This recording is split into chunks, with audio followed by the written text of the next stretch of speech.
to believe your future grandchildren will one day go to the moon and Mars. You want to believe that because Yeah. you're part of it, or not. You maybe you're not part of it, but you've been indoctrinated into it all. You've been buying it all. Oh yeah, we went to the moon. You've said it several times. Neil Armstrong landed, stepped on the moon. Have you seen Bart Sabrell's funny thing happen on the way to the moon, where you see him punch him because he's asking him to swear on the Bible that he went to the moon? Like, there's a lot of Mm, deception out there, my friend. You need to have discernment, critical thinking skills. You can't just, if they say, oh, here, if this is the latest thing, it'll help you live another 50 years, start taking it. You don't just start taking it. yeah.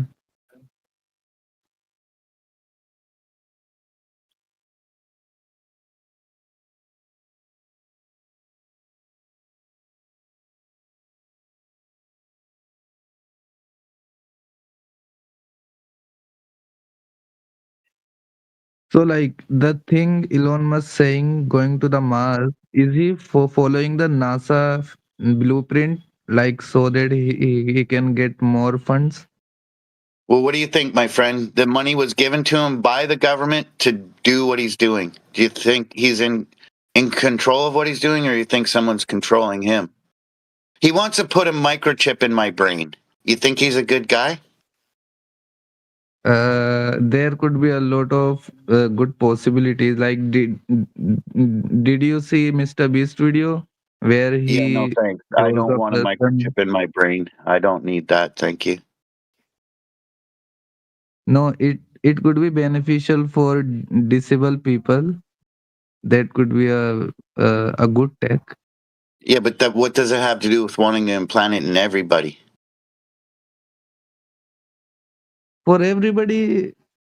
It depends. Like, if a businessman wants to get a neural link in his mind, and it could make him more efficient, then he would do that. So he can have more money. And one day when there's no edible food coming out of the ground, he can just sit down at the table and eat his gold bricks. No.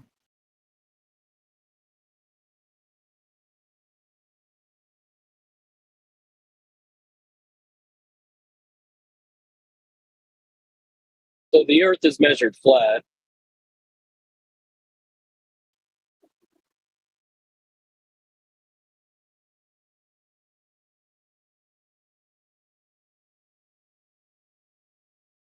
In case Buddy didn't know.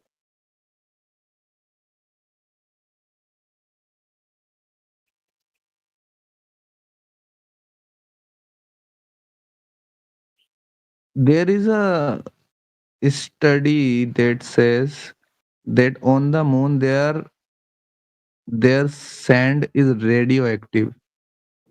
So if someone goes on the moon, their suit becomes radioactive and it is harmful.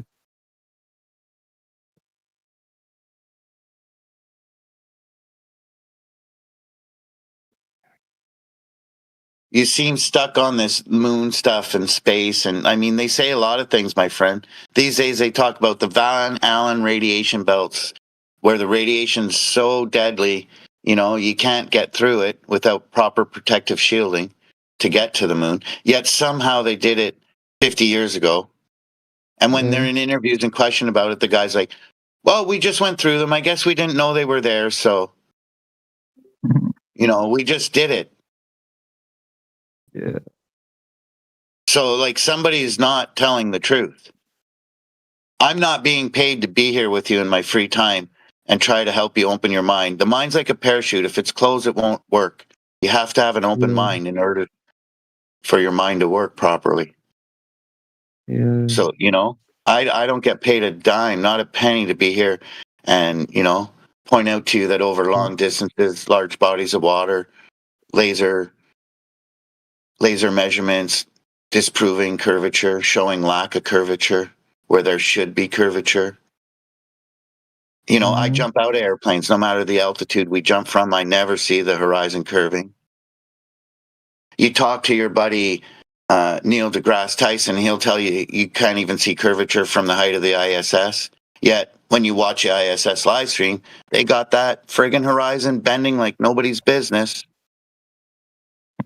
So you can know that you're on a spinning water ball. Yeah. Yet here's the guy not getting paid a dime telling you, you know, I looked into it for 9 months. I heard a lot of hate and anger from my fellow, Yeah. you know, earthlings. You're an idiot. Gravity. We're going to Mars. You're an idiot. Boats go over the curve. Okay, bud. Sure thing.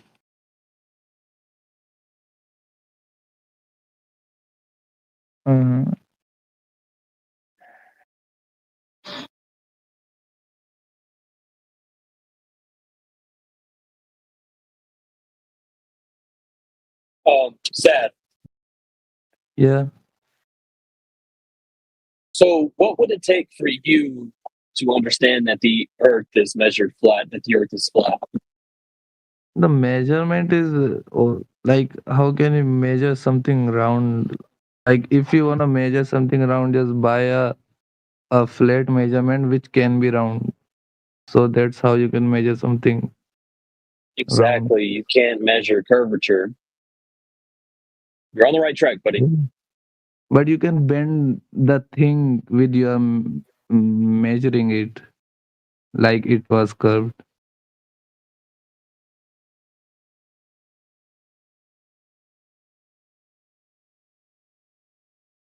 It's more of a DIY, but actually, the things are measured flat.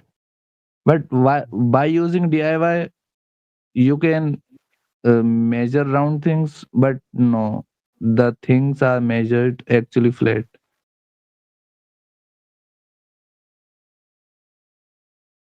So it's measured flat, observed flat, navigated flat, but we're on a globe.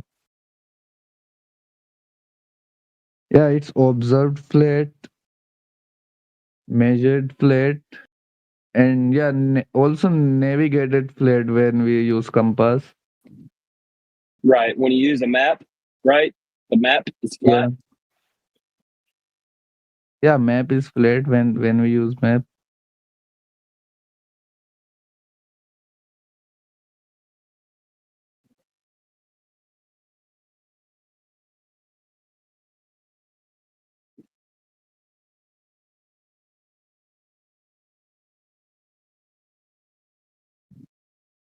You know what I mean? Like a compass. A compass is flat. Yeah, I said it. I said it. When we use compass, it says go into this direction and it's flat. It doesn't say go into this direction and two degree down. It So you're a flat it earther. just says, no, I'm not, because it is too big that you can't observe Earth is round. When we are living in Earth, which is too big, we can't. But So I got the I actually got the answer of this from Flatman Cave. That why you think that we can't observe it round when it's flat. But yeah, there could be a lot of things that I don't know, because I'm actually only 20 years old, and there are a lot that I have to see in my life. There could be a possibility that you guys are actually right, but I am actually not 100% flat earther. But you could be right. Who knows? I'm just 20 years old.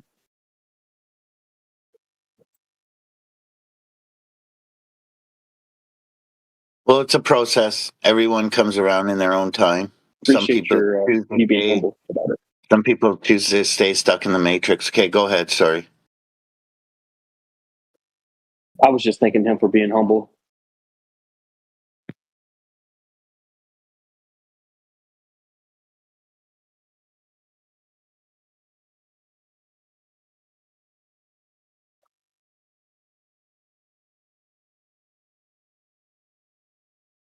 So sad. Yeah. What about water? Well, Isn't that flat? What? Sorry, my connection was bad.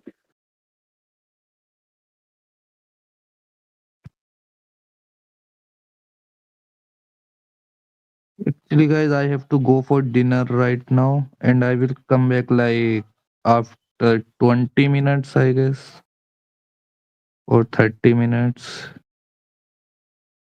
We're here 24/7, brother. And just as a Damn. reminder, when you come back, if there's another Glober speaking, just wait to unmute and Okay, okay, okay. I got it. Bye, guys.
So for the folks at home, Josh has his hopes on Artemis 2. I wouldn't say hopes is accurate. I'm just excited. In 2 weeks, Josh, you'll be sadly disappointed. Hold on to the edge of your seat. Well, I mean, yeah, it's NASA. They don't have the best video equipment compared to commercial criminals, but It's not NASA. Still cool. It's Elon Musk. It's not NASA. It's a dipshit. No, that thinks he knows what he's doing. No, that's not true. Artemis 2 is space launch system and Orion spacecraft, both built by NASA. Oh, it's all NASA and no SpaceX? For the Artemis program, correct. Oh, okay. Still bullshit. Still not going to make it. Still not going there. Still a waste of money. Still a homeless person on the street. Sure. You have every right to that opinion. Josh, I've got a question for you. So when they launch the rocket, into space, they're going to punch a hole through the container, and all the air will rush out, and somehow they're going to seal up the hole, and everybody on Earth will be okay. Is that correct? No, there's no container. So the atmosphere of the Earth acts as a container. Is that what you're saying? No, he's saying we're breathing air next to a perfect vacuum without any container is what he's saying. There's no issue there. Correct. So the natural and physical law, the gas laws, has no effect. We just have to ignore it. That's it. Well, it's not a perfect vacuum, right? It's just a pressure gradient asymptotically approaches zero. There is no such thing as a perfect vacuum. But anyway, they claim they're going to launch a rocket into space. That means they'll have to punch a hole through the container. No, it doesn't. I know the container is unbreakable. No, The there is no container's container. unbreakable, so they're not going into You're space. The rocket's going to go up and it's going to come back down. That's it. And You're everything's going to be presupposing a full. container with no It's just evidence. another It's all made-up good. story, Josh. Disagree. Okay, that's fine. I was going to say, you have to presuppose a container to have to break through a container. Yeah, like antecedent for fire. So presuppose the antecedent for gas pressure. It's normal. Well, it's, Let's yeah, say gas you see pressure because asymptotically you have approaches some zero. fire, you'll just say to that fire investigator that you're just assuming that there is something that can catch the fire. There is some oxygen, and there was something that started the fire, some heat. It's not presupposing Not following the analogy there. No, I mean, gas pressure, you can launch weather balloons. At altitude, we see that pressure asymptotically approaches zero. So there's no need for a container. Yeah, there is a need for a container because gas pressure gradient, you can't have it without a container. You can't repeat a demonstration with having gas pressure gradient without any container. That's not at a celestial scale. No, you're just saying just because we can't build something at human scale doesn't mean that it can't exist. Like that. No. That's your assumption there. It is the correct scale. You will just have to do that on the surface of the Earth, where you claim that it's gravity that's creating that gas pressure gradient. Yeah, you will just do it on the surface of the Earth, where you have the potential of gravity. So you can just create a container, create 1% of that container will just have 14 psi, and the rest of the container will be just 90%, 99% of that container will be just. No, I mean you can see gas pressure without a container at celestial scales by doing spectroscopy and pointing at Mars or Venus in the sky. Like you see the spectra of CO2 coming off of the edge of Mars, and as you move off the edge of that light, the CO2 spectra disappears, and there's no delineating barrier where you have some other element that is solid at ambient temperatures and pressures. So you can look up in the sky and see an example of gas pressure without a container for yourself. Like it's you don't have to presuppose there's a container there. I disagree with that assertion.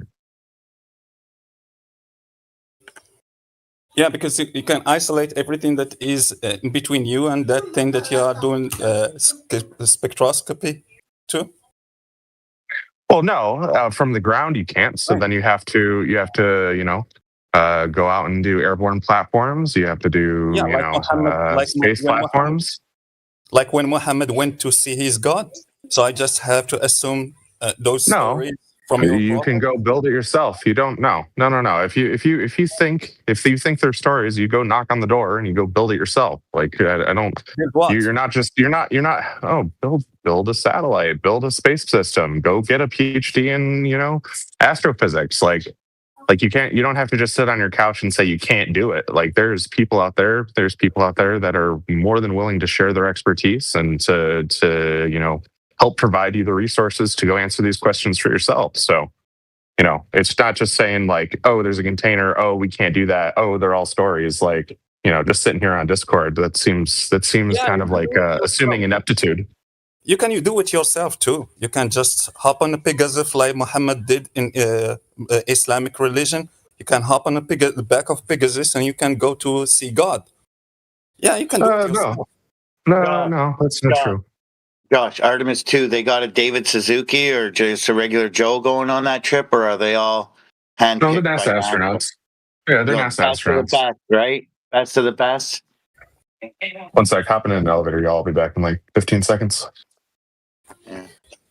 Best of the best, folks. All signed an NDA. All handpicked by NASA themselves.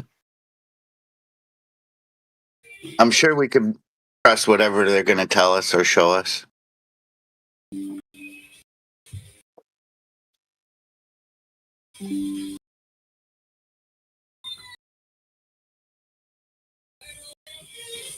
We'll know it's real because it'll look so fake.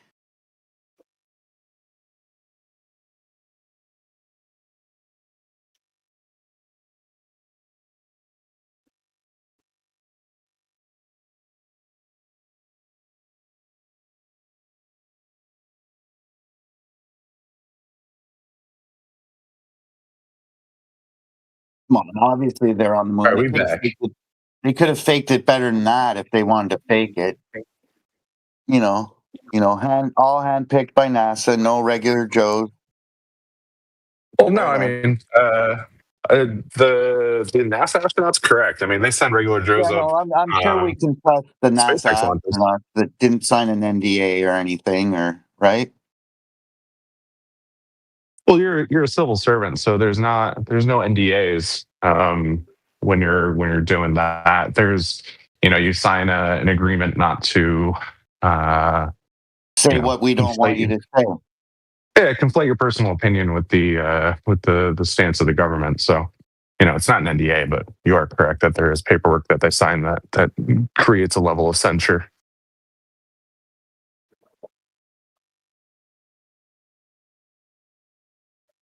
So when one of them tells us they saw stars and the other one tells us they didn't, we can believe them, right? Well, it just depends on what your eyes are focusing on at that point, right? The moon's really bright. Right, like of course, because they all have different eyes and different heads while they're up there. I gotcha. No, it just depends what you're looking at. Like, do you see the stars during the day? They do have directly conflicting testimonies. Yeah, that's fine. Yeah, I'm not talking about Don Pettit. I'm talking about like NASA astronauts, like Apollo astronauts. See, the issue you run into is that directly conflicting each other's stories about when they were in this the daylight, population is the one that only holds them to holds their comments to the same level as legal testimony, and they tend to speak pretty casually. So I'm not sure if they're no. They watching, have directly specific. Oh, I understand that, but I'm saying watching them talk about it, watching them give seminars directly contradicting each other. Oh, I understand that, like blatantly. Yes. Sure. Okay, so why are they directly contradicting each other? He's good with it. That's fine for him. No problem. Contradicting. I mean, Josh is an expert at memorizing and regurgitating the book of bullshit, basically. And you could go, Flatman, you could go to university and become an expert at memorizing the bullshit like Josh does. Hey, but you're never going to be able to. Stuff with us. Oh, you don't. Yeah, come through and build some stuff with us. He says, "How about you guys try to find some empirical evidence?" Okay, you hide behind your NDA, right? You've never presented any evidence. In fact, you've been caught out a whole bunch of times in here spouting absolute bullshit as if it's fact, just because someone else told you that, like the Velcro thing, right? Oh yeah, the clip of you with the Velcro thing, yeah. But the way you were talking about it, you sounded like this was one of NASA's greatest achievements, and you were so confident, right? So. You're wrong about that, right? You've been wrong about other things. Great, you don't. Sure, go ahead. That's fine. I'm not perfect. That's fine. I'm not perfect. Call me out when I make mistakes. Like I'm not gonna claim to be the authority on anything. Yeah, I'm just a dude, man. The way you confidently. Oh yeah, I mean that's bullshit, right? Yeah, and then you're wrong. You're just like, oh yeah, I was wrong about that. No, I admit I was wrong, but I'm right about all the other things I say. For sure. Oh, no, I'm not. I'm not right about all the other things I say. It's the speech and debate stuff. Like I'm a customer facing dude. So I end up doing the reason I haven't been in for a week is because I was in Taiwan working with the Taiwan Space Agency. It's actually my first day back in the office. But no, like just shut your pie hole, but for fuck's sakes. Wait, why? I'm sorry. What did I offend you? What did I do wrong?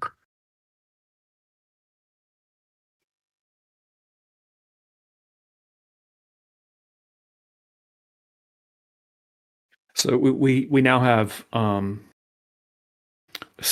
very nice side view of a very, very well done laser test with a one of the best quality rectilinear lenses. Okay, we got a 6 mile laser test with a side view, right? Showing is that FE core.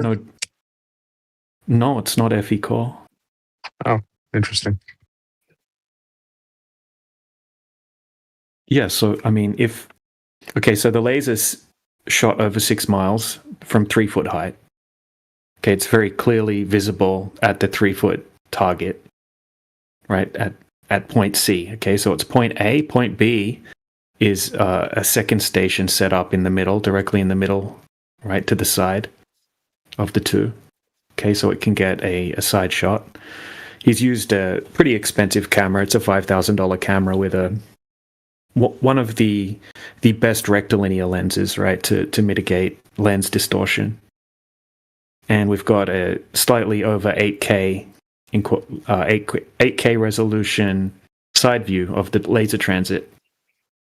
Okay, when we compress horizontally the 8K image, we don't see any downward bending of the laser, which would have to be happening if the Earth were a globe.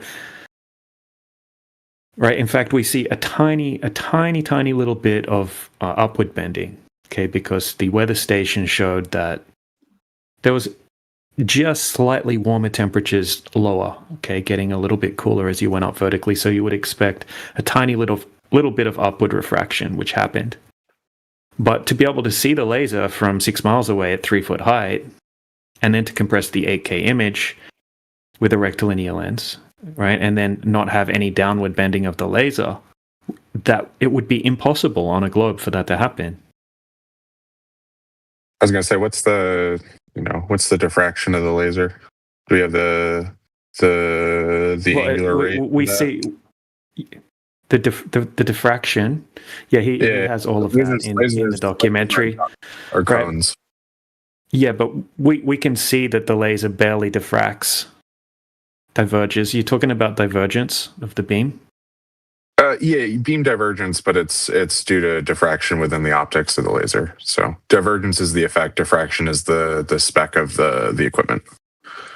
Yeah, well, it's visible, right? So you could see how much the laser diffracts or diverges, essentially. Yeah, I was going to say, is this in the side chat? It's got next to, yeah, it will be. Hello. Chanupa, welcome. Hello. Wait, Flatman, I took some good pictures. I'll put them in the side chat. It was a good trip. Let's see. All right. I got to see Alex Honnold climb. You can continue, okay?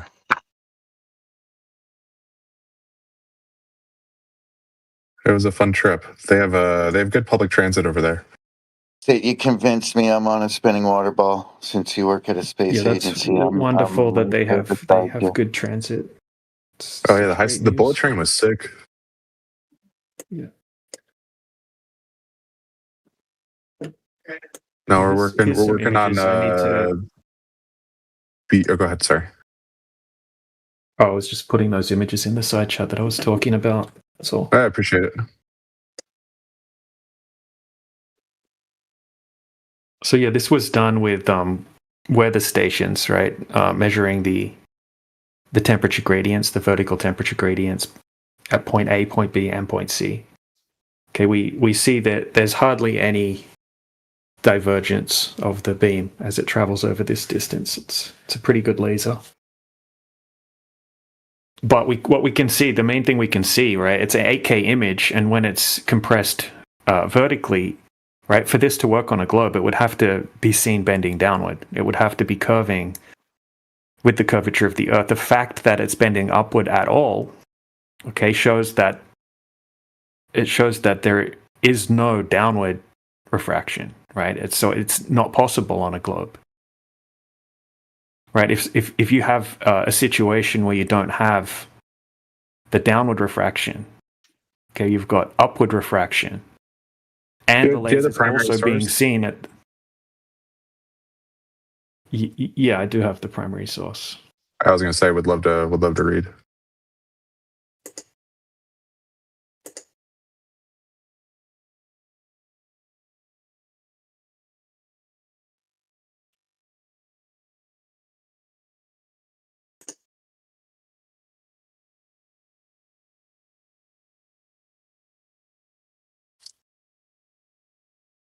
I appreciate the candor.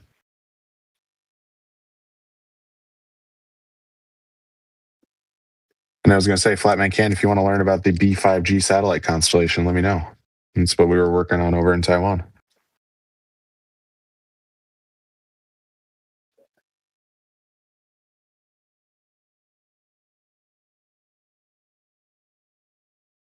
Building a resilient communication system for the island when the PRC cuts the undersea cables.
Yo, DJ. Hey.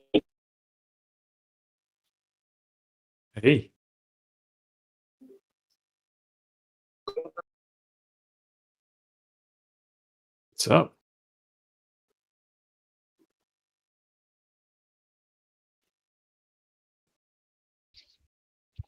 Hey DJ, that last guy, is he still here or is he gone? The satellite guy. I was gonna say I'm here. I'm in the office though, so I'm bouncing between folks. I didn't hear the conversation, but did you sort of provide any sort of direct evidence for the idea that we live on a spinning, curving surface, or was it just about? I was gonna say I got some stuff in my profile if you want to check it out. There's some links there, but I've posted stuff in here before. I've been hanging around for I don't know 6 months now. So I'm not at the computer actually. I'm away from the computer. But what sort of things have you got then in terms of direct evidence? Because obviously a feeding to your job, doesn't. Yeah. Uncut rocket footage. There's some papers written on external pressure sensors at the ISS showing that it's not in a perfect vacuum. Usually my go-tos are, especially the questions coming up of, is there a container? Is there not? Is pointing towards standard atmospheric models that were created in the 1970s using high altitude weather balloons. Right, but the weather balloons can only go up to a certain height, right? And then it has to be modeled on a computer above that height. So you can't even get a reading in the mesosphere.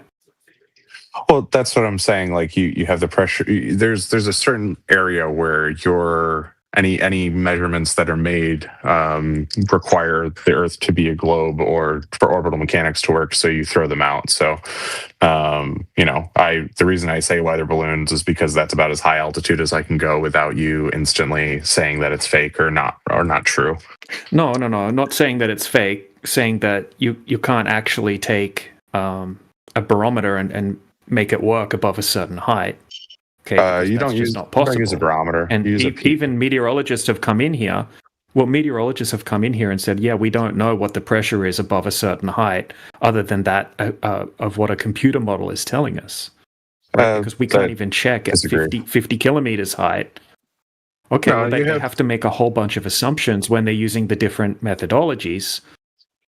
Well, you have both dynamic and static pressure on launch vehicles using piezoelectrics. So it's like, once again, you have to appeal to the tech that we're using to assert, the model that we live in. When you dig into it, right? It's not as it seems. It's not the same as taking a barometer or anything like that, right? And most of the time, it's computer. It's just modeled. It's modeled on a computer.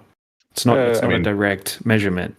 On launch vehicles, no, that's not true. We have piezoelectrics for both static and dynamic pressure.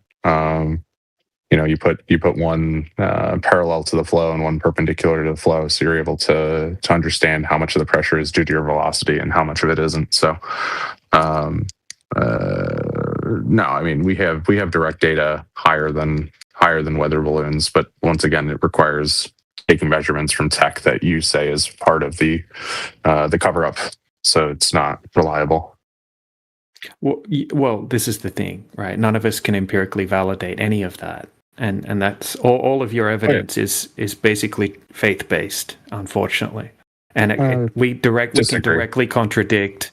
Well, it essentially is. I mean, fundamentally is. You can never empirically test anything that you're telling us. Okay, you just have to believe the numbers that you're getting. No, that's not true. I mean, we got 180 satellites up right now. I've got what's that times 4?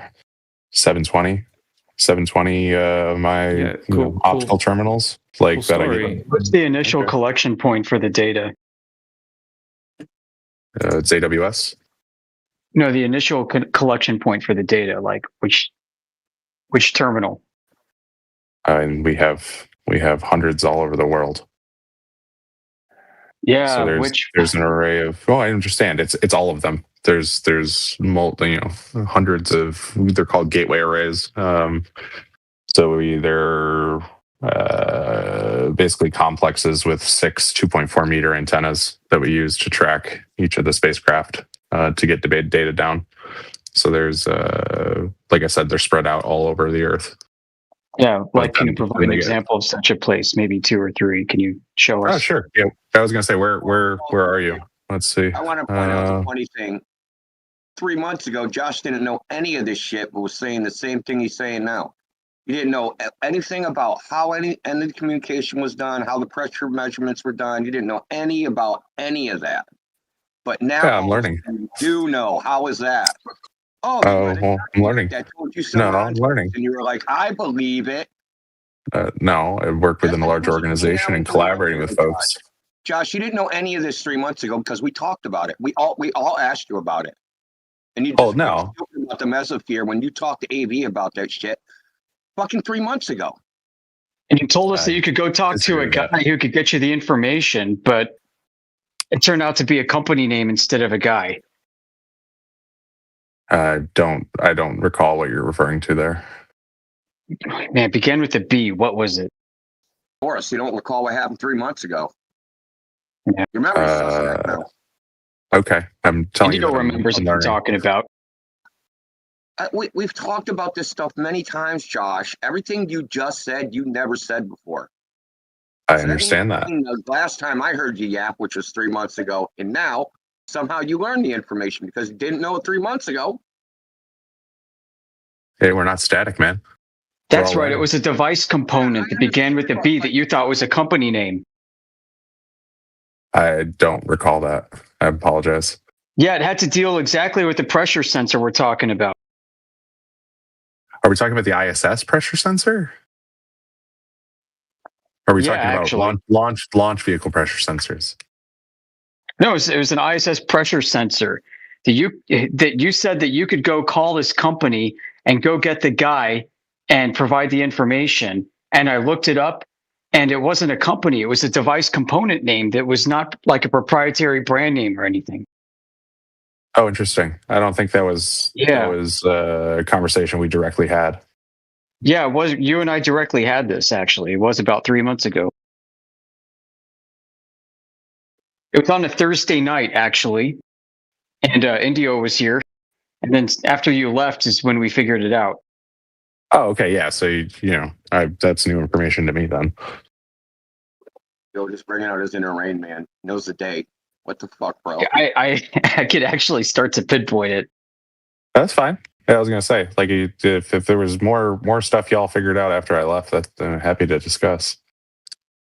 I know, but it was an integrity issue for me, man. So that's why. Oh yeah. No, I mean, honestly, that's not my bread and butter. I'm out on a limb there. But the question that I was trying to answer was, what is the external pressure of the space station? So, we tried to hunt down what the hardware was and some of the sensor names, etc. So it's not, I'm not going to claim that it's my day to day. Like I do space lasers. That's my shit. You sound like Dr. Evil or whatever the dude's name is. Yeah. No, honestly, like sometimes I just take a step back. I was talking to somebody the other day, and they're like, I'm in charge of like headcount and budget and product roadmap and all that jazz. And so sometimes I need to like take a step back and realize that we're actually working on space lasers. It's still white collar work. It's not like anything crazy. Groundbreaking space lasers. That's really going to improve life down here on Earth for us. Groundbreaking work there, Josh. No, it's like fiber optic cables without the cable. It allows you to move data. Is building a space laser blue collar or is that white collar? That's white collar. Oh, building it? Like the actual technicians? Yeah. I don't think so. I mean, it's blue collar because the way you refer to, you mean the technicians? Like, yeah. The losers that actually build it, those losers. No. I'm trying to think because it's engineers for the first couple units, and then once we design for manufacture and scale up, it switches over to technicians. So it depends on the scale of the hardware you're building, I guess. But no. I guess that's true with any hardware, though, right? Like the first people design the first unit. What are you budgeting then? If like you don't know like the actual manufacturing costs. Oh, we're not at scale yet. We're still R&D with physically building the instruments you think exist. That's the commercial team. They have 780 up already. So basically, your knowledge of everything. Or 720. Reading a screen or some pieces of paper. No, I was in LA. Earlier this week getting up to speed. I'm just saying, occasionally you see videos of the rocket and they're like, we pinky promised there's something on that you talked about, Josh. We promised we put it on there. No, we're getting live data down with the performance of each of the subsystems that were designed, like, and I'm just trying to figure out how many what do they call it? How many steps removed are you from the actual physical frickin' object that must exist in the real world? One, I'd say. Shades of Kevin Bacon or something. How many shades of Kevin Bacon are you away from? I was gonna say it's one. Within screw into something. Yeah, 100% one. My lead engineer is the one doing most of that work, and he's the one that reports directly to me. Manufacturing it? Correct. Yeah, we're doing we're doing a delta off of the design that's already up in space. So it's the guy, your lead engineer, is he putting screws and shit? Yes. So he's physically building it. He's a technician. One of these techs you talked about. No, once it gets to scale, he'll pass it off. But right now, it's him. Oh, so it's a one-man job? He's just... No, we have a team of like 20. But he's in charge of that team. And it's engineers for low scale when we're doing, initial design work, initial testing. And then once we get a unit that works correctly, you scale it up, design for manufacturing, you outsource a lot of the components. And then instead of building 2 of these things a year, you build 20 or 200. And then that's where you get on like the automation line, et cetera. Sounds like concept prototyping then, is that right? Yeah, that's what it sounds like to me. Well, so what we're doing is, and this is all public info, but we're taking the Leo constellation is going to be about 3,200 satellites. We got 180 up. Each one of them has 4 laser comm terminals on them to create like a mesh network in low Earth orbit around 630 kilometers up. And so each of the satellites has 100 gigabits laser that communicates with, the 4 satellites that are next to it. And so what we're working on is taking those laser terminals, repackaging it with some extra electronics so that we can sell it to third-party satellites, so like space stations, Earth observation satellites, other folks, so that instead of having to use those RF ground stations to get their data down, they can use the laser to link into the mesh and then move the data through the Amazon network. So like kind of like Google Earth, but live, right? Like eventually, where instead of having to wait, take a picture and then wait until you're over a ground station to downlink the data, you take the picture and you're already connected via the laser, so that you can move it down into AWS as you're taking it, like live almost. So that's the end goal. Uplink, downlink, you're talking. No. Still RF uplink, downlink. So you seem to know a lot about this Artemis stuff there, Josh. Do you think if Artemis is oh, go ahead. Yeah, just hold on a second. What he says they're creating is a mesh network in space. So when Correct. you shoot, when you want to talk to, say, Tokyo from Los Angeles, you communicate with the satellite that's over you. It sends a laser to the satellite over Tokyo. I'm just saying that don't. Yeah. There's more hops, but yeah. It's gonna be 3 or 4 hops. Yeah, I know that. I'm just saying that the conceptually. So it's gonna shoot a laser over to a satellite to Tokyo, which is gonna downlink there, right? That's Correct. the idea. Okay. Correct. And that up and down link is via RF still. It's Ka band. Yeah, it's very ambitious, and good fucking luck, bro. Yeah, Well, I mean, we need a dip angle correction for that link. Because especially when you said 3,600 satellites, let's add that to the 40,000 they say is already up there. You know what the Kessler syndrome is, right? Correct. It's something we care about a ton. Actually, SpaceX announced this morning something called START. Oh, go ahead. Sorry. They're going to just turn that off like a water spigot. They're going to just go, oh, the Kessler syndrome thing happened. We're shut that off like a water spigot. And they don't have to tell no more space bullshit stories. You won't have a job. No, you can empirically. I was going to say you can empirically check if they're what is actually happening, because all debris that's over 10 centimeters in diameter is trackable from the ground, either via that's nonsense. Radar. Their own words. Listen, they used to say that shit when I was a kid. They could track something the size of a pen in fucking orbit, bro. Their own words. I just said larger than 10 centimeters. Josh, they double speak on that, because they'll disagree. also say when you're talking about foreign countries and their capabilities, well, we can't, some secret satellite could pull up to one of our satellites and throw it off orbit. And like, well, if they're tracking shit the size of a pencil, how are they going to do that? You're talking about 2 different orbits. One is, the co-orbital anti-satellite weapons are operating out in GEO, which is 36,000 kilometers away, versus LEO, where we're actually tracking things for Kessler, is, I don't know, like 400 to 1,000 kilometers up. So you're talking about an, order of magnitude difference there, which is why you have lower resolution. They double speak on that. There's no doubt about it. I've been watching them do it. Ignoring nuance. Interpret it as double speak. Ignoring nuance. I disagree. They say out of one side of their mouth that all this sneaky shit's happening in space, and then out of the other side of their mouth, they say they track everything. Well, yeah, you can track everything and still be sneaky, right? Like there's Russian assets that have deployed, sub-satellite systems, and it looks like a projectile being ejected, right? You can see that the projectile's there, but you don't know what it is.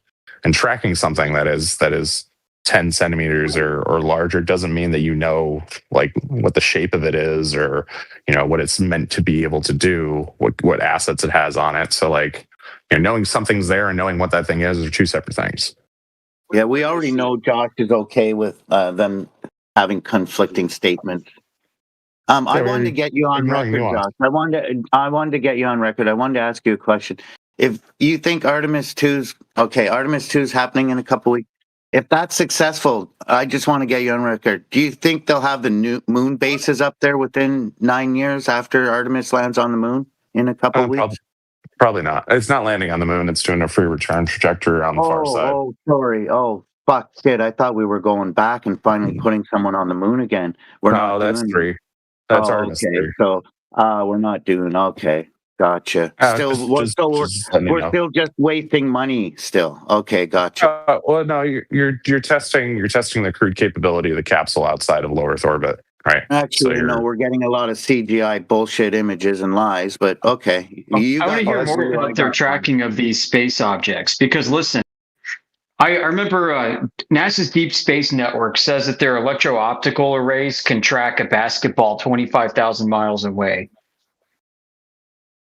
Well, yeah, that's DSN versus like Leo Labs or other commercial tracking, right?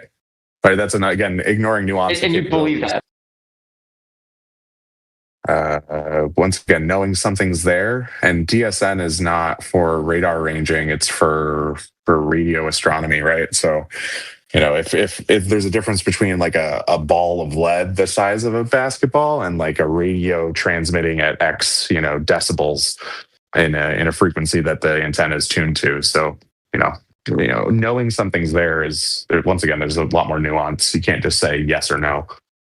Of course he believes it. He's paid by a space agency to believe it. I'm not paid by a space agency. I'm paid by Amazon. Yeah, I can show you my pay stub if you'd like. Sorry, I'm just so confused, Josh. I thought you worked with the Taiwan Space Agency and all these other space agencies. International Business Development. So you're getting paid by somebody to do some space stuff. Gotcha. Correct. Yes, I am in charge of some of our civil space accounts. Of course you're gonna spew the bullshit and believe it. Of course. I mean, honestly, I was telling my coworker that I do the work for Taiwan for free. Like, I care more about providing them the capability than landing any contract or doing any specific work. Thanks so much. What a contribution to mankind. Thanks, Josh. What, providing the Taiwanese people a resilient communication system once the PRC cuts the undersea cables? Like, I don't think the sarcasm is warranted there. Having access to utilities, emergency services, being able to still use your cell phone. I was just thanking you. That's all. Thanks, Josh. Okay. Back away from the sarcasm, I guess, but I appreciate that.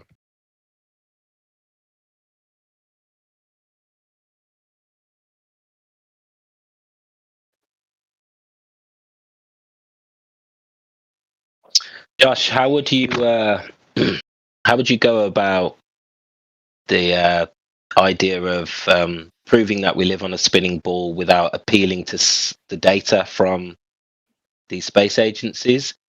Is there a real world observation, or is there anything that could resemble a spinning ball Earth in reality that we can look at? I think my stance on sort of where the bar is held with this community as far as what evidence is credible, that there is no, it's kind of like a Venn diagram, but the circles don't overlap at all. So the quality of the evidence and the source of the evidence is two separate circles.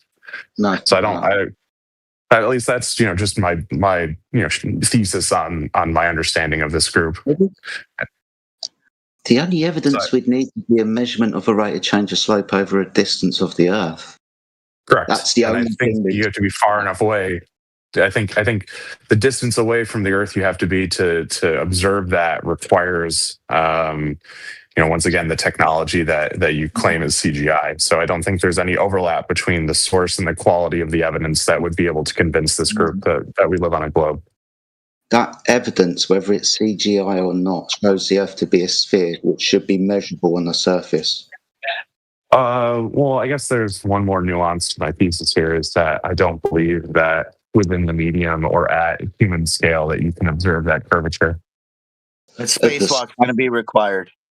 The scale. Yeah. Earth's too big. We're too small. You can't see it. I don't think the parametric equation of 8 inches per mile squared is applicable. Okay, so not see it, measure it. And 10 miles, we should, according to the curvature rate of the Earth, we should be able to measure that because that's where it is. and you're saying we can't measure on the surface of the Earth. Within the medium, correct. So we can't measure anything on the surface of the Earth using any type of frequency, whether it be visible spectrum, radio, for example. Once again. I don't have a ton that's India was saying I came back and knew more things outside of my conversations in here. I'm trying to answer these questions for myself. And once again, that's just my working thesis is that within the medium at human scale, it's not observable, and I'm trying to figure out why. Okay. No, so my supposition, right. So your supposition is it's not measurable. You don't see it, or no, not measurable. You measure it as flat, therefore all the other data must be false, right? The space agencies, the satellites, etc. I'm sort of backwards from you. I see all of that, and I have firsthand experience of that being how the world works and how these assets work. So I'm trying to figure out why these local measurements are lining up the way they are. This is the difference, though. All of our tests, right, are empirical. Anyone can go and validate what we're showing people, and we've got a countless amount of them now. Okay, and zero of the information that you're telling us is able to be validated empirically. From an individual human, correct. You do need a certain level of capital and access, I agree. No, but you would have to actually go into a place that we can't validate, right? And a place that you can't prove to exist other than faith. No, you can launch a camera. Yes, you can. Really? You can launch a camera up to what height? Up to what height can you launch a camera? Wherever you can get a ride share, right? So 1,000 kilometers. Right. So you have to hand the camera over to SpaceX. You're not handing over your encryption, right? You're not handing over your encryption key. So your encryption key works, and you're getting your data down from the sensor. That is the object that you launched. I don't buy into this quote unquote chain of command fallacy that says that the instant that you hand your hardware over, it's no longer credible that it's actually your hardware anymore. There's other ways to verify that. Exactly. That's the thing that you choose to believe. That you choose to believe that it is still your hardware. You don't think that it might be just direction of not a video that is being captured by the camera, but something that have been made in a simulator or a 3D program like an animation. And because you believe your encryption, right? That's not how that works. Yeah, that's not how that works. I apologize. It is how it works. You chose to believe that it is the footage from your. You don't hand over the encryption key. You don't hand over the encryption key. You don't hand over, the actual, specific specs of your sensor. You could draw a smiley face and Sharpie on the lens. Whatever data you need to prove to yourself that is your asset. There's levels to this that cannot be broken by a chain of command. Or chain of custody. Sorry. Of course, Josh. Okay. Yeah. So, they would never betray anyone's trust, would they? I mean, look, at this point, I didn't realize that we could crack AES 256 encryption just by handing it over. This is the problem. The amount of satellites that you're saying in front of a large screen.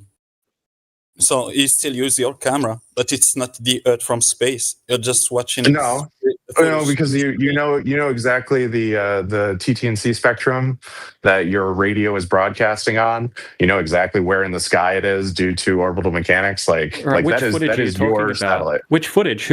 So who did what you're saying? Okay, it's all Planet Labs. It's almost every single satellite. I've posted stuff from Leo before, there isn't a photograph of a satellite in space, and you even yourself said that they use fisheye lenses, right? And they're too cheap to get a rectilinear lens. And you've tried to address that with them. Oh god, no! I mean, I'm just asking you to present some evidence, right? That's all. So we have something to actually go over, rather than there's all of this evidence in space. Let's see.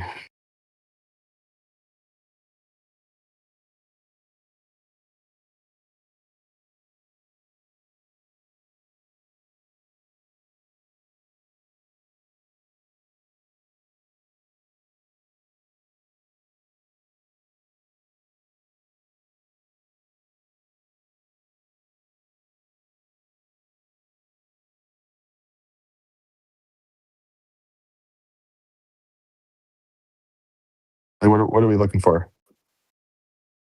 What you claimed. You said there's camera footage, video camera footage, right? You said anyone can just hitch a ride, strap a camera onto these cameras. Yeah. So who did that? Show us the footage. What organization would you prefer? If I show you a college versus okay, so you said you've got what you claimed, right? So pick the best one and then just chuck it in the sideshow so we can have a look at it.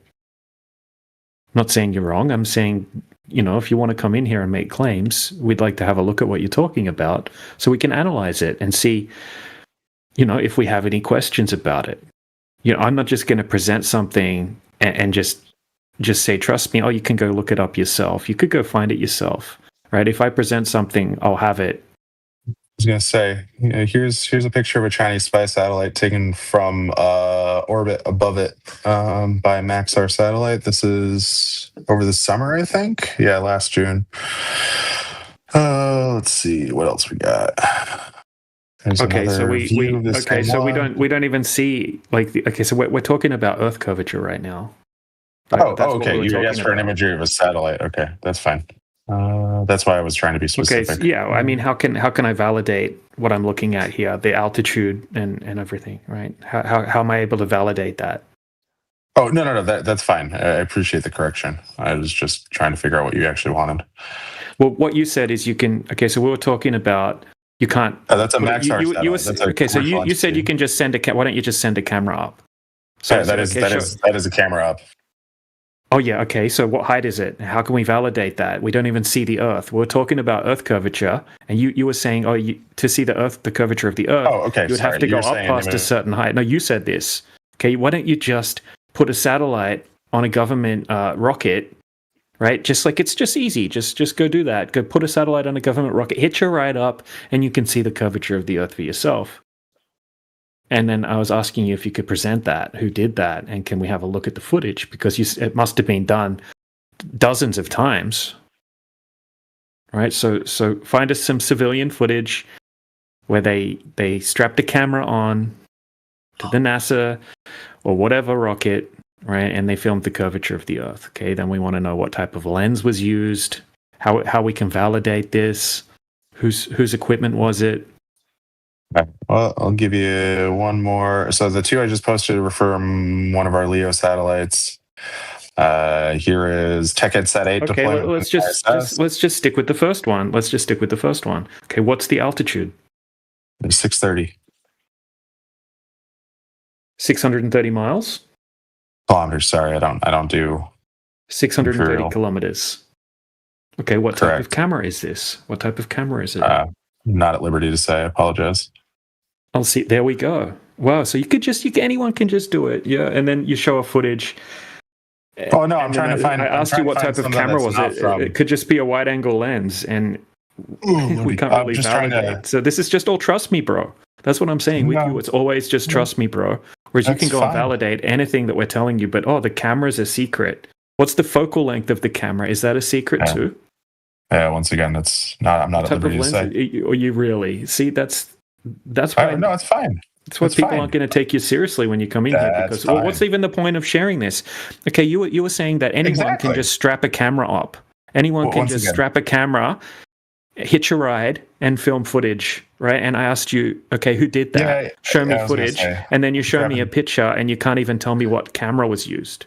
Right, so I understand that. I'm grabbing all of this footage. Proprietary. I was going to say that's the stuff I'm physically working on. You're making claims like anyone can just send a camera up, see it for yourself. I'm like, okay, who did that? Yeah. Can you provide me with the information of someone that did that? And you can't do it, right? Now all of a sudden you've just sent me a random picture that's completely faith-based. You can't even tell me what camera was used. Or the focal length or anything. I was going to say that's because that's my own company, not public data.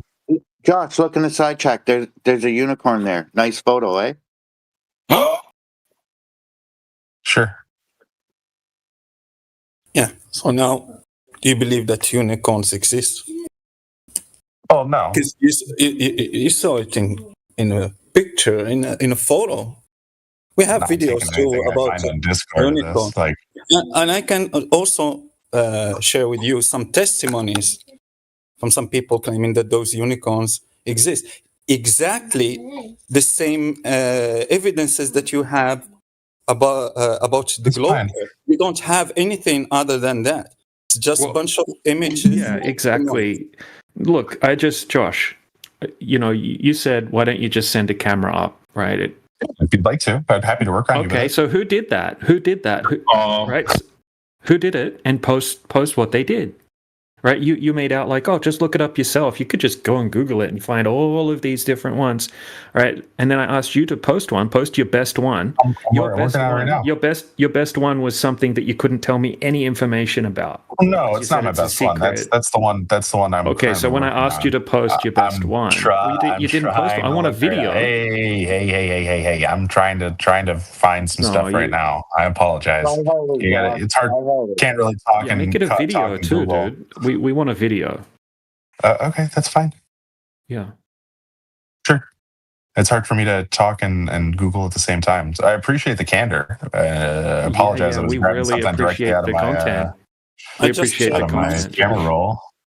It's good. I just look at the video that I just sent, DJ, and see if you will just believe other videos from those space agencies, because it's proven that they fake things.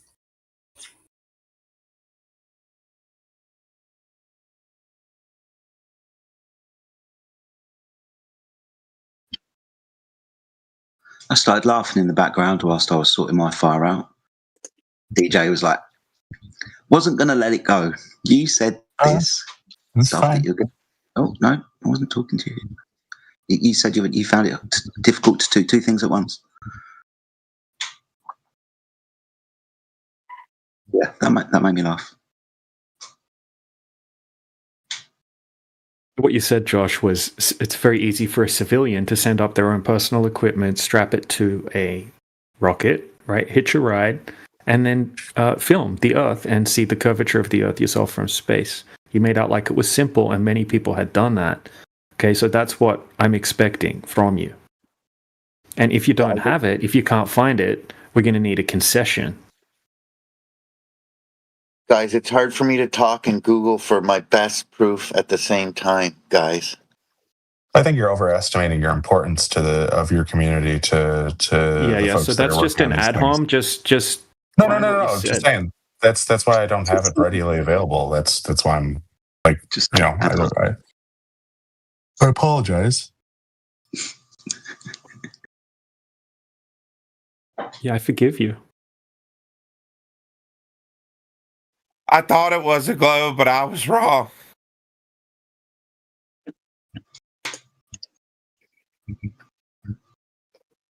Okay. Quara Tata, are you listening or are you hot micing a little bit? It's been like that for a while. Yeah, I'm going to just pop him on mute just in case he's sleeping or something. Honestly, I think that's one of my biggest fears, because I would love to fall asleep listening to the chatter either in here or some of the other rooms. But I'm always afraid that after I pass out, I'm on a hot mic. Just make sure you're muted. Well, there's like weird stuff with there. Oh, go ahead. I was following the conversation. I've been listening in the background. What was the conclusion you came to when Jedi asked you about the measurement of the drop over distance? Once again, I don't think it's measurable. Yeah, but like you said, observable. So now you've said it's not measurable. Oh, apologies for the semantics there. Yeah, I don't think it's observable. If I recall from the conversation, he said he doesn't believe in the 8 inches per mile squared, and that Earth's too big to see or measure the curve. Well, he can't change the size. Right, John? He can't change the size of the Earth. You can't do that. It needs to be there or thereabouts that size, right? You agree? Come on, y'all. Hills don't exist. There's no drop over distance. Who's this drunk guy? That's P Drinker. I'm trolling. I just want to know your position, Josh. So is it Is it your position that the 8 inch per mile squared is not measurable in any way, shape, or form? Well, I just don't think that it's a good parametric equation for, long-term observations. I think it's an easy, sort of. No. That's the geometry over these distances that we're talking about. That's the physical geometry matches up. It's a parabola. It's not. No. Over the distances, Josh. Over the distances that we're doing the observations, such as 20 miles, 30 miles, for example, it's perfectly accurate. Okay, but the results are off by orders of magnitude. Okay, so even if it's not perfect to the point, it's close enough that there would be approximately 266 foot of curvature over 20 miles, for example. Okay, that formula works just fine for that. Okay, if you could use any other formula you like, it's going to be approximately 266 feet over 6 miles over any 20-mile body of water anywhere on the Earth. Right? And every single time we go and test that distance, there's zero curvature.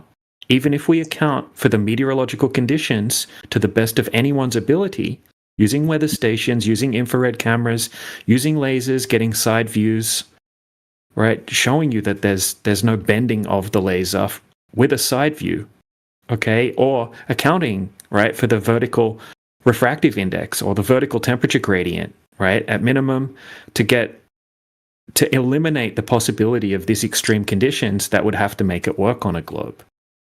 Right? This is testable, repeatable. This has been done over and over again.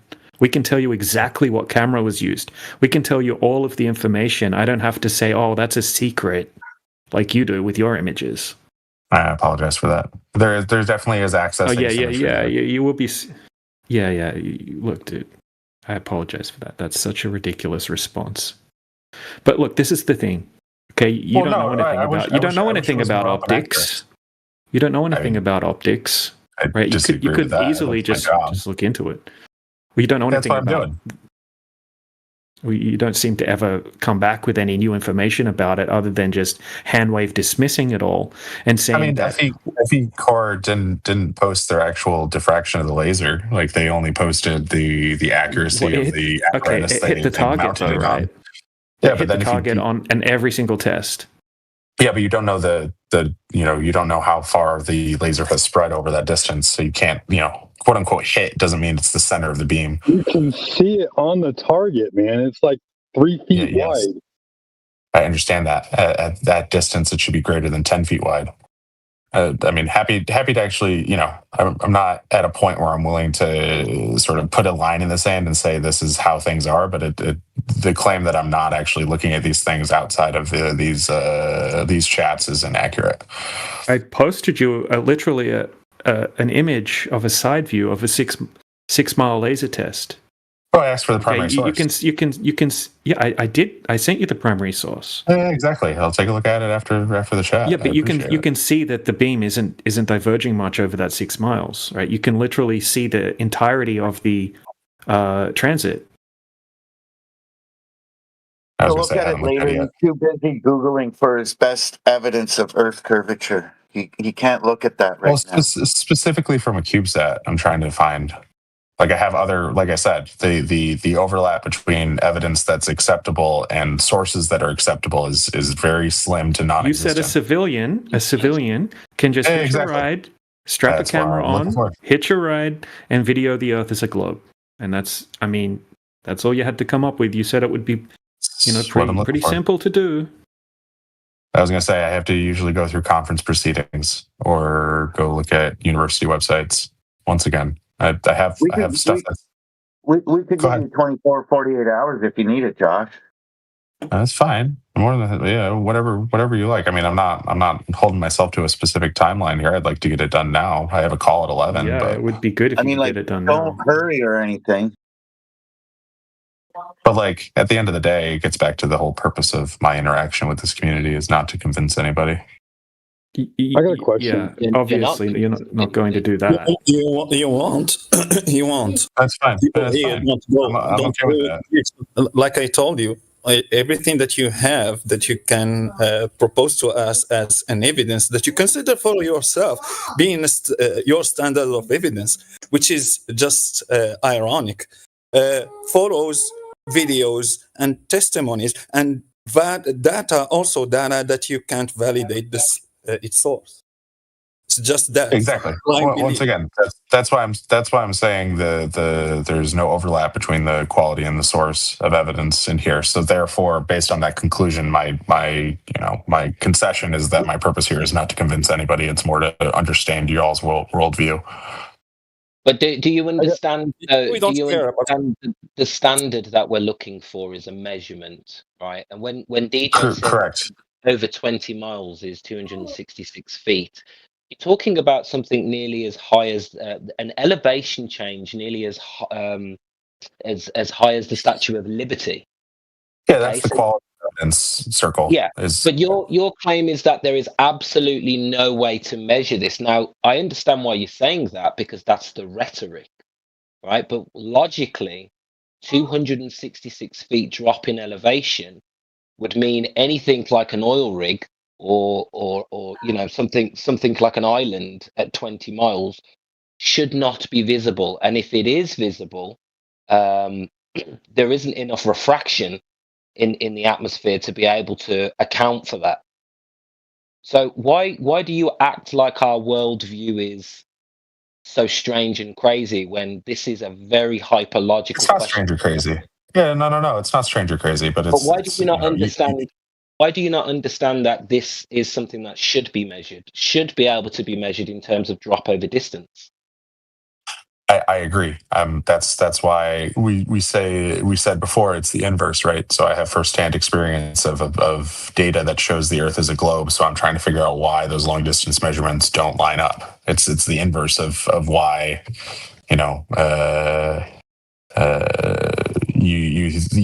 you look at the data from the long distance observations and then by conclusion everything else must be a lie and must be fake and CGI, etc. So it's the inverse sort of endeavor that y'all are on. So you do understand the concern and you're trying to figure this out for yourself as well. Correct. Okay. And do you not think that you're slightly biased just because of the nature of the work that you're doing? No, I think you're not able to confirm satellites are going into a vacuum in the sky, right? I am. Correct. Not really. Are you still Googling? You're using modeling. You're using data and then modeling that data to be able to present something. You're not actually providing evidence. I mean, if you take a picture of something that's across the room, is it still there, right? Like you're just putting a camera up or a radio in longer distance. So once again, it gets back to the chain of custody thing. It's all good. Yeah. Are you still Googling for this amateur footage that's... Honestly, it's going in circles a little bit here as far as being able to actually go look at conference proceedings. Because I have stuff from Maxar and stuff from other commercial entities, but once again, the quality of evidence versus the source of the evidence, I think there's a very narrow gap here, which will actually be a productive conversation to have with y'all. Well, this was simply your claim. I mean, you said, no, I agree. Why don't you just send a camera up? You could just hitch a ride, and it's very easy to do such a thing. And you said that people have done that. So he forgot what he was doing in 5-10 minutes. He forgot what he was doing in 5-10 minutes talking with us. Yet he's working on space stuff. Wow. Just disagree with that. No, I'm saying that I found commercial organizations that have a decent amount of capital that are doing it. I'm trying to lower that capital restriction to find evidence that would support my actual claim. From a regular person. Yeah, correct. Just a civilian, that's all. Like you said, I mean. Exactly. So, yeah. No, agreed. Exactly. I am a bit biased as I work with organizations that have, 8-9 figures of capital to sort of expend. So I'm trying to find a university lab that's working with, 6 or 7 figs, able to do the same thing. Oh, Lordy. I got a question for you, Josh. ¿Qué pasa? Have you ever used the 8 inches per mile squared math and compared it to like a Earth curve calculator and see if it lines up? Oh, like a geoid model? right? Because it's a function of what azimuth you're pointing towards. No, I have not. Yeah, like Earth curve calculator uses the geometry of the Earth that uses the radius as an inference.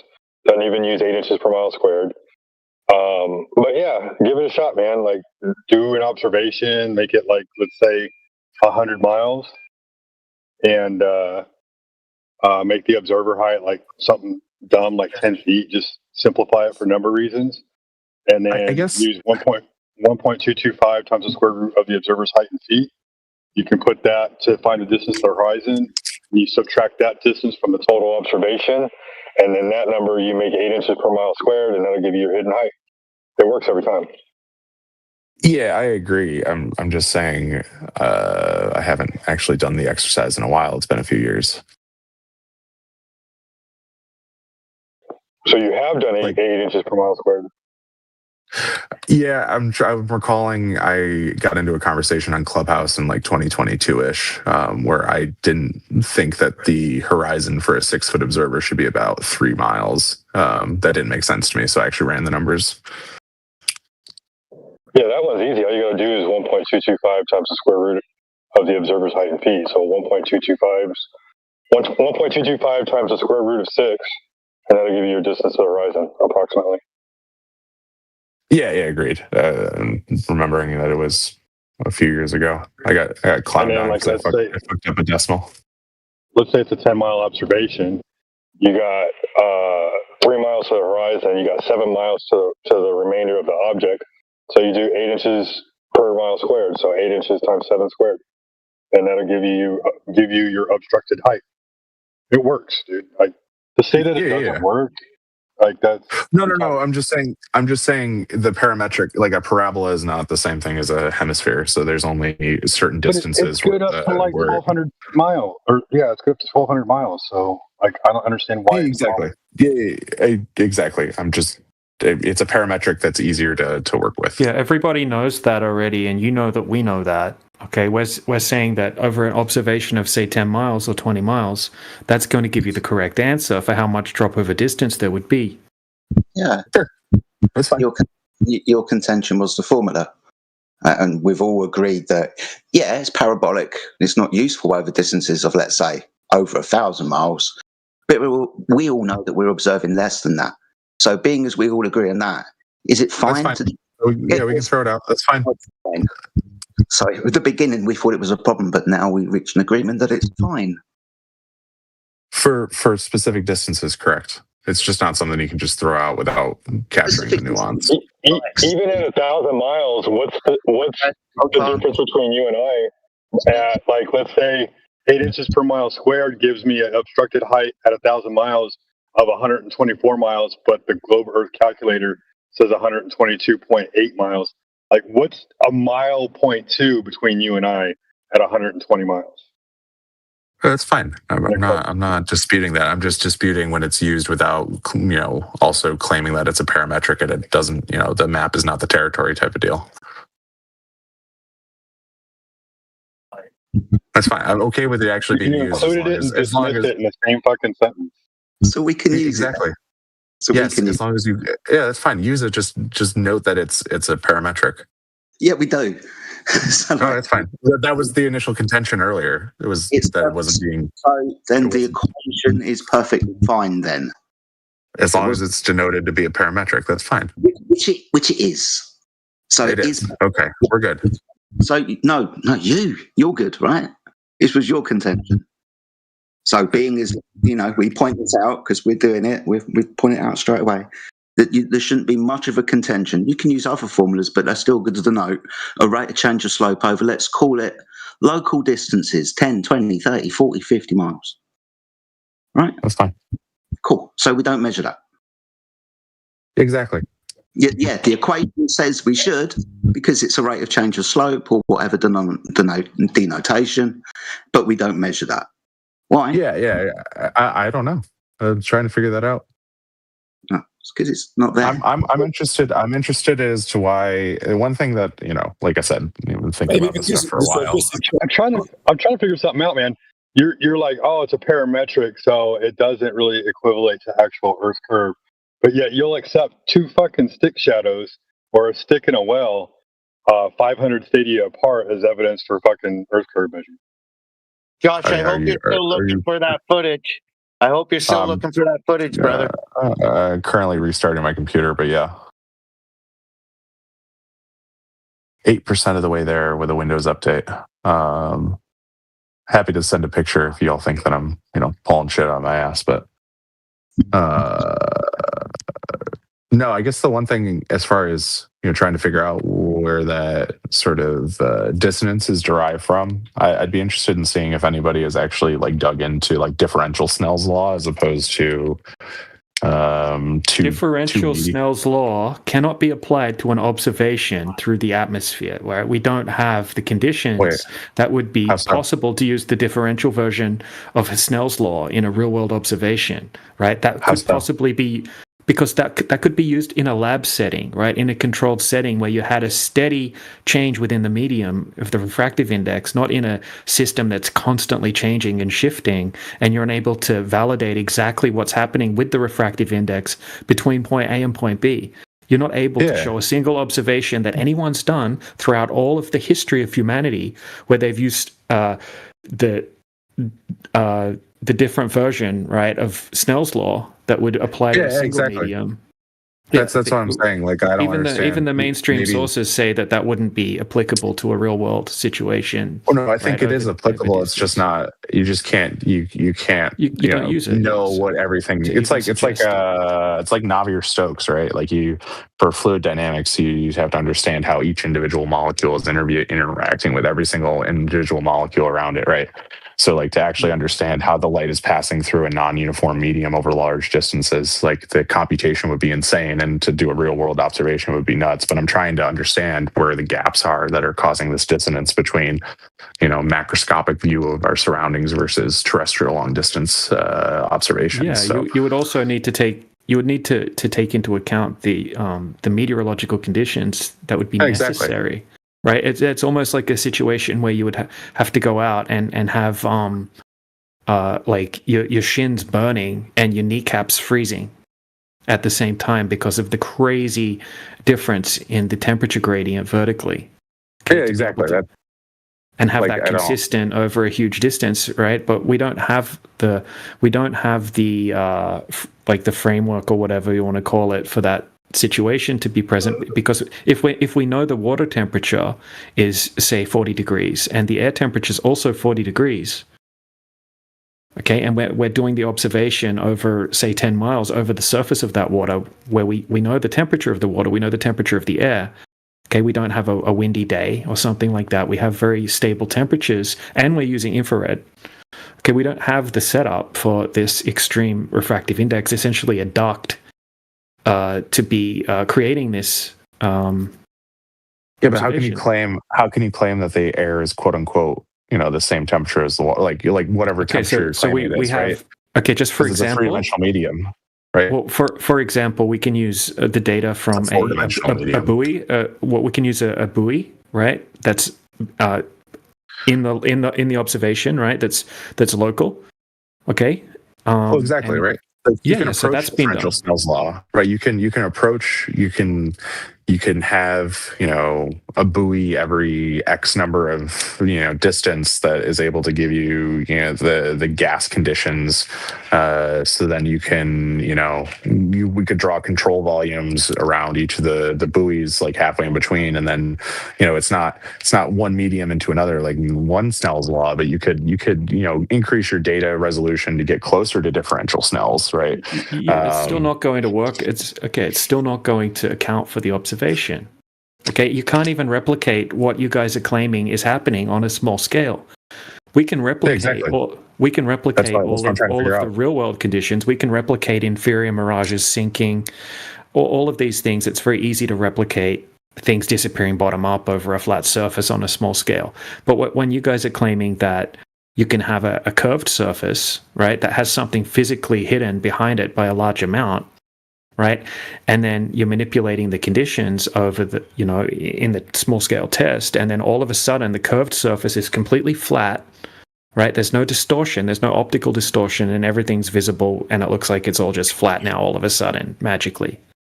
Right? That's not even possible to replicate. No one's done that. That's not possible. It's even silly to suggest such a thing because it would be outlandish to suggest that refraction could do such a thing because it cannot. All right, computer's back up and running. I'm gonna hop on mute for a bit. I have a call at 11, so I got like 20 minutes here. I'll be sure to get y'all the data you're interested in. But I'm gonna try and actually get y'all something, or else put egg on my face and concede. In 20 minutes if I'm not able to find anything. But until then, I'm gonna hop on mute, but I'll still be here. Okay, thank you.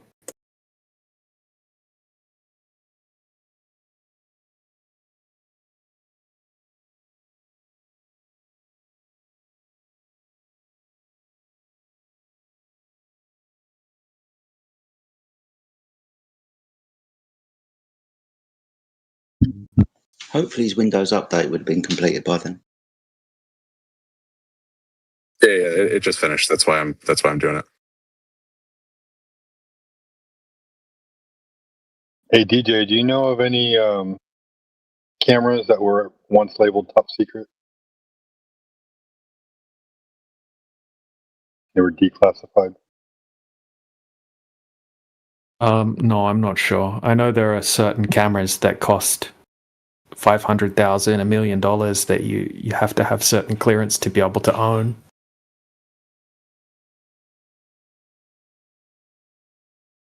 That's interesting.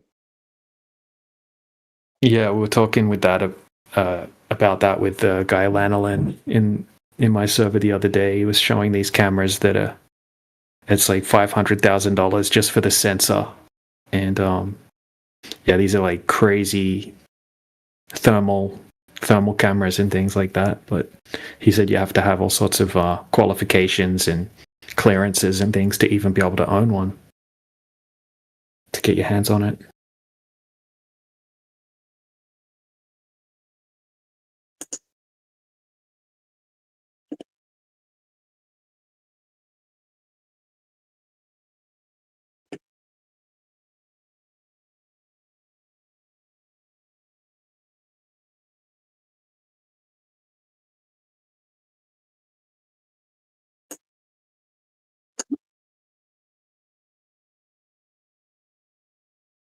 Yeah, here's a pretty crazy picture. I mean, a pretty crazy type of camera. I'll post in the side chat.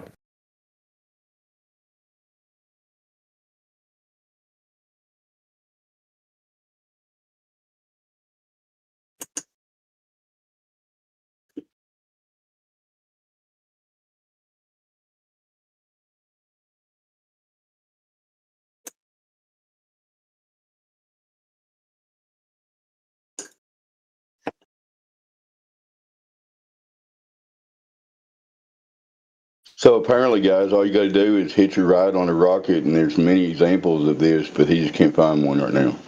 I'll shut up. Yeah, just stick your thumb out, dude. So many examples. He needs a little while to find one. It's like the Hitchhiker's Guide to the Galaxy. You just hop a ride onto a rocket.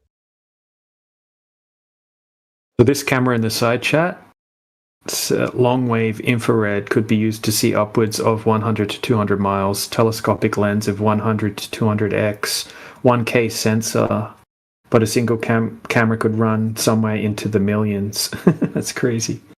And require some serious credential. Piece of junk.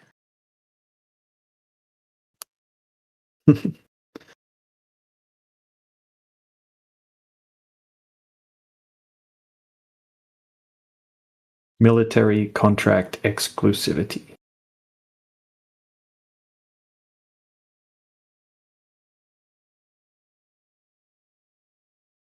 Yeah, why would they need a camera ground level that can see hundreds of miles?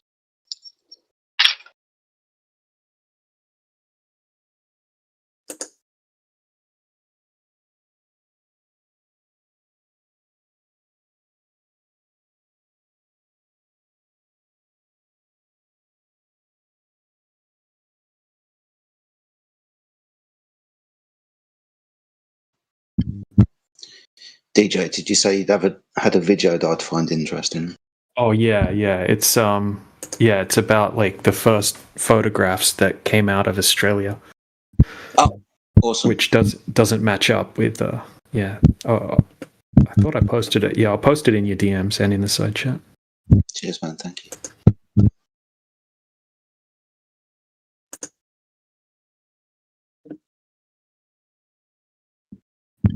Have you started to be a little bit skeptical about pictures that you keep getting shown? No, I don't like. There's a lot of these old world channels now that it's just like it's AI voice, and then half the pictures on 80% of the pictures they show are clearly AI generated. It's just annoying. That's all. Yeah, it is. Yeah, and this is now why I'm looking at what we're told to be old pictures and stuff, because just from the lens of understanding things can be manipulated, and this AI stuff is clearly obvious to be seen, but you just wonder about other stuff. But here's a video. Here's the link. First photographs of Australia. I'll send it in your DM. Cheers, man. Thank you.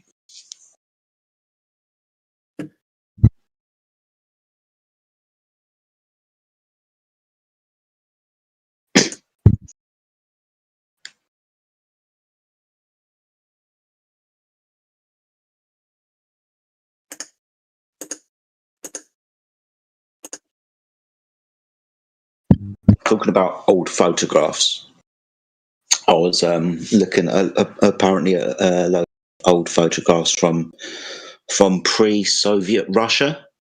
So we're talking like before the First World War type of thing, and like before the wars, but towards the end and the middle of the 19th century, and specifically their logging practices. Right, lots of photographs of like Russians. Cutting down trees and breaking logs and carrying them around and so on. And within these perfectly normal sized Russian people, there's this giant standing there with a tree over his shoulder, or like a couple of trees underneath his arm, whilst a couple of the regular sized normal people are like using like 2 or 3 people to carry one log. This guy who looks about 12 foot tall is like carrying about 3-4 trees. It's just interesting because they come from old archive photos from Russia. Wow, that's crazy. Yeah, you know. I'll see if I can dig it out for you, man, and send it your way. Yeah, I'd love to see that.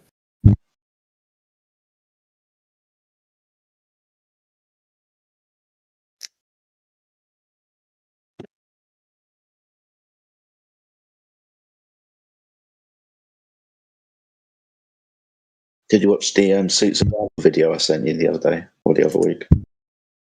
No, I haven't seen that yet. I definitely want to see that one. I've got a list. I got a playlist ready to go, which I should be watching right now and doing work right now, but here I am. I didn't ask, man. It's incredibly rude of me. How's the Flat Earth video going? Oh, yeah. I'll be working on that today.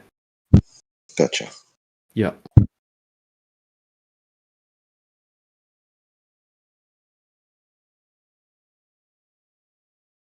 I came across one the other day where I literally just had to go because it sounded completely ridiculous, and I didn't want anything to do with it. But the idea, no, I'll tell you anyway. We've all heard of the old Singer sewing machines, the big cast iron things that you might find in your grandparents' house when she used to do sewing or whatever. We've all heard of these things, right? Yep. Apparently, they're not sewing machines. Apparently, the technology within the very first sewing machines is exactly the same technology you find within armaments and guns. It's like the mechanism that drives the needle downwards and so on. It's just, I can't remember the specific term for it. It's a lock and something, but that technology is exactly the same technology you find in, I think it's repeating armaments, like machine guns and so on. So it's the earliest form of that. You find it directly in the guns and directly in the sewing machines as well. So that the suggestion was that they'd either taken one technology, the armament, and then put it into the new technology, the sewing machine, because the drive mechanism literally was the same thing, or the whole thing in itself was some kind of weapon. It's fucking crazy.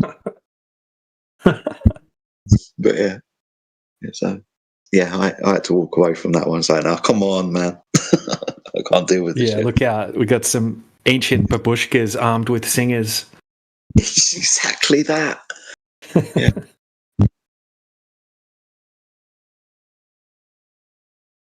Bit of a wander down the what is it, the musical revolution of like about 200 years ago. So the time of the harpsichord and the piano and the violin and so on, orchestral music, Brahms and Beethoven and all of these people, right? Specifically, the technology of the violin, piano, and so is incredibly far, way in excess of its time. A grand piano has got over 10,000 individual pieces to it, for example, right? And each individual piece has to be to as close to perfection as possible, because if one thing is not perfect, it will ruin the entire instrument, for example. Some of the wood that is used within like the violins and specifically like the grand pianos, it is still in really good condition today, where most wood would split, or it would bend, distort and warp over time because of moisture, damp and temperature and whatnot. The majority of these pianos don't. It's because of the specific type of wood that's used and that's how it's treated. For example, every single grand piano, the wood in it has to be dried for at least 50 years. That's an awful lot of pre-planning and an awful lot of fucking wood, for example, right? But yeah, look into the grand piano and the technology within that. It's probably well beyond its time, to be fair. Again, I'll see if I can find you the video, dude.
Yo, debate me. Like, the Earth is round and everybody knows it. Okay, so have you got any verifiable evidence of that? Yes, images, videos. Like, Okay. AI didn't exist in the 1960s, by the way. Okay, that's nice. So how do we verify the pictures to be true? How do we verify the opposite? Okay, so I'll tell you. So the pictures showed that the Earth is a sphere, a planet, right? That the surface is curved? Yes? Yeah, okay. Okay, so when we measure the surface of the Earth, we don't measure the surface to be curved over distances of water that should show curvature. We measure it to be flat. So when we try to verify that image of a curved surface, when we go to measure the curved surface, we don't measure a curved surface, we measure a horizontal one. So the images are not validated. What is confirmed is the measurement of the surface of the Earth. It's horizontal upon the surface of water. It's round, mate. That's not directly attacking anything that I've said.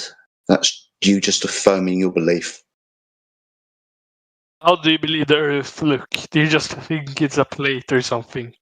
No, I'm telling you the surface of water, and it will shock you, right? The surface of water is horizontal when contained at rest over any and all distances, right? So in your glass of water, in your bathtub, in your fishing pond, in your lake where you sail a boat and your sea that you can sail across, the body of water is horizontal across its surface, right? If 70% of the surface of the Earth is water, and that water is horizontal upon its surface, then the Earth's flat. No. Oh, so is it a plate or a fucking, like, Minecraft block? Like, Don't know. So I'm only able to tell you the measurement of the surface. I can't tell you how big the Earth is, for example. I can't give you its overall shape. It might not be a true geometric shape, right? Like a cube or a circle.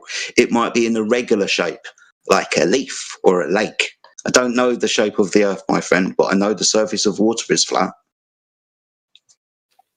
But if you take people taking picture from Mount Everest, and it shows the curvature. Would you like a panoramic observation from the top of Mount Everest? You know, where you turn around 360 degrees and you literally see a horizon encircle the observer. Oh, you see the coverage. You see like a yeah, ball. no shit. Like, the Earth is not fully round. Like, it's not a perfect sphere, but it's not flat. Like, we'll do it like this.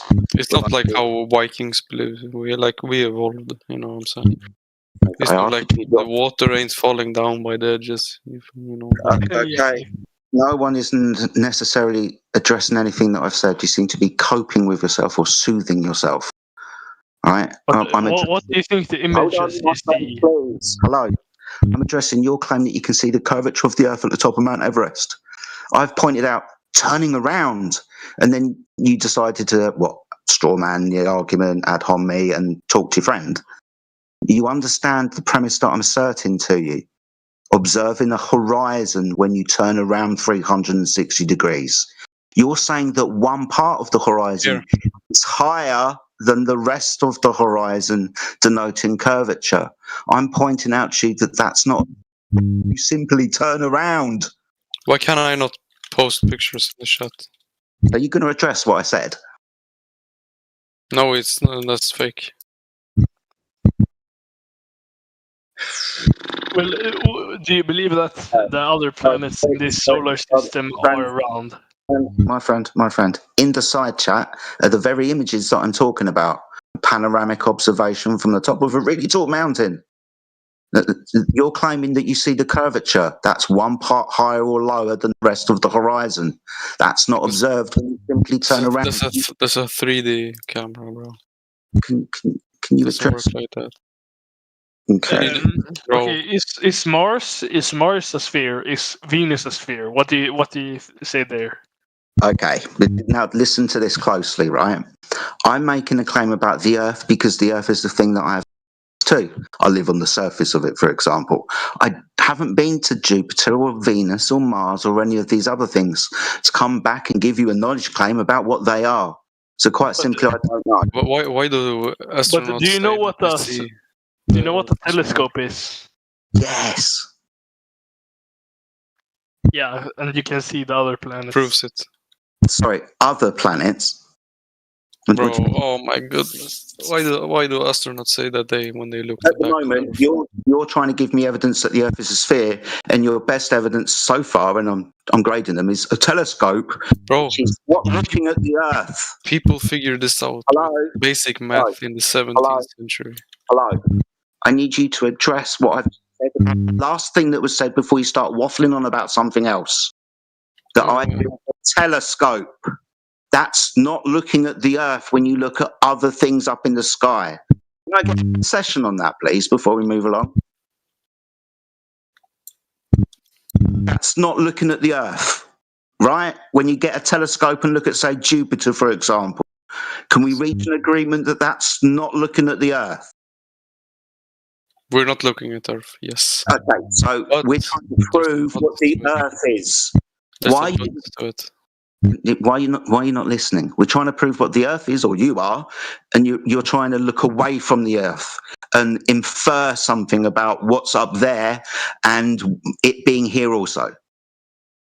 Can you do better than that, please?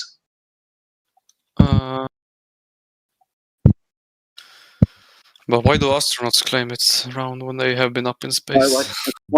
I can't divine the motivations of. Can you? Actual people up in this, they claim it to be round, and they actually been outside the Earth. I didn't know that. How do you know where they've been? Are you in the pocket? To be round, that means we should measure the curvature on the ground, which we don't. Okay, but there are mathematical equations. So you're following along. Square of the Earth. Hello? Just so you're following along, that's two claims that you've made that we can't verify. Remember, the pictures from space showing the Earth to be a sphere, well, when we measure the surface of the Earth, it's not a sphere. And the claims from the astronauts that the Earth is a sphere, well, when we validate that claim and measure the surface of the Earth, we don't measure that curvature, so not a sphere. So that's two claims you've brought up that can't be validated, and a telescope that's not looking at the Earth. Can you try again? Oh my! What? Why? Okay. Do you believe the moon is rotating Tanner, no more around questions. the Earth? No more questions, Tanner. Oh yeah. Okay. No more questions. It's too hard to. No, listen, Tanner. You're going to tell me one answer he gave you in the 40 questions you already asked. One answer. Huh? Tell me an answer that he gave you to one of your questions. Any of the questions. I'm trying to figure out if you're even paying attention to the answers or we're just wasting our time. So tell us. You asked a lot of questions. Tell us one of the answers. That he made? Yeah. That yeah, tough, isn't it, when you're not paying a fuck attention? No, bro, go on fucking mute, dude. Go on fucking mute. I couldn't take any more of that, Jedi, dude. You're just talking to a fucking brick wall. Oh no, you're fine, man. If he's had enough of it, then that's fine. So he asked you like 40 questions and did not listen. Like as soon as you answered, another question comes out. Like he didn't even think about. It was tough for him to even concede that looking at the fucking Jupiter is not looking at Earth. Like that was like pulling teeth. Yeah. Well, there was two of them, no? Where's the other one gone? So Tanner, we can try again, okay? But if you ask a question, actually listen to the answer, and then you can have like an interchange on that instead of you just fucking shotgunning bullshit and not listening to the answer. Because if you're not going to listen to the answer, why should he even talk to you? That's fair, to be honest. Like, I know it's fair. We do this all day long. You gonna do better now, Tanner? Thank you. He probably didn't even hear what I just said about. Henry, du är fan unmutad. Prata nu för fan. He is on mute. He's been on mute for about 15 seconds. Hello? You guys are talking in DMs, talking nonsense, aren't you?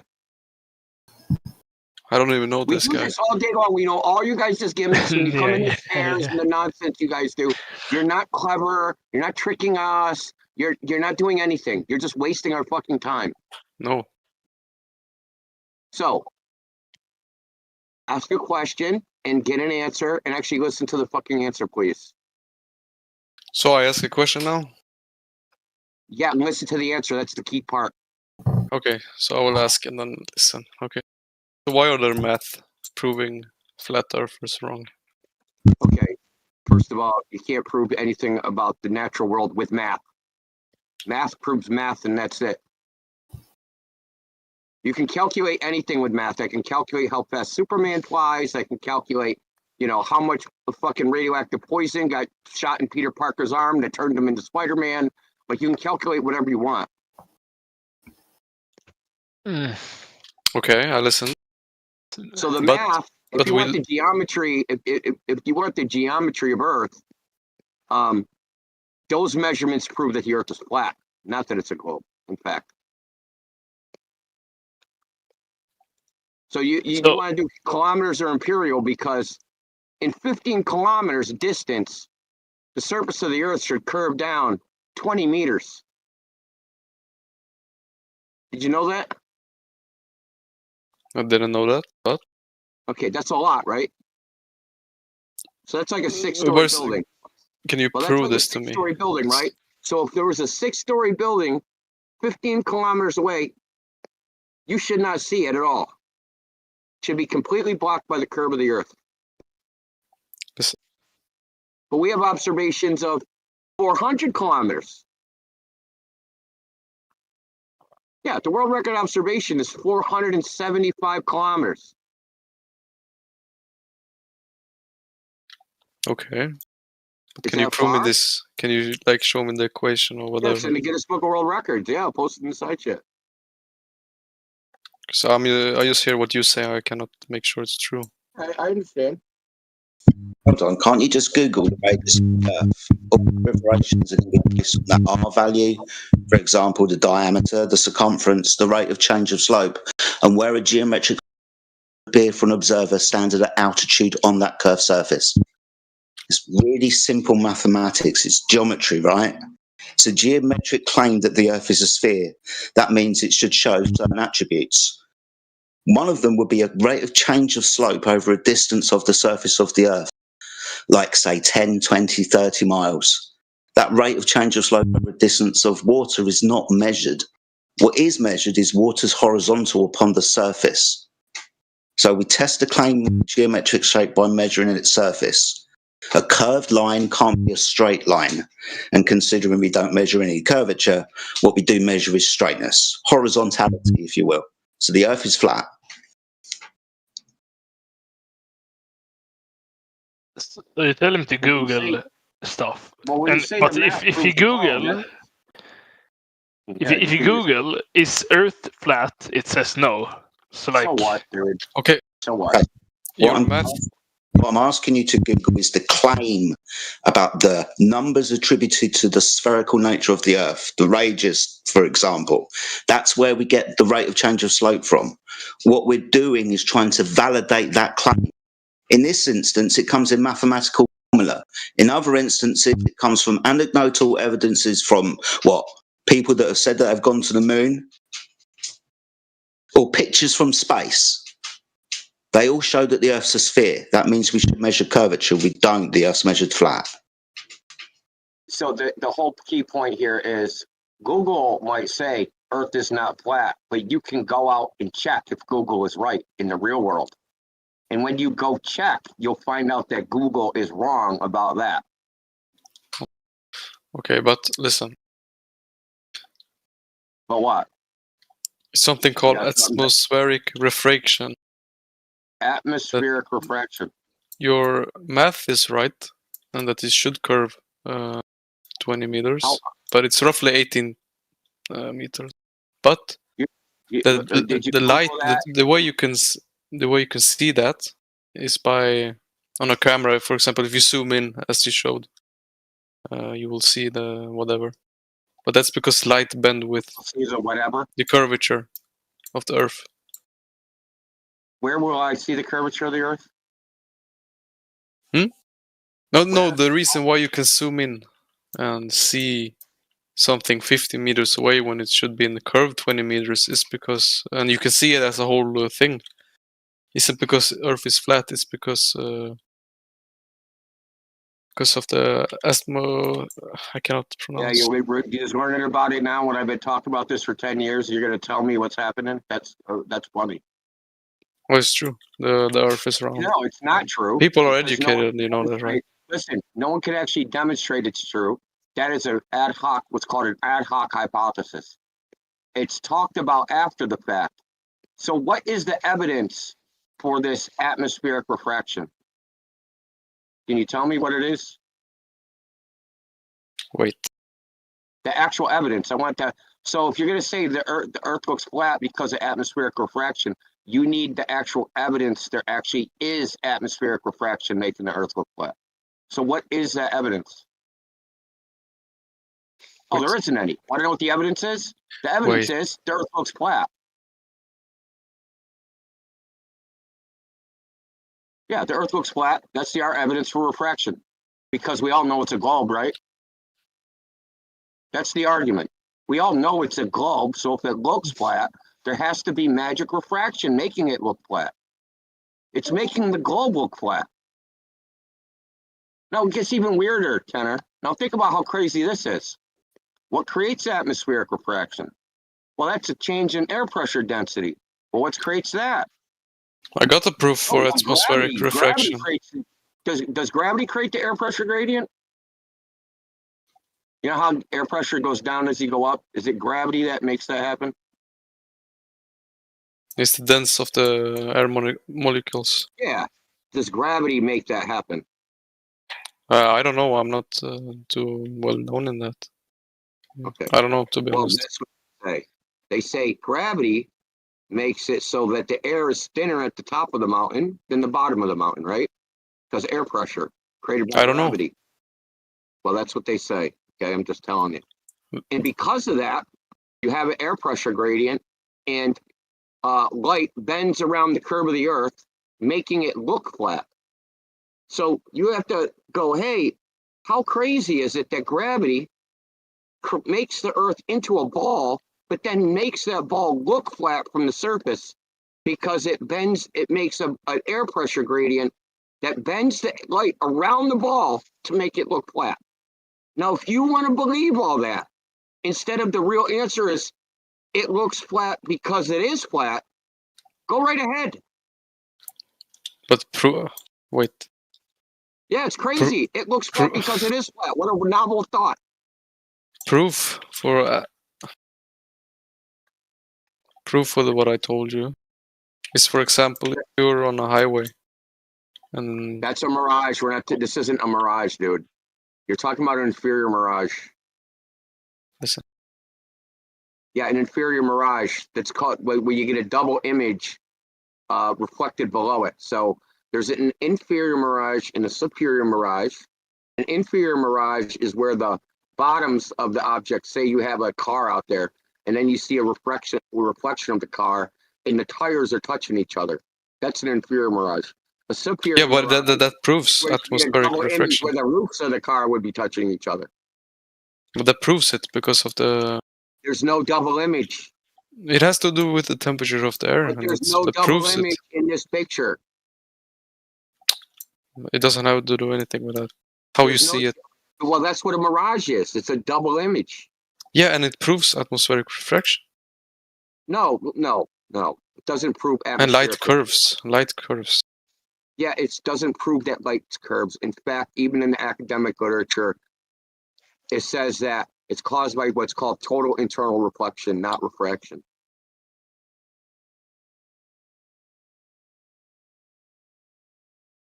Yeah, because it's a reflection. It's not refraction. It's a reflection. Do you want to know what proves curvature of? Yeah. Tell me what proves the curvature of the Earth. One thing. Light curve. You know light curves, right? Yeah, like those. light only curves under special circumstances. And that's what makes it seem that you can see it as flat when you zoom in. But how do you know the light is curving? it's because of temperature and the air density. How do you know what the temperature and air density is? How do I know what? How do you know what the temperature and air density is? How do you know what conditions exist that can curve No, light? but the temperature is different all around the Earth. That's Yeah, why it no, will show difference. Is it locally different? What do you mean? Locally. Like if I go to the beach, is it different at the beach? Like one part of the beach is hotter than another part of the beach? No. How would I know? Like, Yeah. How would you know? yeah, but that doesn't prove anything. You're saying a different case This is scenario. what you were claiming is look, bro. You said refraction is curving light around the ball to make it look flat. You haven't provided any evidence that that's true. You're just saying it. No, but you can see it in different experiments That's a mirage. That's that people different. do. That's actually layers of air. It's a completely different phenomenon. No, but it proves it. It doesn't prove anything. It's not even the same it does. phenomenon. It's not even the same phenomenon. If you put a straw in a glass, Yeah, it will but seem air's bend. not water. No, oh my goodness. The difference in refractive index of air and water is 30%. So the refractive what index of happened? water is 1.3, and Okay, refractive index of air is 1. So we're only talking about in air, so you're in the same thing. There's only air. So do you know the third form of water? So you're gonna make another false equivalence? No, it's not or you're gonna false. just provide evidence that this is actually happening? It's proof. We don't want with that it could happen, or maybe it would happen, or should happen. We want evidence that actually is in this photograph. What? The photograph that I posted, the long distance observation of 275 kilometers. Do you have any evidence of refraction bending light around the ball in this photograph? Huh? Do you have any evidence he speaks Japanese? creating this observation and making it possible? Do you have any evidence that's the case? I'm sorry, I don't. I have evidence it's not the case. And this might seem technical because it is. So when you have high refraction is based upon the wavelength of the electromagnetic radiation, specifically the colors. So the way a prism works is because since each color has goes through the prism differently, because of the it has a relative refractive index based upon its color, you get a spreading out of the white light into a rainbow. Okay. Now, if refraction was happening in this observation, you would get the same effect because it's 275 kilometers, and there has to be a hell of a lot of refraction between the camera and the mountain, right? But we don't see that. We don't see what there's actually a name for it. It's called chromatic aberration or chromatic dispersion. Now, we should see this dispersion, but we don't see it. We never see it. Whenever you guys say, hey, refraction's going on, well, why don't we see dispersion? They see it when they look through telescopes, but they don't see it when they look long range on Earth. So why don't we see that? If refraction because light curves. Okay, if it was curving, you would see chromatic aberration. Do you understand? I don't know what that means in English. A prism. I don't even. You know what a prism is? A rainbow? Yes, I know what a rainbow is. Okay, yes. A piece of glass, you shine the light in and it makes a rainbow. Prism. Okay, yes, got it. Okay, that should happen in the air. You mean that it bends? No, that it should make a rainbow. It doesn't do a bend in a rainbow. I know it doesn't do that. That's the point. That's how we know there's no refraction. But it doesn't prove because rainbows only show circumstances. It does prove it because it's not an optional thing. It's not like, oh, we want to make a refractive atmosphere that doesn't do this. It's not possible. They're intrinsically related. Refraction is based upon the wavelength of light. So blue wavelength, red wavelength, orange wavelength, all the colors, they all have different wavelengths and they all refract differently. So when the light bounces off the mountain and comes towards the camera and the camera takes a picture, you should see a red mountain, a blue mountain, and a green mountain. You understand that, right? You understand that they make telescopes for astronomy that remove this specifically. I'll show you. I'll post it in the chat, dude.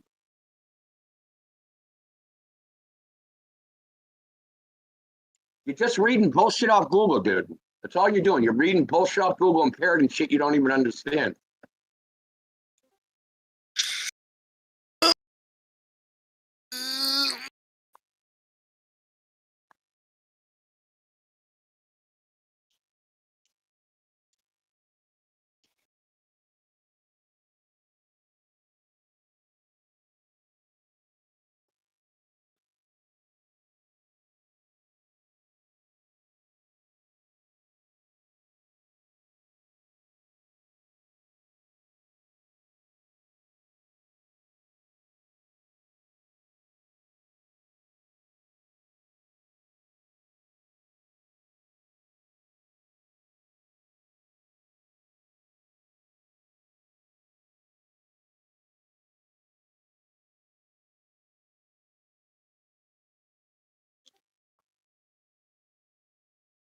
What's up?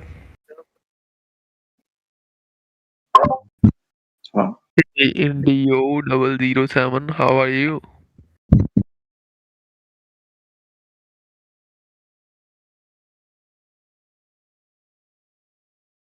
Hey, Indio 007. Okay, so I posted an image in the chat, an example image. Now, this is a photograph of Saturn. You can see it's red on top and blue on the bottom. This is caused by chromatic aberration, which is a result of refraction. This is what you would see. You would see blue on the bottom and red on top if there was refraction going on. You don't see this, so there ain't no refraction going on, bro. You are listening me, Indio. Sorry for interrupting you. I'm talking to somebody, brother. You know, you have bad manners. You always come into a chat and just start blabbing. Okay.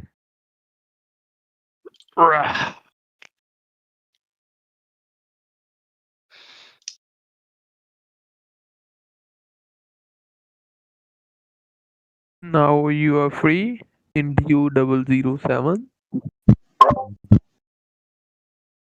There's another image.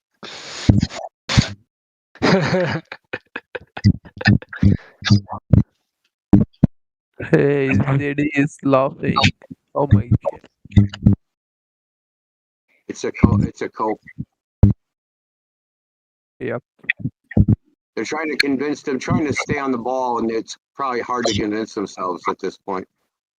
Yeah, they're resorted to spamming emojis in the chat as if that was going to prove the Earth is a ball. Oh, your pick is very great. You are making a flat Earth. Oh my god. No, I didn't make the flat Earth. It already was flat. It's always been flat. You mentioned the color like orange, white, and blue. Where's color in your Earth, bro? Well, since you can't control your mic, I'm gonna just mute you. I told you, you two are giggling in your back chat. You think it's funny. You got cooked, dude. You guys are just spamming freaking globe emojis because you can't actually make an argument on how you. So Tanner, tell me how you know the Earth is a globe. Now, don't tell me how you think somebody else that's not you knows. Tell me how you know. Because I read about it and it's true. No, how do you know? What's your evidence that you accumulated? My evidence. Yeah, yours. It's information that is published. Yeah, so what? Lord of the Rings is published.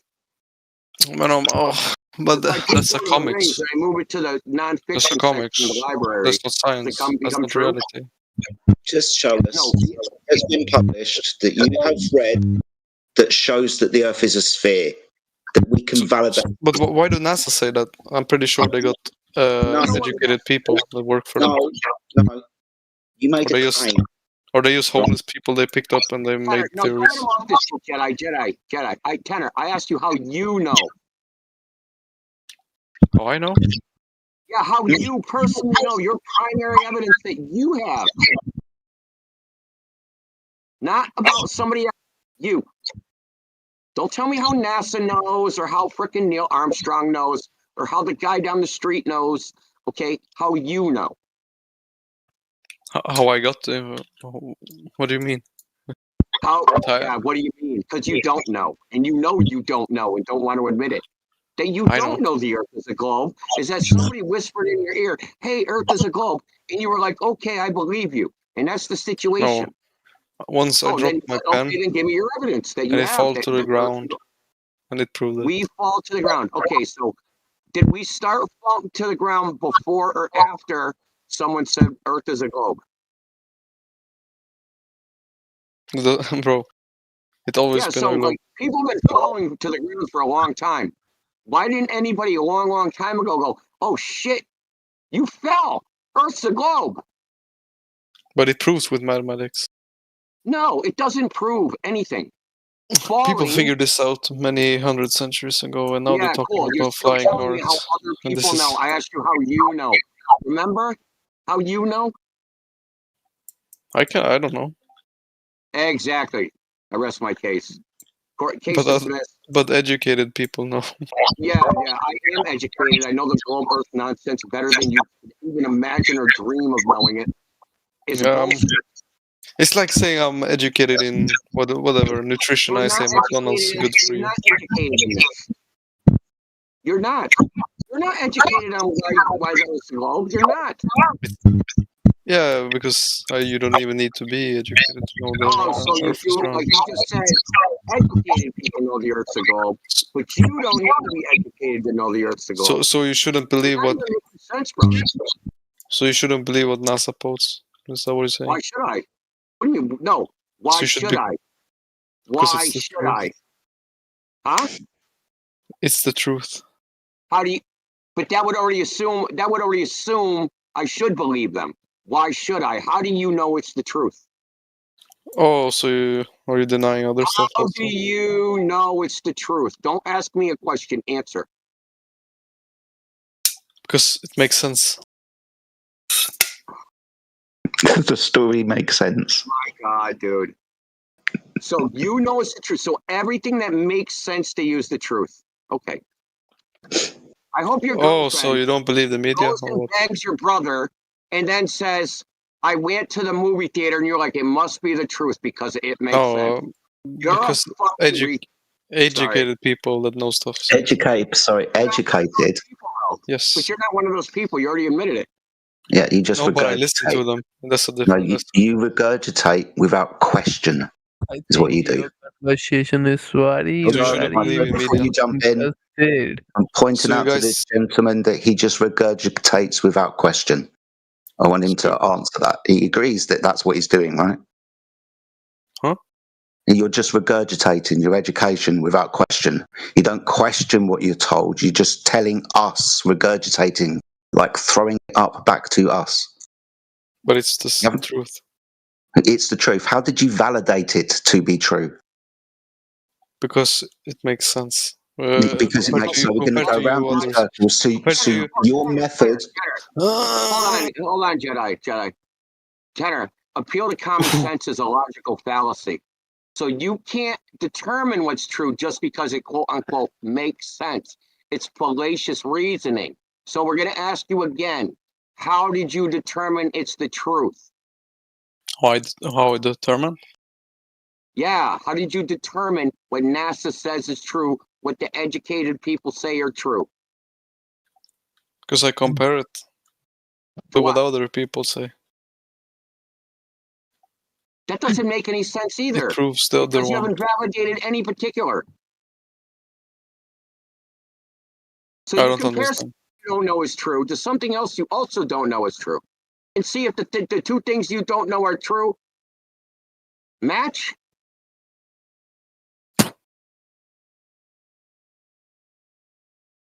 What do you think our purpose here is? What do you mean? What do you think? Why do you think we're doing this? Were you sitting here? Out, Jedi. Yeah. Why do you To think we're convince doing other this? Why do you people think we're doing this chat? Yeah, what do you mean? To convince other people? Yes. No. That was your first mistake. Okay? We're trying to teach you how to fucking find out what is true. And you just said, yeah, no, how to. Not what is true or not. We're not trying to tell you what is true or not. We're trying that's exactly what. Figure out what is true. And appeals to authority, appeals to credentials, appeals to common sense are all logical fallacies. You know what a logical fallacy is? I know what logical is. I don't know. No. Yeah, but you know what a logical fallacy is? No. You know what a straw man is? No. Straw man fallacy? What? Okay. I'm trying to teach you. I don't think he understands anything about logic. What, say that again? What? Somebody said something, what? Yeah, Indio, do you think that he just have he's ignorant about logical fallacies or logic? No, bro, it's a language. With logic in general. Okay, so a lot of logical fallacies have Latin names, and if you should still recognize them. Do you know what an ipsy-dixit fallacy is? What? Yeah, exactly. So you don't know about logical fallacies in any language. I don't know what it means. I cannot translate it. Including your own.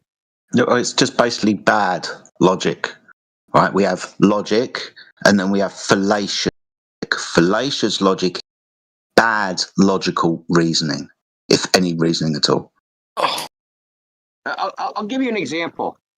Now, if we wanted to know if water boiled at 200 or 100 degrees Celsius, would we take a vote? Huh? Would we vote on it? Whether water boils at 100 degrees Celsius? No, you would prove it. Will we have an election and vote? No, you prove it. Okay, so that's a particular type of fallacy that's called an appeal to majority fallacy. That you can't prove that water boils at 100 degrees Celsius by voting. Exactly. The number of people who believe it, right? So more than 50% of the people believe Earth is a globe, but we can count 1, 2, 3, 4, 5 and say, hey, most people believe the Earth is a globe, but that does not prove the Earth is a globe. That's an appeal to majority logical fallacy. So the other logical fallacies I listed, hey, it makes sense. That doesn't prove a proposition because what makes sense to you might not make sense to somebody else. It's subjective. So you can't prove anything using that as an argument. Okay. That's what we're trying to teach you, how to actually find out what is true. You don't have the tools to find out what is true.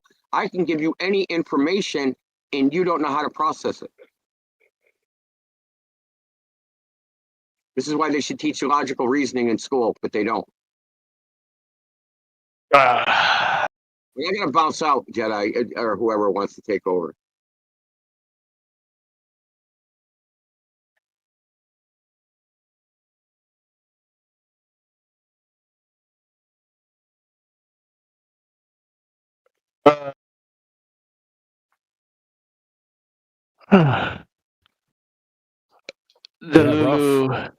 Rough, isn't it? Getting schooled by a flat earther. Nah, bro, it's painful to hear this. Dude, you guys clearly came in here, didn't have any idea what you were talking about, don't know anything about the globe, right? You think you can debate something you don't know anything about, and you base your worldview on something that you don't know anything about. It's just blind faith, bro. It's kind of like a religion in a way. No. Okay. Oh, what's the radius value? What's the radius value? Tenor. What's the radius value of the globe? Don't look it up. Tell me what it is, or say I don't know. You don't know. See, you would have said it if you.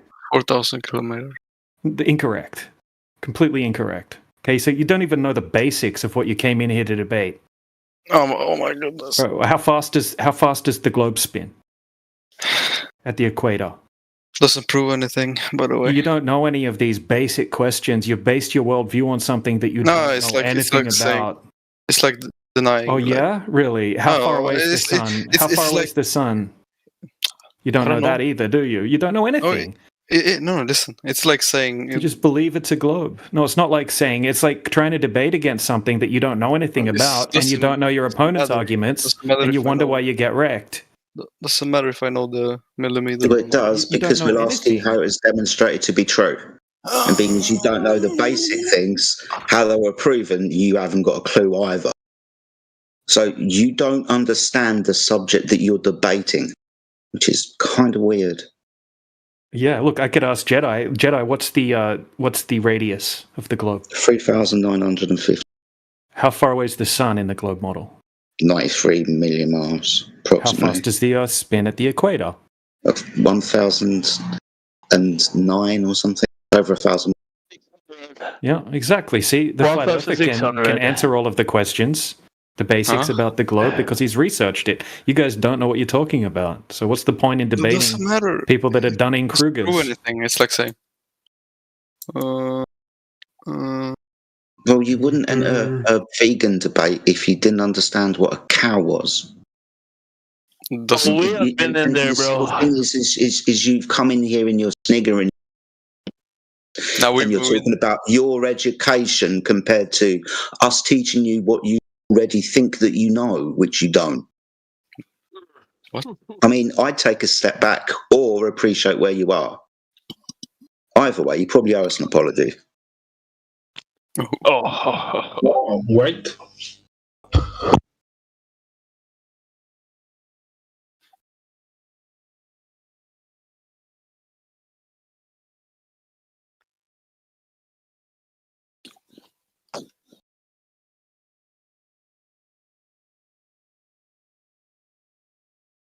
De är fan helt pantade alltså. Det är fan sjukt.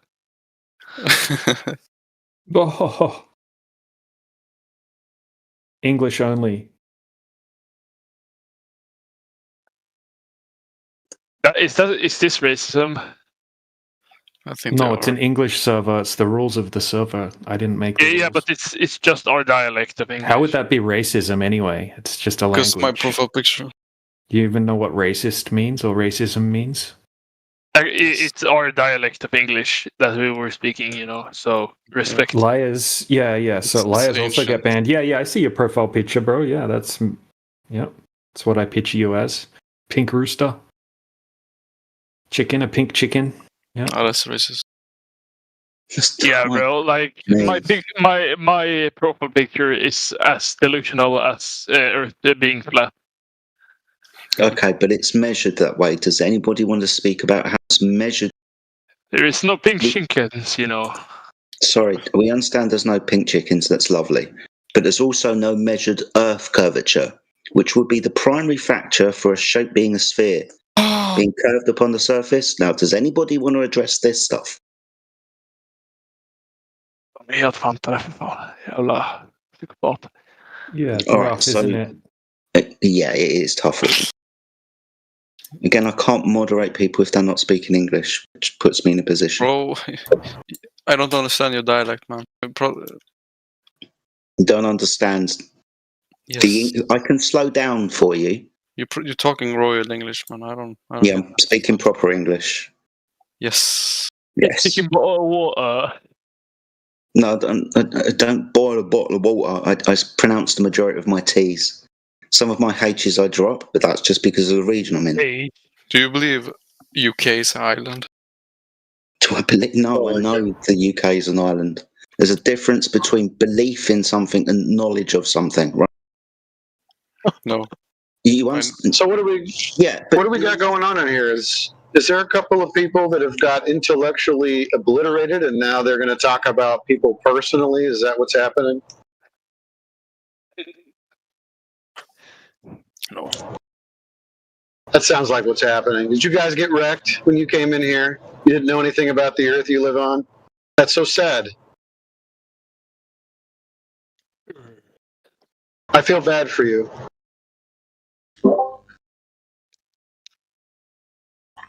So yeah, the UK is actually on an island. Yeah. What? No, it's not, bro. It's I don't believe that because do you know how a water molecule is? How it's. You guys about done here? It's not an island, by the way. Then what it is? It's just I believe it's another planet, to be honest. I think so. They're starting to dribble.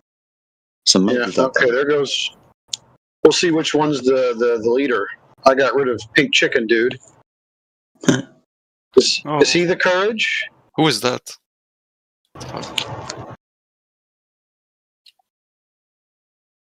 Who's the muscle and who's the brains? Who's the hero and who's the psychic? Yeah.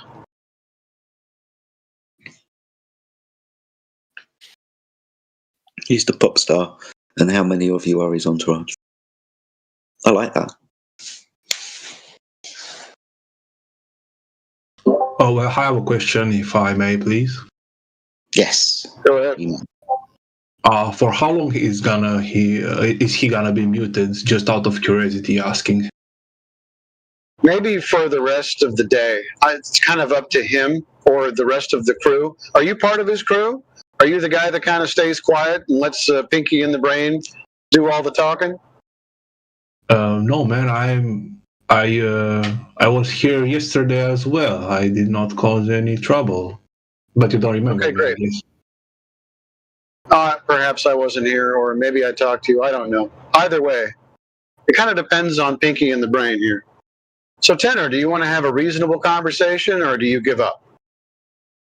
I never give up, buddy. You never give up. Terrific. So we're going to have a reasonable conversation about the Earth, right? Or are you just here to troll? I'm not a troll. Great.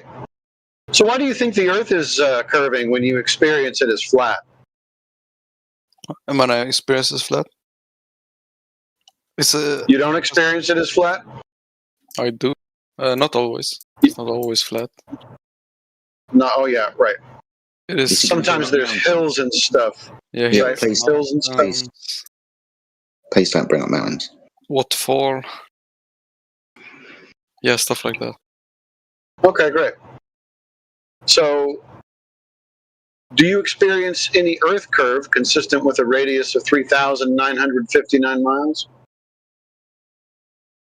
If I experience? Yeah, have you ever experienced that kind of curvature in your life? On the Earth? Just when I fly.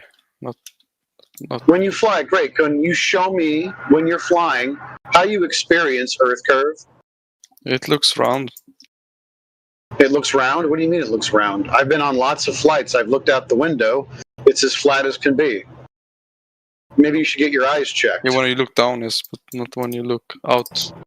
No, I look out too. Yes, the horizon is flat. I mean, if you think it's curving, then apparently you think you live on a toilet paper roll. Have you ever looked out the other side of the window? On the other side of the plane? What? You don't even realize you think you're seeing Earth curvature from a plane window? That means that you live on a toilet paper roll, a cylinder. I don't get what you're saying. I'm sure you don't get it. Was it supposed to be that? If it's curving left to right out of one window, you still don't live on a ball. It would be a cylinder.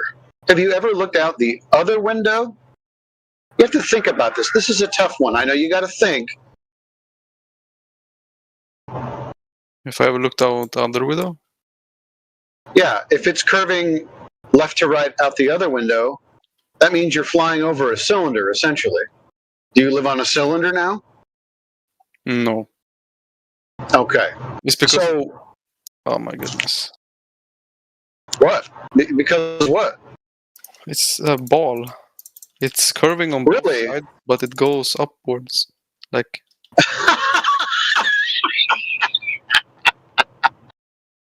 It goes upwards. Okay. Do you have any Earth curve measurements that you can show me to prove your claim? Or do you just believe what everybody told you in the TV? Shouldn't you believe what people told you? Absolutely not. But I'm pretty sure I believe stuff that happened in history. Other stuff like that, very bad. You believe stuff in history? Great. That's even worse. So how are you going to validate anything that occurred in history? What do you mean? Is that bad? Do you deny stuff in history? Do I deny stuff in history? No, I want people to prove things to me that happened in history. And it's going to be pretty difficult sometimes for them to do that. Okay, whatever. Okay, whatever. Yes, I believe. So you're done here too, right? You're done. Space. You believe in space. So this is a religious belief for you. I believe space. You worship the sky. NASA. There's a lot of beliefs going on. No one's talking. You're not talking about much knowledge, things you know, just lots of beliefs. I trust NASA. Yeah, exactly. That's my point. You've got a lot of trust. Yes. What we're talking about is things, the story that you keep telling us, we try to verify whether it's true or not. And when we try to validate it, we find out it's not true, i.e. there's no measurable curvature on the surface of the Earth. You just trust. We're trying to help you break away from this trust that you've got, from belief into knowledge. You can prove to yourself the surface of the Earth is flat. You just got to go and look at it and measure it. It's that simple. This conversation should be really easy. Do you believe the police keep the city to the law? Which police? No. Where? What now? What, 2 weeks ago? 2 years ago? 10 years ago? Be more specific. This is very general. Again, it's about my belief in something. We're not talking about beliefs. We're talking about what we know or can demonstrate to be true or not.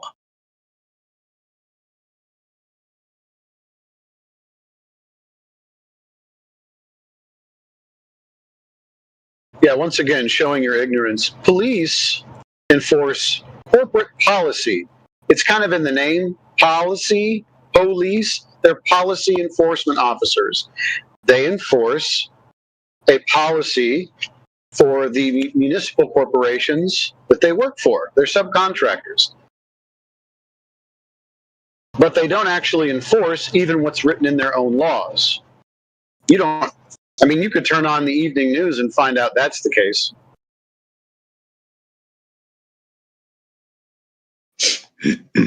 What other bad examples do you have? Do you have another bad example that's going to blow up in your face? Do you have another bad example that will blow up in your face, like the police? Of trust. Or history? Yeah, of trust. For example, I trust the winners of World War II, for example. You trust the winners of World War II, for what example. Happened in, which ones? And what happened in Auschwitz, for example. Yes, I trust that. For example, I don't deny that. Okay, that's nice. Okay. Because that happened. You trust stories about things that happened, 70 years ago? Yes. 80 years ago? Okay, why? Huh? Why? Why I trust that? Yeah. Because they say so. Because someone told you. Why do you just believe what people tell you? Complete strangers that work for the state. Why do you believe complete strangers that work for the state? And the state, of course, is owned by a corporate bank. Why do you trust them? You think they have your best interest in mind, do you? It's true. It's proof. Maybe it's an attribute that blind believers have. Oh my goodness, man. Dude, you sound like Neo from The Matrix. You're starting to freak out. It's true. It's true. What they told me is true. I don't know how to prove it, but they do. They're telling me the truth. I promise. Do you worship these people? There is proof. Because what? There is proof of Auschwitz. That's why I believe it. And they say it. Sorry, you're mumbling now. Speak more clearly. Yeah, say it with your chest, homeboy. Huh? Say it with your chest. I believe what you're saying about, for example, Auschwitz, because there is proof for it. Okay. And what's the proof of Auschwitz?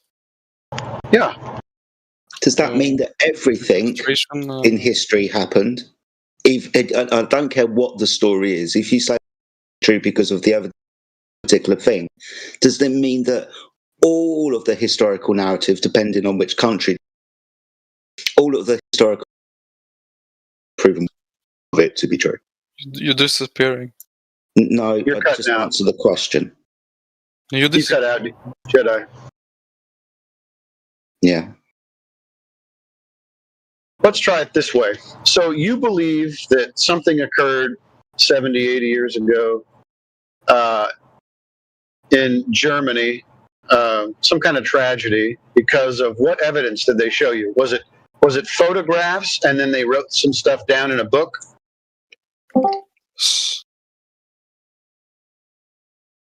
Okay.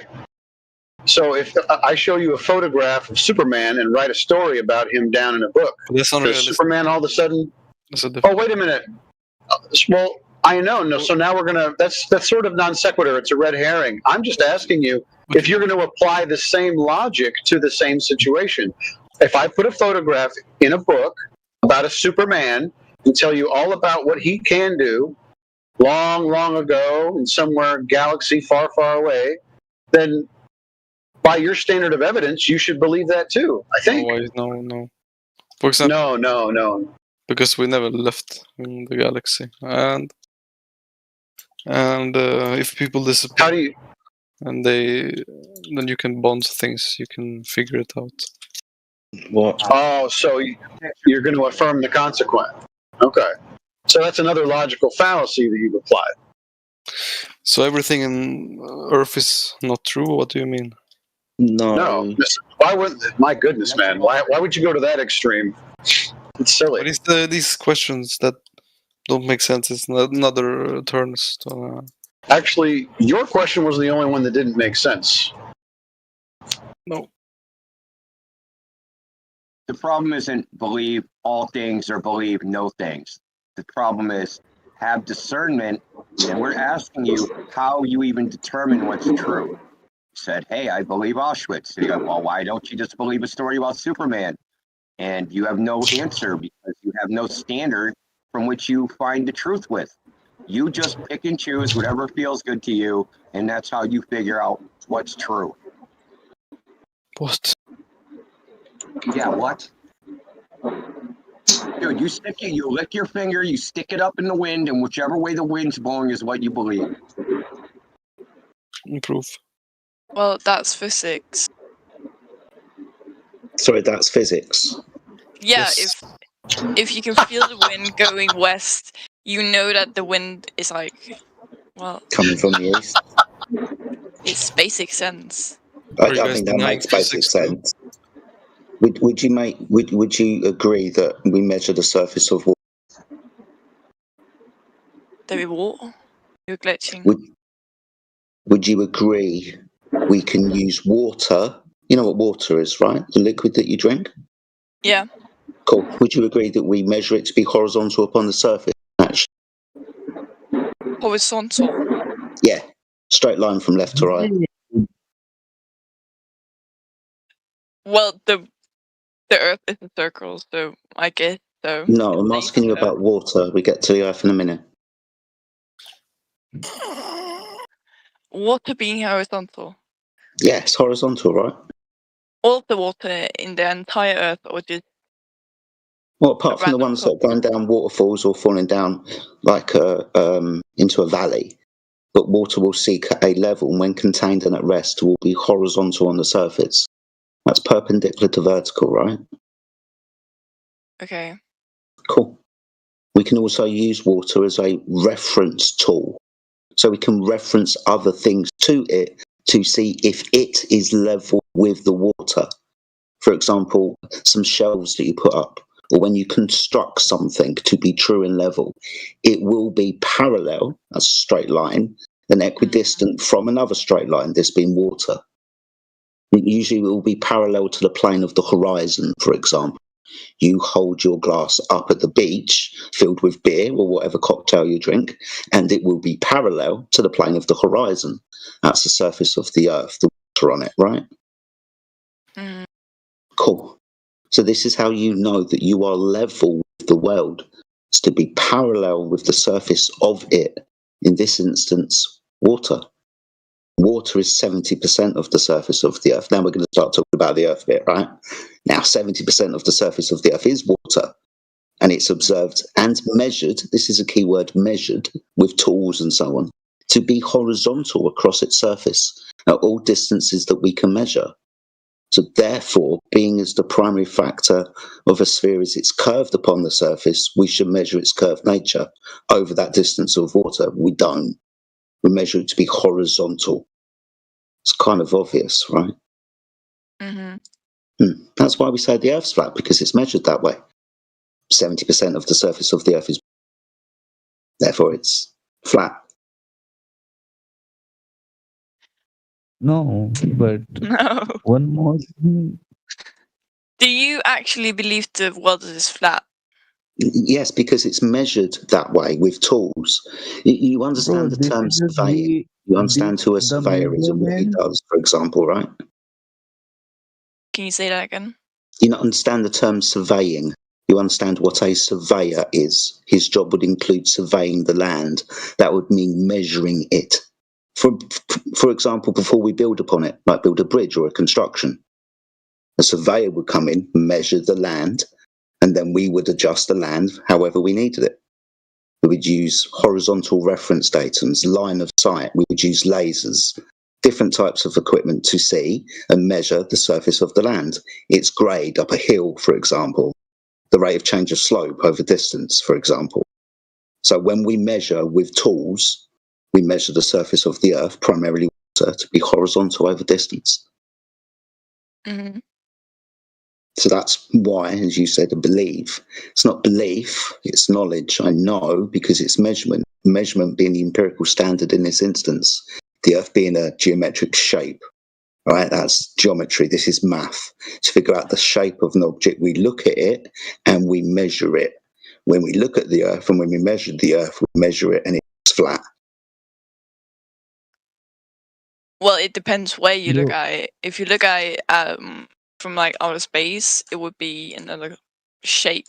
It would be. So you've done that. You've been to outer space, seen the Earth being a sphere. I've not been to outer space. Okay, cool. Yeah, I know. I said that with my tongue on my cheek, right? No one has. We'd have to trust this, right? And the way that we verify this claim that if you go to space, you could turn around and take a picture and it's a sphere.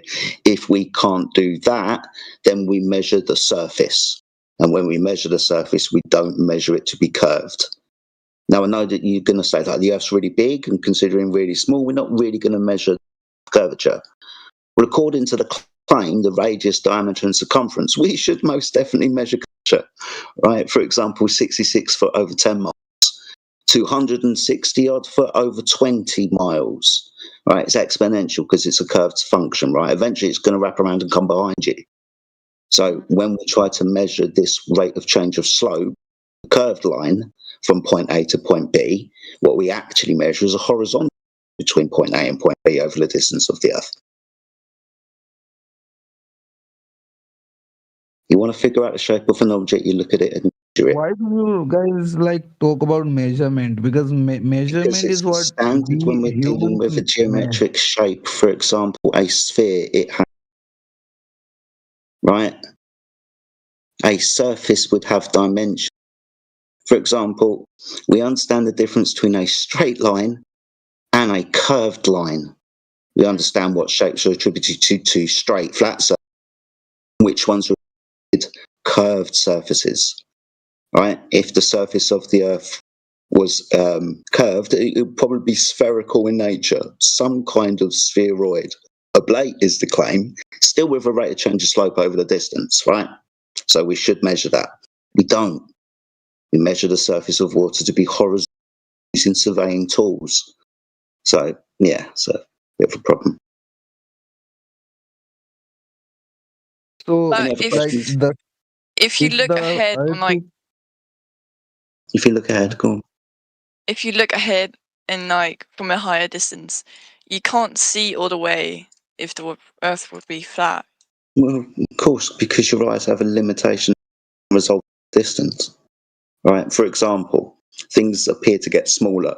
That mountain that's far away, you know it's really, really big, but actually to where you are, miles away, it looks small. Right? So you're going to have a limitation to how much of the Earth, depending on what you and your vantage altitude. And of course, the meteorological conditions and so on. Light can only penetrate the medium of air, for example, before it completely attenuates and doesn't penetrate at all. Okay. So you can see as far as you can, right? Depending on the limitation of your optic, right? Your eyes might, let's say, binoculars or some kind of zoom camera, something like that. That will be the limitation to how far you can see. Right, your altitude, right, from the beach, climb that cliff, get in an airplane. Altitude is just going to help you resolve more of the surface. Right, that's just going to be based because you're further away from it, see more of it. Okay, and the other limiting factor is going to be the meteorological conditions.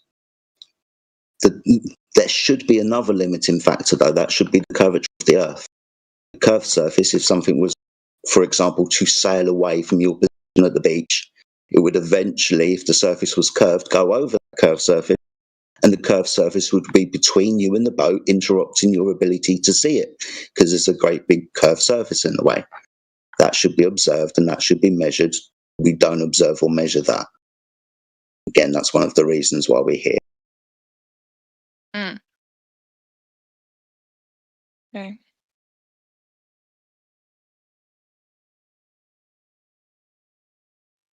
I've got a question. Okay. First and foremost, can you hear me properly? Yes. Okay, good. And the second, don't get personal. That just adds a bad taste in my mouth. If we know that every planet in the solar system is a globe, why wouldn't we assume the Earth is a globe? Okay. Every other light fitting on my ceiling is spherical. So therefore, the floor that I'm standing on must also be spherical. This doesn't logically follow, right? To say that the Earth is like those things in the sky, and I'll give you, for sake of argument, that spheres, Jupiter is a sphere. For you to say that the Earth is also like that, a sphere, then you must observe and measure the curvature of the Earth. You must prove it is like those things. You can't just turn around and say it's like those things. You've got to prove it first, Sunshine.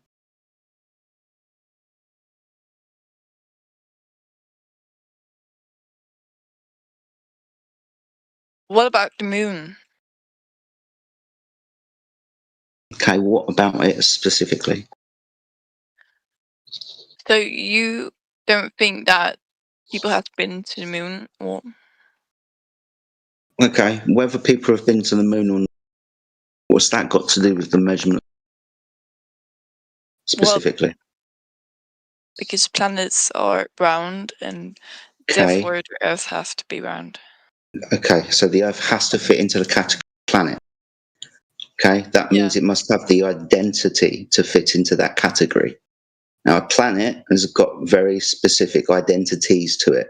For example, it's a sphere that rotates upon an axis that orbits around another sphere, the sun, or a sun. So the Earth must show those constituent factors. It must show a rate of change of slope, and it must measure to have motion. Do we have any of these measurements, curvature, or any is like those things in the sky that we're presuming the spheres in motion for the sake of? Oh, this is.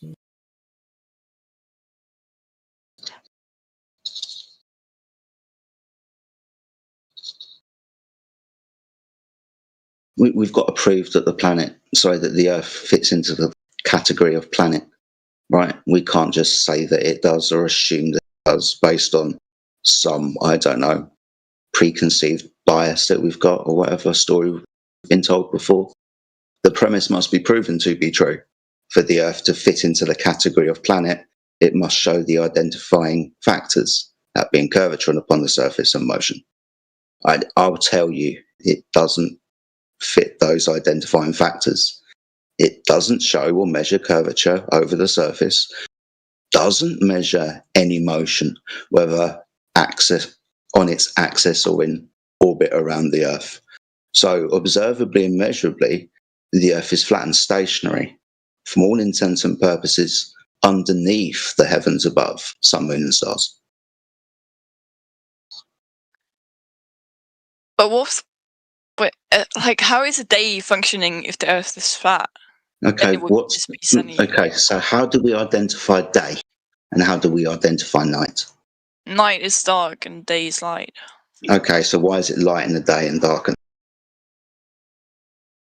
Well, because we as humans determine it to be, because we can only see in daylight. No, the sun's up, right? We know it's daytime because we can see the sun. It's the sunlight. Yeah. We see it at night time. So the cause of day and night is the sun. It moves. Mm-hmm. I mean, for example, when you wake up in the morning and you see throughout the day, you notice it's higher up in the sky. And when you go to bed in the west, you notice the sun move across the sky, right? Yeah. So from observational point of view, you want to understand how the day and night works. Well, that's the sun moving. We see it's day. When we don't, it's night.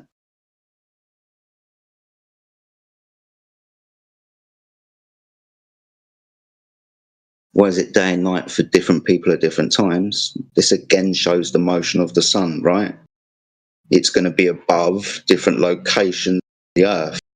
So that can be described or measured as, say, solar noon, or about that time when the sun's high in the sky.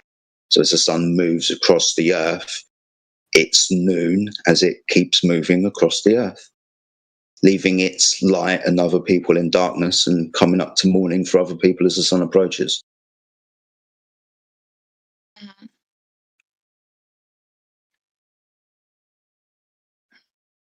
Same with seasons. The sun does that. Sun doesn't rise or set exactly at the same position day after day. That cycle's repeated on a yearly cycle, right? That yearly cycle gets broken down into the sun's motion, right? At some points we see more of it, at some point less of it, depending relative to its position. We call those winter, summer, spring, autumn. Some places won't experience that seasonal flux as much. Some people have extreme deviation. Others, again, this is primarily caused by the sun motion.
Okay, so that was a long enough silence. Has anybody else got any other comments, questions, things I'd like to raise pertaining to the subject of the Earth? If you're new to the channel, welcome. We're open to all questions. If anybody wants to debate the subject, then please feel free to bring up a claim if you prove that, or debate that claim however you wish. Sometimes after a conversation, it does take a moment of silence for people to think about what's being said. That's fine. Appreciate that. Please take your time if you want to consider what's been put forth. If you do have any questions about what's been said in the previous conversation, again, please feel free to ask. If you're new to the channel, please don't be shy. You can unmute yourself, say hello, say hi, tell us what your name is, introduce yourself, and tell us why you're here. We're not necessarily that hostile, but should you be hostile to us, we can act accordingly. But that doesn't have to go that way. I prefer a robust conversation. Information exchange is always good, doesn't necessarily have to be a debate. But like, if anybody has any comments, questions, I'm not necessarily interested in your concerns, to be honest. But any comments or questions, that would be awesome.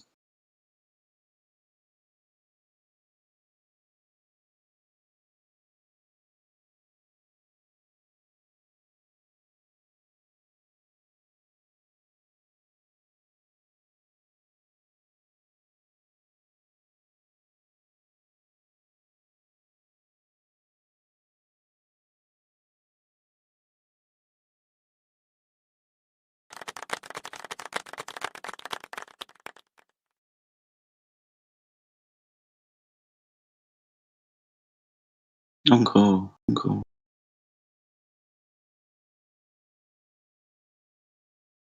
Got a couple of people muted in the channel, I noticed. I'm colourblind. Pink? Yeah, it looks pink. Pink hen. There we go. What's up, Pink hen? How you doing?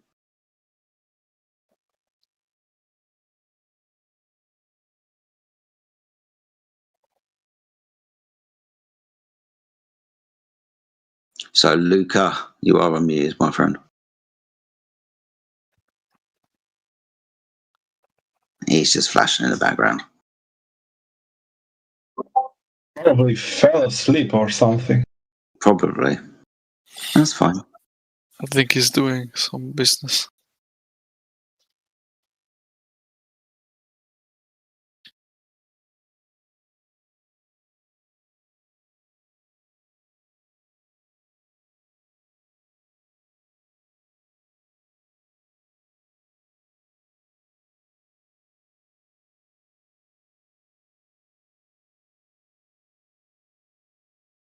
We've got quite a few names in the chat that I do not recognise. And what I mean by recognise is not as flat earthers and people from 24. Obviously, lots of new people come into the channel, and I always try and look out for new.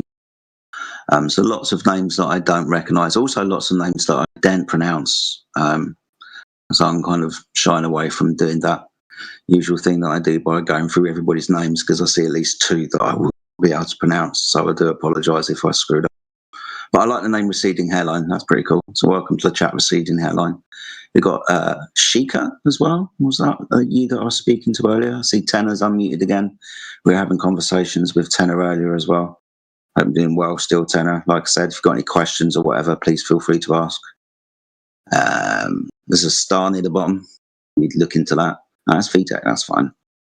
Who else have we got here? Why you muted Luca? Pardon? You muted Luca. No. Yeah. I've got a question. What's that, my friend? What's the topic? The topic is the Earth and whether it's a planet or if it's not. Oh, I guess I don't know, like it's a planet or something like that. But it's something very different, I guess. Different than what? When you say different, as in it doesn't share similarity with, say, Mars? Yeah, like different from what everyone is claiming. Okay, I can appreciate that. Why do you say that it's different to what others are claiming? Yeah, because we don't know for sure. It's just an assumption.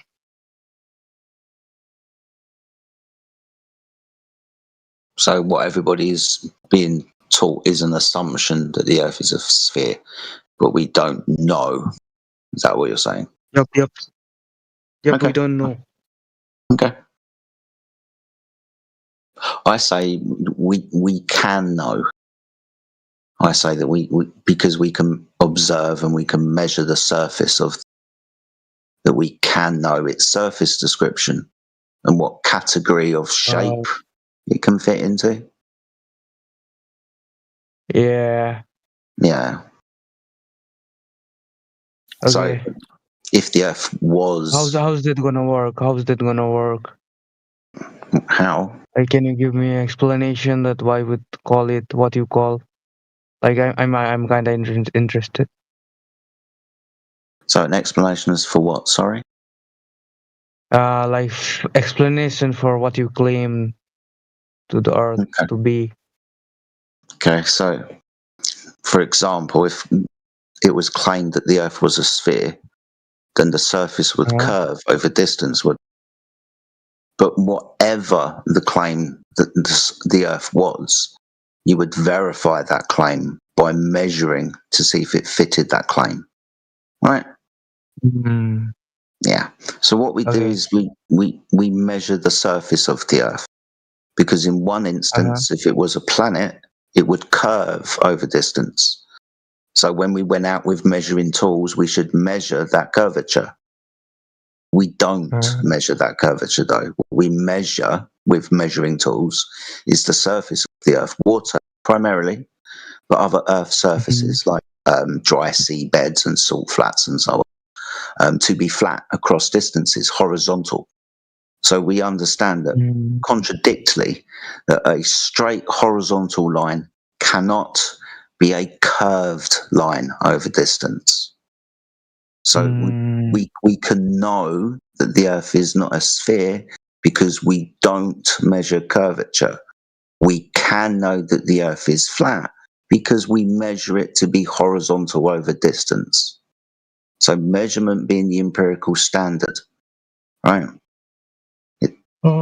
I got you. Good. Okay. So by measuring by our own senses, we can conclude that the Earth is flat. So that's what I'm trying to say, right? Yeah. Is that it? Yeah. Literally, is it? No more, no less, really. Yeah, that's a very good perspective, I would say. But it's also like, there's gonna be a lot of disagreement. And I just don't know whether the Earth is flat or whether the Earth is round. But I would say, yeah, it's a good perspective to see the Earth. And yeah, that's all from my side. And thank you so much. No problem. I appreciate your time. Please come again soon. Yep. Could I get the math behind the? Could I get the math behind everything? The math behind everything. Okay.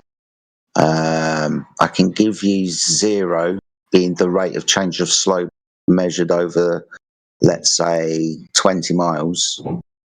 I could probably give you the tools to measure that, but maybe I'm not answering your question correctly. If you could just...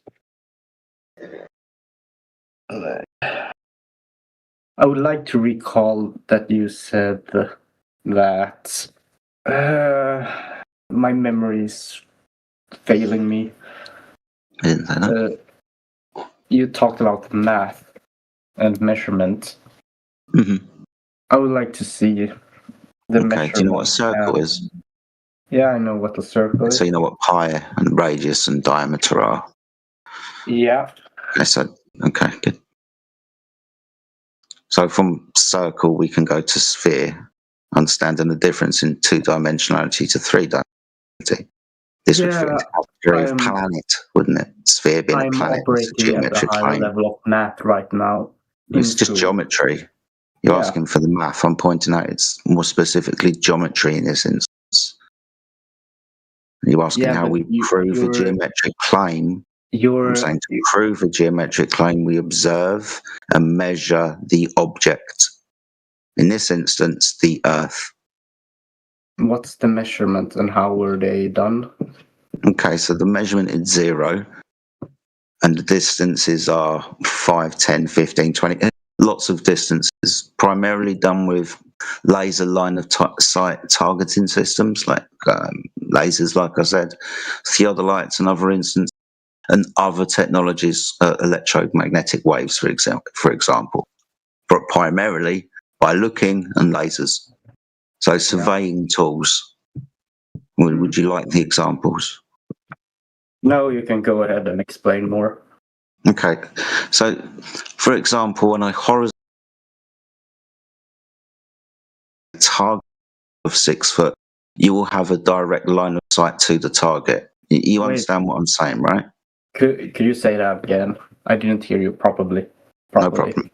If you have a horizontal surface, and a laser, and a target, let's say 2 meters tall each. Yep. At say a distance of 10 miles. They should be at the same height.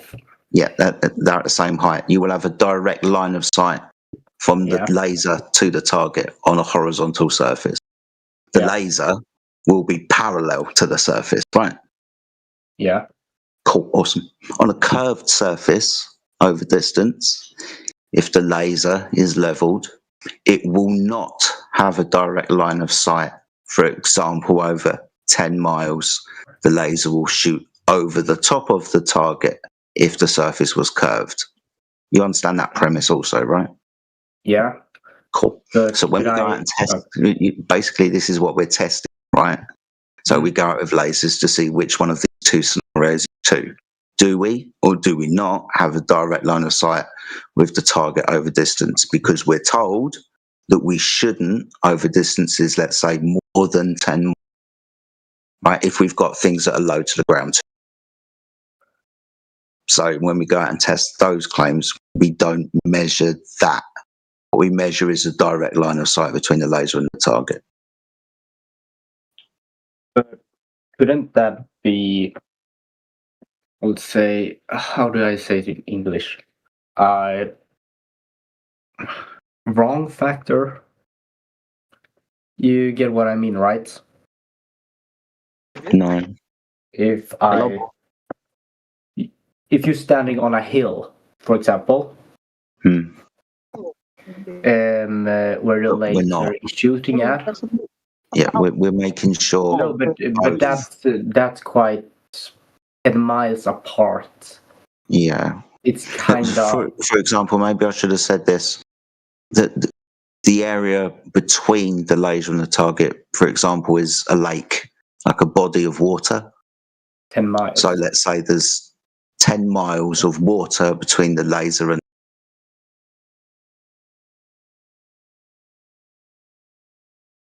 Hello? Yep. Hi. Hello. Yeah, there's 10 miles between them. Yeah, of water. Yeah. Yeah. Okay. So we're making sure everything's at the same. The laser line to be parallel for all intents and purpose. Yeah. Right. Or not. If the Earth's surface is curved, wouldn't be parallel. It would be tangential. What we measure is parallel. Yeah. That's why we say the Earth's flat. Okay.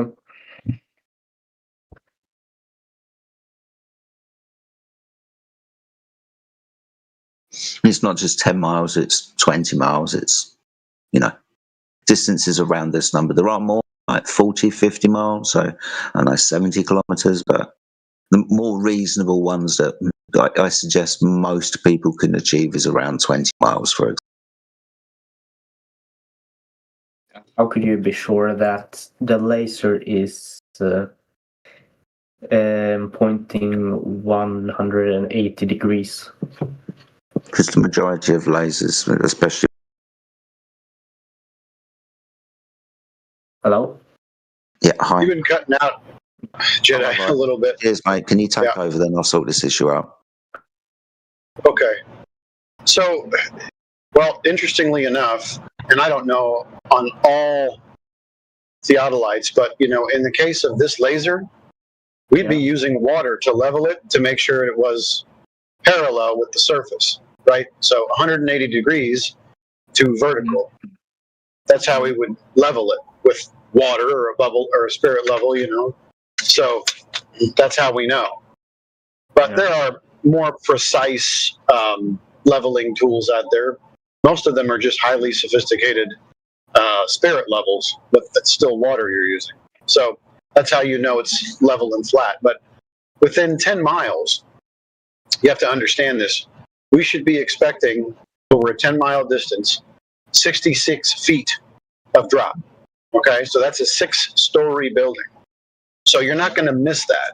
Even if your level or your laser is a little bit out of level, okay, you're not going to be missing 66 feet. Yeah.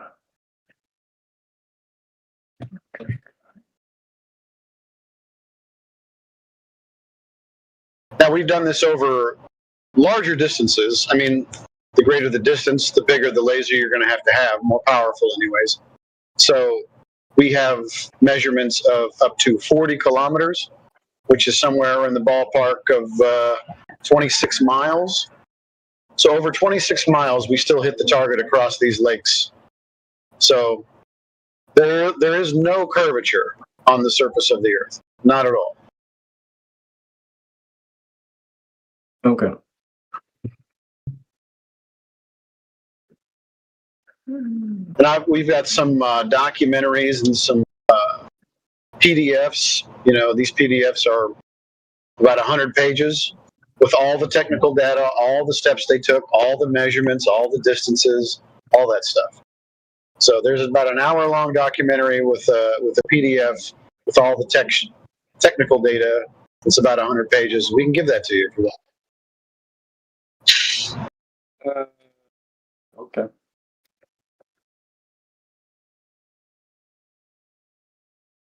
Should I add you then? Say again? Should I add you on Discord? Yeah, you can do that, or we can just put it in the side chat. Well, okay, sure. And I'm driving, so if somebody else could put the FE Core 26-mile test in the PDF in the side chat, if you have it handy, that would be great. Thank you.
So yeah, there you go in the side chat, posted by Old Dude. Thank you, Old Dude.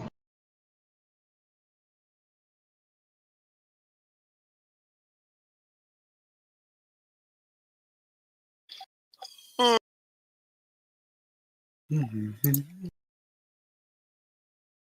have a question. Okay. What do satellites go around, or what route do they have? There's no satellites orbiting a sphere.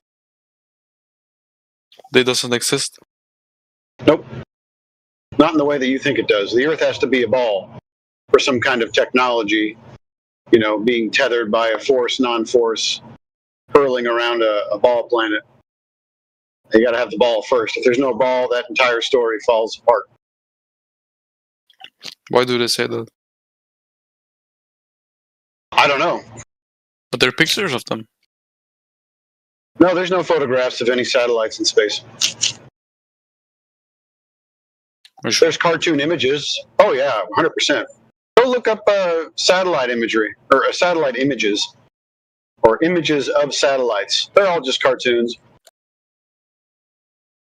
I can show you a really cool. Tell you what they do have though. They do have satelloons. You know what a satelloon is? No. There you go. Is that what you sent? Yeah, old dude sent it. I sent the same thing. We've got a bunch of pictures of these. These are highly publicized. NASA and Google and whoever else is, putting technology in the sky. They're hanging them from high altitude balloons. Now, these high altitude balloons can stay aloft for, I don't know, I've heard a couple months, maybe 3 months at a time. And then eventually they start to kind of fall down. So they have ways of retrieving them with aircraft. They strap them to another balloon and put them back up there. It's a huge program. Okay. What about the space station? The international one? What space station? I don't know the name of it. You talking about the ISS? Let me see. International Space Station? Yeah, that's just more propaganda. Oh, it is? Yeah.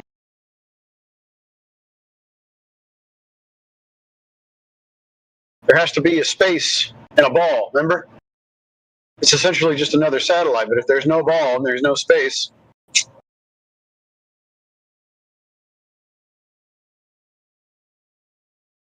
Also, there's some documentaries out there with, I don't know, hours upon hours upon hours of all kinds of anomalies. They're getting caught faking what they're doing.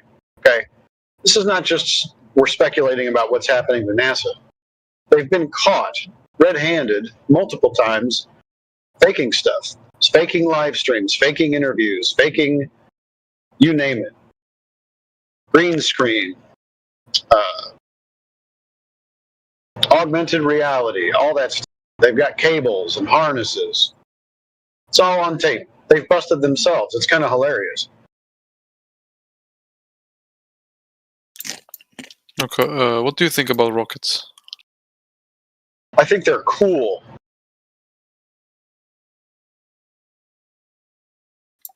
Do you think people went up in them? Into space? I doubt it.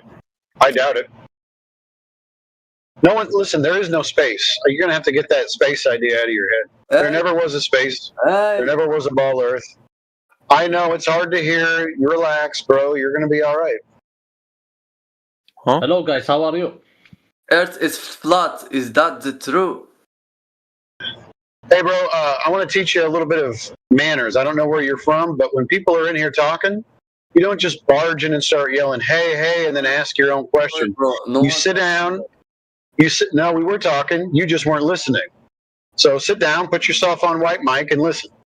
You'll get your turn. Anyway, there's no space. Never was a space. What about the stars we see in the sky? What about it? Aren't that in the space? Where are they? Those are lights in the sky. You kind of described it. Those are lights in the sky. The sun. Yeah. Yeah. Lights in the sky. That's what they are. That's the space is a black thing where there is those lights. Where are the lights? Who put them there? Probably whoever created the place. Yes, I know. But space is the definition of the place where those lights are in. That's the space. When you say there is no space, what do you mean? Well, let's put it this way. there's a big story being told about those lights in the sky. All of the stories that you hear about those lights in the sky require the Earth to be a sphere. But since the Earth is not a sphere, all of those stories are essentially bunk. If we take out the Earth being a ball, the entire fantasy, the entire concept of heliocentrism falls apart. Yes, but how do you prove that the Earth is not a sphere?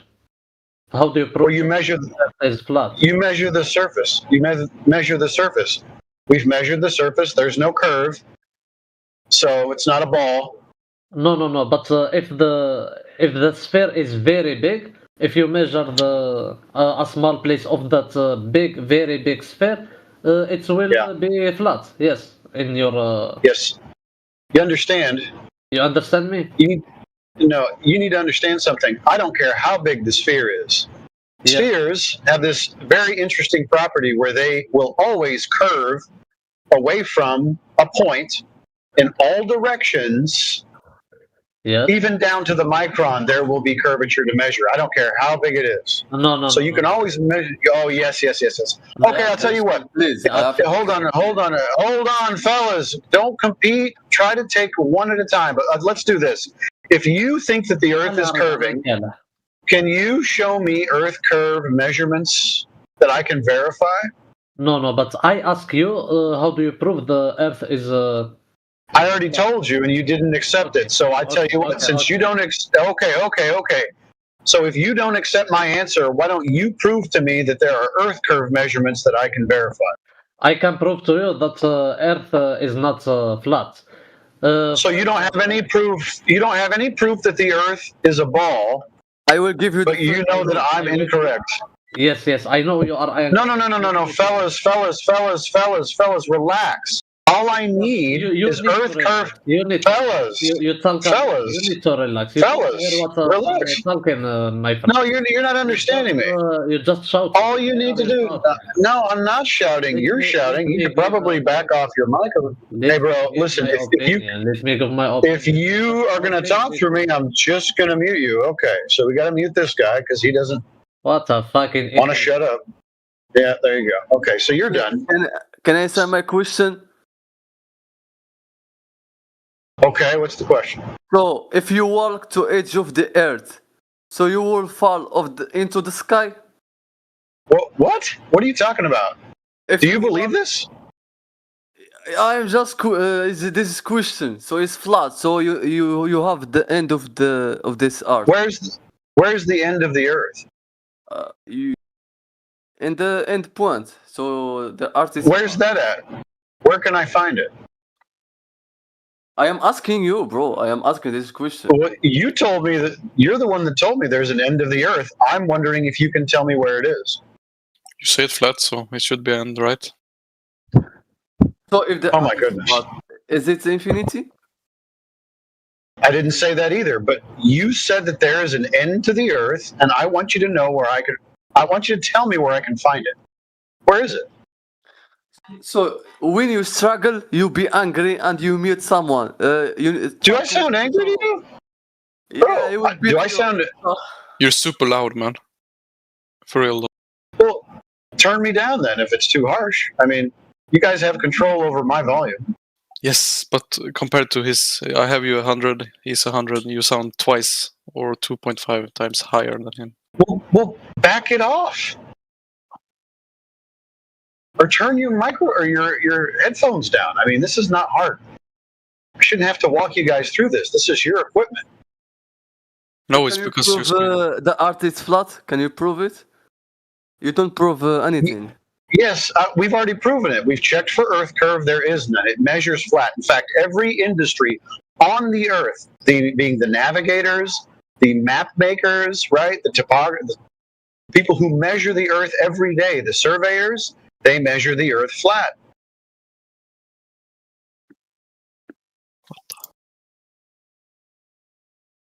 That's why I ask you, if you have proof of the ball, that would be Earth curve measurements, and there are none. There are no measurements of curvature on the surface of the Earth. None.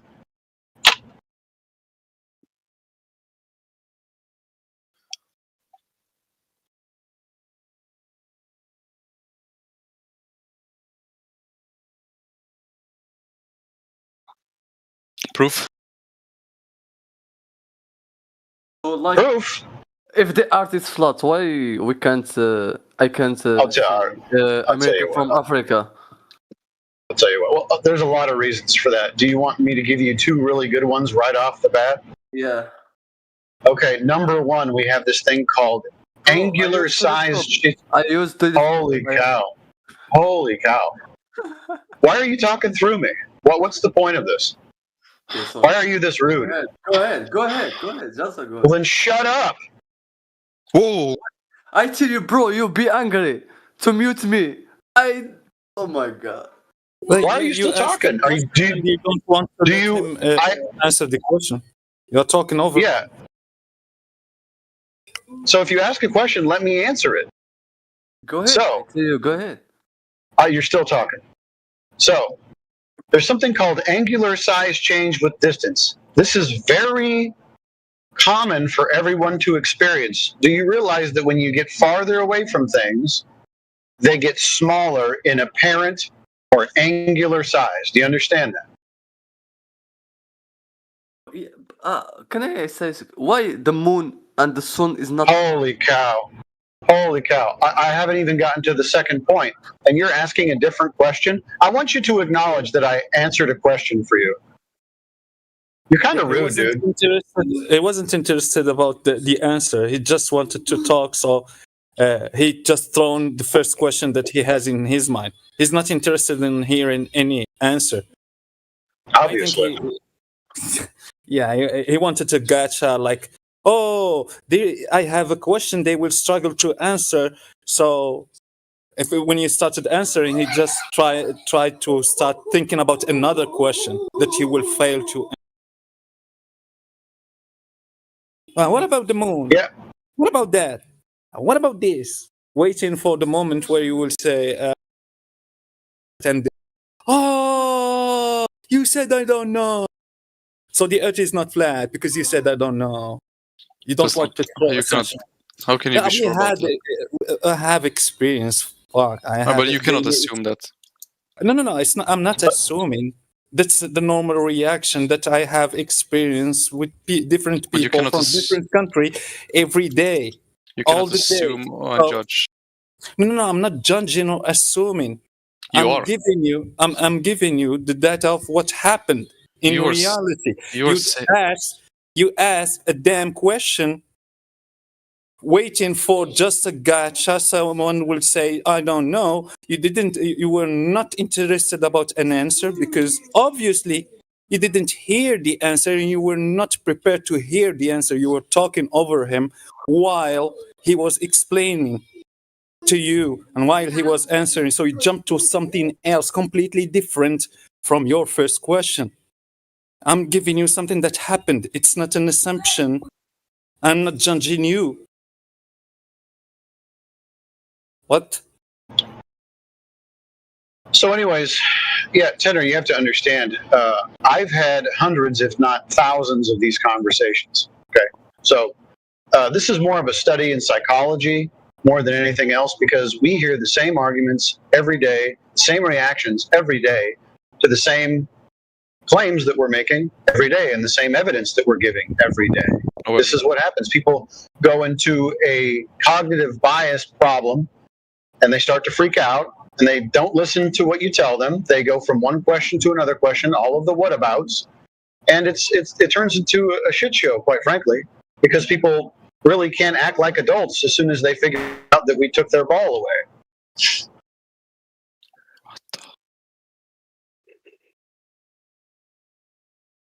And they do that too. They'll under their breath they'll go, "What the?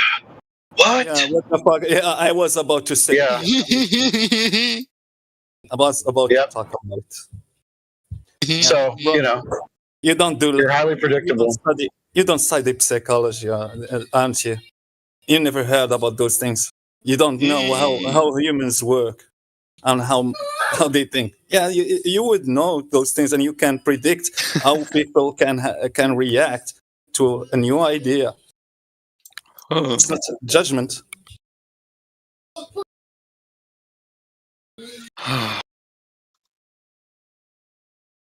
What's up, guys? Yeah, there's a lot of heavy sighing and stuff too, like that. Tanner, maybe you should take a nap, man. Just sit back, drink some water, relax. Yeah, It's gonna be all right.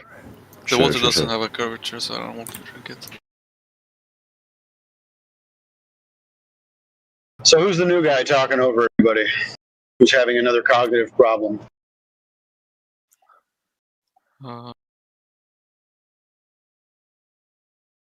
So Sigma.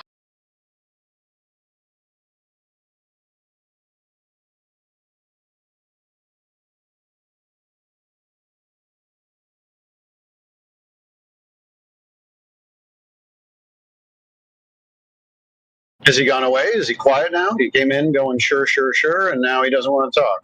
Where's your courage, man? I think you scared him with your aura, man.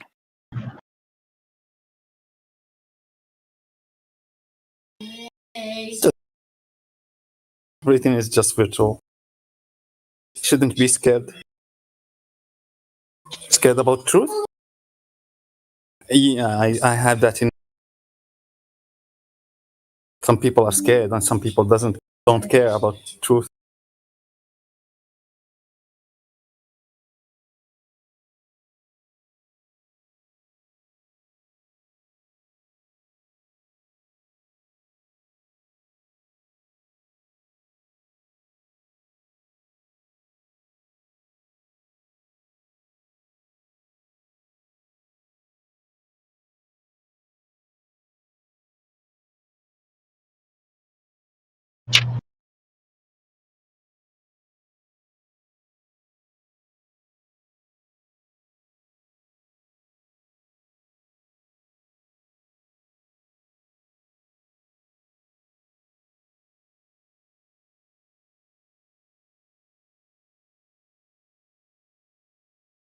You're afraid.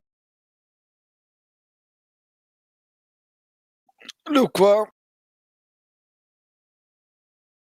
Look what? Tanner, I think you're done, man. What? I'll try to get Luqua's attention.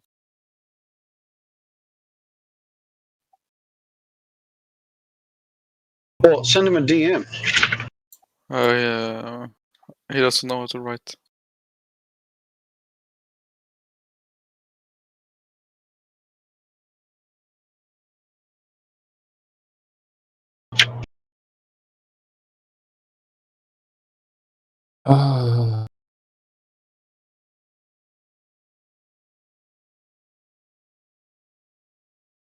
I've had enough of that. It's a fun game for folks, I guess, just to go into VCs and sigh and chew. And funny anecdote, says who, and I had that experience just recently. It happened in reality. It wasn't in Discord. So my brother-in-law, it was in my house. It happened in my house. He asked me why I am talking to people about flat Earth. I shouldn't do that. And my reaction was just really honest. I couldn't stop myself. I told him everything. I told him that you are in my house, my domain, in my territory. I'm not coming to you to talk about the flat Earth or going to people to talk about flat Earth. Plus, I mean, all our rooms or Discord channels concerning flat Earth community, we talk about that to people who come to us and ask those questions or try to troll us, thinking that they know something about the globe Earth. So that was a real funny experience that I had. Imagine someone coming to you in your territory like this, like what's happening now with those globetrotters, coming to you and they just do that shit. They ask you to not talk about flat Earth, or they just ask you, why are you constantly talking about flat Earth? We are not doing that with the walls. We're doing that with people. So people come to us and ask their question. Imagine the retardation went. Yeah. I mean, it's a broad spectrum, There are some people that ordinarily would be pretty kind and reasonable people until they get this information, and then they just turn into complete douchebags. And then there's the people that are douchebags anyways. And that's just what you're going to get no matter what. But it seems maybe a little bit amplified when they find out about this, information. Yeah, I told him that. And I asked him the question: why that reaction, that kind of critical thinking happens when they hear about flat Earth? Why it never happened? Why they never said those things to people who are talking about globe Earth every time, all the time, and they push that on them. They force the information on them. They don't. Those people don't have to go to NASA to ask NASA about the information concerning globe Earth. No. They put that in their indoctrination facilities, like schools. So why those people never talk about, why are you talking about globe Earth every time, all the time in the news, and you are presenting that in every start of a movie or a new news in TV? Why don't they do that? Because they are blinded by that thing that they are believing in so hard. That globe Earth that doesn't exist. Something comes against that, they will be triggered and they will ask you, why are you talking about that thing? Well, they've done all the legwork up front, so when they're kids and you indoctrinate them, they never ask any more questions. They just go on with life. It's totally normal. I mean, I'm a little bit offended now, but I more laugh at it, right? So if I watch the news or Discovery or whatever, which I don't, but, if there's a clip of it out there, it is pretty funny. I find it hilarious. And I also, to a degree ago, I can't believe I fell for it, but I did. So, which I think is a good position to operate from. Like, I don't want anyone to come in here thinking that I believe that I'm better than they are. I've definitely been where they're at, so I can identify. Although, hopefully they won't have an extremely emotional response to the information when they get it. I understand it's painful. I understand it doesn't make any sense to you, although at the same time it makes perfect sense to you because you've never experienced the globe. So the reaction that we get is what we get. We try to work through it. We try to give people an opportunity to kind of pull their pants up and act like grown-ups. Sometimes they can't pull it off. Like Tenor here, he he got some bad news today, and so he's going to kick and scream and fight and flail and sigh and chew into the mic and ask dumb questions. And it's just how it goes.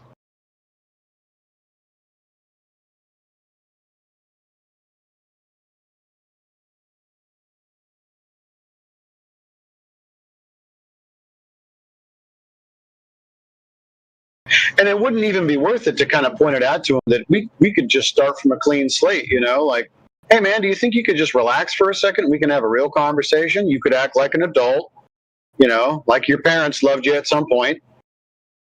Bring yourself back together and let's have a conversation. I don't think any less of you. I know this is hard news to hear, but usually they can't pull it off. Let's see if it works. Hey, Tenor, I'm going to unmute you. We'll start with a clean slate. You can act like a grown-up, and we'll have a nice conversation. If you have any legitimate questions, we'll talk about it. But chewing and sighing and cussing and telling people that they're stupid under your breath while your mic's open, that's not going to work. So any of that, I'll just mute you again and kick you out of here. Make sense?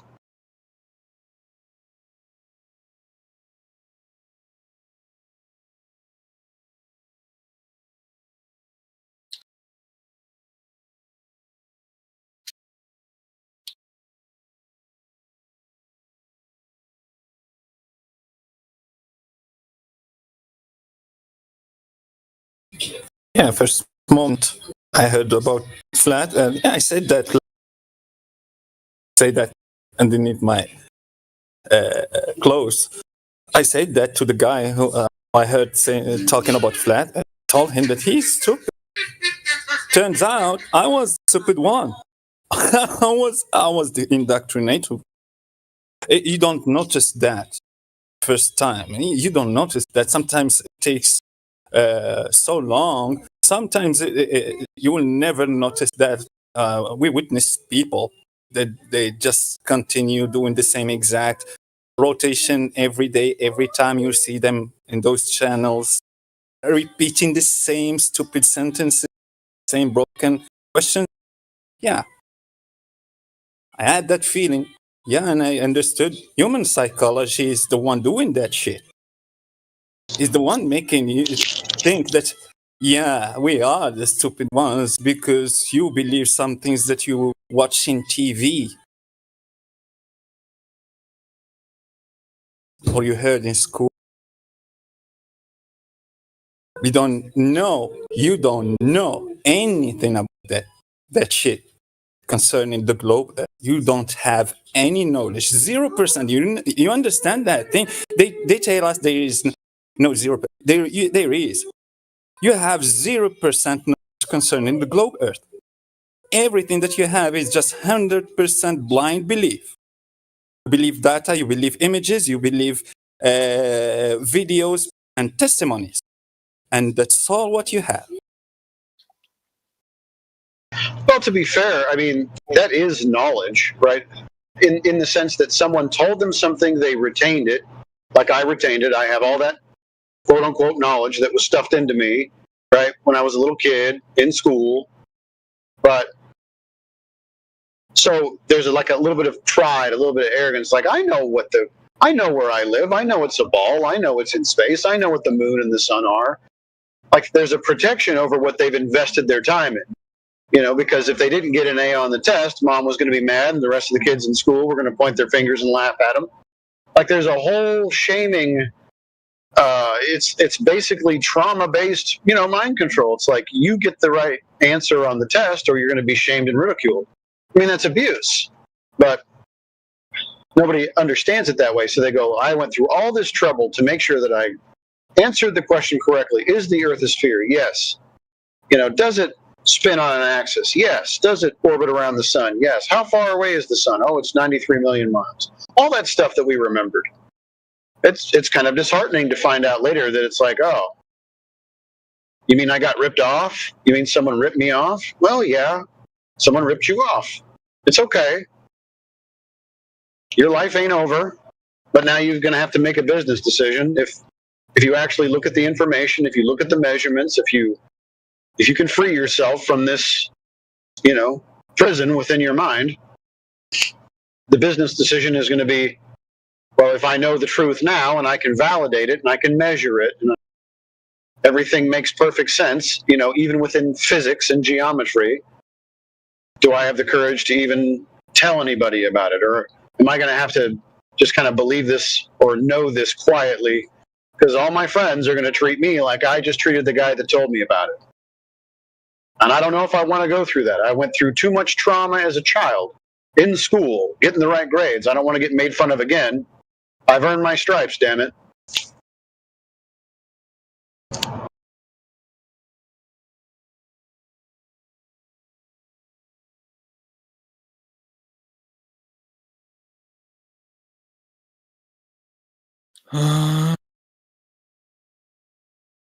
Well, that's the end. No. Couldn't do it, could you? Couldn't pull it off. You could have just kept yourself on mute, but now you left the mic open and want to sigh, want to troll, so that's the end.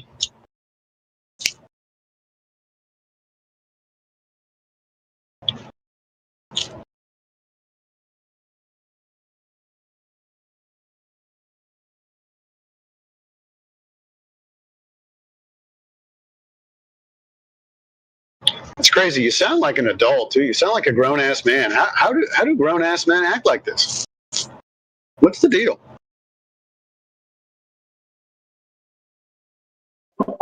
I believe he's just way too sure about what he think he knows. Maybe mental issue, cognitive dissonance. They are forced.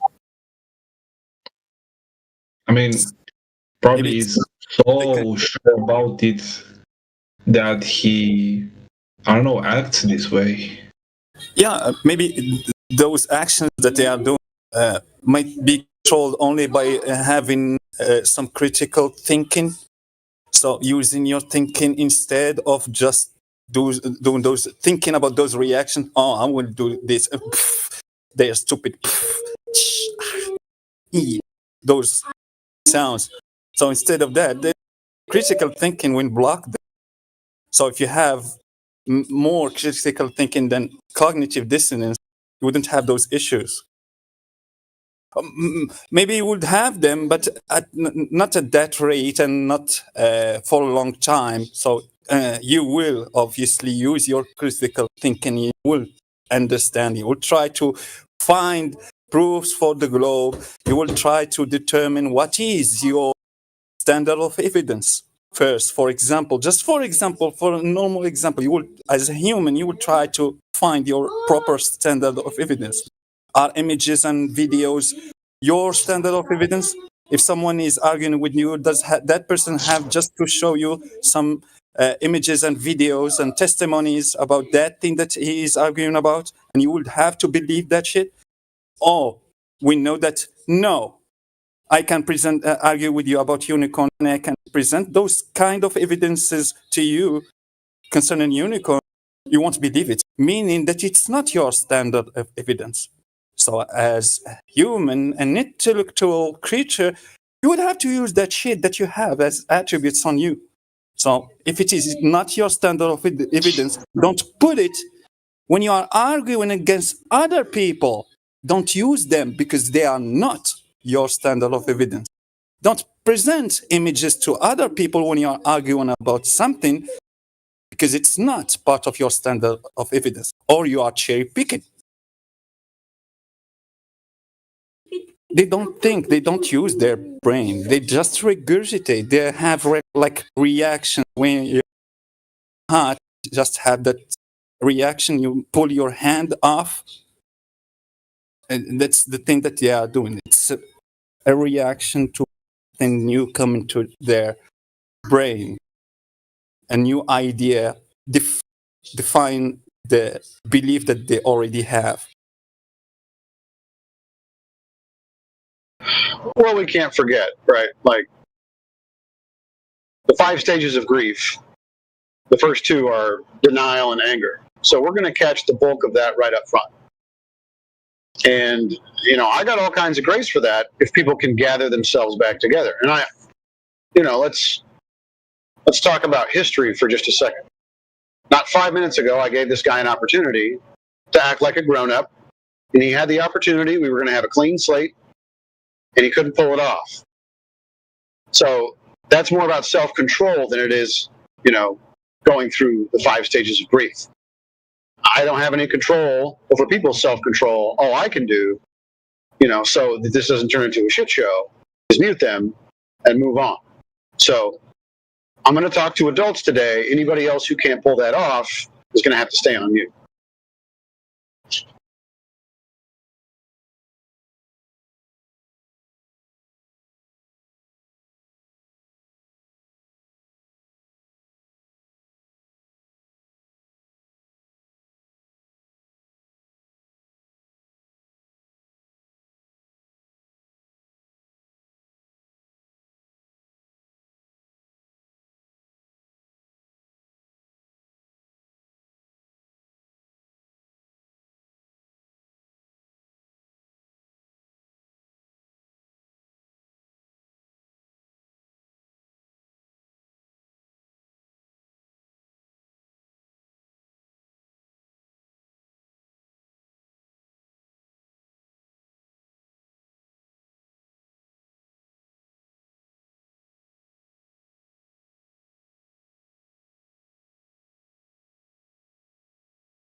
Yo, Tezo, I just want to check and compare the reaction.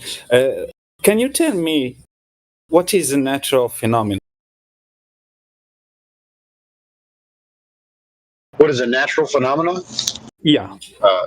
Something that occurs in nature unassisted by man or with his influence. Nice.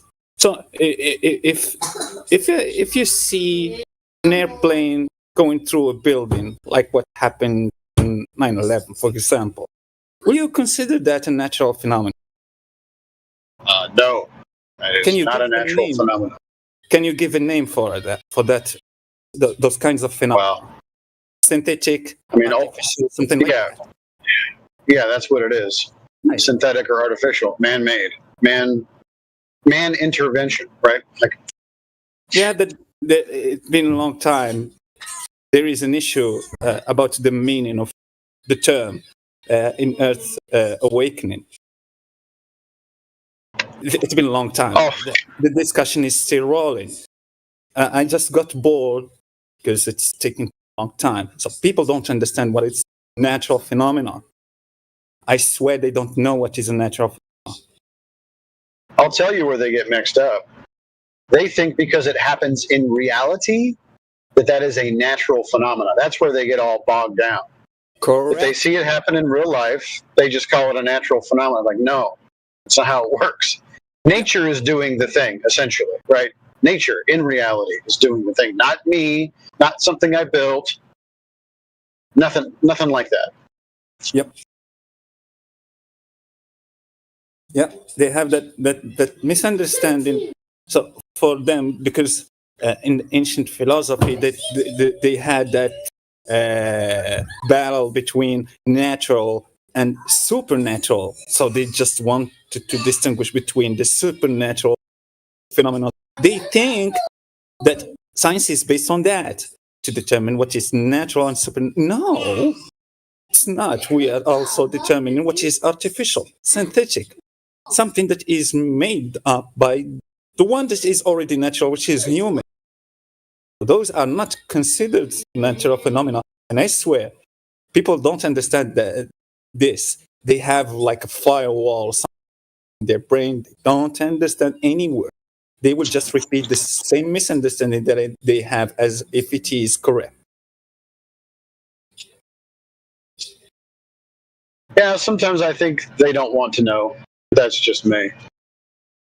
It's almost as if they have to be able to keep that, right? They want to keep it synthetic because then they can kind of shoehorn science into everything. That's their favorite thing to do. If I can somehow make this science, then it will bring validity to my argument, right? And we had a guy here the other day. So he was talking about basically testing things that you make, right? Like research and development. You invent something, and then he was talking about cooking oil, I think it was. He was saying, isn't it an experiment if I wonder to myself, hey, I wonder if this olive oil will catch on fire? And I'm like, that's not science. And he was insistent that it was. It's like, no, you don't even have a naturally observed phenomenon. But he didn't care about that part. He just wanted to talk about how it seemed sciencey because things were being set on fire. So I don't know what to do anymore, you know. The test that I've done, it works with the majority. So if people don't prejudge you, so they don't know that you are a flat earther, they don't have presupposed idea of you, so you ask that question to people from any country, any side, that doesn't matter. They will have the honest answer. They will tell you what is a natural phenomenon. But if you put the question while you are talking about, or you are making them remember the scientism, and you're talking about the scientism, the globe Earth, and those stupid ideas that requires those shitty methods, they will distort the meaning of the word. But if you take them off guard and you ask them what is the meaning of natural phenomena, they will give you the same answer as you gave me earlier, the correct one. Well, I would hope so.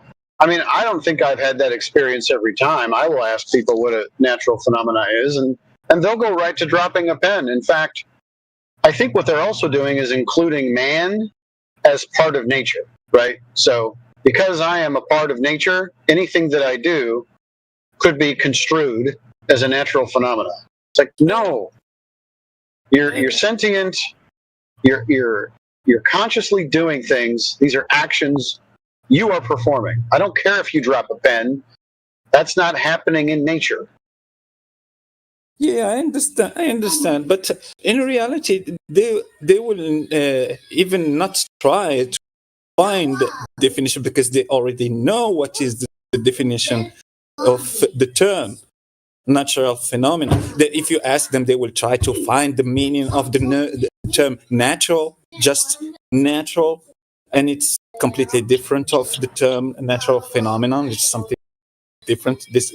Here you are talking about an action that's happening, and natural, it's a general term. So they know what is the meaning of the word, and there is not a difference. Natural, in every citation, you will find what you said, the correct meaning, without the interference of human. That's a natural phenomenon. And they will run away directly. They will just turn to dishonest, purely dishonest. I tested that because, like I told you, it's been like a month. We are doing the same thing, same circle, same rotation. So I just had to find what's really happening. Ask people from different countries with different languages. I use the term in Arabic, and I ask Arab people. I ask my wife. I ask my surrounding, and I ask people that I don't know in Arabic, in French, in English. They know what is the meaning of a natural phenomenon. When it comes to scientism, and you introduce the question while you are talking about the scientism or flat Earth, globe Earth, the meaning of the word is just distorted as what they want. Yeah. I think maybe we should start doing that before we even start telling people that they don't understand what science is perhaps we should ask them right off the bat, can you define what a natural phenomena would be? So you may get through that part, but here's another thing I'm noticing, is that they'll say, okay, well then you've got natural science, but then you've got science. So they separate out natural science, and then they still use that word, and they throw it on top of everything else that is pseudoscience by definition, and they're okay with it. So the conversation still doesn't go very far, you know. They just kind of want to keep that ball. They want to keep that ball, and they don't want to go home. They just want to sit there and play with it in front of you. See, no, I have science. Like, no, you don't. But I can't tear that ball away from you. So whatever.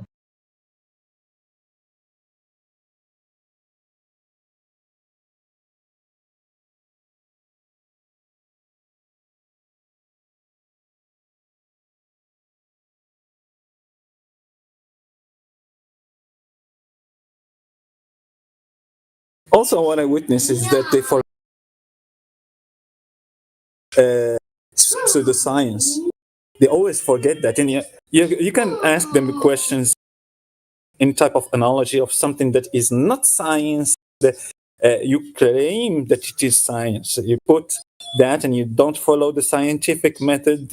Give them your conclusion. They will put it under any banner, but they won't say that it is pseudoscience. Even if science, even if they follow the scientific method, they forget that that term exists, that shit exists, scientific pseudoscience compared to scientific.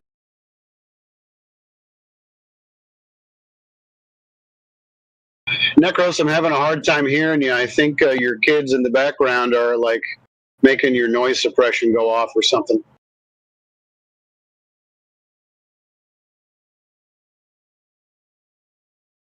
I'm sorry, I changed place.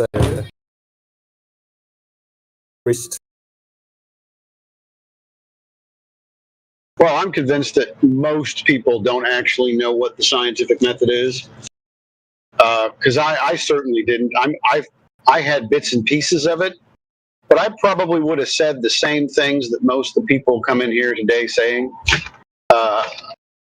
I'm very grateful that, and I know his name's not popular around here, but I'm very grateful that I stumbled across Quantum Eraser so that I could get lined out, because it's very linear, it's very comprehensive, deductive system of finding out what causes an effect. And if I had not gotten that education, I'd probably be just as lost as anybody else, swimming around in the pseudoscience. So, and I think everybody here, could probably say the same, or most people. Some people knew what the scientific method was, but I think a lot of us did not. So.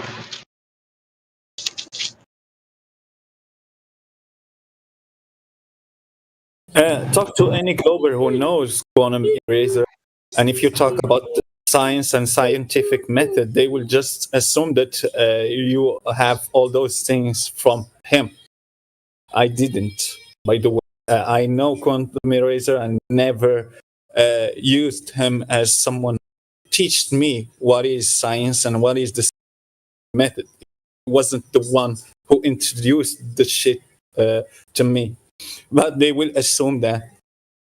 I don't know. Is it because he is talking about scientific method and science correctly in YouTube or internet or something like that? I don't know.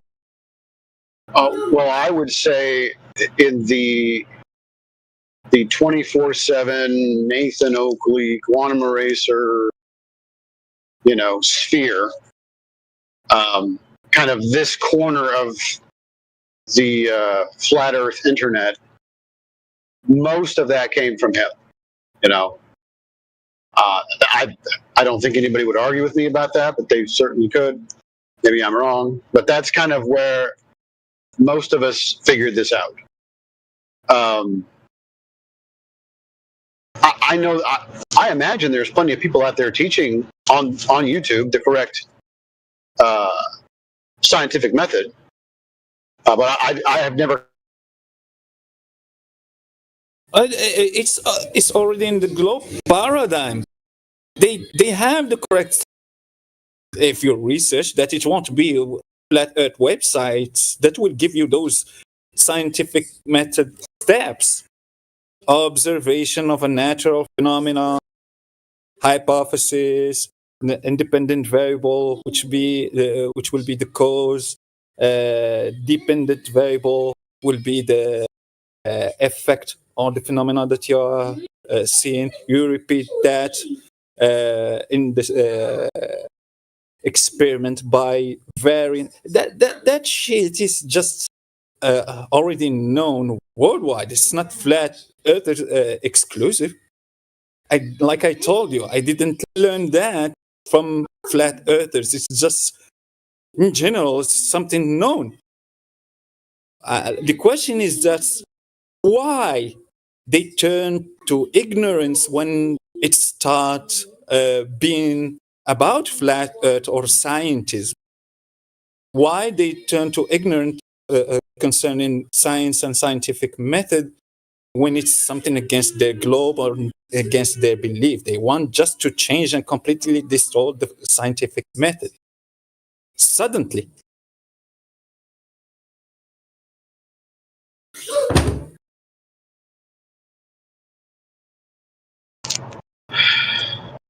Here's what I've learned. So I've gone to some other channels in this server.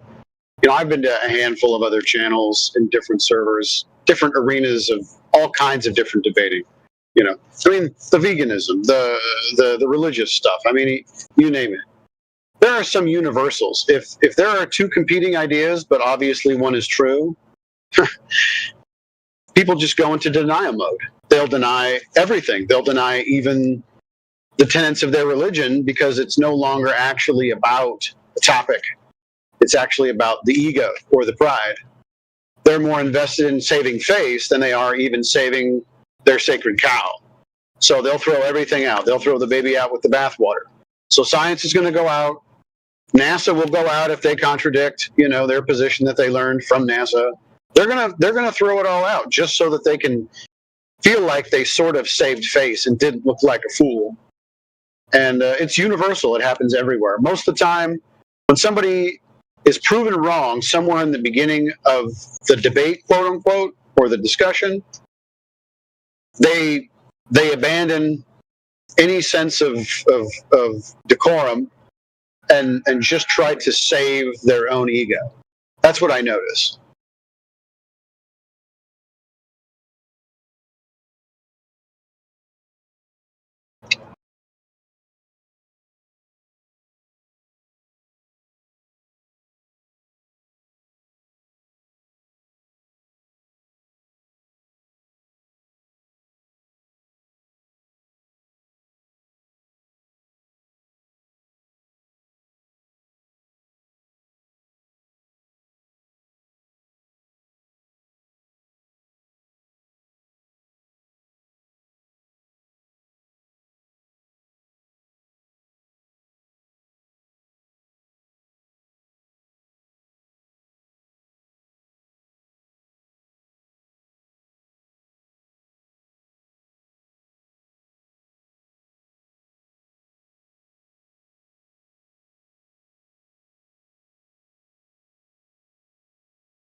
What happened here, man? Why is everybody quiet?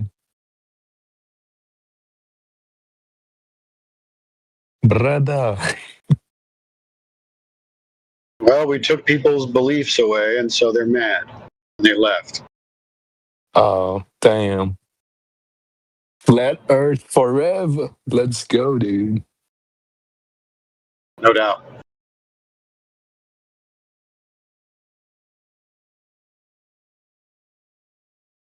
Well, I'm going to go join a VC that's more active. Peace.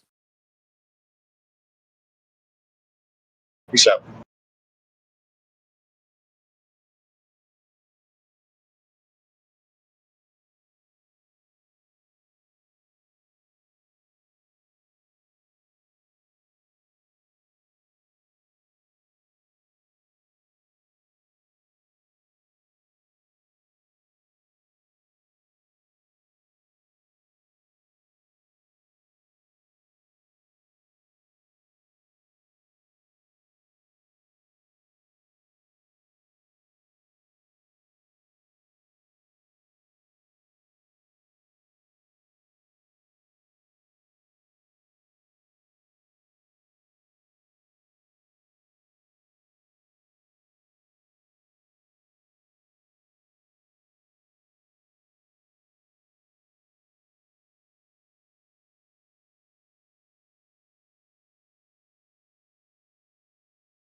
غيرت حياتي إن أنا سلكان سامت ناس أشكال وألوان ما لقيتش حد في جدعنتي ما لقيتش حد في جدعنتي معاك أنا جاي أجنك امسك.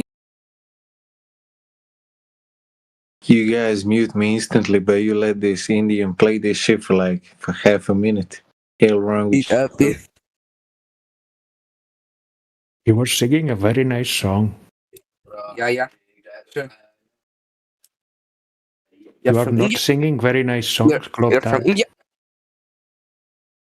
You're from India. I'm from India. India.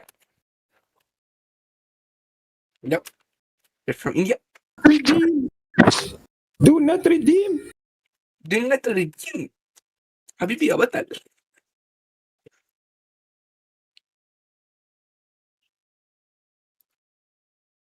Are you from India? Hello. You're from India? Are you from India? Yeah, we got it, man. Calm down. Anyone here from India? I am from Pakistan and Afghanistan.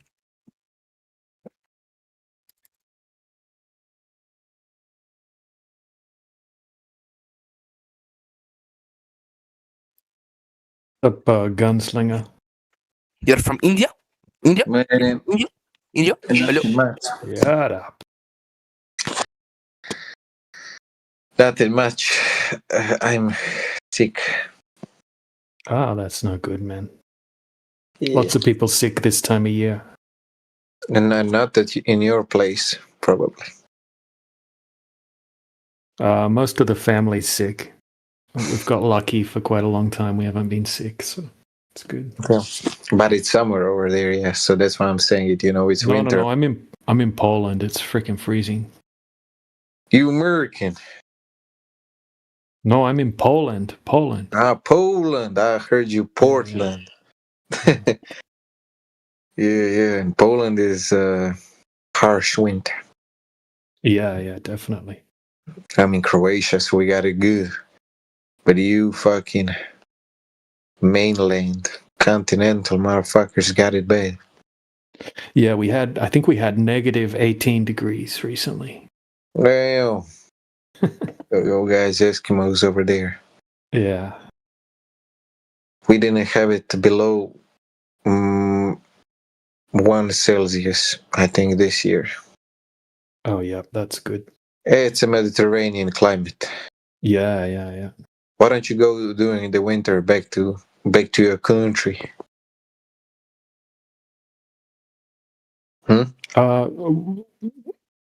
We're planning on moving soon to Southeast Asia, so. Southeast Asia. Then what you gonna do? You going to China? You gonna be China? No. We're gonna be going to Cambodia. Cambodia, goddamn. Yeah. God damn, where did you pick Cambodia up? What's there in Cambodia to do? Dude, lots of stuff, yeah. Cambodia's awesome. Really? Yeah. I don't know why, but Cambodia reminds me of Vietnam. Are they close? Yeah, it's connected to Vietnam and Thailand. Connected. Probably good flat earth observations in Cambodia, huh? There's right next to the city that we're moving to, there's a 110-mile lake. Sorry, 110 kilometer. Oh my God. 110 kilometer lake, yeah. You will provide us with the best laser test on that lake. But it's not frozen, I think. That's your issue. No, it's definitely not going to be frozen, that's for sure. Yeah. It's like a warm soup. Yeah. A swamp. Cambodia, man. You married? You got kids, DJ? Married, yeah. Nice. Why don't you? Why did you move out of Australia? I moved to Poland because my wife's from Poland, and I also wanted to leave Australia as well, so it worked out well. But yeah, the only reason I really left Australia was to come here to be with my wife. Yeah, but why did you in the first place? You said you wanted to leave Australia. Why? Just to experience something else, or were you like, fuck this place, I'm out? Yeah, it was. I only really left because, I didn't like Australia very much after what happened in 2020. It was crazy there. What happened in 2020? Crazy lockdowns and stuff like that, with the event that happened in 2020. So. Oh, the COVID shit. Yeah, man, it was pretty crazy in that country. I don't know, man. What did you guys have that we didn't with the restrictions and shit? Well, I had detectives coming to make sure we were in the house. God damn. Threatening a $10,000 fine if they come to the house and we're not in the house. Jesus Christ. Yeah, man, it was pretty crazy for a bit there. We had police coming or detectives coming every couple of days, knocking on the door. Make sure you're in the house. If we come here and you're not here, if you're not inside the house, $10,000 fine per person. That's crazy. Yeah. It's great, and they were doing that for. I cannot like fathom how would they be able to do that for each and every person. What they just driving by and knocking on people's doors and shit. No. They were just doing it for certain people. It was because I had crossed the border. Yeah. So when I crossed the border from between states, they gave me like a notice saying, yeah, you're not allowed to leave the house. God dang, you're on the list for 2 weeks or something like that. Yeah. So they would send police and detectives around to make sure that we're home. Crazy stuff. Yeah, I remember this. It's kind of same shit was going on in here, but not like, you know. I don't know. A lot of people want to move to Australia though from Europe, from what I heard, or New Zealand especially. Yeah, they're good. You know, Australia's it's a good country. Like it's a great climate and that kind of thing. It's got a lot of good things about it, but it's also extremely expensive and the government's I don't trust the government anymore.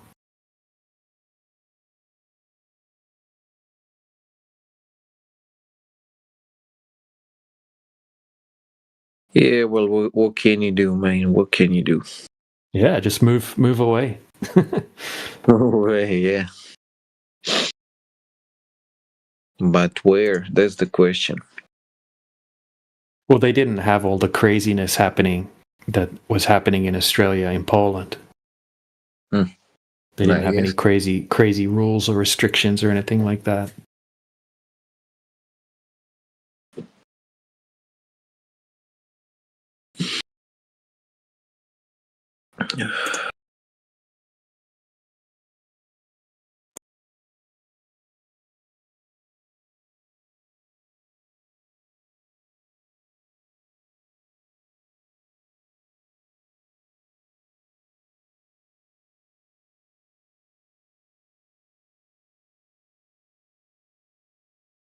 Hold on, let me go blow my nose.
Hello.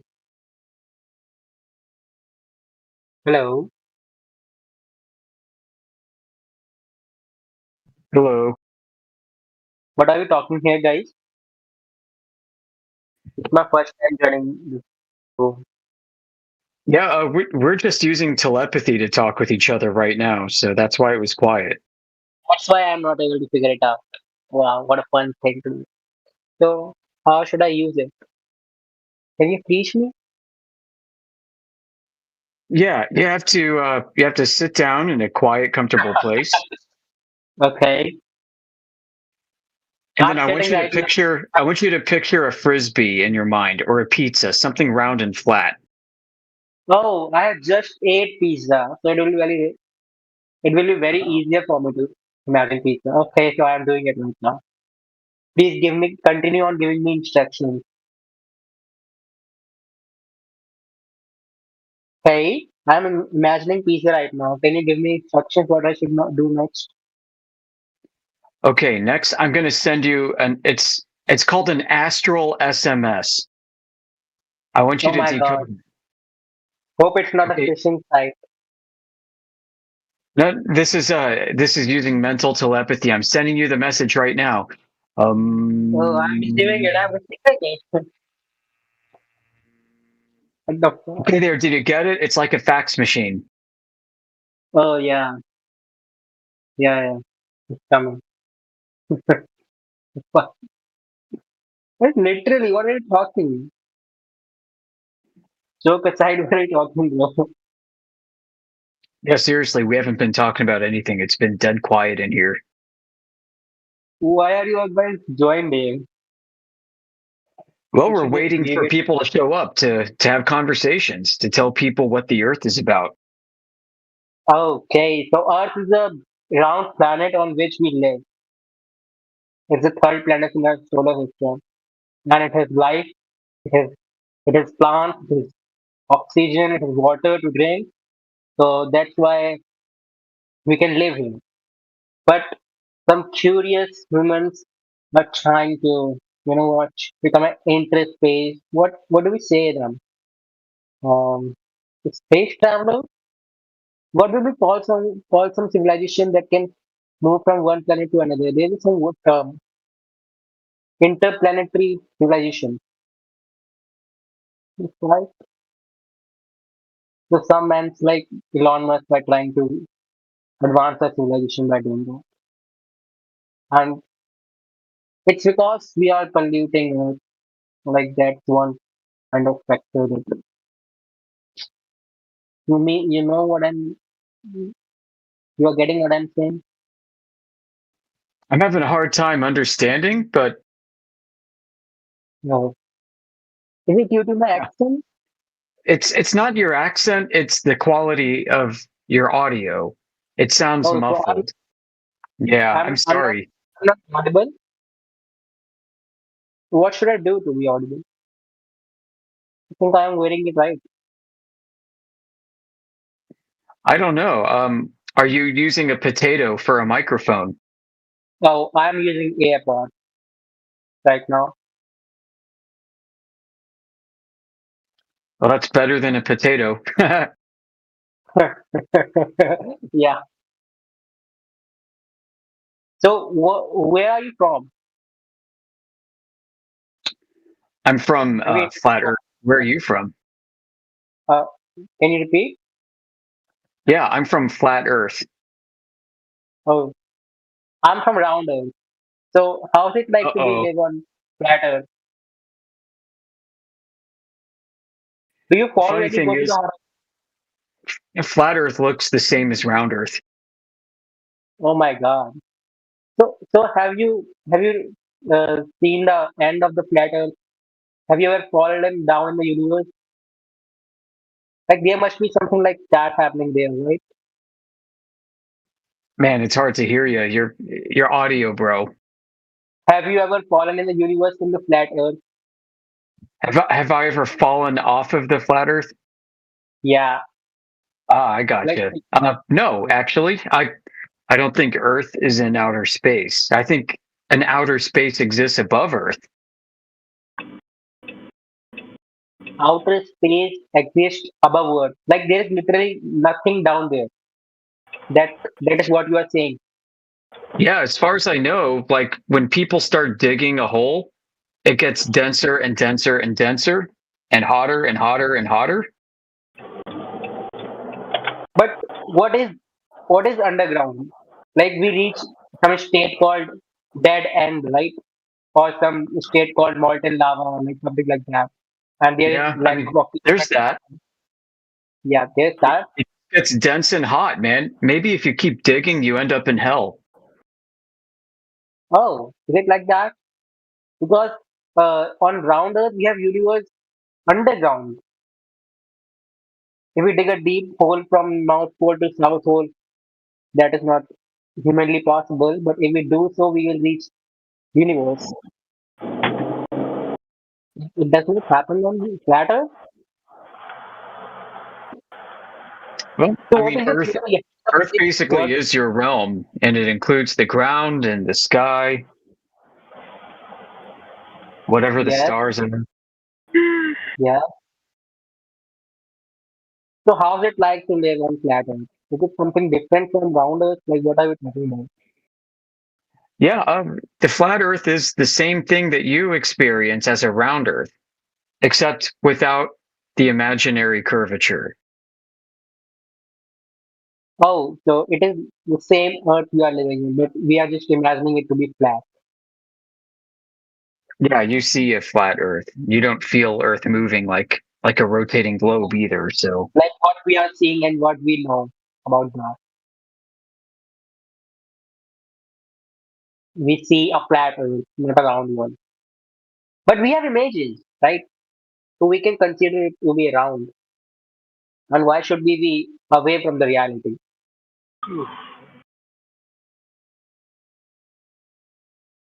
still, you're hard to understand. Again, it's not your accent; it is your Yeah. audio. Okay. But unfortunately, I don't have any explanation for that. Yeah. I will try to be more clear. So what was saying? Like we have images of round Earth. Do you get that? Sorry, I didn't catch that. Man, this sucks. Maybe come back again or talk to somebody else who might have better than I do. I don't know. But I have to step away right now and get some work done. Okay.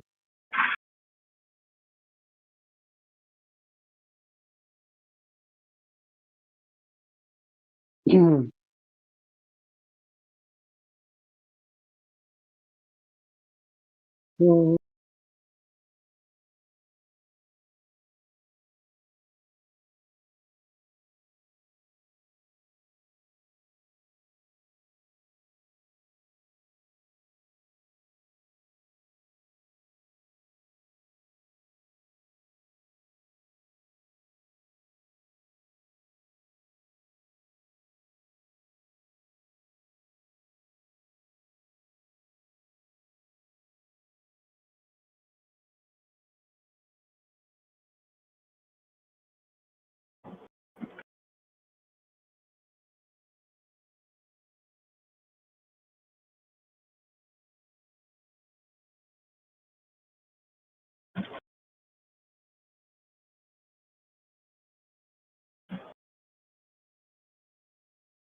Morbius, you're hot miking.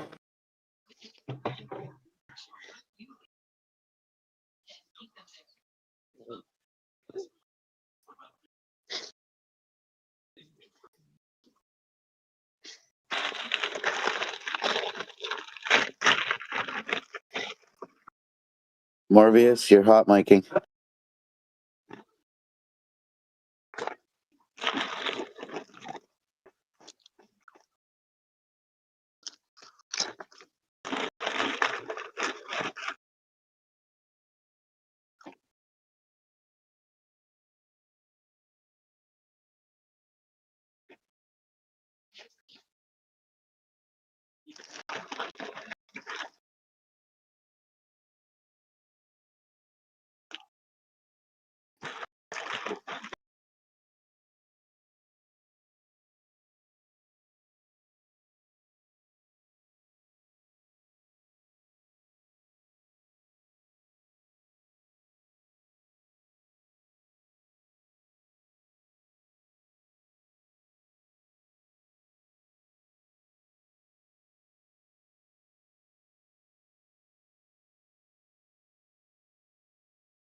Nice.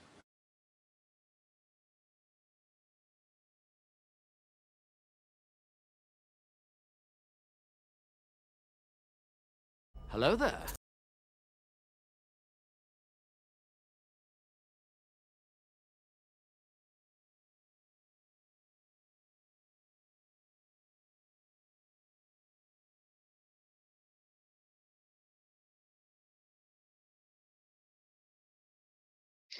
Just me messing around with the soundboard.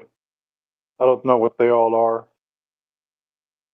So that's what's going on here. I don't know if you can hear this, Morvis, but you were hot miking. I muted you, but you can unmute yourself. You're a mod, right? So we didn't want to, in case something confidential happening in the background there.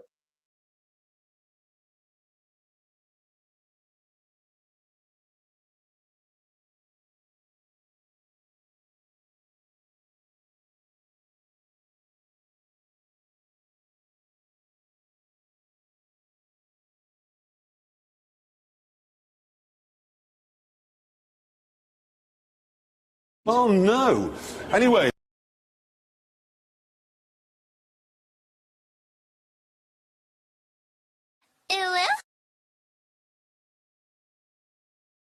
Bruh. No and no. 赤ちゃんが教えてくれたいろんな見た目になれるアプリなんだって。どれどれ Again, just me messing with the soundboard. I'll pay no attention to this.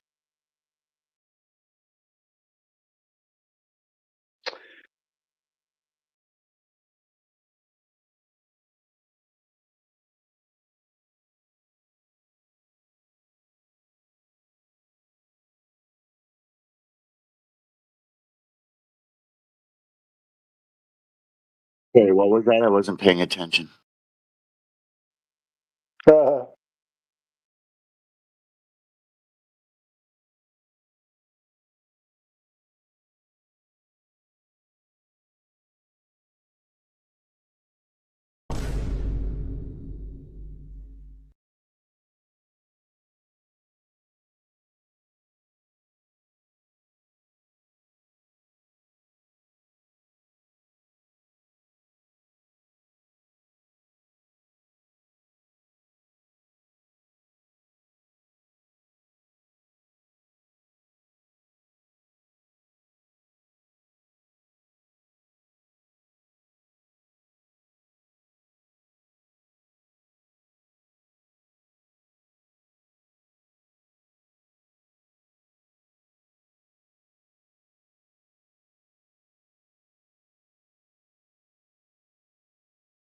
people that only read headlines that they put it right there in the top headline.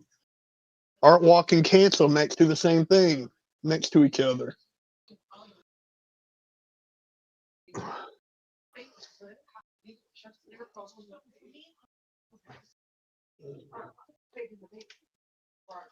Texoma's homepage, the Art Walk and Cajun Fest has been canceled.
Oh, good. Bug's still here. I was.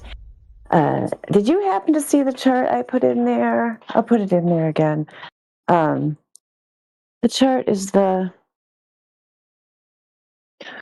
expected curve based on the 3,959 miles. So that's why we say that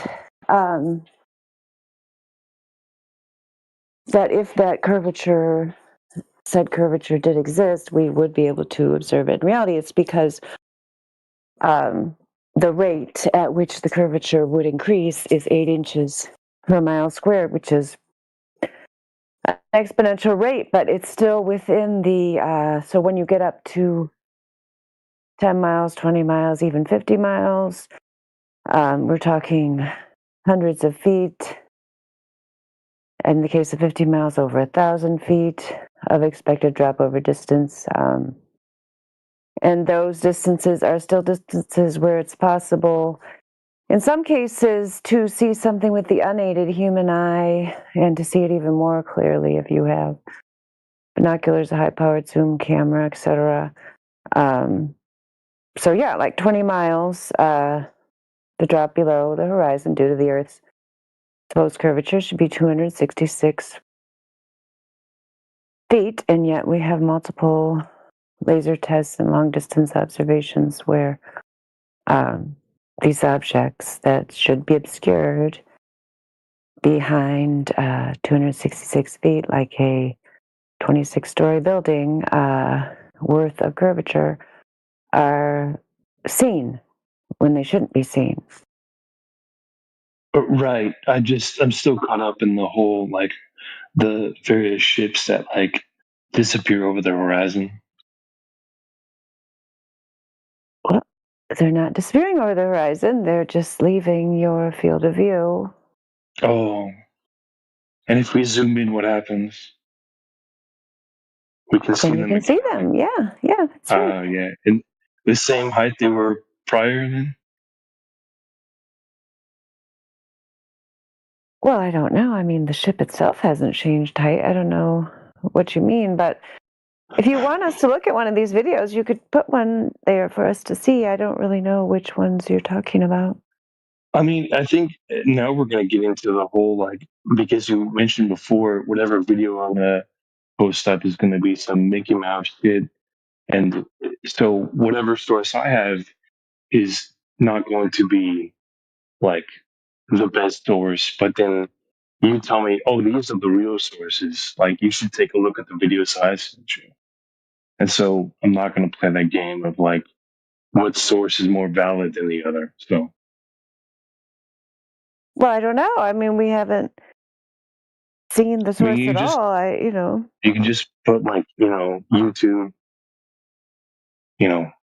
boats disappearing over the horizon.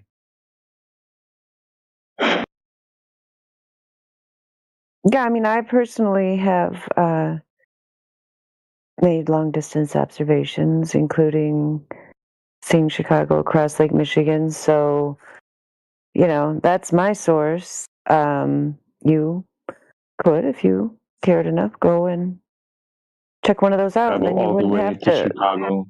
Well, no, it doesn't have to be that particular one. There's a lot of long-distance observations. So travel. Okay. All around the world that have been done. Yeah. Is YouTube a valid platform to see anything that's valid, or should I stay away from that site? Well, gosh, I don't know. I mean, I think there's useful things on YouTube.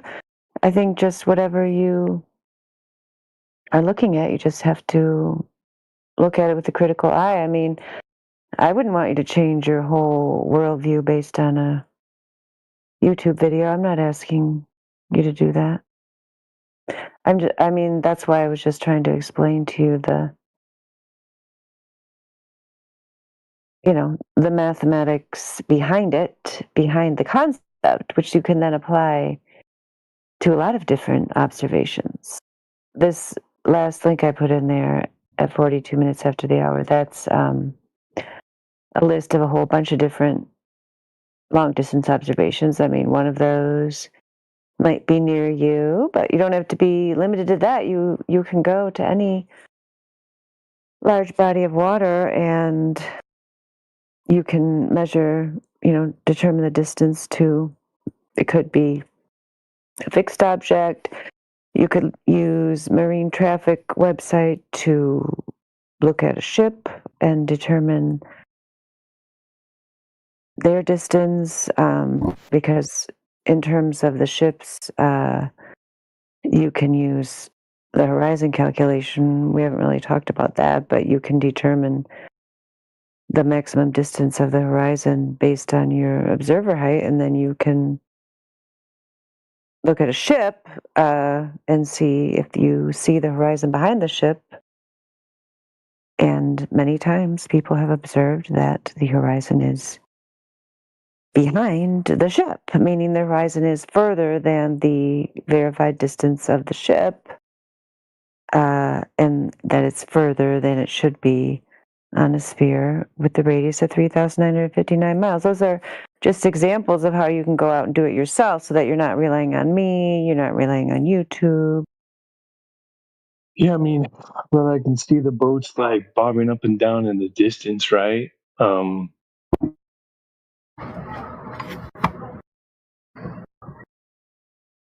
But like, if I don't know, I don't know what response is needed from me, but like, if they just were to keep going in that direction, like, what would happen? Like, would we just see the boats smaller and more in the distance, Bob? Eventually, I mean, the medium, the atmosphere, you wouldn't. Once it gets so far out, you wouldn't be able to pull it up at all because so much you can't see through the entire medium of. You not gonna see a little boat 600 miles out. I mean, you probably could if you had. I don't even know if you could through that medium, but if you had some kind of tool or utensil that you could to see through then all the atmosphere, then yeah, you'd be able to see it. But what you're talking about, the bottom bobbing up and down, or whatever, that's just like from perspective of the waves. It's kind of hard to explain it. I don't know. Maybe someone else can better explain it. But like the waves when you zoom in, they look a lot bigger than they are, right? Because I mean, it's just your perspective. I don't know if I'm explaining that well. No, yeah. I mean, maybe the sea or the current is different at that distance, and it's making the ships move the more. sea or the curve is different at that distance. You're supposed to be on a sphere, my friend. The curvature rate is supposed to be consistent. Why would it magically be different because you're 9 foot more to the left than I am? And for anyone who wants to watch the video we're referencing, I posted it in the lobby under Note Key. It's a Rumble one. It's a guy zooming in with was it the P9000 or whatever, the camera, and I want to say it's like 11, 12 miles out. So I mean that thing should be, I don't know. If someone know off the top of their head the 10 miles out, it's got to be, I don't know how many feet below curvature. If anyone knows off the top of their head. Right. I mean, you shouldn't be able to see the boat at all. Like, you shouldn't be able to see it at all. It should be well below the curvature. If there was curve. Yeah, if there's a curve, yeah, using their math, their calculations, 10 miles out, that boat should be well underneath the curvature. You shouldn't be able to see it at all. You shouldn't be able to bring it up. 66 feet. Yeah.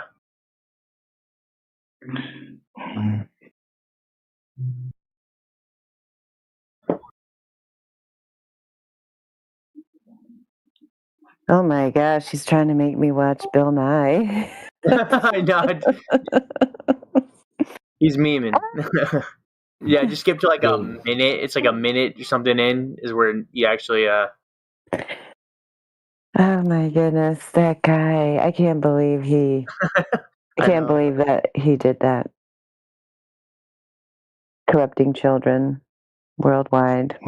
I guess worldwide. Maybe just America's contaminated with Bill Nye. I don't know if they make them watch in other places. I'm still haunted by the theme song. Yeah, it was true. It's catchy. That's what's so bad about it. No, yeah.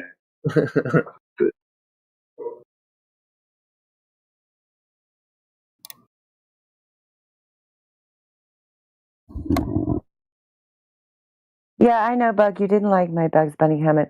It's it's just it's not that I don't want to take your evidence seriously. It's just that I don't know how to explain it because I'm on the other side of this issue. Like, to me, there's just no question. Like, the globe is just a complete joke. So I understand. To me, it's just anything that claims it. It's just, it seems like a joke to me. It just seems absurd. Like Raiden, I guess Raiden's not here anymore, but Raiden was saying, that he thought flat Earth was absurd. To me, like, the globe is just so completely absurd. Like, there's just not even any question at all.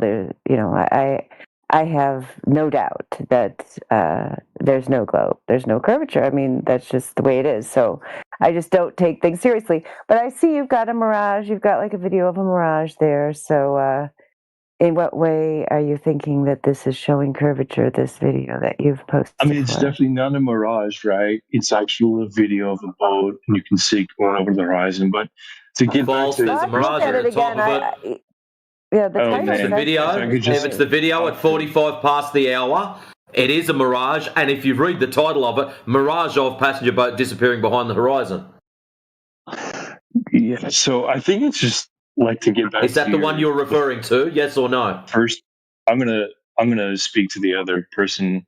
Yeah, I know. The other person's a lot nicer than me. I just want a yes or no. Is that the video you're referring to, please? Yes or no? I'm not going to speak to you right now. 45 minutes past the hour. That's all I want to know, mate. Listen, you're acting like a child. That's great. I just would like to know. Okay, I'm going to do this the old-fashioned way. What? Shut up. I'll ask Dandelion. Dandelion, is the video he's referring to the one at 45 minutes past the hour?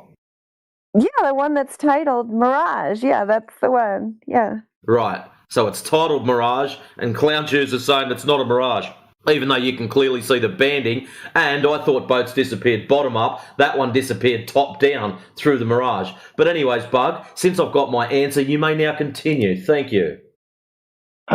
I didn't know this is how people were treated when they first got on this server, with insults and rudeness. But you've been on here for over an hour. I've been listening on YouTube. Stop sulking.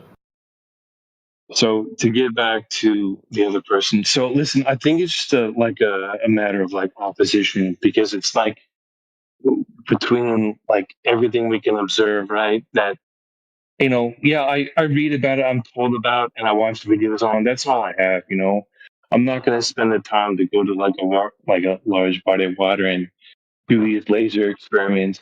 I have a full-time job, a life. I do other things, right? But I just can't.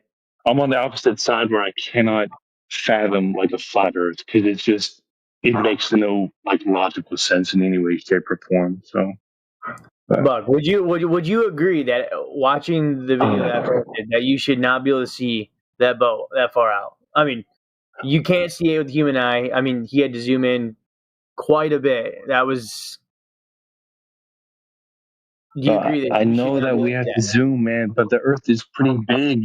Like it's not a small thing. Like, and I know the ship was going under the water, but I think it's at that point maybe the waves and the sea was a different like fucking I don't know, man. But you can see. Oh my god, dude! I'm just exhausted now. Sorry. Yeah, it's cool. I mean, I think we're not expecting to like change your mind. I'm glad that you're at least willing to look at some of the evidence. At least you now understand at least somewhat what our argument is against the globe. I think I'm like remembering why I left like a year ago in the first place. But yeah, I hear it. Like I hear Theo was saying earlier, man, the only person that's going to change your mind is you. Like, you're the only person that's going to change your mind. So, like, if going out and doing the test yourself would change your mind, but you don't want to do that, then the problem is more with you than it is with, the concept. So you're just refusing to, like, the videos and all that, like that. Like, I wouldn't even say that should change your mind. But like the fact that you're saying that you wouldn't even take the time to go out there and do it just says that you don't really care one way or the other. So I'm kind of confused as to why you're here at all. I mean, dude, to stop and take time off work to go to do these experiments, yeah, you're right. If I'm not willing to do that, then what does that say about me?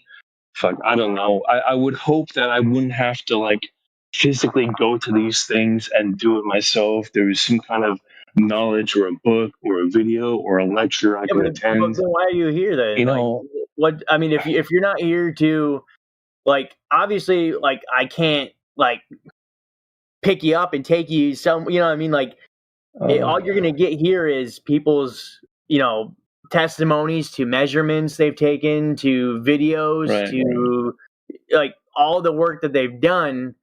But if that was never going to convince you, and only you're going to convince yourself, which Indio and I had discussed earlier, we can only give you the breadcrumbs that are going to give you the the spark or the curiosity to want to go and figure it out yourself. But if you're not willing to do that, then it just kind of seems like I don't really understand why you're here. If you're not willing to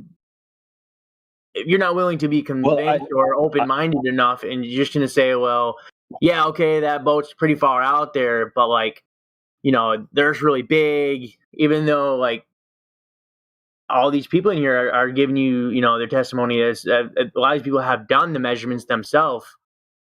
They have nothing to gain here.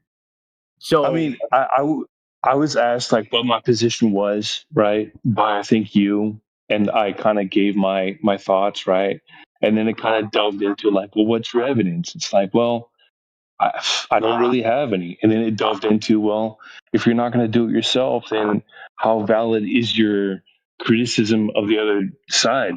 It's like, really, I just came here to just kind of like hear what was going on. So you're admitting that you just believe the Earth is a globe, that you don't actually have the evidence that it actually is. It's just belief you hold. Yeah, I mean, yeah. Like I remember when we first started, like I believed a lot of like what NASA said and all that stuff. Yeah, sure. Yeah, you know what? I haven't done any of the experiments myself. I do believe it. So if that makes me, it's more like you have faith that the Earth is okay. a globe. Then, like, why do you believe it? Do you ever ask yourself that? Why do you believe? Because they're saying some pretty crazy shit, right? They're saying, "Hey, man, we jump on a giant rocket and we fly way up in the air, and we go to a place where everything is different. And when I drop something, it don't fall, and I float around, and we go hang out in this place, and believe us, we promise." Like, it's a fantastic claim. If they said they went to frickin', Mordor or something, you probably wouldn't believe that. If they said, "Yeah, we filmed Jesus Christ walking on water," you probably wouldn't believe that. So why do you believe this? I mean, I don't know, man. It's no matter what I say, it's gonna. No, I'm just curious, dude. Like, no, it's not idiotic. It's like look, I know, like I believe the globe too, man. We're all in the same boat, brother. Oh, wait, hold on. We are in the same boat. Sorry, my Bluetooth died. 1 second. Yeah, okay. I don't know, man. It's just like because I know I'm gonna appear as like a sheep or a shill or some stupid kid that was brainwashed. Man, it's fucking what I was told my whole life, man. There's videos, there's books on this stuff. You go to a library, you can learn about all this stuff. And for me to just jump on a Discord and be told like none of it's fucking real, you got to go outside and do it yourself, is just the most asinine shit like I could ever fucking think of, man. Like, really, The it reason is. why Like, we tell you to go outside and check it for yourself is so you can validate it for yourself and then go, holy shit, those guys on Discord were correct, as opposed to just being a believer. You, like us, were taught the same thing. We weren't taught anything different, mate. Otherwise, you're stuck with a competition between, do I believe this group or that group? Yeah, that's exactly where I'm at. Well, would you rather just believe yourself? Like, wouldn't you rather? Like, what would you rather take someone else's word for it or verify it for yourself? I mean, that's why we tell you to do the test yourself, because then you're not a believer anymore. Then you know one way or the other. You don't have to believe us or believe them or believe anybody. And it's these aren't like difficult tests. These are pretty simple. I mean, it's like 3 hours. I don't think you're so busy that 3 hours of your life is gonna kill you if you lose 3 hours. Like, No, I'm on the coast too, so that would help too. Maybe I can observe some ships or going over the horizon or something like that. Are you in South Cali or Northern Cali? Northern California. Maybe you can observe some ships go over the horizon. Maybe you can't. Ever think of that? Maybe, yeah. That's what I meant. Hey, I watched a boat go 30 miles away, man, where I could still see it with the naked eye. A ship, a container ship. Now, from 30 miles away, it should be 420 feet under the curve of the Earth, right? Under the horizon. The tallest ship in the world is 280 feet or something. So it can't be that the ship was just really tall, right? It wasn't tall enough to be visible. But I watched it for 3.5 hours. I watched it over a period of time. I didn't just like go, oh, I look, there's a ship. But there's an app. It's called marinetraffic.com. It'll tell you the boat. It'll tell you its position. And you can track any boat that you almost any boat you see at sea and know exactly where it is. So this is what I did. I've done this 3 different times, but the furthest was 30 miles, which is pretty fucking far, dude. You have to admit, 30 miles is far. Yeah, 30 miles is pretty out there. Yeah, so it's like, but it's not a difficult endeavor. All we're saying, dude, is like, you've been told a story. We were told a story. We're all told a story. We're children. They said, hey, Earth's the globe. They never gave us any evidence. They said, look at that toy in the corner. Earth's the globe. Christopher Columbus, he sailed around the world. Earth's the globe. If you don't believe it, you're stupid. Earth's the globe. You know what I mean? Right. And that's all. That's what we got. We didn't actually get, like, even if the Earth was a globe, do you think you got a proper education about it? I mean, not that I remember, but I mean, I didn't. Don't you think that would be pretty important, like as far as education? Hey, we might want to teach these kids where they actually live instead of going Earth's the globe. We'll get the toy. Well, man, I'm in my mid-30s, man. I don't remember what I was taught in fucking high school, but kindergarten. They teach you this shit in kindergarten. I know, man. I know, but I didn't. I don't remember the fucking astrology course I took like 20 years ago. But yeah, but they don't tell you then. They tell you when you're 5. Right? Wasn't there a globe in every classroom you went in? Yeah, there was. Yeah. They Did I tell him why I started researching flat Earth? Yeah, that should be interesting. It's quite a story. I'll try to give him the short version. Yeah, the reason I started researching flat Earth is because I was taking a physics class to get my master's degree in science education, and we were asked to address a common misconception that high school physics students might have. So 2015, flat Earth was very much in the popular culture at the time. On Twitter, there were a lot of rappers and various popular figures talking about it, so I decided to research and do my paper on how to explain to high school students that the Earth is not flat. And I thought that would be very easy, Bug, right? Because the globe's confirmed. It'd be very easy to explain to them. Oh, and then I found out that there. Yeah. So I don't mean to cut you off because I really care about your personal life, but yeah, like, you do. I just okay. I do The this whole shit like point. No. Okay. No. If you're cutting me off, then I'm going to tell you, Bug. The whole point is I'm a goddamn certified science teacher who would have told you the globe was a globe, but when I went to see if there was any evidence, there's not any. And I scientifically and mathematically proved it to myself while getting my master's degree in science education that Bill Nye is full of shit and there's nothing to back up your illusion. But if you want to stay in it, nobody's going to stop you. Have fun. That's all I have to say to you. Dandelion, you just got to get hired at NASA, and then he'll believe you. Yeah, that's right. It's not good enough. He just said his teacher told him, and he thought that was good enough. But a teacher tells him it's not. That's not good enough. So you know what it is? It's just you want to stay in delusion. You want to be in denial, and you're now a demonstration of what Indio was talking to earlier to Noki about. And says who said it too. You like being in the man's pocket. You like being in your Stockholm Syndrome slave mindset. So just go back to it. You said you remembered why you left here. That's why. Because you want to be in denial. You want to be in the man's pocket. I want to be he won't be whipping you. Yeah, you do. Yeah, you do. Don't lie to me. You don't have to put other people down and raise your voice. You don't have to do that to make your point. Oh, yes. Now he's a victim and I'm his oppressor. I'm not a victim. I'm just saying. The dandelion is hurting him now. He has to go back to lick NASA's boots. Have fun. Tell me what they taste like. Okay. Let me know when you're ready and you're finished, okay? Dude, he sounds like Josh now. And you thought I was the nasty one. Oh, dear. I know, Indio. I wasn't going to do that anymore. It's only because he interrupted my goddamn story because I actually cared enough about this kid to tell my stupid story. Because I don't. It is stupid. Yeah. Thanks, Bug. That's just what I wanted to hear. And I'm the mean one, Bug. You're so kind and sweet. And Matrix is so mean. And now Dandelion's mean. Oh, and you're just the globy victim. Holy shit. A grown-ass woman is on Discord yelling at some guy. Yeah, you're a grown-ass Oh, this ain't yelling. Go back to your globe plushie. Yeah. You really think this is yelling? Jesus Christ, man. It'll be so much fun. Go back to your rocket ship bed. We won't bug you anymore.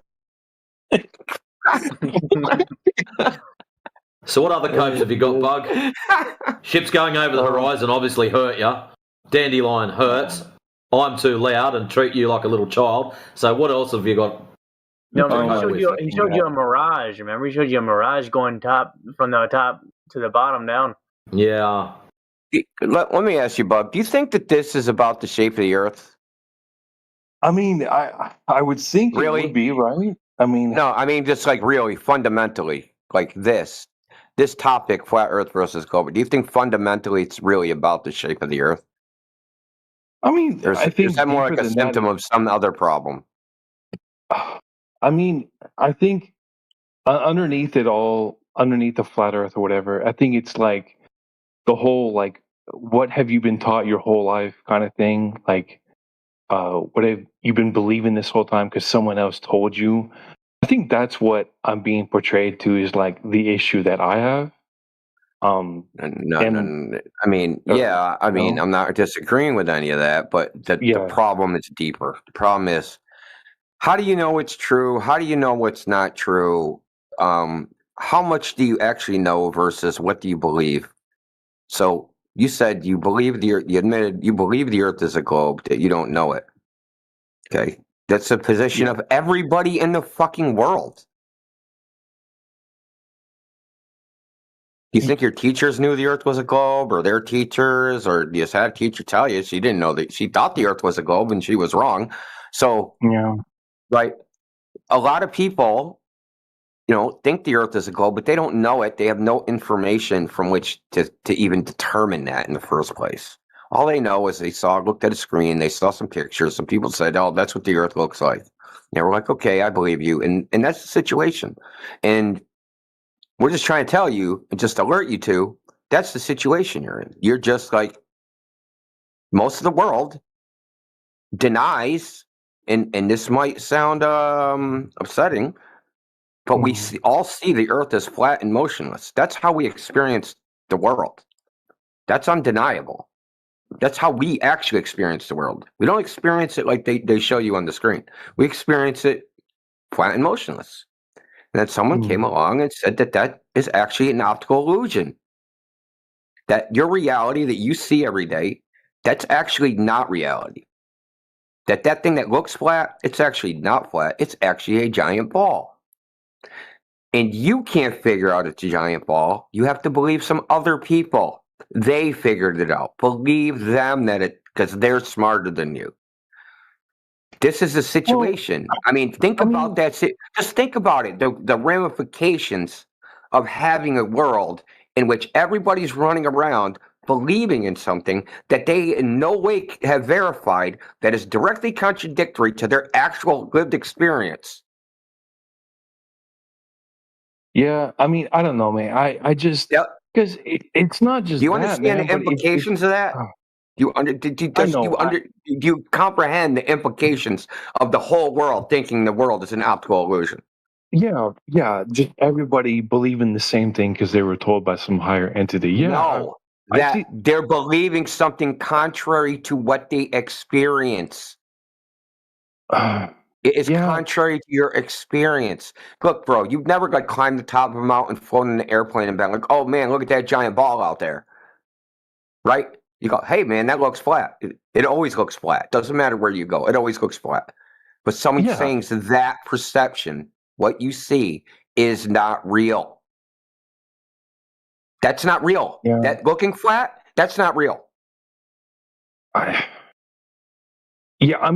Listen, when I go outside and I see the street, of course it looks flat, man. Of course, I go outside to a beach, right, and I see. Oh wait, what? You're saying that's not real.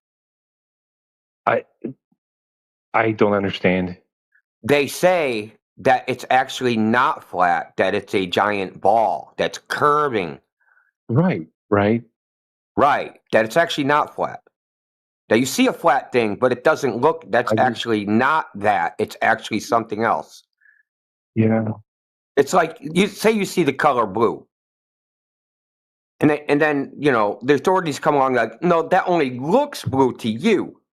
But if you look at it at a greater scale, it looks red. And you're like, really? And they're like, look at this chalkboard full of equations. You're like, fuck, dude, I guess you're right. I guess that's not really red. I guess that is red. I guess it's not blue. Because I just didn't look at the equations. But you actually can't do the equations, so you just take their word for it. Yeah, exactly. Well, there's things I observe, though, just from someone who's not even educated about this stuff, right? Like I said, right, I'm going to bring up the ship thing again, but also, like a sunset, where does the sun go past the horizon? Why does it turn to night? I can bring up all these other things that I see, and someone in this Discord is going to laugh in my face, call me a fucking retard, and then tell me this is why you see that. It's an optical illusion, or it's this thing or that thing. And then what do I say to that, man? No one has treated you that way. These guys have been open to all of your questions, and they've been super cool with me. Even some of the questions I've had, they're more interested in trying to help you to better understand their position.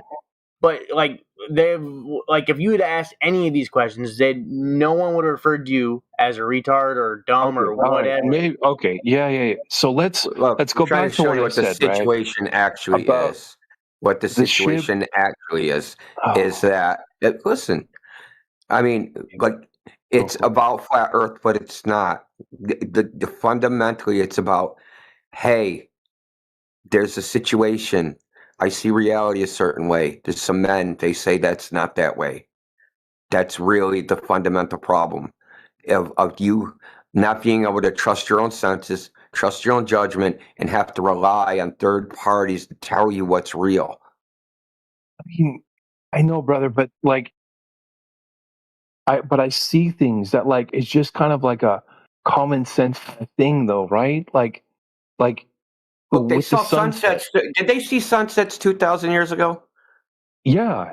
Were they flat earthers? No. No? No. Yes. They were? Actually, India, let's break this down. Bug, when did flat earthism start? I think that was a couple hundred years ago to battle science and when he was coming up, like in the church, if I'm not mistaken, something to that effect. Everybody was flat Earth until Arabic certain said the Greeks. Earth is flat. Why are you interrupting? Anyway, okay, so the Chinese were flat earthers into the beginning of the 20th century. The whole world was flat earthers. A bunch of Greeks decided, hey, the earth is not flat, earth is a globe based upon metaphysical considerations. And Copernicus and Galileo Newton. So it's exclusive to Western civilization. Okay, it wasn't developed all, the entire world was flat earthers. Every culture, every civilization. They all saw sunsets. They didn't go, oh, the sun sets, therefore the earth is a globe. I understand why you think that, because you've been taught to think about what you see, the sun motion across the sky a certain way, and that when it gets cut off, it's going under the earth. Okay? And if I say at midnight, point at the sun, you have to point at your feet. Okay? Yeah, you think about the world that way, but A, it's patently ridiculous. And the sun, as a light, as getting night, it just moves away from where you are. Just like if you had a glow stick in your hand and you'd be lit up, if it was lit at night and you threw it away from you, you wouldn't be lit up anymore, would you? It would be dark where you are, and it would be light where the glow stick is.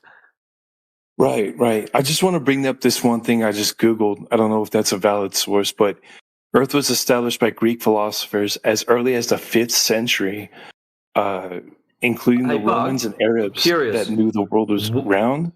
They don't know now. Why are you hung up on valid sources? Why am I hung up on valid sources? Is that a question that was just I've been asked? listening to you for a while. Every time you've mentioned anything about getting information, you've always questioned if it's a valid source. It's data. I don't care where it comes from, as long as you can back up or validate the claim made in said data. You know, he's just saying that you don't need to qualify it with. He's just saying you don't need to qualify it with valid. It doesn't matter. There's no such thing as a valid source. It's completely subjective. What you think is valid. Hold on, dude. Just listen. Just listen. Just listen, dude. Dude, you need thicker skin. Valid to you and valid to me might be two different things. That makes it subjective, right? You might think a source is valid, and I might think, oh no, that's not valid, right? So saying it's valid doesn't help us at all. It's just... I mean, we can get into the semantics of validity. Sure, man, but... It's valid. What makes it valid is whether there's evidence to support it. That's what makes it valid. And when I say evidence, I mean empirical evidence. Actual, you can go out, test it, verify it, replicate it, go into the natural world and actually see the thing, whatever they said, whatever they claimed, and actually verify that that's actually the situation. That's what we consider valid evidence. Also, like, you should probably do a better job of just Googling and then clicking the first link. I mean, the same people that like big tech and all that, I mean, they're not going to give you the information that, contradicting information that's going to counter their points. Look, generally what he said, though, is accurate, right? The Arabs, I don't know about the Romans. The Romans in the mid-Roman. The Arabs during the Muslim period, during the frickin', not in the 5th century. And it was only some Greeks. So some Greeks, and specifically we're talking about, it was actually a split among ancient Greeks. So it was like Eratosthenes, probably, what was the other guy's name? Aristarchus. So a few Greeks in their little sect thought the earth was a globe, but there was other Greeks like Thales and Anaximander that thought the earth was flat. So the Greeks themselves were split on whether the earth was flat or a globe. So when you Google stuff, you get a very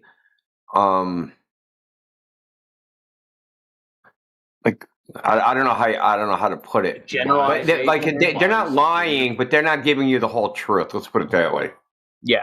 And it wasn't a worldwide consensus. Yeah. Okay, so where would I go? Where would you guys go to get your information on the flat Earth? Let's start with that. Well, because I need to know. It doesn't outside. matter where you get it, as long as it's backed up by evidence. That's what he's saying. It doesn't matter where you get it. I mean, if you get it at the front page of Google and it's backed up by evidence, then it doesn't really matter, right? I mean, it just needs to be backed up by evidence. Look, the thing about flat Earth is it's like if nobody told you that the Earth was a globe, you never would have thought it in the first place. So when you say, where do you get your evidence for flat Earth? It's just like, that's how we experience the world. You would never even have thought it was a globe unless someone came along and said, hey, dude, that's not flat, it's a globe. You never would have even thought about it. So there's nowhere to go to get information on flat Earth other than the natural world. The globe, you can't find in the natural world. That's why there's a bunch of books. And they don't say, hey, dude, the book doesn't say, experience the Earth as a globe. Go here on the map. And you go there, and then you see a globe. No, that's not the situation. They publish a book, and they say, Earth's a globe. And they come up with all these convoluted ideas, models, mathematics, and bullshit to convince you that the Earth's a globe, but they don't just say, hey, just go here. I can just say, hey, go to a lake, go to an ocean, go to a pond, climb top of a mountain, go to the frickin' prairie, go to the Bolivian salt flats, go to the Bonneville salt flats. Like, I can tell you anywhere on Earth to go. Hey, do you want to see a flat Earth? Yeah, here's all these places. But they can't say, oh, you want to see a sphere? Oh, yeah, go to your couch, turn on your television set. That's the only way it's ever going to happen. No, Look, we're just informing you. I don't care if you think the Earth is flat, globe or not. We're just informing you what the situation is. It isn't. A lot of people think the situation is way different. The Earth's a globe. It's been proven. Everybody knows it. Everybody knows the Earth's a globe. No, nobody knows the Earth's a globe. But a bunch of people fucking believe it, and they would never believe it in the first place if they weren't told it. Yeah, right. Okay. Well, it's good to get the opposite side's like perspective too. You know, that's always Yeah, dude. Look, I know the globe model better than any fucking globe earther alive. I'll tell you right now, and I'm not just fucking whistling Dixie. You have any globe earther come in here and talk bullshit about the globe, I guarantee I'll be fucking correcting him. Right. I've read all of it, like you name it. I know their whole shit, like the back of my head. You got to know your opponent's. You got to know your opponent's position, right? If you actually want to engage it, right? Yeah. I mean, I'm not just talking about knowing the opposition, like what their position is, just for the sake of like a debate, like winning a debate. I would want to know it because it's like. I'm not talking about debate. I'm just talking about what their position really is. Okay. So there's a lot of things that globe earthers will say. The globe earthers will say, Earth's a globe because of eclipses, right? That's the shadow of the Earth on the moon. And what they believe about that, right, is that there's a heliocentric model, that they calculate orbits, and that they predict that when there's going to be a solar eclipse, and that's the shadow of the Earth on the moon, because the Earth is round and that shadow's round, so that must be the shadow of the Earth, right? This is what they think, right? You think that's accurate, what I just said? About eclipses? I mean that, and it's like none of that's true, dude. None of it. Okay. They don't use a heliocentric model to predict eclipse times. They use something called the Saros cycle. It was invented by flat earthers in 2000 BC.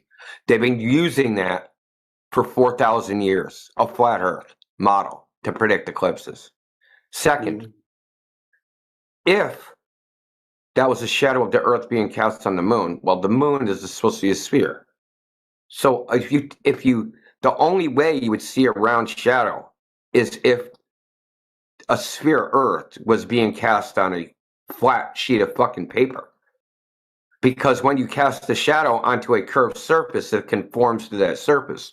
Just like if the shadow was being cast on a set of stairs, right? It would be jagged. The shadow would look jagged, zigzagged, because it's being cast on stairs. So if the moon is a sphere and the Earth is a sphere and it casts a shadow on a moon, it wouldn't be round. It would actually be a distorted freaking S-curve.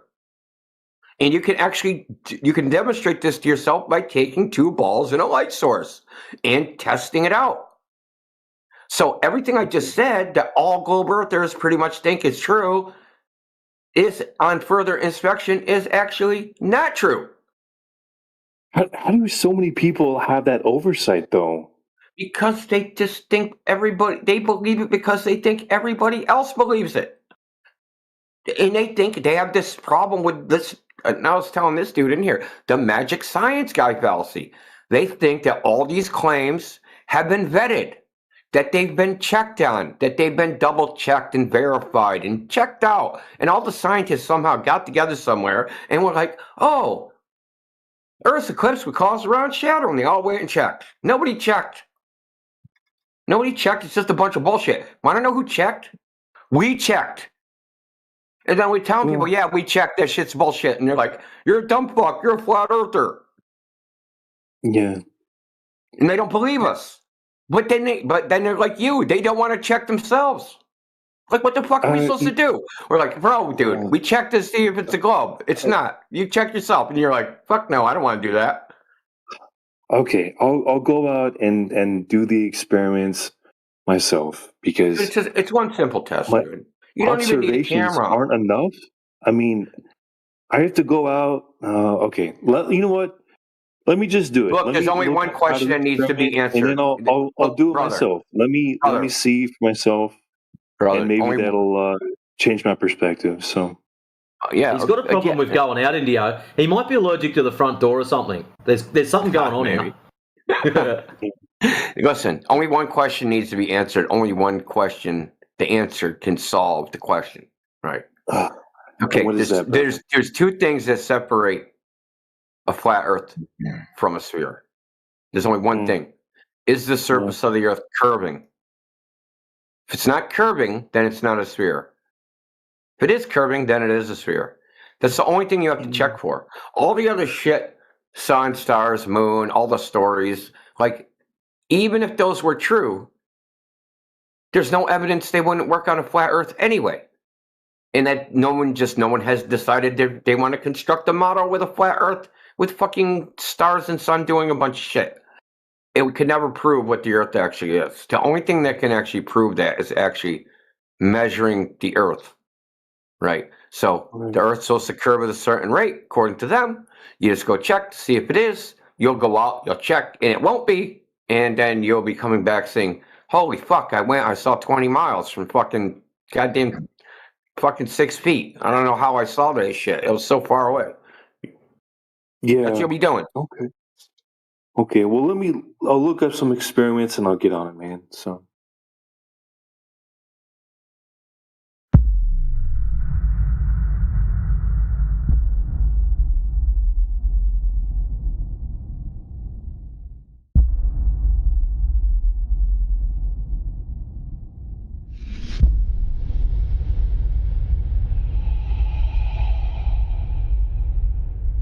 You know, when it comes to like, how could all of these scientists and professors and government agencies and whatnot be lying about such a thing, right? And how could they keep it under wraps? Well, I think if you really think about it, right, most people, almost all of the people that you're talking about when you're thinking about the people that are lying or the agencies that are lying, genuinely believe that the Earth's a globe. Okay, they've probably never questioned it, never tested it. So most people, when it comes to most of your scientists, college professors, even most people that work for NASA, that work for the government, right? It's all compartmentalized. And most people genuinely believe that the Earth's a globe. So they're not necessarily lying about it.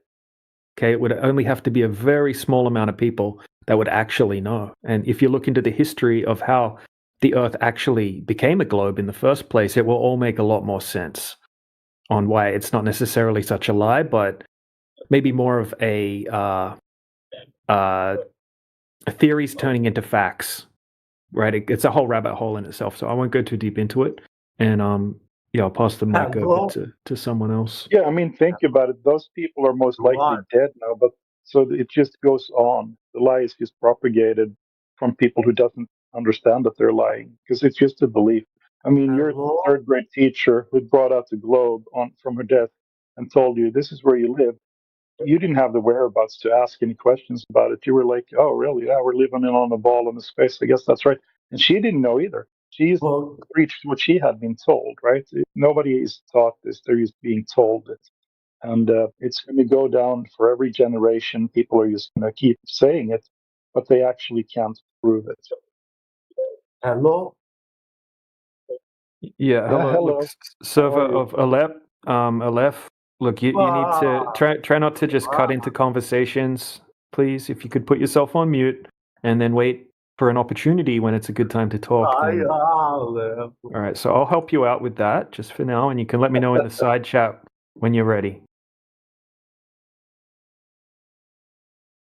Yeah, we're talking to Zess right now. He has some good questions. We're enjoying this conversation a lot. So, Aleph, oh, okay, he left. But anyway, if anybody else is waiting, just hang on a little bit. We'll get to you. Good Well, chance. I think Yoda was trying to jump in when I interrupted him. Yeah. If he's still available. Yeah, I think DJ set the table there properly. This problem we have does not require a grand conspiracy to keep going. I think a lot of people throughout history just believe in the globe so much that they shoehorn their physical measurements of the earth into a globe concept, into a globe model, and they make it work by any means necessary. This includes people in the aerospace industry. So I don't think NASA exists to hide a flat earth from people. I don't think that's their stated goal, and I don't really think that that's their primary objective, even behind the scenes. When you look at what NASA was founded to do, NASA was born out of a psychological warfare program that was run by the president after World War II. It was called the Psychological Coordinating Board and later renamed the Operations Coordinating Board. They staffed NASA before it was funded with people from the intelligence community. And their stated goal was to project American power and technology and progress and discovery. And this was done in order to secure America's place in the world as the victor of World War II, a country that nobody could ever technologically outmatch or militarily beat. This is their stated objective. They include within their founding documents of space policy prior to NASA's founding that they would use technological claims like satellites for psychological effects. You can read this in a document called NSC 5814, National Security Council Memo number 5814.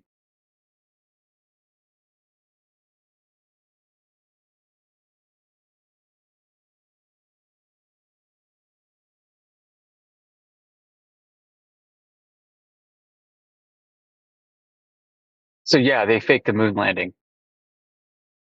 I mean, doesn't take a genius to find that out, right? Right. And this could also mean that other technology that they claim exists doesn't exist in the way that you think or we think that they operate. But I have a question. Technology could operate under completely different principles. Okay, I have a question if you don't mind. Okay, I'm with you. The U.S. is lying about this shit, and they're just a bunch of. They always done this stuff where they use propaganda to tell you something that isn't true. I'm with you. Why would Russia, China, India, and all the other countries be in on it as well? That's what I want to know.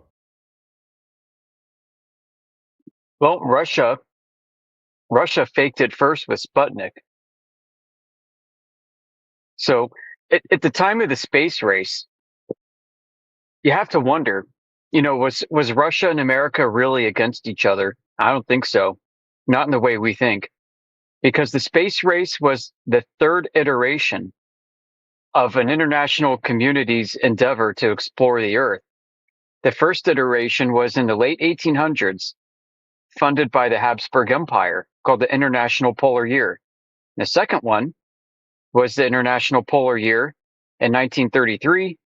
And the third one was renamed the International Geophysical Year in 1958. And the fourth one was in 2008. So the space race was already part of an Antarctic expedition that had been going on too, as part of a much broader program for discovery. So when this was going on and Russia claimed to orbit Sputnik, then America chomped at the bit and said, well, while we have the space race going on, let's do that too. And then let's also produce technology that's even more grand, seemingly more capable. And I think this psychological arms race was built on a bunch of lies. And I think over decades, the lies were so big they couldn't reverse it anymore. They couldn't go back. There are other countries that did not claim to land men on the moon. They wouldn't even go there. Like the UK was very smart to avoid manned lunar expeditions and get behind any of that.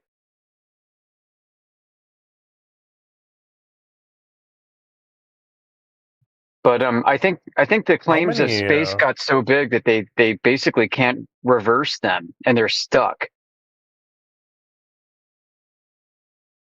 United States, Russia, China, India, Japan, all landed on the moon. Interesting. India, huh? Do they have any footages of that? I don't know. But here's what I find interesting. Just these countries that claim outer space capabilities also claim to have nuclear weapons. And when you go back to the founding documents of NASA, it almost looks like one of NASA's primary purposes is to provide cover for nuclear weapons development. Why? Because the Saturn rockets that were used for NASA's exploration were also being used for nuclear ICBMs. So if you paint a NASA logo on a nuclear missile, you could test the motor all day. You could test the rocket, the guidance system all day, and nobody would think the wiser. Nobody would suspect that it's actually for weapons development.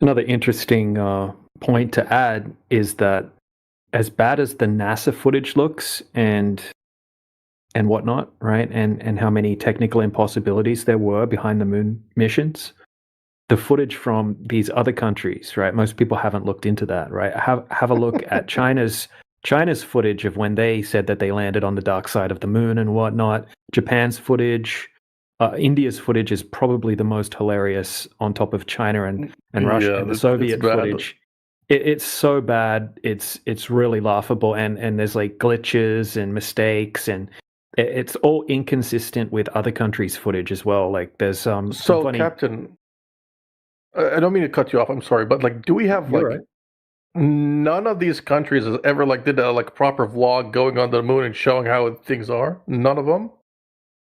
If you have a look, if you go to YouTube and you type in so this is India's greatest ever achievement, right? So in modern history.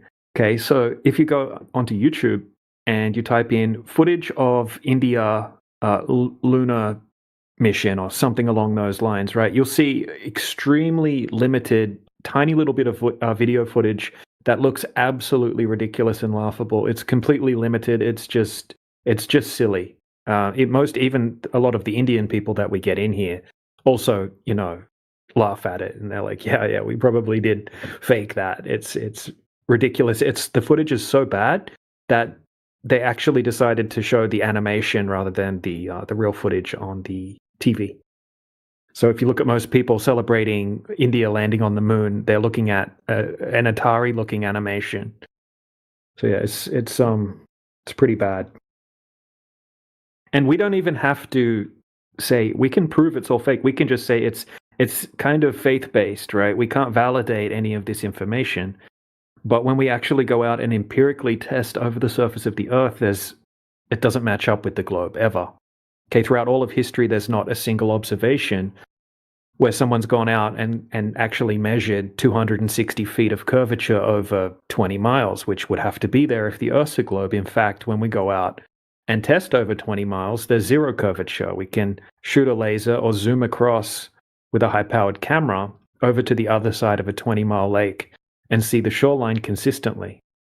So empirical evidence doesn't match. The faith-based so-called space footage it's faith-based, like I just said. And it just so you get into it a bit more from there. You start looking into it. You'll start learning all about the globe model. Okay, flat earthers tend to know a lot more than the average person about how the globe operates, right? Because it's one of the first things that you need to look into. It's like, okay, they're claiming this. How did that become a claim? Where did that come from? What you're going to find is most things are mathematical models or concepts, you could call them, based off assumptions. Okay, and when you look for empirical validation of the core variables in the equations and whatnot that they're using, you'll find that there isn't any empirical evidence for these. Can I make a claim? Yeah. So play along with me and just tell me what you think, okay? Mm-hmm. So I googled the distance of the moon from the Earth, and it's like 400,000 kilometers, roughly. Not exactly, but roughly. Do you think it might be just like there's literally no technology? Oh, my Siri went off. Give me a second. You're right. Oh, sorry. Okay, do you think that it just might be like it's so far away that there's literally no technology to get us there, and everybody's like, since America's already faked it, everybody else is trying to fake it so they can claim superpower C? Yes and no to a bunch of things that you just said. I would say that the vacuum of space and the way that outer space is presented to us in the heliocentric model actually violates a bunch of natural laws. It's scientifically impossible, as we've been told. Okay, when it comes to the distance to the moon, that kind of thing, it's all based on assumptions. It's based on knowing the radius value of the Earth and that the space is a vacuum, and it's all kind of tied in together with the globe model. Now, when it comes to why they would lie about the moon missions for notoriety and power and things like that, yeah, absolutely, that's probably part of the reason.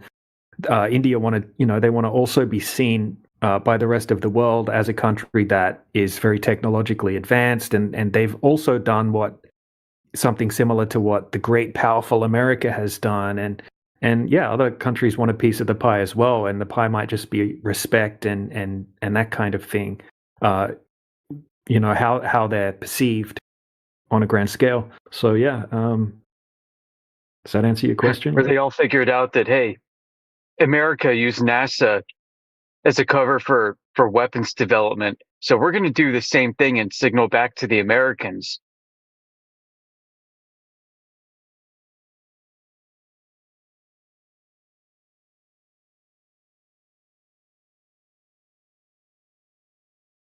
I'm just listening. I want to see what y'all else have to say. Right. So suppose it's possible to put something on the moon over a flat Earth. It means that they're doing it in a whole different manner than what we think.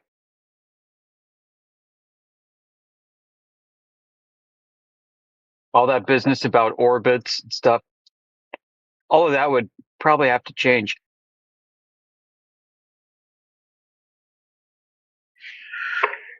Yeah, ultimately the claim of the distance to the moon is a claim only.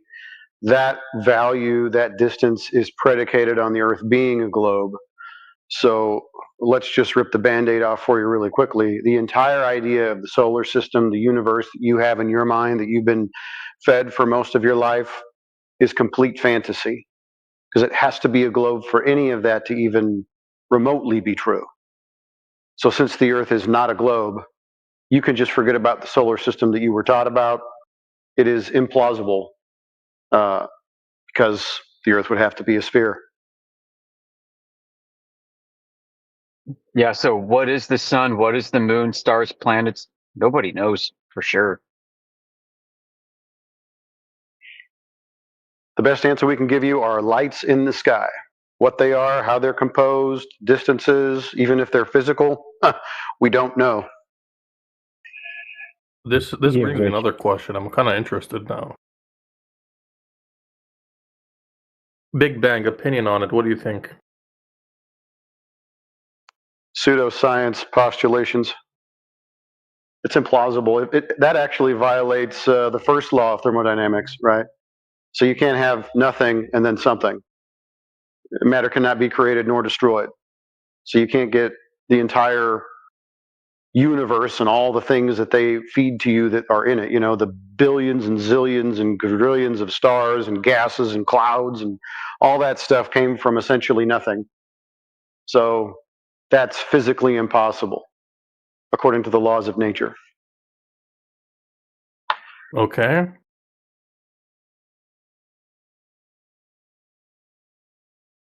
What's holding up the sky and the earth?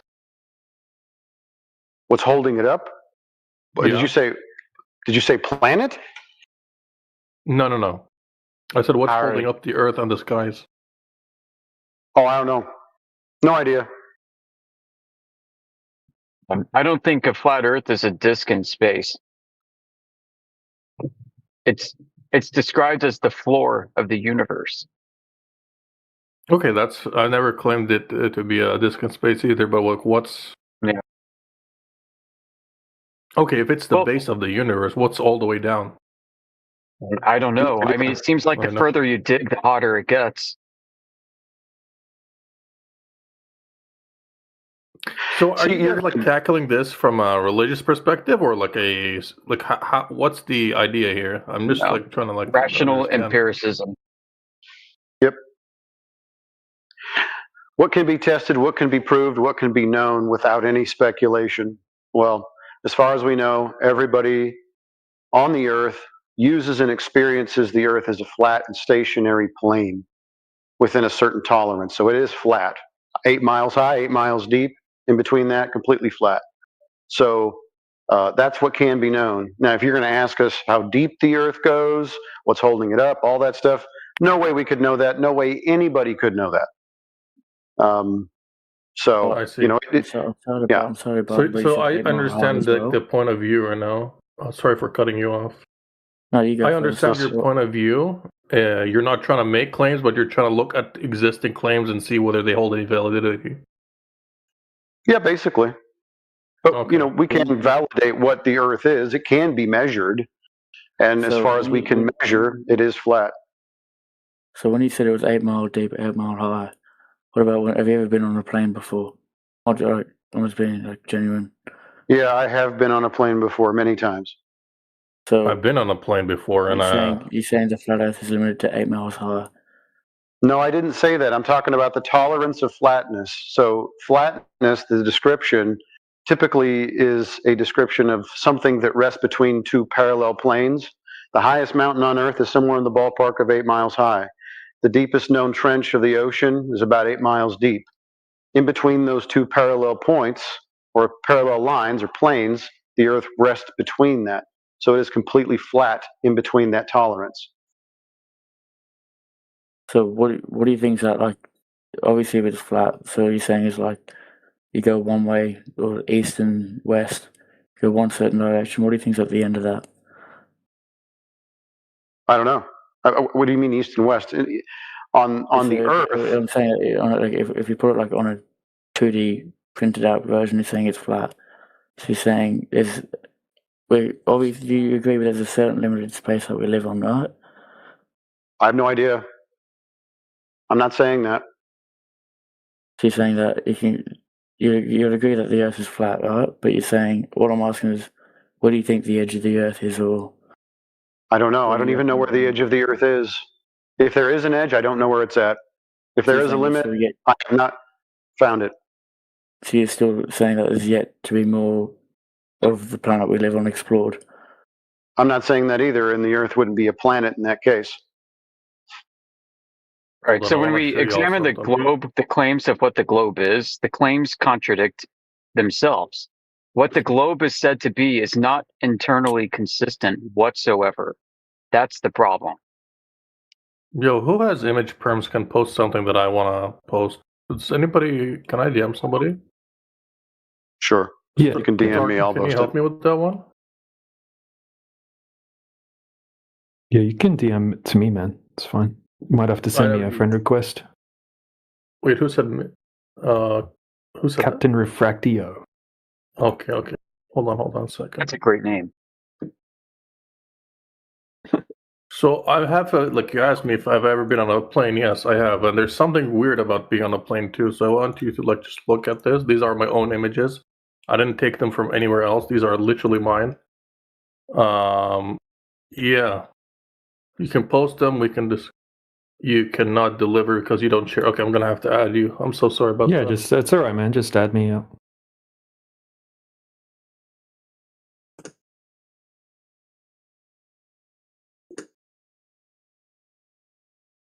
All right, go ahead. So I even like given you the location too, and where it shows on the computer and everything. There you go. Even out the window, like.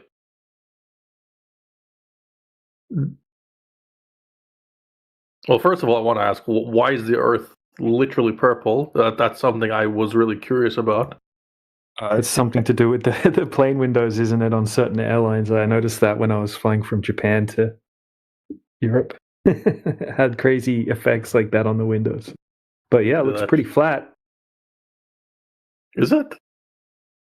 Yeah. Also, when you're taking imagery through a phone, I'm not saying that this is validation that the Earth is flat, because even if the Earth were a globe, you wouldn't be able to see curvature from that height. But yeah, I got a bunch of footage too. And what you'll notice is if the horizon's way above the center of the frame of the camera, then it will look like it's a bit curved. And if it's below the center of the frame, it will look like it's curving the other direction, right? Like the wrong way. So it really depends. And yeah, it wouldn't be a validation either way. Because what I took a bunch of footage because I'm like, damn, I cannot believe it looks so freaking flat. I'm going to take footage. And then when I looked at the footage when I got home, I'm like, oh, so as I pan the camera around, it's like distorting. It's called lens distortion or barrel distortion. The lower the focal length is on the device, then the more of this distortion that you're going to get. Did you want me to post the image in the side chat as well? Go for it. All right. Yeah, I want to see it. Yeah.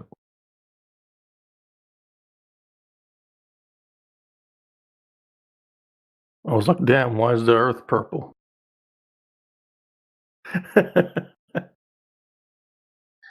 People won't even believe this is a real picture. image. I do It like is the a real picture. image. That's the yeah. thing No, about it. I know. Yeah, definitely. You could see some of our high altitude balloon footage. I'm going to post a channel to on YouTube here for you to check out. Sure.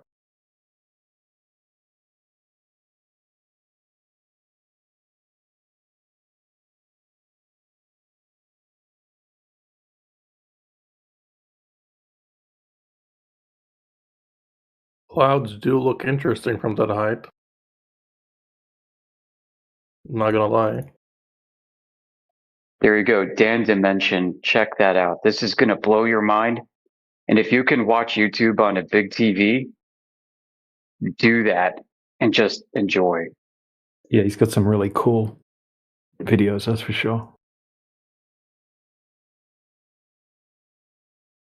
I have no issues in looking into stuff. That's interesting. Thank you. Oh, these are all like from 6 years ago. Wow, what happened to this guy? I have no idea. Haven't heard from him for quite a while, actually. No, but yeah, he has some really cool videos. There's one in there that I would recommend. Forget the name of it. Whereabouts you boys putting the video link? Oh, it's in the side chat, man. What's your name? Can you see the side chat? Yeah, it's the channel chat. Yeah.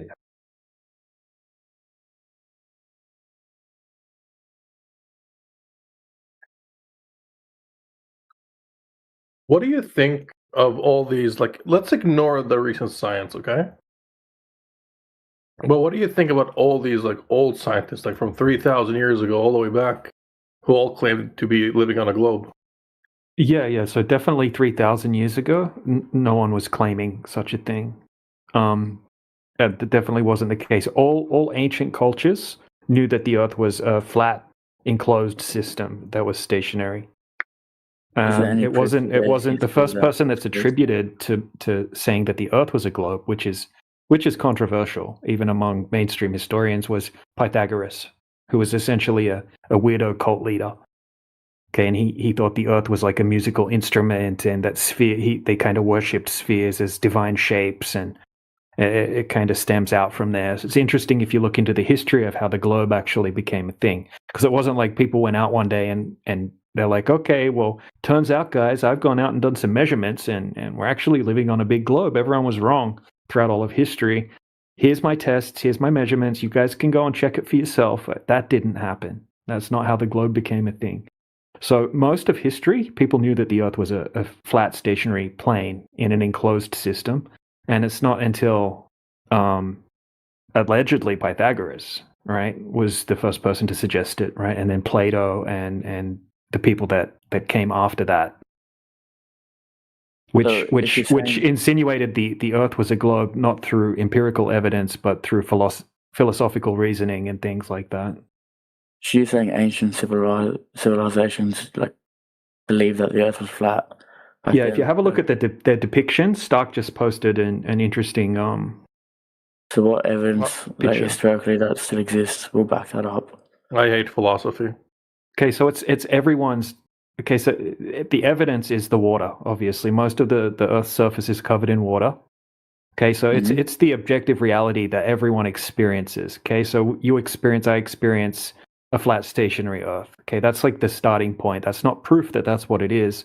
But that's what we experience. We experience the celestials in the sky, moving like a big clock in the sky, right, in cycles, resetting, and that's just the empirical position that we all observe and live with. Okay, so what's the proof of that? Well, we have that, right? Long distance observations, laser tests, infrared camera footage. There's thousands of tests that have been done to validate that there's no curvature. If the Earth was round like most society believes it, let's say to a certain point, you would have if it was flat, I believe it. No matter how far away, if you have powerful enough light, it could be a kilometer away, at the same height, I would see that shine through the same hole because it's flat. There's no curvature, correct? Right, but the atmosphere absorbs light. Okay, and so even if you put it up high, okay, there's something called the inverse square law of light. So as the light moves away from the light source, it exponentially diminishes in intensity. Okay, you can look up the inverse square law of light. Each time you double the distance, it gets 4 times dimmer. I think that's correct. And then the atmosphere also absorbs light. Now think about this. The water, for example, if you have a summer day and the sun's directly above you, just 200 meters down into the ocean, usually much less, it's completely black, pitch black. You can't see the sun. You can't see any light from the sun whatsoever because the medium absorbs the light. Okay, so the air is also a medium. Okay, but it's much less dense, obviously, than the water. So it still has the same sort of properties, just over a vaster distance. Okay, so does that make sense? 100%. But what I'm asking is, if the Earth is flat, because I'm still on edge about this, you can agree where if I was to have powerful enough light, well, it'll reach the other point of this same hole, same height setup, be 10 meters in the air. The Earth was round like most people claim, because there's a curvature where you wouldn't be able to see that angle of light. But if the Earth's flat, I could have it 10 meters in the air. Let's say the light is powerful enough to reach that certain point. I should be able to see that same light beam at the same height. Yeah. We've taken that. That's a great argument, actually, and that's one of the main ways that we do tests for it. Okay, so here's an example. We can get extremely high-powered lasers these days, and we've had, for example, teams of field engineers go out and do what you suggested, but using like a $20,000-$30,000 laser. Okay, so that what they'll do is they'll set up the laser on one side of a huge body of water. For example, one of their tests was over 40 kilometers long. Okay, and they shoot the laser across over the surface of the water to hit a target that's the same height on the other side of the body of water. Then we can calculate that if the Earth were a globe, there should be X amount of curvature over that distance, which is many, many hundreds of feet of curvature over that distance. And what they found is that in every single test that they performed, the laser would hit the target. Now, this has been done over and over and over again. Same with the line of sight thing. Even if I was to set it up in my backyard, are you saying it would be the same thing? Yeah. If you can, it's good to do it over like somewhere that doesn't have elevation changes. That's why bodies of water or frozen lakes or salt lakes, things like this are very good to use. So if you could find a 10-mile lake, okay, and you stand on one side of the lake, this is what I did. I did it over a 20-kilometer lake. Okay, but just say it's a 10-mile lake. Okay, over that 10 miles, there should be 66 feet of curvature, according to the Globe Earth mathematics. Now, if you set up a camera or a light or a laser or whatever you wanted to do, you could even just do a mirror flash or something like that. Okay, or you just say you had a buddy over on the other side of the lake.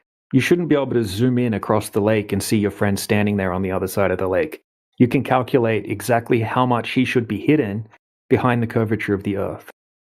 Right, the horizon should be a certain distance, and then anything that's beyond that horizon would start to dip behind the curvature of the Earth. So your friend should be hidden by about 50 foot of Earth curvature. But what we've found is that there's zero curvature over these distances where there must be curvature. We can zoom in across that lake and see the shoreline on the other side of the lake.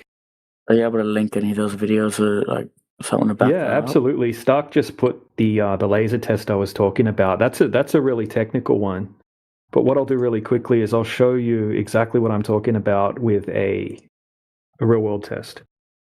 Because honestly, by the research I've done, is both sides claim that they've done the same tests and they've got different results. Yeah, so this is like after looking into this for 8 years, I guarantee you that once you look into it, you're not going to find any of these tests that match up with the globe. We've been asking for 8 years. We've been asking physicists, engineers, all sorts of people coming through here, and they've not been able to present it.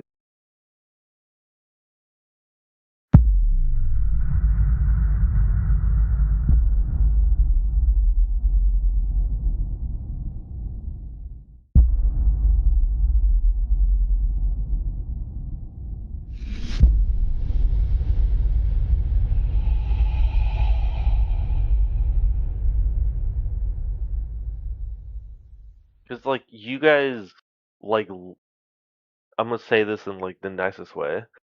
You guys live in here, right? You guys, like, do the shit for, like, a living, right? So if I say one thing wrong, you already have a whole fucking livelihood of, oh, no, he said this. No, let's go on that. So, like, I have to be as careful as I could possibly be. Hang on.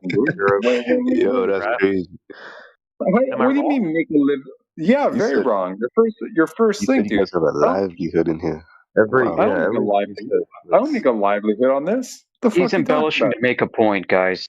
No, I mean, listen. If you have experience like working on cars as a hobby, and then you go into a room with other people that also work on cars as a hobby, and then some guy who's never changed the oil before walks in and has questions, he's going to get the same experience that you're describing right now. You understand how you just proved my point? Yeah. We have experience having these conversations. What's wrong with that? Yeah. So, again, I say It's one hobby. thing wrong, and now you're making about changing a fucking Oh, be car. careful. Since you already know how it works, just be careful, dude. Yeah. That's all I could do. Like, that's what I'm doing. It's hard.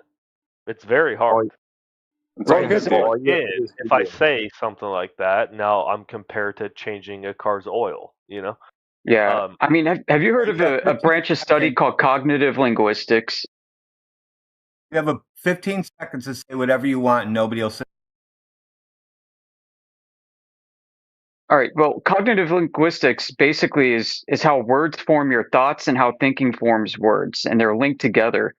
So What we find is that when people come in and they have very slippery and loose definitions, their thoughts aren't well defined.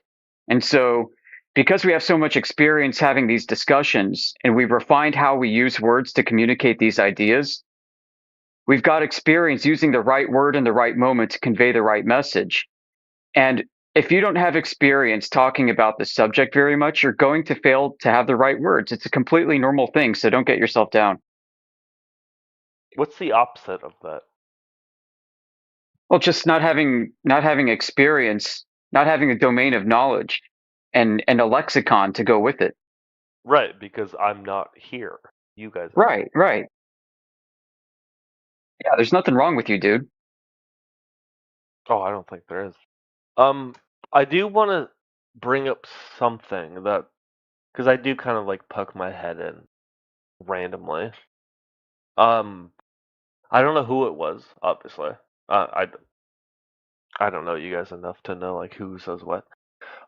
Someone was talking about the idea of not being able to see the curvature of the Earth.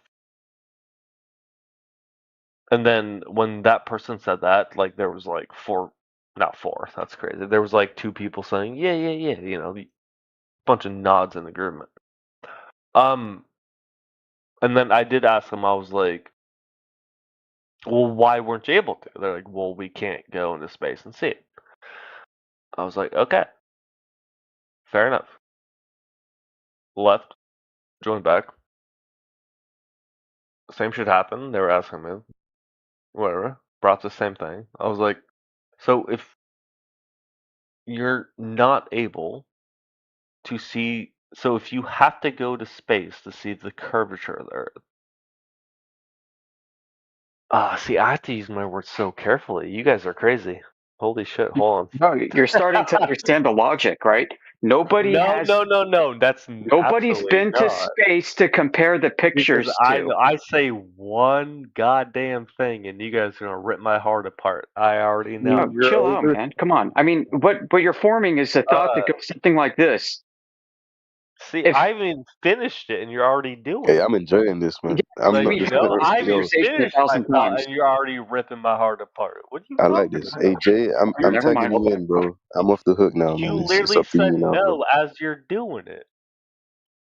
Like, come on, you know? You guys are crazy. I'm crazy good at it.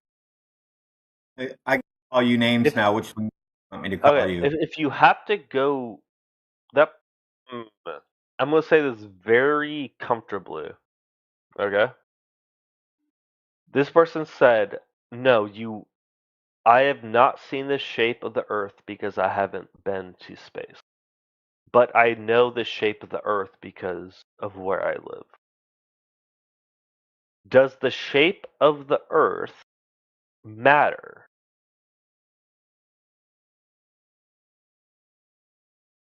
Yeah. In what way? For example, could it be big enough that because you live on it, you can't see the curvature? Then why would you come to the conclusion that there is curvature and anybody else? Because we have sent stuff outside the Earth to see it. Who's we? Me and you, humans, us. Yeah, not you, not me. Yes, you. No, I have not sent anything to space. But if you tied a GoPro to a balloon and let it go up, what do you think it would show? It would not be high enough to see any curvature, even if Earth is a globe. We can prove this geometrically first, and then we can compare the observations that have been done to the geometric claim.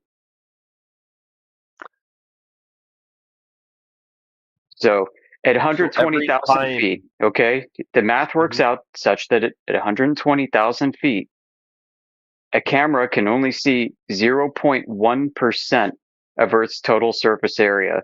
If Earth is a globe, would you expect to see curvature? No. I'm sorry. So again, I don't understand why.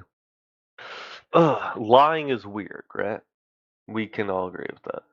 Like, if you have to lie about something, and that's obviously not true. So your whole point's wrong. Be a flat earther any day now because you don't like lying. You said now that what? Now that you know the Earth is flat and you don't like lying, don't say you live on a globe anymore. You said a camera can do what? Said that we can compare the geometric plane to the camera image. If a camera shows you curvature of a globe at 120,000 feet, there's something wrong because it doesn't match what is possible geometrically. Wrong with what? The camera? Wrong. Maybe the fact you're using a GoPro. Yeah, wrong with the interpretation of what you're seeing. Because yes, if you are beginning with a GoPro, you have a barrel distortion anyway. You're going to see curvature of the Earth when it's sitting on the ground, dude. Do it with your phone. Same problem. It's a low focal length lens. It's a very low focal length lens. Okay. So the issue is now with cameras. Okay. Yeah, and technology. It's a very austere environment up there. Very few cameras that are designed for our purposes down here can survive the conditions that are up there. It's freezing freaking cold. It'll deform the lens. It'll freeze the sensor at a minimum. Mm-hmm. And that causes distortions. Mm-hmm. That just sounds very convenient. It's not. I mean, in order to build a camera that can withstand those conditions, you need to laboratory test it. Do you think do you think a camera can't do that? That's If what you're I saying? go, yeah, if I buy a camera that hasn't been, if I buy a camera that hasn't been tested in those conditions, why should I trust it? Listen, you know how cold it gets up there?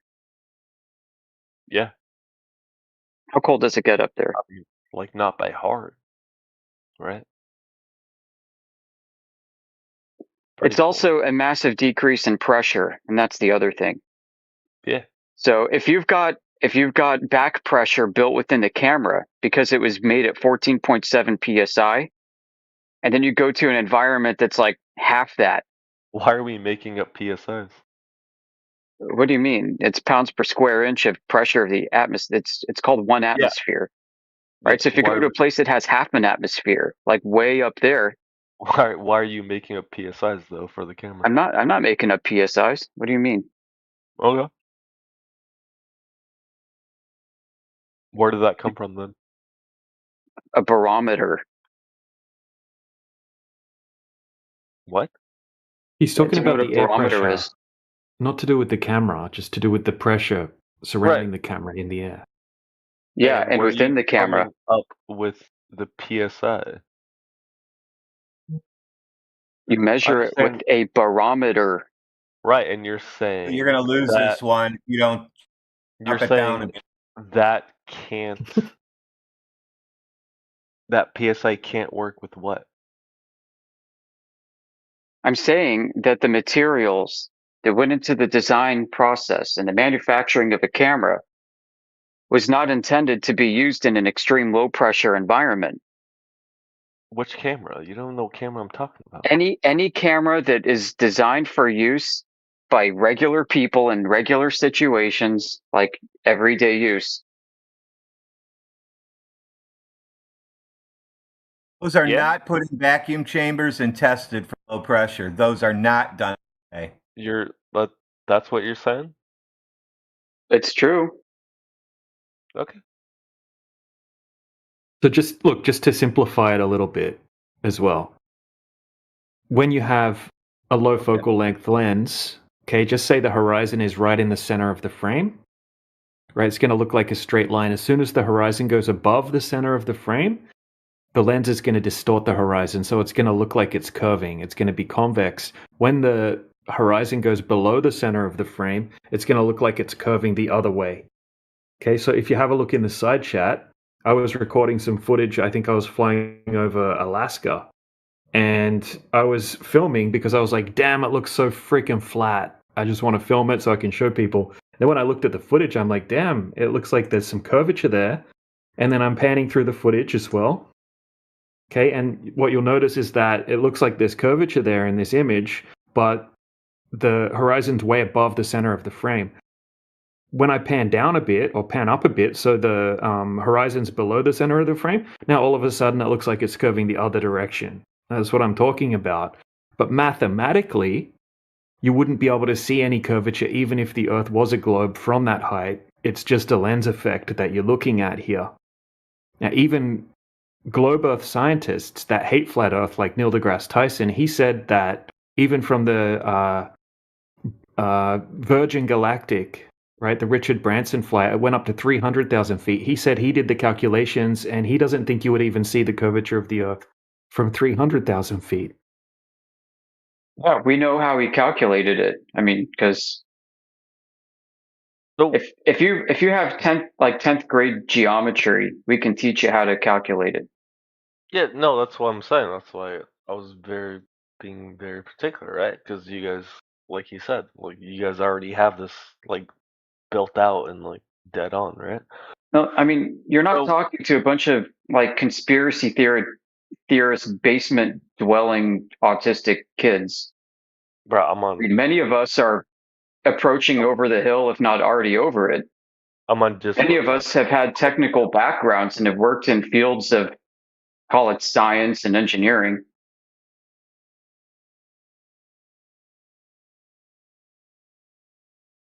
At work right now. Did you guys see that? Yeah, you're talking to a vacuum physicist right now. Am I? Yeah, not me. Yeah, I know. The other guy. Yeah, I know. I'm aware. Trust me. Did you guys see that? How long ago? It was probably like almost 10 years ago at this point, where Red Bull did that like Felix Baumgartner thing. That was probably like about 10 years ago now, right? Yeah, it's brought up in here about 20 times a day. Yeah. Oh, my bad. Oh, hold on. Let me enlighten him on something with that. So that Red Bull jump, it's called.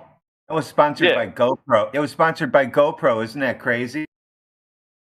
Oh, I thought the main sponsor was fucking Red Bull. Nope, it was both of them. GoPro supplied the cameras. Yeah. Okay. Yes, it was to show how cool their cameras are. That was a stunt for them. Yeah.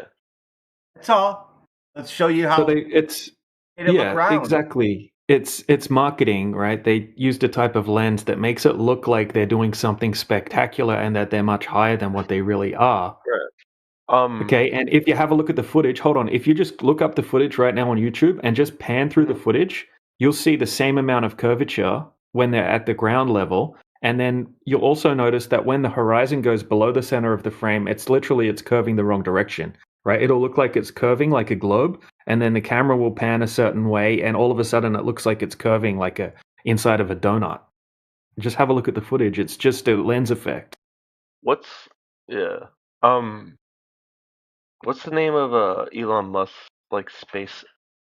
His Starlink. Starlink.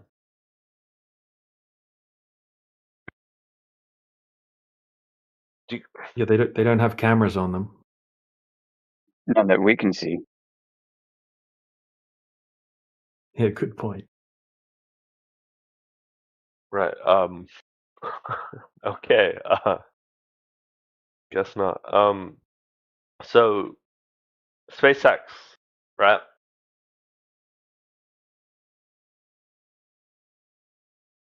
Yeah. How would you guys, or not?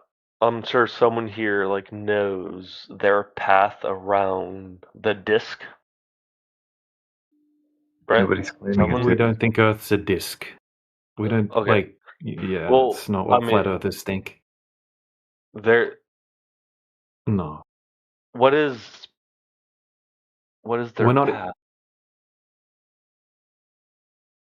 and how does it make sense to you guys? How are you going to validate their path? Yeah. How are you going to validate the path that they're taking? Show me how the Have path. you seen how many of them are supposed to be up there? I mean, pick one and then validate the path that it's taking. You could probably look up the claimed path and then just believe what you're being shown on a screen. But you're just going to have to believe that. So I'm not saying it's incorrect or fake or something like that. I don't even need to do that because you just can't validate it. I can't validate it. You can't see it in the sky? Dude, have a look at a map of how many are meant to be up there, and then tell me how many you go and see when you go look up at the sky at nighttime. You'll see none, fuck it. right? Yeah, no, Occasionally, I I've seen agree. two. I've seen two ever, yeah. But if you look up a map, they're like freaking like littering all over the sky, everywhere, all over the world. Apparently, I've only seen it once in person. yeah, I've seen it a few times. I was living in Bend, Oregon, when I saw it over the sky. It lasted like 15 minutes, not gonna lie. It was just a straight shot of just lights. Yep. Yeah, we can't really validate I exactly. literally called my mom who lived in Salem. I was like, bro, you see this shit? She woke up. She was like, yeah, I did. I was like, yeah. So check this out. 14 minutes past the hour in the text chat, I posted some screenshots from job listings. Nothing about what they do is anything that anyone can independently validate, because what they're doing is trapped behind top secret and above compartments. This was like 5 years ago, what I was talking about, to be.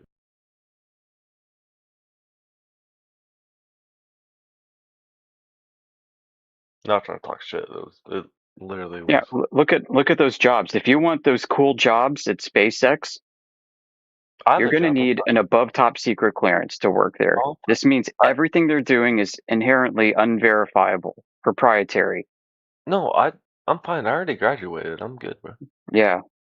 Yeah, so what are they doing? Nobody knows. Nobody in here knows. Right. Right. That's the. Yeah. Kind of convenient, right? No, it's very inconvenient. I mean, yes, it's convenient because it's inconvenient.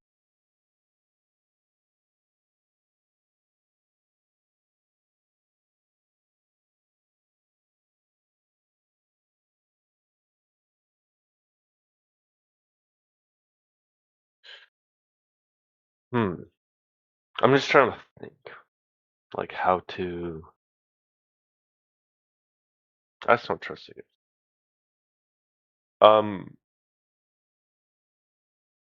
Everything else is round, just not Earth. I mean, that's one of the easiest ones to say, right?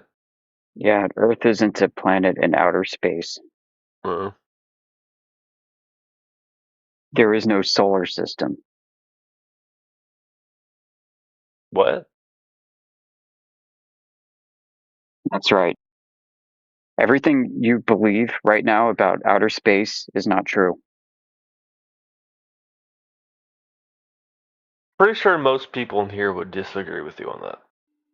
No, he's absolutely right. There's no solar system. Well, not in the sense that you've been taught. There's no planets. There's no moons. There's no suns. No, we have all those things. We see the same things you do, obviously.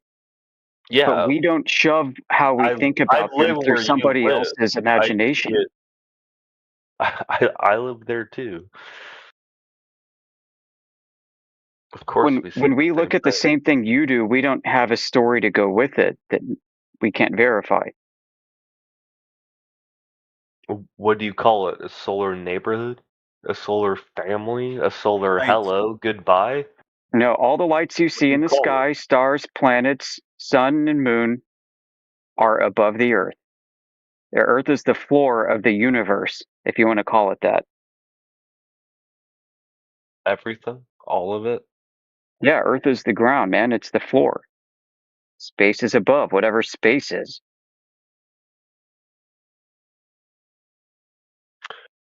Yep, What those happens things move in the sky. knowing this? What happens in space that you get excited about? Super weird question. Nothing. Sunrises, sunsets. No, that's not space. You've never been to Jeffrey Epstein's That's not spaceport space. before? That's not space. What in space do you get excited about? I'm actually Jeffrey just Epstein spaceport. You think space is just completely 100% figured out? What do you get excited about? Nobody said that. The opposite. It's a mystery. Apparently not, because every time someone talks about it, you have a whole explanation why they're wrong. It's not that big of a mystery, then, is it? It is a complete mystery. Well, no, because every time Yeah. someone tries to talk about it, you have your own little thing that you Because say they're no. making up BS. They're coming at us with unverifiable claims and stories that we know are not true because what space is purported to be, how you believe it, how we were taught, You're trusting violates this every law Discord of server physics over that we can never NASA. test in reality. You're trusting this Discord server over NASA, and who has what are you saying? I'm not trusting anybody. I'm telling you that the outer space Yes, you vacuum violates laws of physics that we know and can test and prove to be true. This Discord server is against NASA. Can you tell And me you're which okay with law it that. violates, please? What do you get Principally, excited the about? second law of thermodynamics, dealing with You're entropy. Again, Because you're going to have to explain that gravity reverses the entropic process of gas expansion, Of a course. free joule expansion of gas in a Yes, vacuum. sir. And then That's what once you're I going to have to do, claim if you Yes, believe in sir. heliocentrism. and then once I do, I'll have to explain entropic gases, and then I'll have to explain 2,000 different things, and I'll have to explain again and again and again and again. I'll have Just to one explain time. everything. All it takes You is one can't- time. You can't explain one thing because you'll always have another thing that you want to be explained. We can stay on one topic if you want. Which one do you want to stay on? The very first one that I brought up. Hold up. Do you understand why Mars Do you is remember a what that was? frozen death hole? Can you say that again, please? I'm sorry. Do you understand why Mars is a frozen death hole? Because it's further away from the sun and No, doesn't not you, have dude. the heat. Not you. Oh, my The bad. other dude. How By did he laws is a confirm? frozen death hole? What? Mars, the planet, is a frozen death hole. Do you understand why? Prove it. What do you mean? Do you think Mars has land on it? Fucking god. No one said that. Mars has land on it? Yeah, Let's do you literally think you can pick up dirt from Mars and bring it back to Earth? What the fuck does that have to do with my fucking question? It's a yes or no question, dude. I would like my Everything. answer first. It has to do with your cosmology, and I'm trying to get to the bottom of it.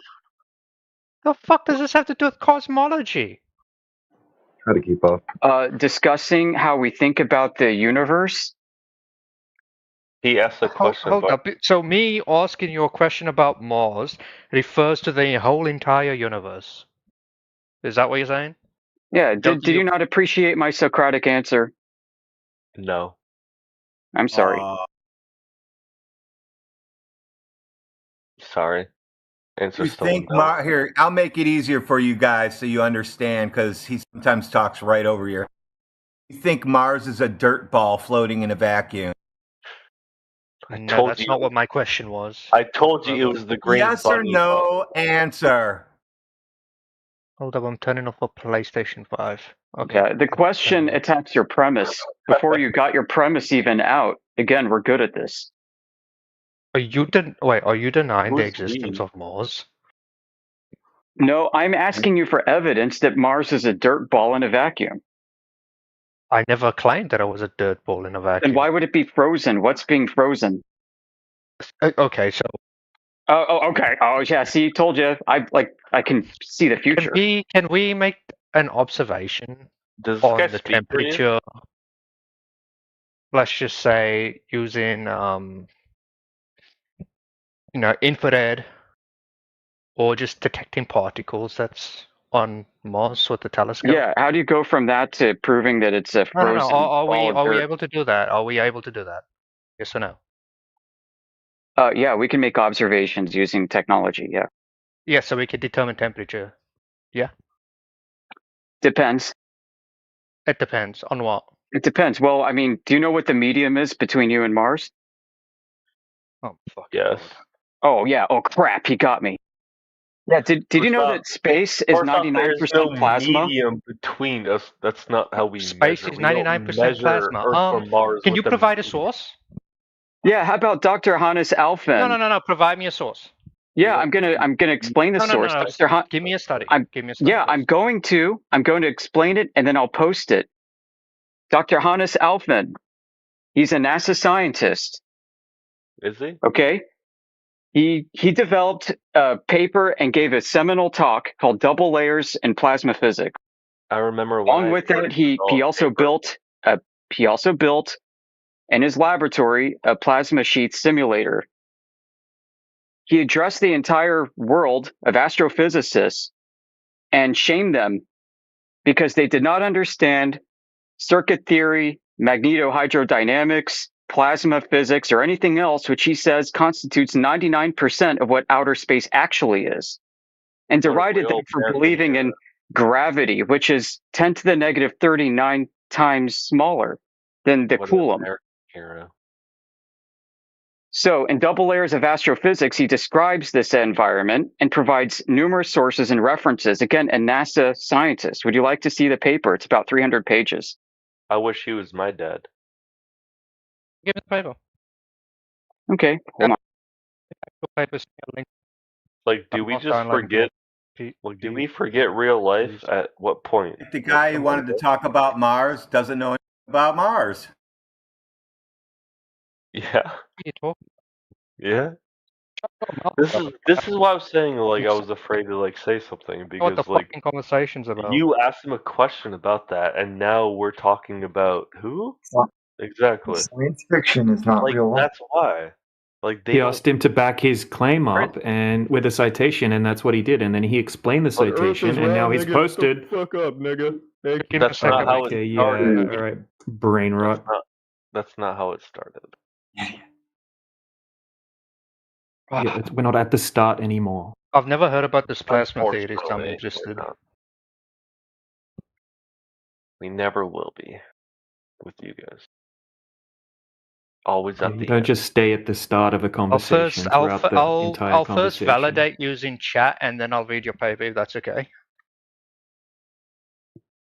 You refuse to You can hear do whatever you want, my friend. And what we're looking for is a measurement of Earth curvature. That's what we need, right? Because when we go out and test the surface of the We're not Earth talking about over the flat large. Earth right now, dude. Oh, the subject matter. hold on a second. Hold on a second. Procomi, if you interrupt, you're just going to get muted. Simple as that. I just got to push a button, and you get a little red thing next to your name, and you can't talk anymore. Yep. Right? The topic of the actual room is flat Earth, right? This is 24/7 flat Earth.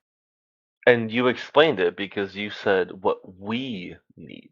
You explained it yourself. Thank you for. Hey, saying it Master, that if way. you do want to actually have a What conversation, I'm we more than happy to have a need. conversation with you. You by the way. said we twice.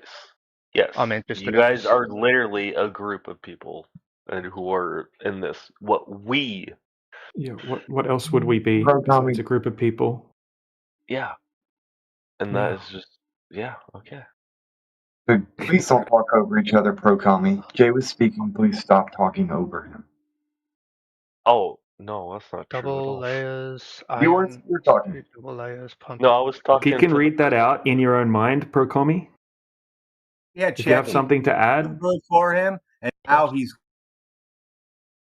When Yeah, you running use it the through word ChatGPT. we as a group, yeah, you guys are more. You're not. This isn't. Yeah, we're science something else, that right? way. Let me read a quote from the paper, okay? What Dr. Hannes Alphen was saying. I Yeah, don't know posted who it in that the side is. chat for those who want to Go read. ahead. me. I trust Okay, so he's deriding against, again, this community of theoretical physicists, where he himself is an applied physicist. He says the conclusion is that the astrophysics is too important to be left in the hands of the astrophysicists. The billion-dollar telescope data must be treated by scientists who are familiar with laboratory and magnetospheric physics and circuit theory, and of course, with modern plasma theory. At least by volume, the universe consists of more than 99% of plasma, and electromagnetic forces are 10 to the 39 times stronger than gravitation. Incidentally, that's why they never found the graviton. No, so hold up. I see what you're getting at, but you're confused, okay? So Okay, enlighten me, because I've read this paper. yeah, so it's that matter itself. So ordinary matter is 99% plasma.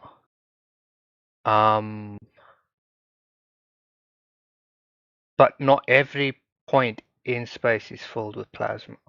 Okay. By volume, right? By volume, it Yeah. says.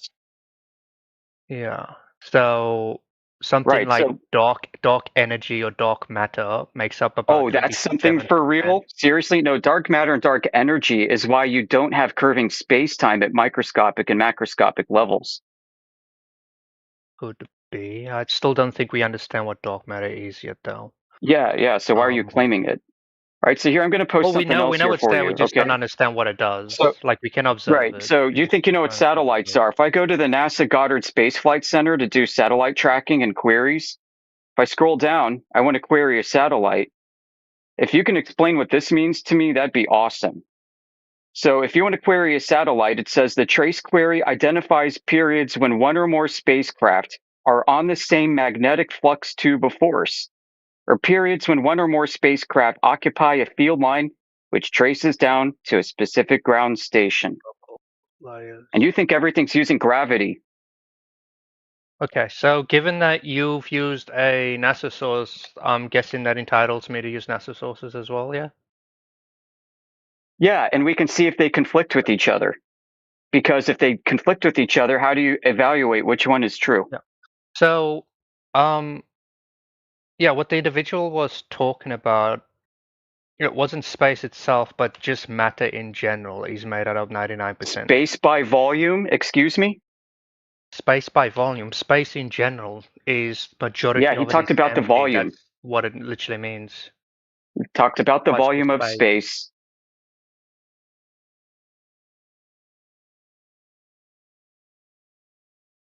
And this becomes obvious when you actually read the rest of the paper, at least the first, 20 pages.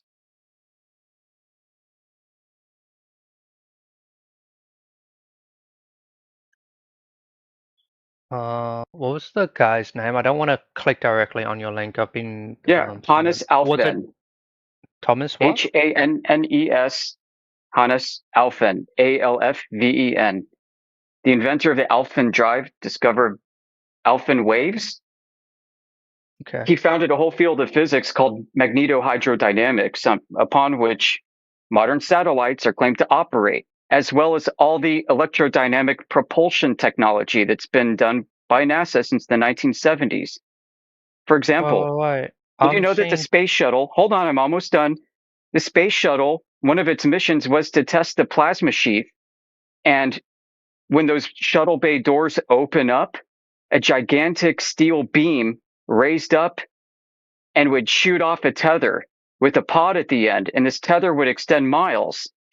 And they would use the magnetic flux of Earth in order to propel the space shuttle and to do braking in space, to slow down and power capacitors. So I'm seeing Williams and Moorhead as the actual publishers of it.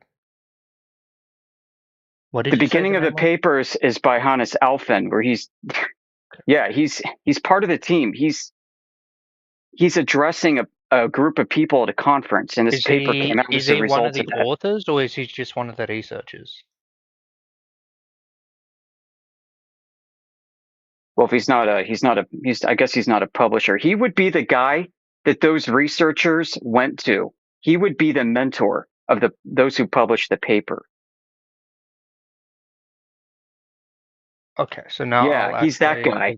He's not some lowly dork. He's one of the most amazing physicists of all time.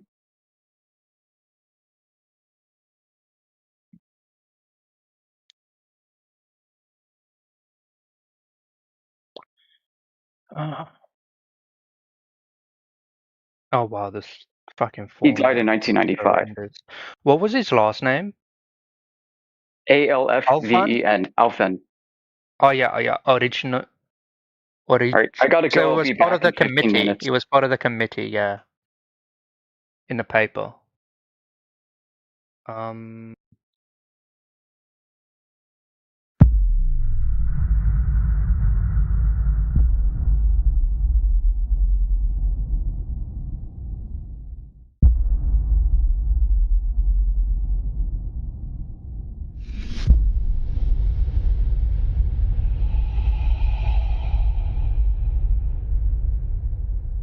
All right, I'm gonna unmute the guys who I muted so that just don't interrupt if we're having a one-for-one discussion.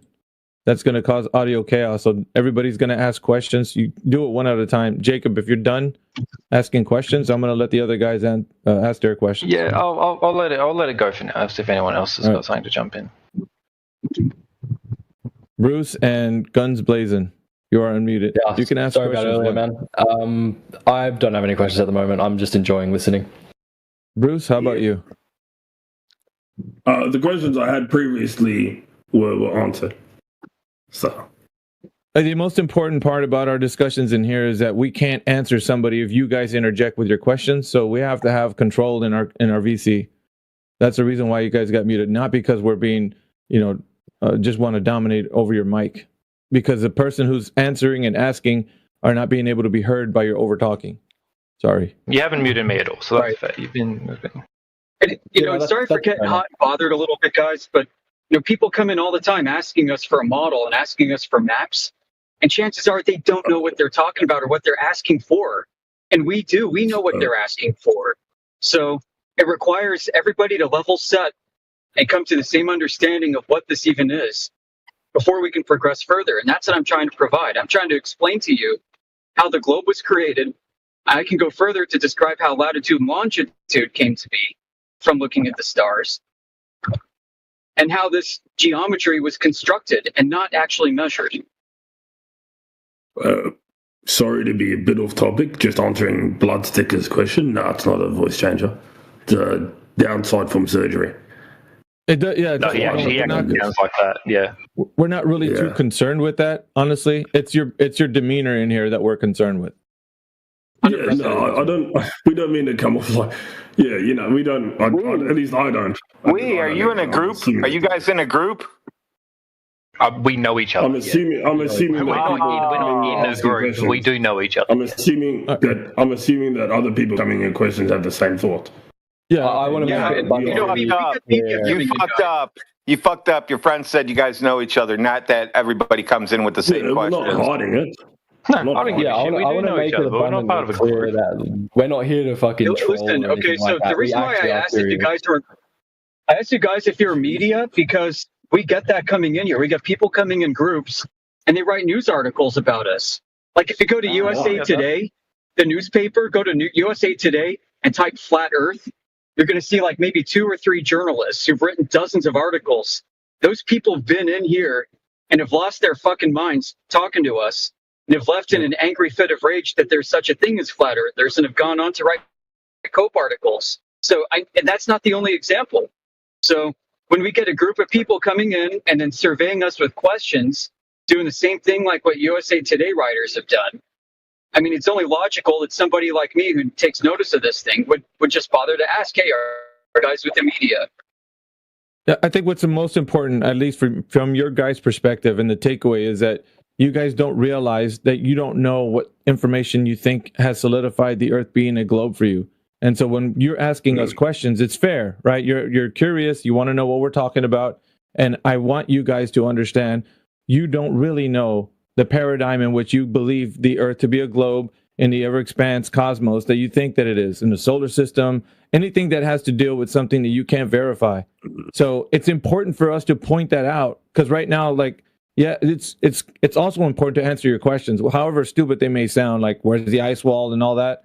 It's important for us to relay that information to you, but the curiosity overwhelms you when there's 3 or 4 of you in there. And so you start over-talking each other, and there's more questions that bombard us. We need to answer concisely to one speaker. That's important. Yeah, no, the other two should shut the fuck up and just let me talk. I agree, but I don't care how you do it, man. So as long as you get your answer from what we're saying, and not the other guy who really wants his question answered. So, but all right. So resetting this VC right now. Now, if you guys are being genuine with us, do you guys happen to know anything that can relate the paradigm of the Earth being a globe as far as what you know to be true? Anything. It doesn't matter what it is. I'll put it out there to you guys like that. So from can I get an example? if you want, I'll give you an example, like orbits of planets, the actual planets being what they say they are. Let's see, the Earth being what they tell you it is, from it being spherical to the axial rotation. The Earth spinning on its axis, tilted on its axis. And I'm giving you guys as much as I can out there so that you can tell me what you know actually really. And if you can, or let's see, that how they drew that the Earth is an actual globe, the history, right? Who actually came up with it and discovered it and not invented it. If you're able to tell me any of the things that I said, for sure that you know how they've gotten at the history, because at least Yoder was asking Jacob, and he was honest, right? He's like, well, I don't know how the model of the Earth was derived, the solar system was derived, or how that was taken. That's important. Once you start highlighting as many things as you say that you don't know, you can't move forward with this belief system that you think that you know something, and it's a belief. You know what I mean? Those start to collide. So you either know something or you believe it. It's not. Right. So maybe if I concede that I believe something, I might be able to explain something else that gives you a little bit of perspective of where I'm coming from for my questions, and why Yoda's questions about my beliefs kind of aren't relevant to what I'm asking. So we have another friend who believes flat Earth, but when we've tried to talk to him about it, he hasn't been able to provide any positive arguments or like affirmative arguments as to why the Earth's flat. All he's been able to do is criticize things like NASA and say things are fake, and provide arguments against the globe rather than providing arguments for a flat Earth. I can't bring him in because he's not online. I don't know where he is right now. So here's where you went wrong. Wait. Here's where you went wrong. Where did I go wrong? Here's where you went wrong. You're asking him to provide proof of flat Earth? Not proof, argument, not proof, not something, not saying he needs to bring out some sort of thing to actually, but like literally for him, all he was able to do was like criticize the water's always flat and level at rest. There you go. I answered for him. Now you can't debunk that. That'd be my first answer too. Yep, mine too. And honestly, you guys were instantly better than he was, but I'm trying to give you a little bit of perspective of where I'm coming from. Okay, that's great. When I spoke to him, it was nothing. You've actually provided something positive, but I'm not coming in trying to defend my position. I'm coming in trying to question Jacob. So if that is the case, right? Have you actually internally critiqued anything of the globe, like what I mentioned about all those things, and as you affirmed or we affirmed that water is always flat and on its surface? And in large bodies of water, it displays no convexity, like as far as the Earth being a globe. If that statement is absolutely true, have you internally critiqued the globe in any way that you could find that it's not the nature of reality, that what you believe is true? Have you done that? I would agree that water's flat at rest. Yeah. However, I would say that the explanations that I've been given have seemed sufficient enough. Although I will concede that I've not gone in critically. So just the... it's going to keep it broad, but the things that you're taught in school, the way you're taught how everything works in school, right? You got the globe, Earth, tectonic plates. Yeah, I know, but what I'm saying, Jacob, is that you haven't been taught, you've been told. There's a very big difference. When you're taught something, you actually can repeat and do the thing that they taught you. When you're told, you don't know how. So I would venture to say that you've just been told that the Earth is a globe. You haven't been taught. Do you agree or disagree? Sure, sure. Even if I concede that, I don't see where that gets us exactly.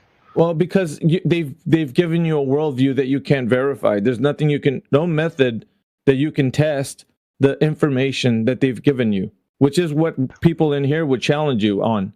They would ask you, okay, how do you know what you know?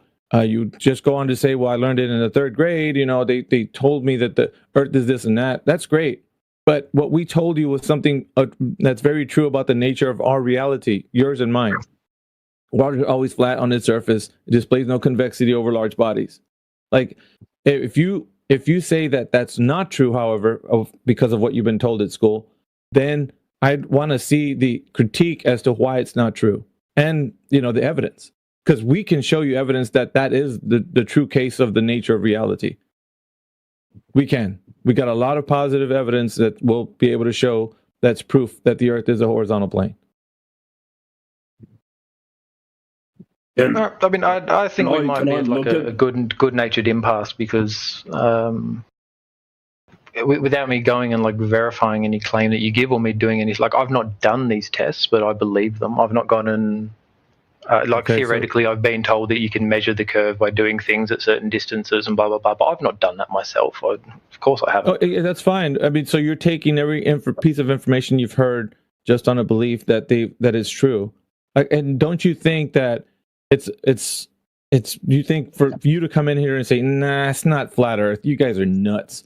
For you to have I don't think I ever said that, to be fair. No, I'm saying though, but like for you, the royal you, right? Anybody to say that we're crazy for saying that the Earth is a horizontal plane and it's flat because we don't have any curve like a globe. Like, why would that be so crazy? Like, why is that not the case that the Earth is a horizontal plane? Why? Like, I'm asking you because it seems like we're giving you enough reason to look into it. Why would you just stay on the belief system that the Earth still is a globe? I mean, like you guys might have sent me down a path of having a firm position. I wouldn't say I have like a solid position, just sort of generally believe that the Earth is a globe.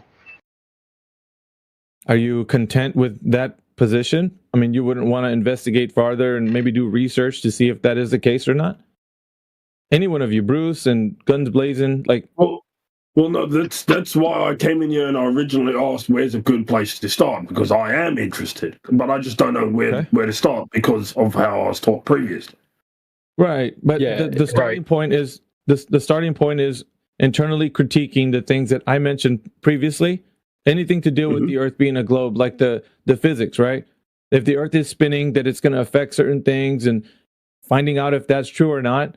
Let's say the idea of gravity acting on a spherical Earth with the center of the Earth being a core, anything, it doesn't matter what it is. Internally critiquing the paradigm in which you think is true. And because here's the thing, the other side to that is that you're going to stay in blissful ignorance about any of the things about the Earth being a globe, and you're going to continue to think that flat earthers are crazy. Like, that's the other option, right? To stay in the belief system and not internally critique the Earth being a globe and just think flat earthers are nuts. We're just a bunch of kooky meme people on the internet. We just want to be special and be in our own group. And I got something special for you guys. I got something special for you. If Earth is spinning, water can't be flat and level at rest. Why not, might I ask? Because the Earth would be moving. If you had a bowl and you were running down the street with a bowl of water, would the water be flat and level? But wouldn't that also depend on how fast you're moving? No, 1,047 miles per hour. All right. See, but within the entire context of the globe, gravity holding the water to the Earth makes sense. So, like that. How? Okay, he's giving you something to internally critique that part about gravity, right? Oh, so now we're going to get into how you can defend that position. So how is it possible that you can have what he just said and now you're going to be able to defend it. So we're going to listen to your defense for it. Go ahead. This is how you critique it, Jacob. He's giving you an example how. So now your position is to defend that from a position that you know this is the case. I wasn't stating that it was a position I know is the case. What I was saying is that from within the other side, within the other side against you, let's say like I'm neutral in this, their explanation is that. And so you're just saying the water would fly off, and I'm saying no. Why So would you it fly can't. off? Yeah. You're saying we're saying one thing, but you're saying another. Here's the thing: their position doesn't have any verifiability in it. You can't test what they're saying to be true on what we're saying with physics. You can. Yeah, you can test what I just said. That's the most important part. He can give you that on your position. You can't. You'd have to take it the on running faith with the bowl. I can test that. Is that what you mean? Yeah. Well, no, because the idea that the water's sticking to the exterior of a sphere and it has motion, like it's spinning, in any way using the gravitational, explanation. Because then you'd have to know what gravity is. You'd have to go into like how it's described in physics and such. And you also have to explain how the Earth pulls the water with it as it's flying 66.6 thousand miles per hour around the sun while it's spinning. So you got a couple different directions just right now until I bring up more later that you guys have to also explain why you don't have any feeling of motion. It's like internally critiquing the paradigm of the Earth being a globe, Jacob. And you've been told this grand story, and what Professor Triangle is showing you is that I don't think you've really taken it to the place where you can find out whether it is true or not. And if you just say, here's the other side of it, if you just say, I just agree with their explanation, then you need to detail what in the explanation makes any sense in physics that it would be the case. To have a position that you can say you still believe it. Because even if you can explain it, that's going to make it sound to us like you don't really know why you believe what you believe. No, so I've got sort of two things here. The first is that like I'm not like a debater or an apologist, so I don't have a lot of these things off the cuff on the answer that I think you expect me to. But the other thing is that some of these tests or these examples that you're giving me to like go and do would still be possible, plausible within the globe. No, we're saying that it's not, Jacob. This is the problem. We're saying it's not, but you have to present a position where you understand that it would be the case. In other words, if we say no, it can't. I can give you a vague understanding, but I feel like you're just going to criticize my vague understanding as the reason why. That's what an internal critique is, Jacob. An internal critique is finding out how to criticize what you believe to be true and facing the facts that you don't know if it's true or not. That's what it is. That's what we do. Of course, that's what we're going to do. Why wouldn't you want to do that? You're going to find out whether or not... So to go with the spinning ball... True. All right, so to go with the spinning ball with water, right? I can't test that. I can't replicate that because as objects get bigger, they have more gravitational pull. Right? The mass of the object is involved there. So I can't create a miniature example with a sphere and have like water stick to it. Like so no example can be presented, right? No example can be presented so that we can understand if that physics is working on the globe that you think you live on based on the explanation that they've given you. So we're now left with this imaginary, hypothetical example, and no real physics can be applied to a testable example. And on the other hand, Professor Triangle can do that. Now, this is a problem, right, for you. Now, you're basically in this belief system that's giving you an explanation without a way to test the validity of it. So this is a problem, right? At least for people believing this idea. If you can't test and verify this, what are you thinking is the truth of the nature of reality, Jacob? Are you just in a belief system? Because it sounds like it. What I'm saying is I can't test and verify off the specific examples that like Triangle brought up. Like he's saying, he's like, run with a bowl of water and you'll see. Or it's like you can't spin water off a sphere, you'll see. But those examples, like I understand, or I would say that yes, you can't do you can. I don't know which way around I've got that. Yeah, I think those things work in the globe system, right? Yep. No. So it's like, what are the physics tests that I can do? No, I'm saying you're saying they can work, but we're asking how. You need to provide the how. How do they work? If they can work, when I'm running with the bowl of water, it should be flat and level. Gravity should be pulling it down, but it's not. According to you guys, you can spin water on a ball and it stays perfectly flat and level if you don't touch it.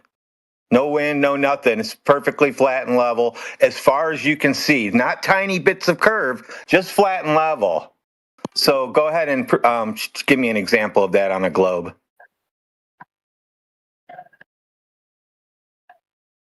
I feel like that question's flawed because you're asking me to give you an example, or I can give you sort of an explanation. Oh, what's your explanation? I'm even asking for that.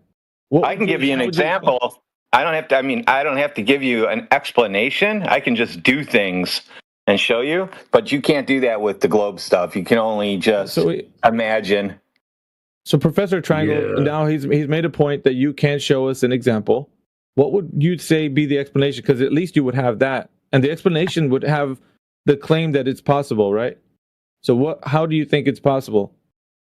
Because if you can't show us, he was talking about flat water. So flat water. Yeah. I want to keep it specific so we don't get derailed. Flat water at rest, it's not disturbed if nothing acts on it. Where you've got multiple things coming into play. So you've got gravity pulling evenly all around the globe, which pulls everything down equally, and then it's not acting unless something goes on it, because that's how. I don't want to fuck up this wording. That's how energy can only be transferred. So nothing is actually moved unless it is acted upon. So when you have the still conditions for water to allow to rest, you don't have wind or whatever agitating it. So you forgot the part where I said water is flat and level when it rests in all directions for as far as you can go. Not on a ball. I didn't say on a ball, because you can't have flat and level on a ball, can you? I'm saying yes, you can. Yeah. Oh, really? I'm gonna have to go take some Tylenol, I think, because it's gonna be a rough one today. It sounds like it. All right, so I don't know if I missed the fucking sentence in there, but you basically, it's a paradox of what you've given us, right? You can have flat spots on a ball, on a sphere, on a no-blade spheroid, or whatever the shape of the Earth. I would say observationally they're flat. Observationally. So could we? Okay, so at what length of distance do you think we can test for the sphericity? Is it going to be 21 miles? Oh no, I'm asking you. No, because I don't know. No, I don't know the numbers off the top of my head. Okay, so do you think that would be pertinent to your argument to say that we locally see flat? What would be the distance at which we could understand?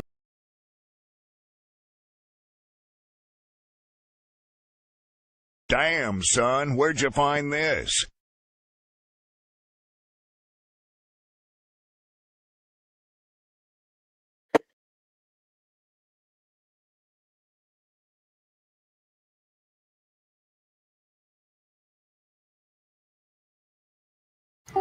Yeah, you kind of pretty much cleared it up for me. That's exactly what I was kind of thinking. I was trying to think of ideas of a test that could be performed where basically they couldn't deny it. But honestly, I believe they would just deny it anyways because the cognitive dissonance. But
All right, just started an event. Hopefully some people roll in now. And the name of the event, by the way, is Laser Test Disproves the Globe, I think.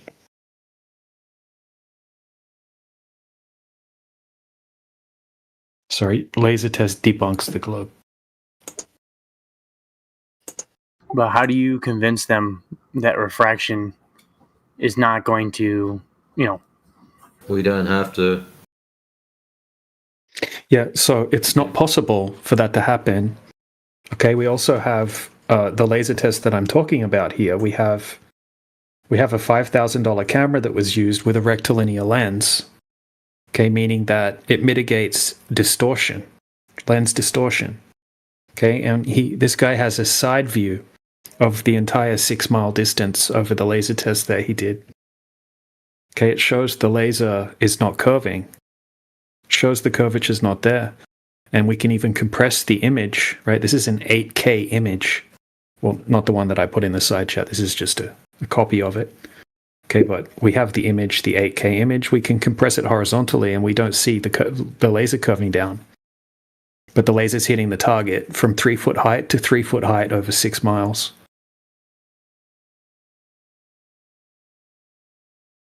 I know you hung up on refraction. There's even been tests done, FE Core did them, where they put weather stations either side of their runs to allow for refraction. And in one of the circumstances, it even bent in the direction to make it better for the Globers, and I think they got point something of a millimetre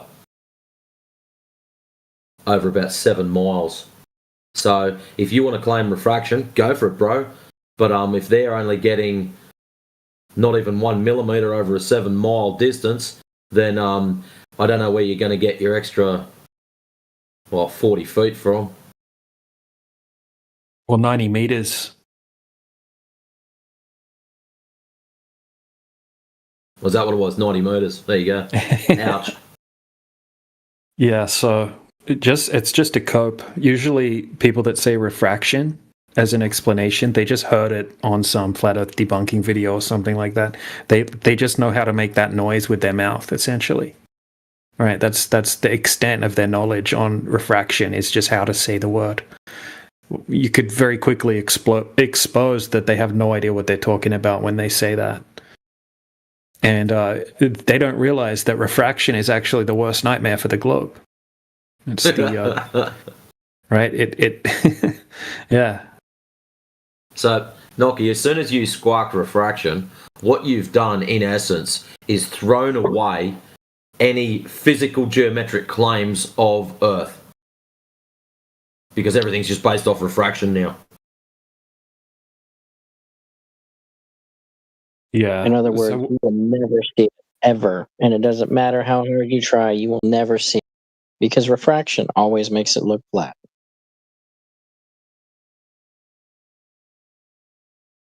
Yeah, and it actually works in the favor of the flat earthers, because when people try to say, oh, how come the boat's hidden bottom up? How come we can't see the bottom of the building? It must be the curvature of the earth. Well, hold on a second. What about refraction, guys? Okay, sinking refraction. What is sinking refraction? Go to Google, type in what is sinking refraction.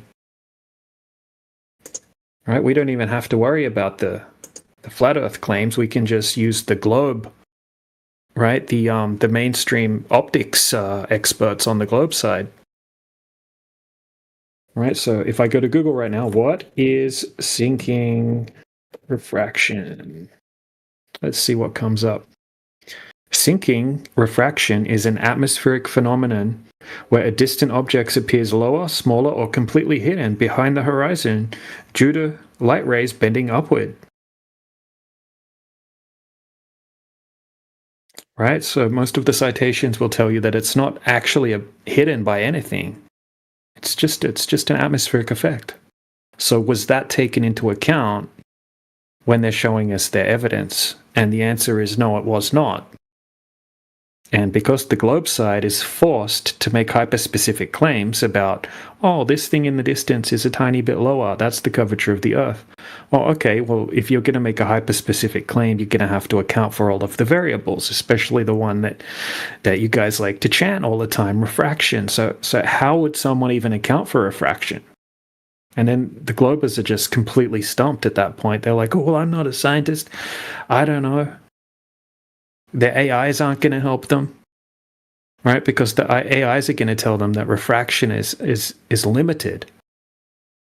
The subject matter experts are going to tell them that it's limited. It's going to allow you maybe to see a little bit further than the globe would allow, but it's not going to compensate for these crazy observations that we make every single time we make a long distance observation.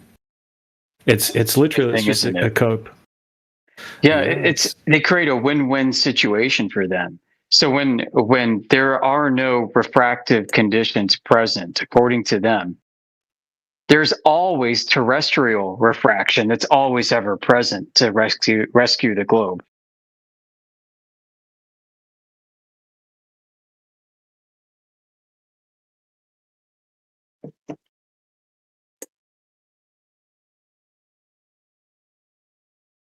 Yeah, I can expand on that a little. So, conditions for terrestrial refraction, they say, is the norm. And the norm, they say, provides an atmospheric condition. The normal elapse rate, they say, is when temperature decreases with altitude. So, it's warmer close to the surface and gets colder as you go up. All right, so that's okay, right? Think about mountain caps, the snow-capped mountains. You have like a lot of warm trees at the bottom, and then way at the top, the trees stop growing and it's frozen all the time. You got snow up there. That is what they would call a normal lapse rate. And they say under these ever-present normal conditions, you can always see further than the curvature of the Earth because these conditions lift up the scene in front of you. It's normally curving to make it look flat.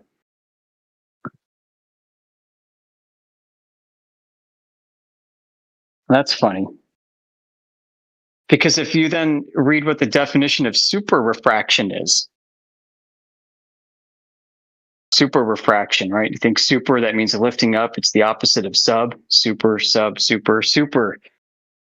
The temperature is inverted. You don't have that gradual cooling as you go higher in elevation.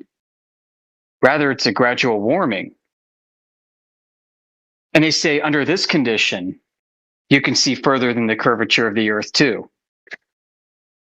So whether you have a normal lapse rate or an inverted lapse rate, you're always going to see further than beyond the curvature of the Earth. And then they say, well, there's also subrefraction. Okay, so that is like terrestrial refraction. They're going to say you have a gradual cooling as you go up, but it gets cold really quickly. It gets colder faster the higher you go up. It gets colder with every increasing foot of elevation. They say, well, under those conditions, light's actually going to produce a very tiny looking Earth. It's going to cause a sinking effect. So wait, you have similar conditions for terrestrial refraction. We've got a lapse rate where it gets colder the higher you go. And you say, if you do that, but more of it, it's not going to make the Earth look flatter and flatter and flatter. It's going to make the Earth look more and more and more curved. They're just all over the place with this. Their own claims regarding atmospheric refraction contradict themselves and are designed to rescue the globe. No matter what, they win. If you go by these definitions and don't understand the physical mechanisms at play, if you just go by these definitions and accept them at face value, the globe always wins.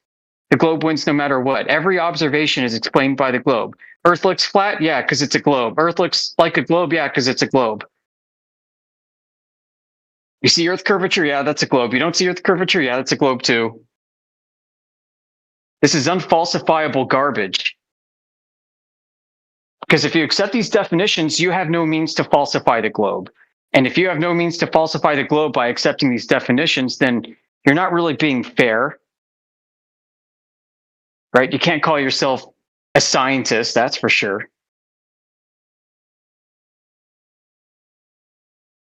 Anyway.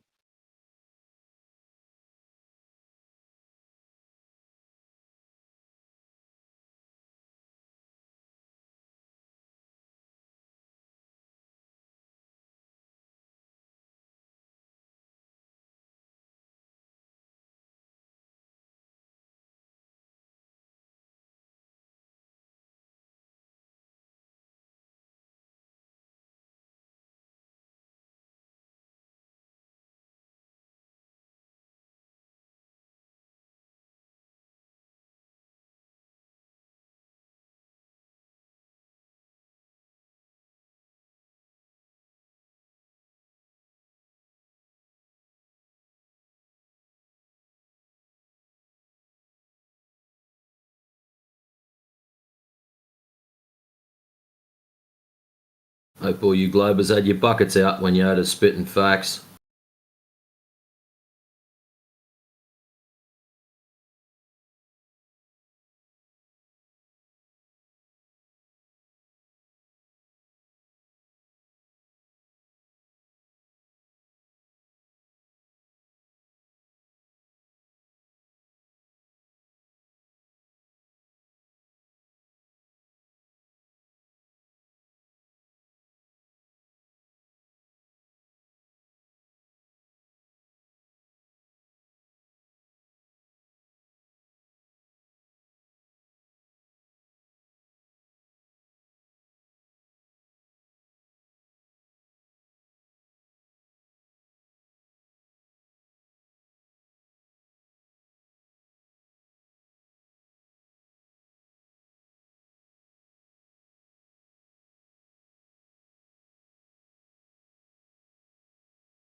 باید اصلا کنم.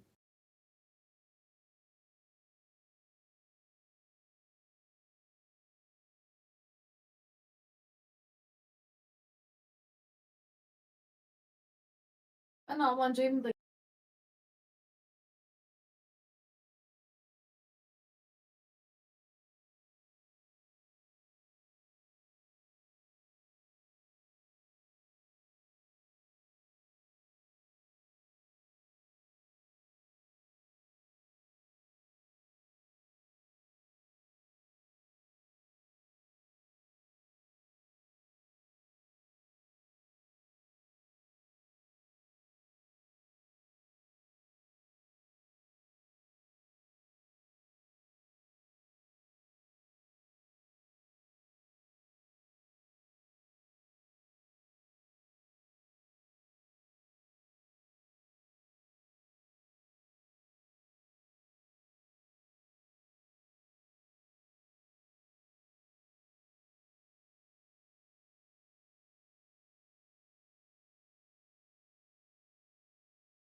What's up, Timo Luffy? Hello guys. What's up, Jimmyville 2.0? How are you? I'm great. What brings you to the room? I was just curious, why are there like 15 people and all of them are muted? Like, what are they up to? Well, typically we are self-muted so that whenever people are having a conversation, we're not over-talking each other. Oh, damn. That's some hell of a foresight. Yeah. We're waiting on you.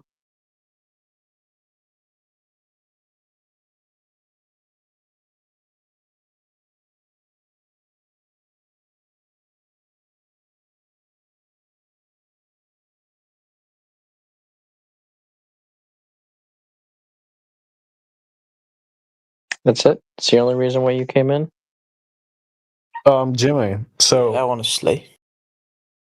Jimmy, so you believe you're a flat earther, I guess?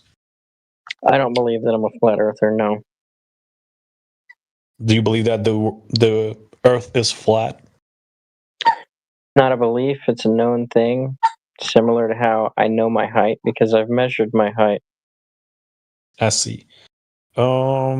I recently always see this video. What do you think about that? What video? It's on chat. What's the video about?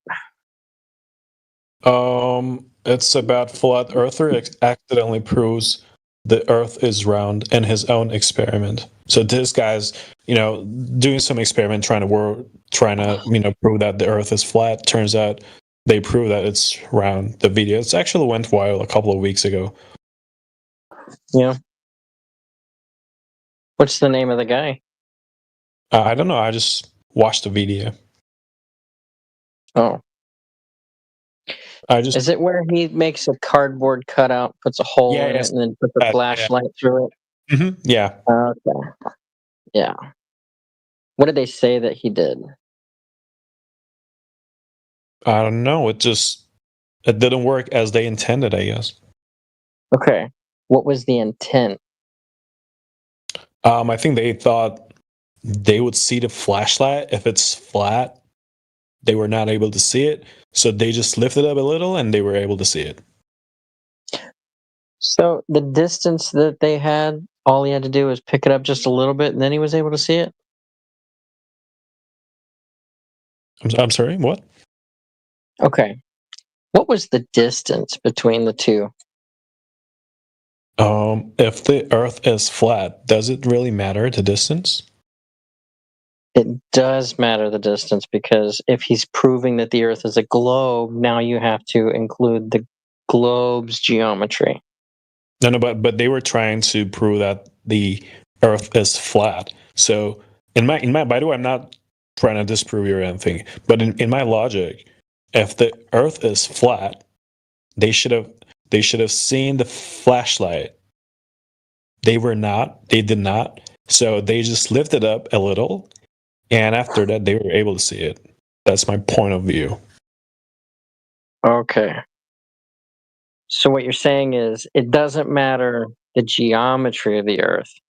Just as long as an observation satisfies your blind belief, you're okay with it being globe proof, right? No, what I believe is, there's a thing called sea level. So the seas are. I agree. Sea level, right? That's my favorite proof. Okay, so I'm respectfully asking you to make a comment about the video. That's all I'm asking. Okay. My full comment about the video. Ready? Yeah. Mm-hmm. Okay. Jaren's a dumbass.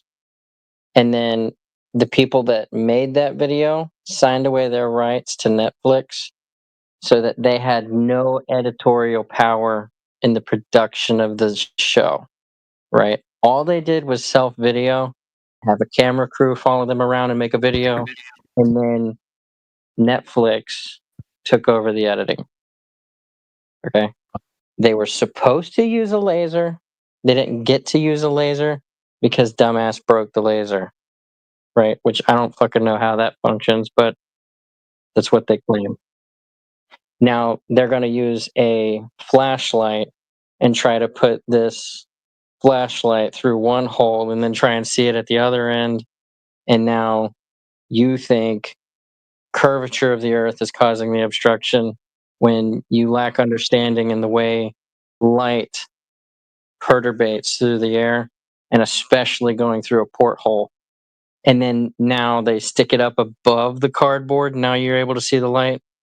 But it has nothing to do with the light having traveled through a porthole and then having to be viewed through another porthole. Also, the way that they edited that made it seem like, wow, I'm just completely stumped at what I just noticed. This must obviously be because of the curvature of the Earth. This must have no other possible reason. I think it's disingenuous. Okay. Is there a unedited version of that documentary or not? No, before the documentary.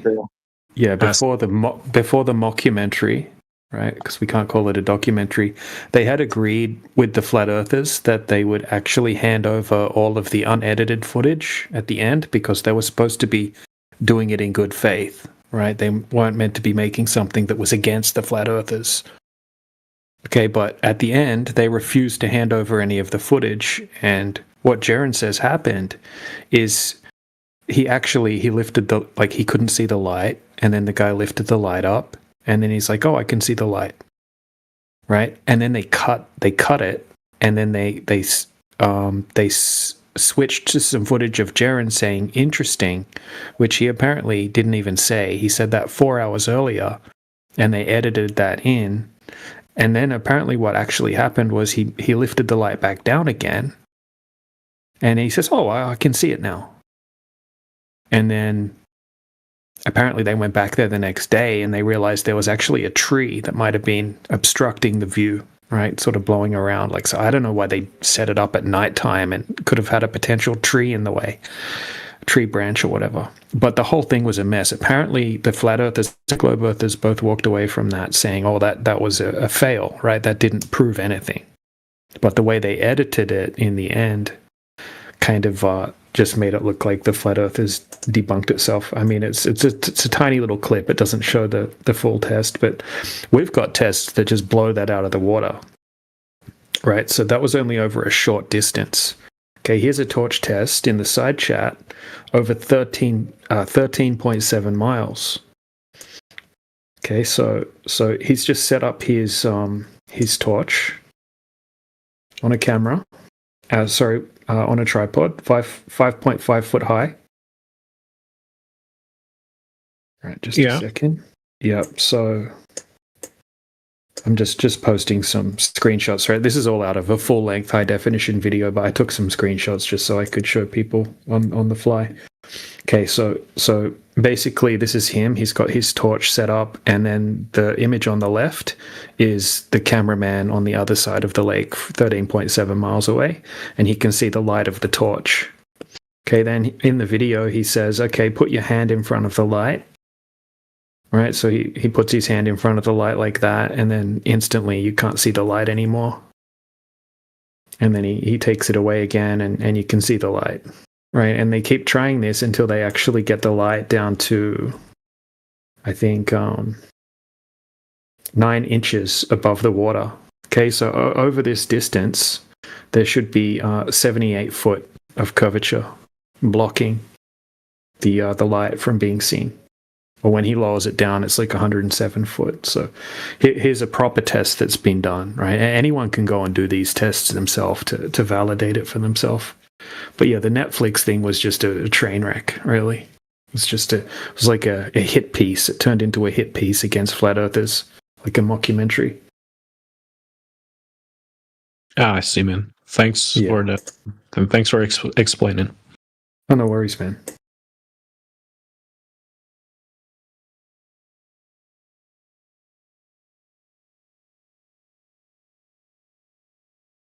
So, is this guy actually, or was a flat Earth believer, or you think he's just a paid actor?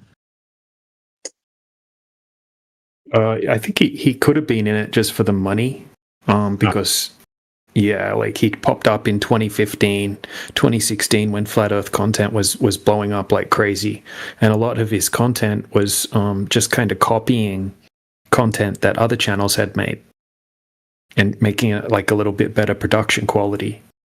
And most of his content was about basically like teasing NASA, like bloopers and things like that. He made some pretty good content, you know, going over NASA stuff. But he, in my opinion, he was never really on the technical side, where he was going over technical arguments, long distance observations, and things like that. For the most part, I don't think he was in it for the right reasons. But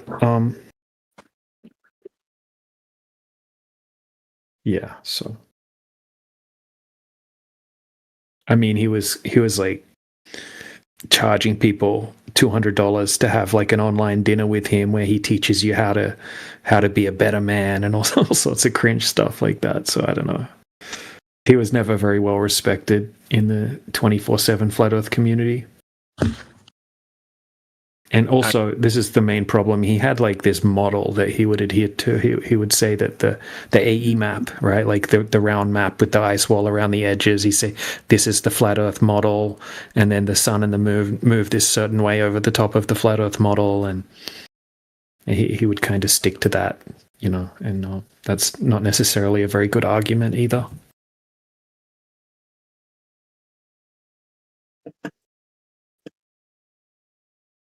So I'm just watching this video.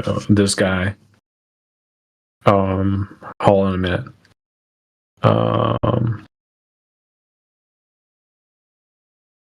His name is Mad Mike Hoggus or whatever. So maybe you know him. He launched himself a self-made rocket to help prove his belief that the Earth is flat. I'm just watching that video. I've never seen it before. Yeah. So that's just some more bullshit propaganda. Like that he wasn't. I don't think he was even a flat earther. Okay, I think he had a sponsorship that said something about flat Earth on the side of his rocket because a flat earther actually sponsored him for what he was trying to do, and he wasn't trying to see the curvature of the Earth or anything like that. Like the height that he was trying to get to wasn't even as high as, you know, like a small mountain that you could just walk up. Yeah. Okay, or you could just go on a plane. So he wasn't trying to get to a height where you would be able to see any curvature anyway. That's a blatant lie, and it's just portrayed to try to tease flat earthers. That's all. Yeah, and the altitude is just almost 2,000 feet, so it's not even good enough, I guess. Yeah, you could just go up on a plane, you know. So obviously he wasn't trying to do that. He was just like a crazy daredevil. He was like a Evel Knievel type character, you know, doing crazy shit, and you know that was a crazy thing to do, to shoot yourself up in a freaking rocket, and he paid the price for it. But yeah, most people say he wasn't even a flat earther. He wasn't like in the community or anything like that, but he was sponsored by a flat Earth group or something like that, apparently. Yeah. So that's not. I mean that's like that's propaganda. It's like aim to ridicule flat earthers, basically. Same with like if you go to Google and you type in flat Earth and hit images, okay, you're just going to see propaganda. You're going to see discs in space with water falling off the edges and just stuff that no flat earthers claim.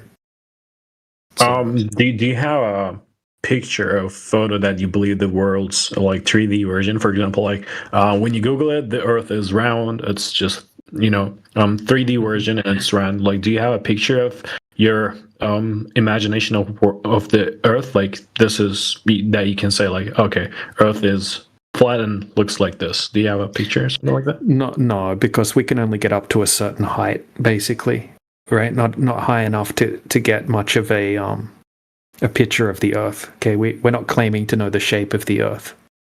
We're not claiming to know the size of the Earth, and we definitely can't get high enough to get a God's eye view of the Earth, if you know what I mean. Okay, yeah. You can send up a weather balloon to about 120,000 feet, and from that height, you just see a flat horizon.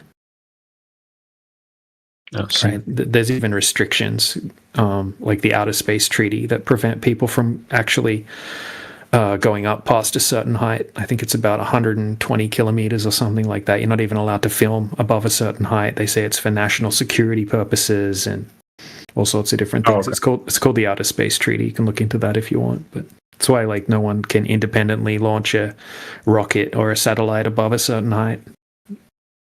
Okay. Yeah, only nation states are allowed to do that. No individuals. Right. Well, like what doesn't make sense to me? For example, like let's say the Earth is indeed flat, and the United States government is hiding it from its own citizens, but they're also like the state of Russia, China, Turkey, Germany, France, and like those 200 countries in the world. So based on your logic, do you think that all of those countries actually hide in the fact that the Earth is flat from their own citizens? No, you can't hide the Earth because it's outside. And then typically people are just believing what they've already been told. So it's not a matter of anybody lying. It would have specific people in specific positions that are liars. I think that would what Jimmy was just talking about would also include the majority of the people that work for the government and the scientists and the college professors and these people. I think most of them would genuinely believe that the Earth is a globe, and if there is a list of people that know it's flat and are deceiving people, then I'd like to see the list and the proof that those people are actually actively lying about it. Remember, the government's a big compartmentalized group of people, group of individuals, right? That probably genuinely believe the Earth's a globe. They probably never questioned it. Okay, they're just repeating what they were taught when they went through the school system, etc. Are we just allowed to talk about the flat Earth on this Discord channel, or can we talk about the other things like 9/11 or if Zionists rule the world? Wait, guys, do you really believe the Earth is flat? A flat we'll try Earth to keep room. it on topic. Yeah. Okay, I see. Wait, you do? Try to. Yeah, they do, or they know it's flat. It's not a belief. Oh, you know it's flat? Oh, okay. Well, we have testing, real world testing, right, where we've gone out and actually calculated how much curvature there should be over certain distances and checked to see if it's there. It's never there. So, like, why does the Earth look around from the sky, like from the space? So if you would be talking about images that you see on the TV and things like that, right, of the Earth from space, you can check to see if that's real by testing the surface of the Earth. Okay, a lot of the images that NASA are giving you are admitted to be composites, right, made in Photoshop, comprised of stitched together images from lower altitudes, and then basically wrapped around a ball, and then colored in, clouds added in. That's what NASA admits they do. Now, they do claim that they have the 1972 blue marble and various other images, that are actually photographs. But at the end of the day, you just kind of have to have faith. You have to trust them. You can't validate those images. However, you can invalidate them by testing the surface. So that would mean there's like an end, an edge of the world? Not necessarily, but I mean, okay, so when most people hear about flat Earth, they've been brought up on this big giant space vacuum, okay, this heliocentric universe model where you've got all of these orbiting planets and suns and stars, right? Or suns are stars, they say, okay, and that we're a planet, right? We're like the other planets that you see in the sky, we're on one of those. And then they hear about flat Earth and they try to just think of like a flat planet. Okay, we're not claiming that the Earth is a flat planet floating around in the heliocentric / globe Earth concept of outer space, right? The big space vacuum. This is a completely different way of thinking about the system that we live in. Right? So you could more so think about the Earth kind of like the foundation or the floor of this system that we live in. Okay, the celestials are in this. What's that? So you're not saying that there's an edge? Like, if it's flat, then well, I would say that a lake would have an edge, for example, like, but not the kind of edge that you would fall off into space, if that's what you mean by edge.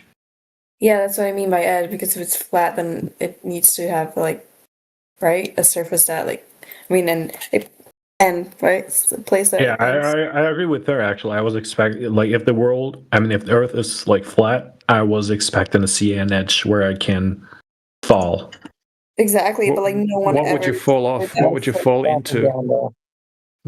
No, that's Or like there would be just a glitch, like because if the world is round, then you just, if you go in straight line, it will never end. Like you will just circle around. But like if it's flat, then there needs to be like an end that I cannot go further. But like no one ever proved that there is such a thing. You know what I'm saying? Yeah, so you're still kind of thinking about a disk in space. We're not claiming the Earth is a flat disk or a flat planet that you could fall off into space. Now, you can't fall off a lake, can you? Okay, obviously it's just going to have a shoreline. You can't fall off the edge of the lake. Because it has like an edge, but a different type of edge. Okay, so we're not claiming that the Earth is in space.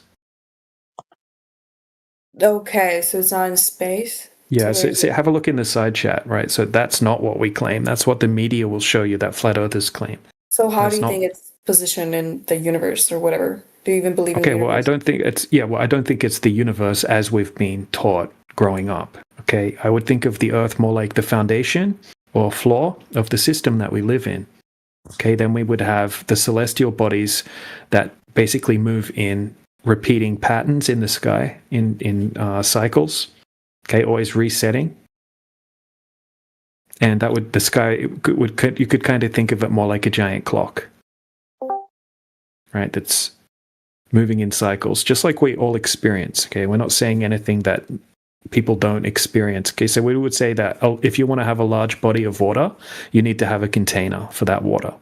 Okay, so whether you have a bucket of water or a pool or a pond, okay, or a lake or a sea, okay, it's where the water gathers in a container, in a physical container. Okay, so it would be kind of like the low spot in the ground. That's where the water is going to gather. And then the water over the surface is going to be flat, just as we all experience.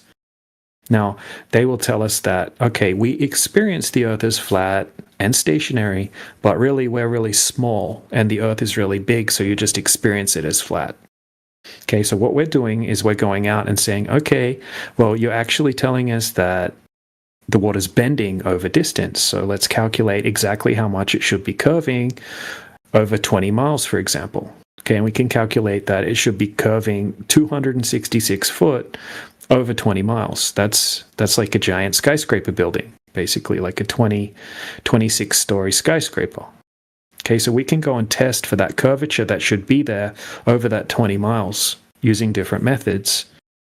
Okay, like shooting lasers across the surface of the water, like high-powered lasers, doing long-distance observations, all sorts of different ways. And every single time we test it, it's validating that there's zero curvature over these distances. We could zoom in across a 20-mile distance and see something 20 miles away, right? That's not blocked by any Earth curvature. If the Earth's a globe, it should be hidden behind a huge amount of Earth curvature. I mean, okay, but like, why would they lie to us that it isn't round? Why would like all the pictures from Earth and like from the Why camera? would you let them lie to you? Actually, I have a better question. I have a Why better would you question. let them lie to you? Why would you deny your senses? I actually have a better question. They partially answered it, so I think a better question would be like the time zones. You know, for example, at noon in London and it's midnight in New Zealand. You know, so how is the sun simultaneously directly overhead in London and completely invisible in New Zealand? If the Earth is flat and the sun is at the top, it should be day for everybody. Then why is it noon in London and it's midnight in New Zealand? How do you explain it? Light doesn't travel forever. The air has a density and it causes attenuation of light over distance. This is calculated with the inverse square law of light. This is experienced by everybody. And wait, so you think the flat Earth is spinning? or no? No, the Earth is not spinning. We've said repeatedly that the Earth doesn't move. The light Then is in the sky. the Earth doesn't move. So you think Sun is revolving around the Earth? Like, what's the relevance? Not around it. It stays still. Geocentric, man. It stays still. Okay, so this is what we experience. Okay, we experience the sun moving over the surface of the Earth, east to west. Okay, in a particular cycle that resets each year. That's what we experience. Okay, we're not trying to tell you exactly what the sun is, exactly what height the sun is, what medium the sun's in. We all observe the same thing, and that's that we see the sun moving across the sky. Okay, so if the sun were much smaller than we're told, and much more localized, right, to the Earth than in the heliocentric model, okay, then as the sun moves over the surface of the Earth, it's going to light up different sections of the Earth. Okay, and the light from the sun, it can't push forever through the medium of the air, okay, through the atmosphere, because light becomes absorbed by the atmosphere as it travels through it. Right, there's a certain extinction rate as well. So as it's called the inverse square law of light. So as the light moves away from a light source, it very rapidly decreases in intensity due to the inverse square law of light. Okay, and it also gets absorbed by the atmosphere.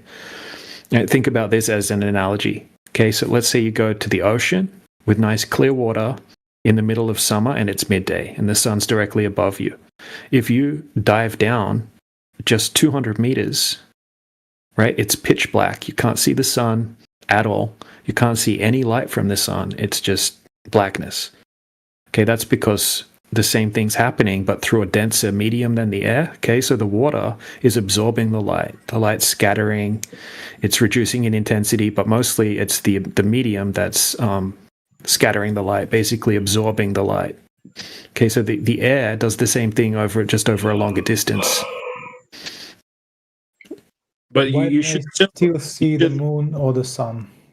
But you should still see it at a low angle, like, so you can see, for example, like you're in a stadium and you can see a spotlight across the stadium.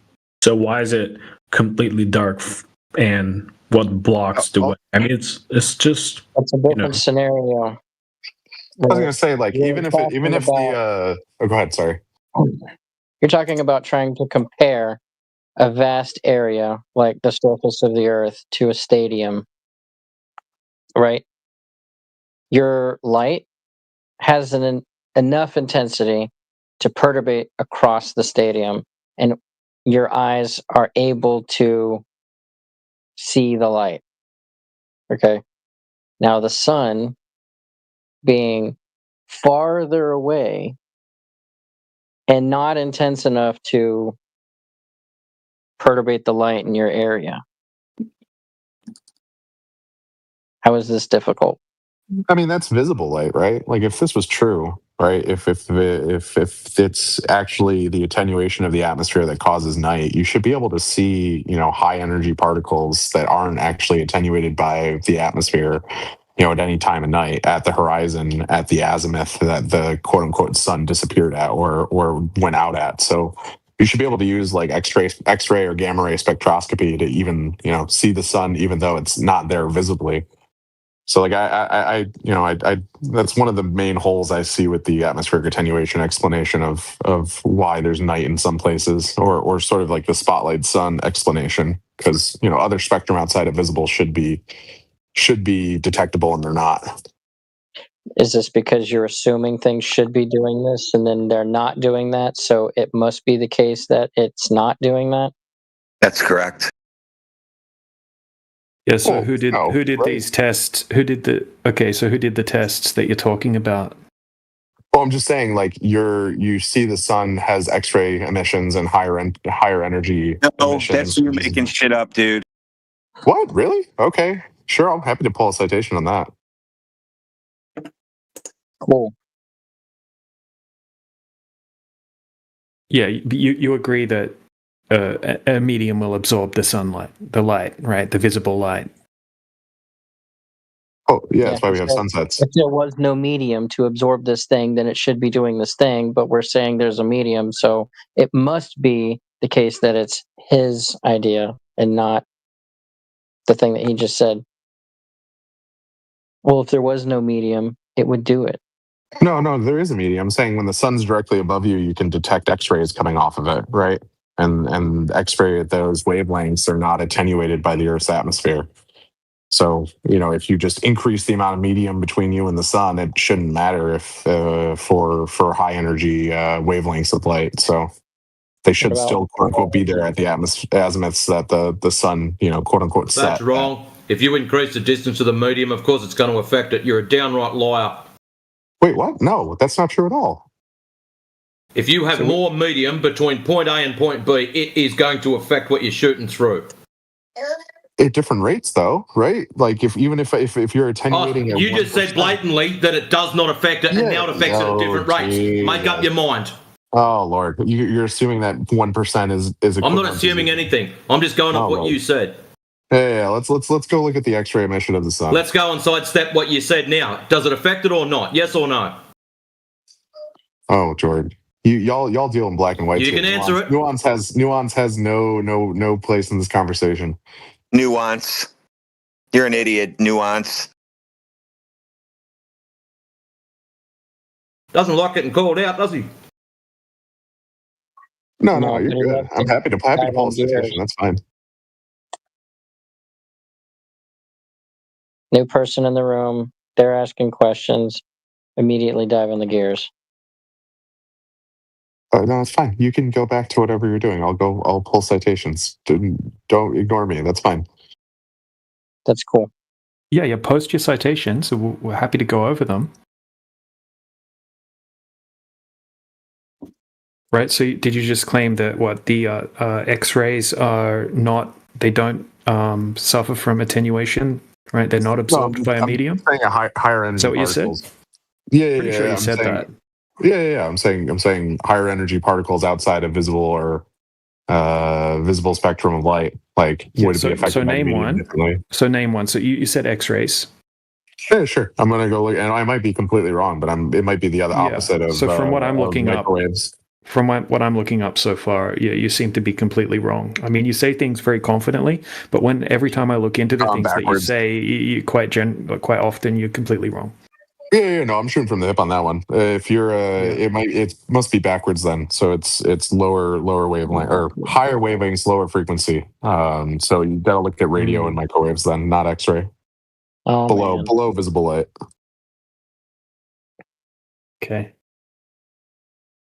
All right. The main thing is whatever's happening above the surface of the flat Earth is happening above the surface of a flat Earth because we can test for the curvature and it's never there. Right? And if you don't have any empirical evidence that such a thing exists, we have a default, a starting point, a base axiom that we all experience. Even if you believe it's a globe, you experience the Earth as flat and stationary. Water needs a container. It's flat on the surface. Generally, in general, right? Roughly flat on the surface. It's not curving. So whatever's happening above that surface is happening above a flat surface. Whatever the sun is, right? You think you know what the sun is because you've memorized what it tells you it is in the textbooks.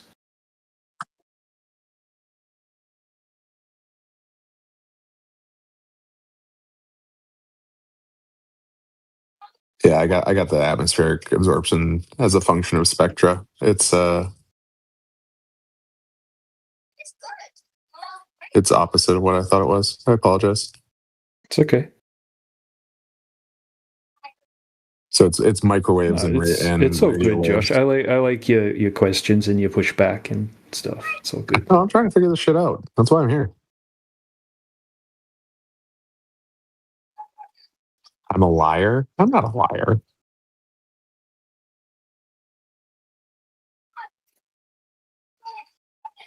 I'm used to being right in a lot of things, and when I get outside my box, I get corrected, and I appreciate the candor. You're used to being right in a lot of things? I am. Who told you that you're right about everything? He's used to baffling people with bullshit that don't understand what's going on, and that's why he's screwed over it. I know how it works. I listen to them all day long, and I call people out all day long. Not on There's no here reason to get at work. emotional about this. You're emotional. Just to summarize it really quickly. So yeah, the sun emits X-rays. The atmosphere absorbs them almost completely through atmospheric interacted. Even a thin layer of air is enough to strongly attenuate X-rays. The full atmosphere makes the surface essentially X-ray opaque. So yes, the Earth's atmosphere blocks virtually all solar X-rays from reaching the surface. Yeah. No, it's the opposite. It's lower frequency than visible. That we actually end up using a specific frequency for ham radios because it bounces off the atmosphere, the inside of it. And how about so you're able to, light? Are we seeing? Visible light. Yeah, it gets attenuated. That's why we have sunsets. That's why sunsets are orange. Yeah, we still see the sun or the moon from the Earth, right? Yeah, you can see things in the sky, okay? Because you also, when you're looking up, okay, you're not looking necessarily through the densest part of the atmosphere as well. What do you mean? I can see it in a different time of the day or even night. Yeah, no one's saying that that the sun's not really bright, for example. Okay, but we also see it, we also have perspective. Okay, so as things move away from you, they appear to converge with the horizon.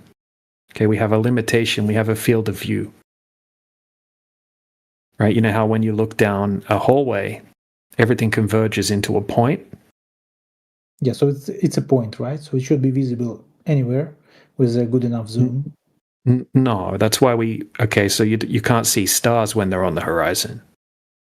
Okay, because they're not as bright as the sun, for example.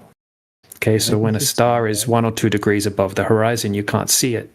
Even though, the reason you can't see it's because the atmosphere is blocking it. Its light's not able to reach your eyes. Why atmosphere is not blocking the moon or the sun?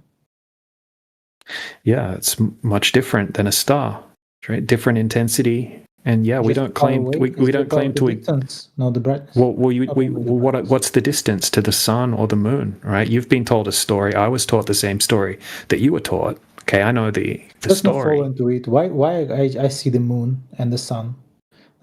Because you can see them. Why not? Why would you not be able to see them? You saying that the atmosphere blocks them? Yeah, once they get too far away. Once they leave your I could not see them. Well, how big are they? How intense is the light from them? How far away are they? What are they? What medium are they in? Who thinks that the Earth is flat? Yeah, we know that the Earth is flat. We all experience the Earth is flat, and when we go and test the Earth, it confirms that it's not a globe. The Earth is not flat. It's a sphere. Yeah. You can chant that all you like. We were taught the same thing, okay? But you're just repeating what you were told. Do you know the guy?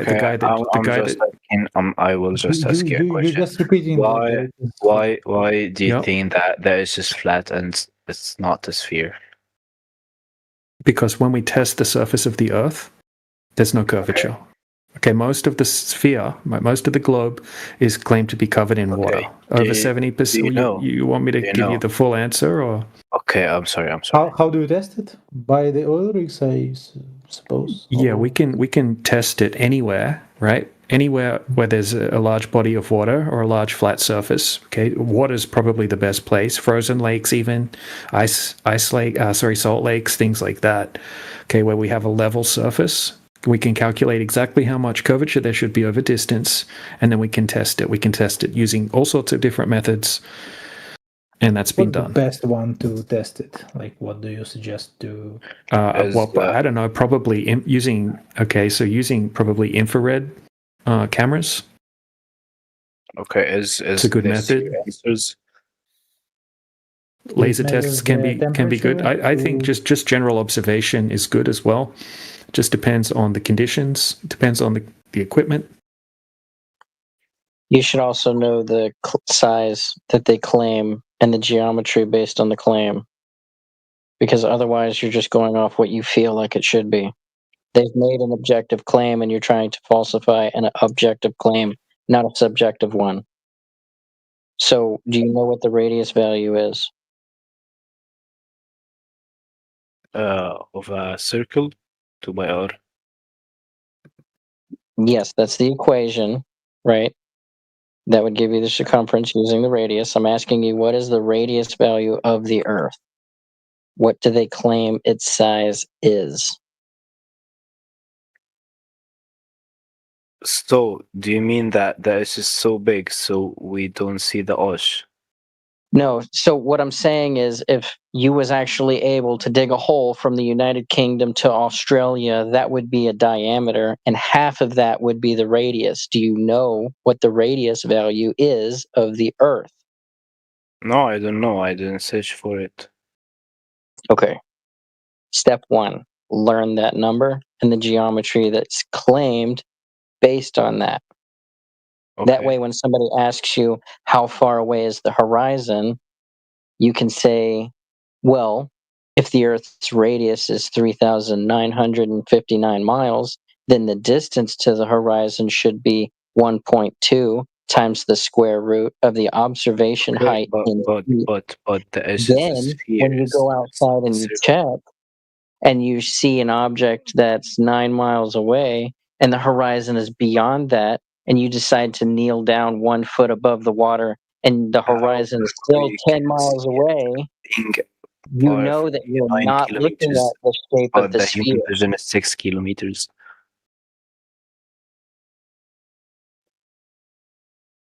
How did you see a thing 9 kilometers far? Do you need an example? Like, okay, I'm the one who's saying that the Earth is a No. sphere, it's not flat. Right, right. And I'm trying to get you to observe the geometry and go outside and look with your own eyes. Okay, you're saying that if Yeah, I'll you show you an drag a example, hole bro. from United States to Australia, No. what does Sorry. that mean? How did you prove your point by that? No, I was trying to get you to understand what I said when I asked you for the radius value. And I said, if you can dig a hole from the United Kingdom to Australia, which are two opposite points, right? If you dig that diameter, half of that's going to be the radius. That's what I said. Oh, so you want the radius? You already said that you didn't know what the radius is. I And know I the said, radius, but that's the issue. I didn't search the Earth's radius. Okay, I didn't search for that. The Earth's radius is what I was talking about. So, how can I use that in my life? How can I prove my point that the Earth is not flat? You would make an observation that shows the horizon to the geometry claim that they're making. If I'm at 1 foot observation height, I should see the horizon at 1.2 miles. If I'm at 6 foot observation height, I should see the horizon at 3 miles. I should not be able to be at 1 foot observation height and see the horizon 10 miles away. So, do you see the horizon 10 miles away?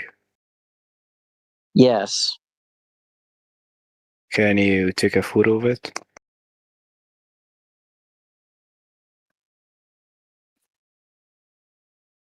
Hello? Here. Can you take a It's picture? loading.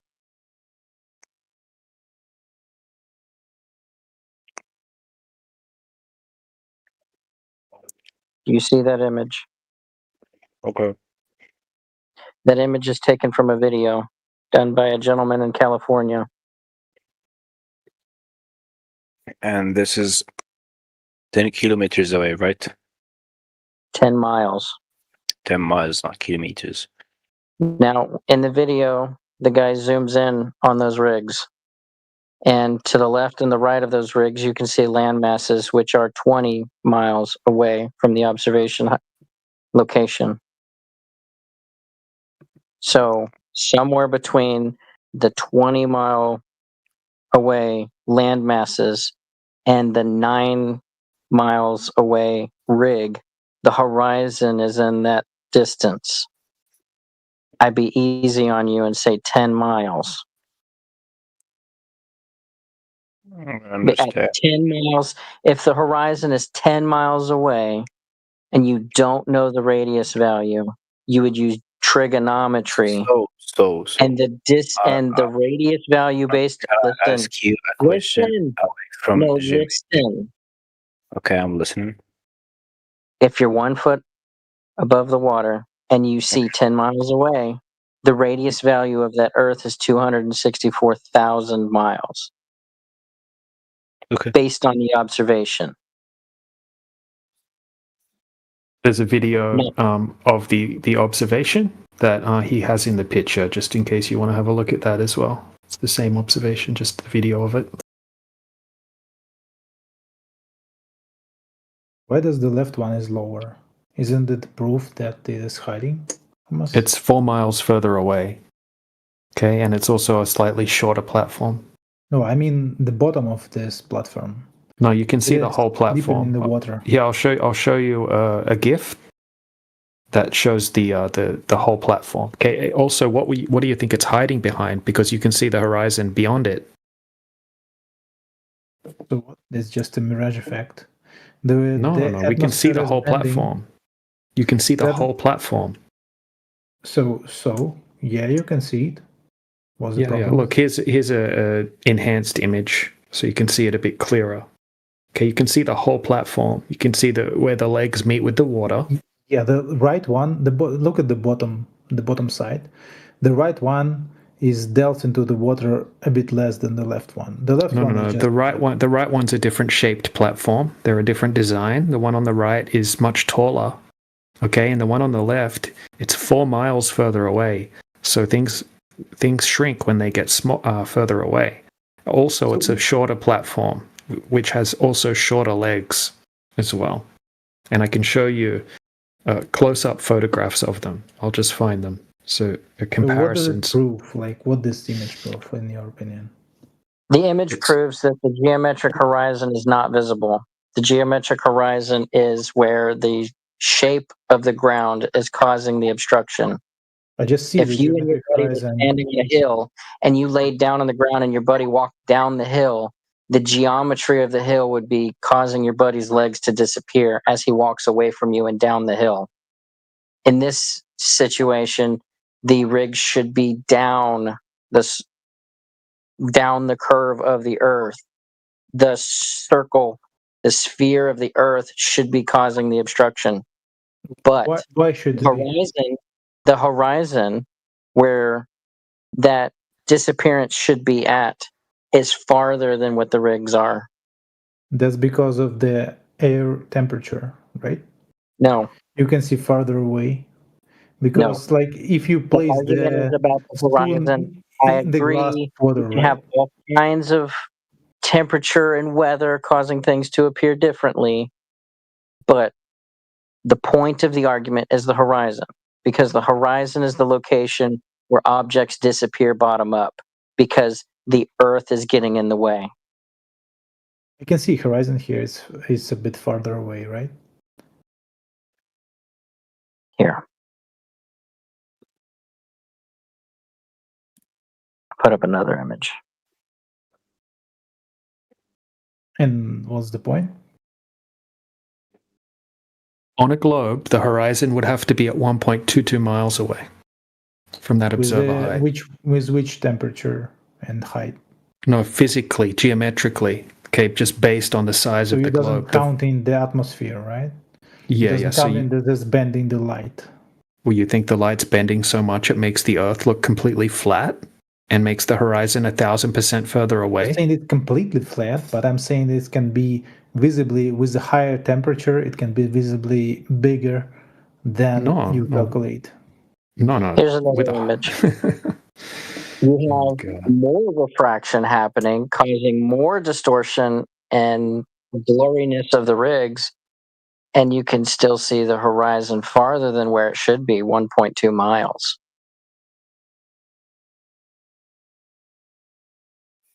The horizon is still farther than what it should be, even though the rigs are more blurry from more distortion from the weather. Again, the weather is not the argument. The horizon that disappearing point where things should be disappearing because the geometry of the Earth is getting in the way. That's not where it should be. But That's the you argument. can see above the horizon, right? With the high enough temperature. Because of the refraction that you mentioned. No, bro, you don't know what you're talking about when you say higher temperatures allow you to see further. That's not how refraction is even claimed to work on the globe model. You want me to show you an observation over... Talking about the globe model. Actually, DJ, can we go the other way around? How come our good friend here, how can get him to put up a demonstration of refraction allowing us to see further? He could post a video or a image. That'd be great. This one.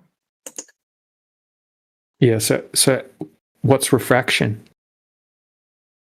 George? So what's refraction?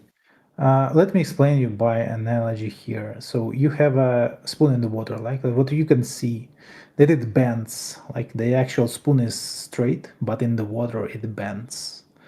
So basically that's why it's happened, because the density of water is different from the density of... Okay, we're not looking through any water. We're not looking through any water. But we are looking into the dense air above, hot air above the... Okay, well, that's not what you just described as refraction. What you just described was Snell's law. What you just described requires two separate mediums with a sharp boundary layer. That's the reason why the spoon or the pencil that you put in the glass of water looks like it bends.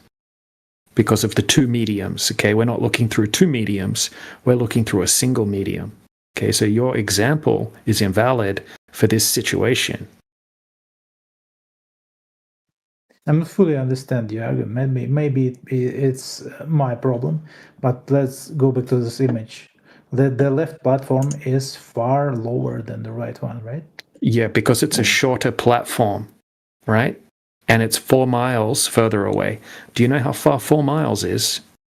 Are you talking about that we should see the upper part, or are you talking the bottom of the platform? You can see the whole platform. None of the platform is obstructed. The height of the platform.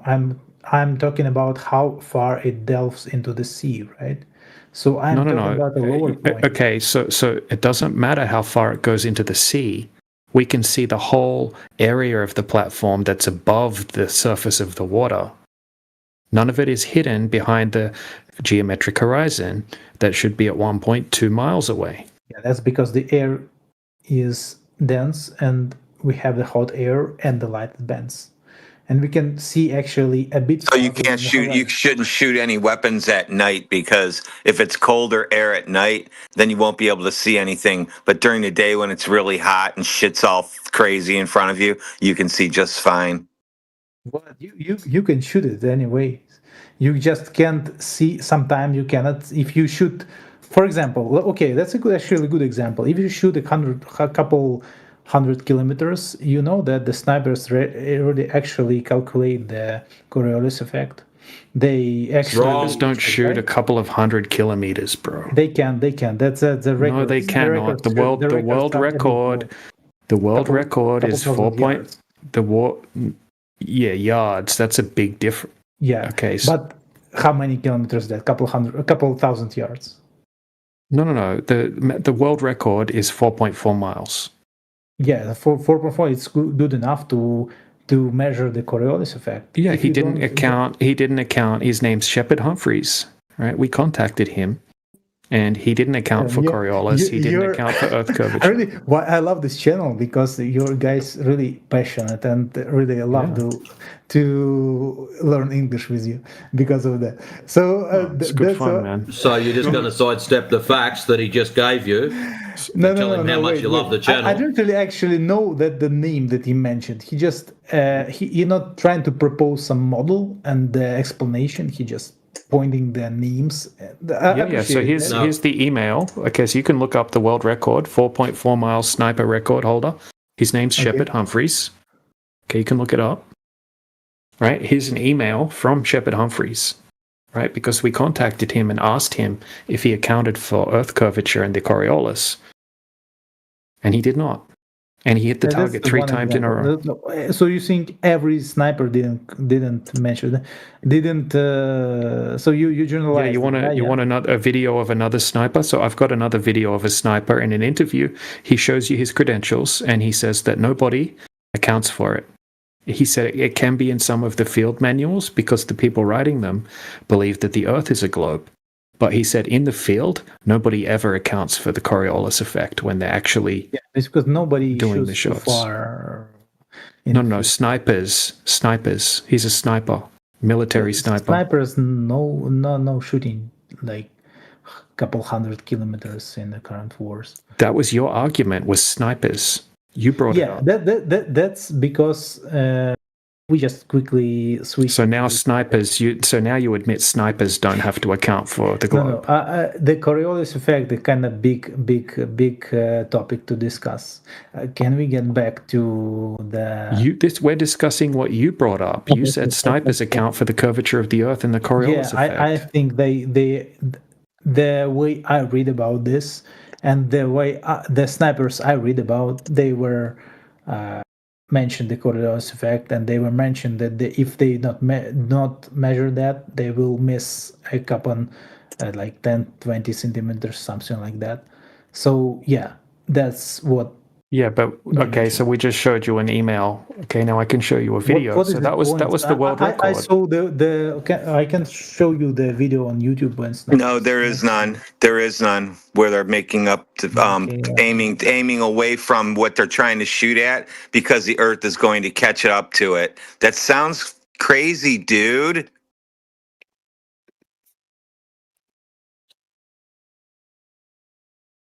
Okay, I can. This is exactly the way I can show you this video. What does it prove? I don't know. If we mean the videos or mails as a proof, then I can show you this one. I don't think it's proof something. You have mail that shows that some sniper said that I just randomly shoot the world record and I hit the target. Yeah. He just targeted and she just shoot and he hit the target, and you have the mail. I have the video of another sniper. What it proves? Yeah, okay. The world record shot was videoed. Okay, so now you have two people contradicting each other. One says they account for Coriolis. One says that they don't. How do you determine who's lying and who's telling the truth? We can't. You can't. We have just different opinions. Okay. The question is, like the actually. So opinions is how you win shooting contests. Apparently, I think even if you just randomly shoot, you can win this. But most of them, they probably shoot with their own understanding of the Earth, right? So some of them can even win if they don't believe in the globe or they don't believe in a flat Earth. They just can really good accuracy, right? They just very lucky. So they just shoot and they hit the target and they win. But some of them, after they win, they thought that we win because we mentioned the Coriolis effect and we count of that. Some of them mentioned, we just randomly shoot. We are really lucky guys. That doesn't prove anything.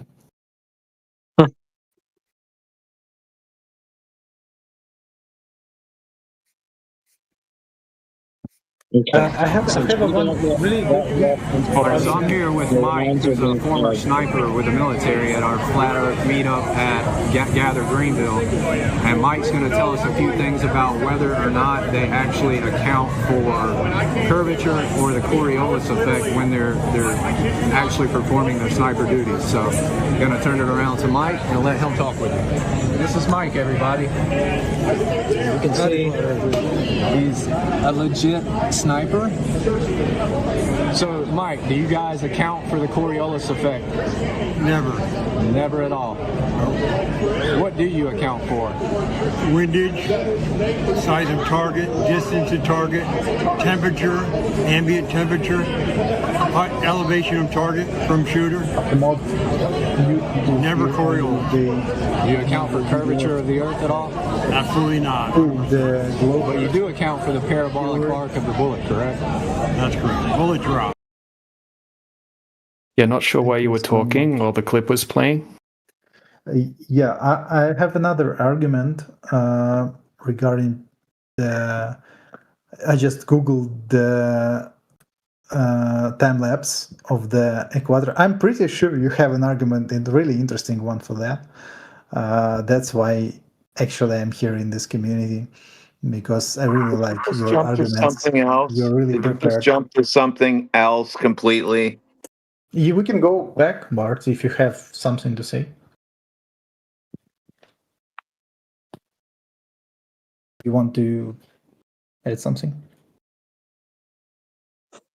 Okay. All right. So Yeah, you're gonna say snipers don't make up for Earth spin. Say that, and then we'll move on. What? What do you mean? Say this. Repeat after me. Snipers don't account for the Earth spinning or Earth I curve. just send you the video that they account for that. We just have different videos, different point of views. What do you mean? I just sent you the video with another sniper that accounts with how many views? Let me. Okay, George, how about we do this? Did you just tell me that the number of views is the proof that it's real or not? Don't be ridiculous. Like I'm not saying that. George. Then why did you say? How come you? Hold on, Matrix. How come you said? Well, the number of views on this one. Wait. It means something. What does it mean? The number of views? Because now I'm curious what views mean. Nothing. You just. Then why did you bring it up? Because you use as an argument some image or a video, and I do the same. I just send you the video with 2.6. Yep, that's great. So you've both got arguments and videos that contradict each other, so they cancel each other out. So let's do this a little more sensibly. On the world record shot, what was the actual bullet flight time?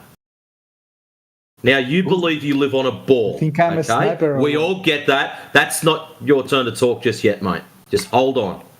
You believe you live on a ball. You believe the ball rotates at a very specific rate. Now, if you have a look at the bullet flight time and then go, okay, the bullet flight time was X, how far should the Earth have allegedly rotated in said time? Then you could work out how much deflection or deviation or how far off he should have aimed to hit the target. You will realise yourself that Coriolis is a load of horse shit. I didn't get something regarding the horse shit, but what's your point? Like, what's your point? Can you? My point is you're arguing from a shit video. So let's do the calculations. I do the same. How far? Listen. You're just talking about the video, not doing the mathematics. How long was the bullet travel time? In your example or mine? Yours. Let's watch the video. So, in that bullet travel time, allegedly, the Earth should have rotated underneath the bullet, thus giving you your apparent Coriolis effect. Okay? Do you agree with that so far? Earth rotates under bullet. Yeah, I agree with that. Excellent. So what you can do is go, right, the bullet travel time is whatever time it comes out at, and then you work out how far the Earth should have rotated. I don't think the guys are doing that, mate. So you want me to calculate what is the Earth's curvature and what is the Earth's No, I don't want you to calculate the Earth's curvature. I don't know where you got that from. I just want to know the bullet travel time. How long between click and then the bullet hitting something? What was that time frame? 5 seconds, 10 seconds? Watch the video. I don't know. 24 seconds? One video, I point another. That's not the argument. Yeah, we got that bit. We've both got videos. Congratulations, you know what a video is. That's spectacular. Now we want to know the bullet travel time in your video. Or better still, post your video up in the side chat. So I can at least laugh at it, make me feel better. Yeah, you can laugh. You can explain why it's not shoot in the sky. Like if it's. I don't have to explain anything. All I want to know is the bullet travel time. What's your point? I don't really get it. You just walking around. I don't understand what you're trying to say.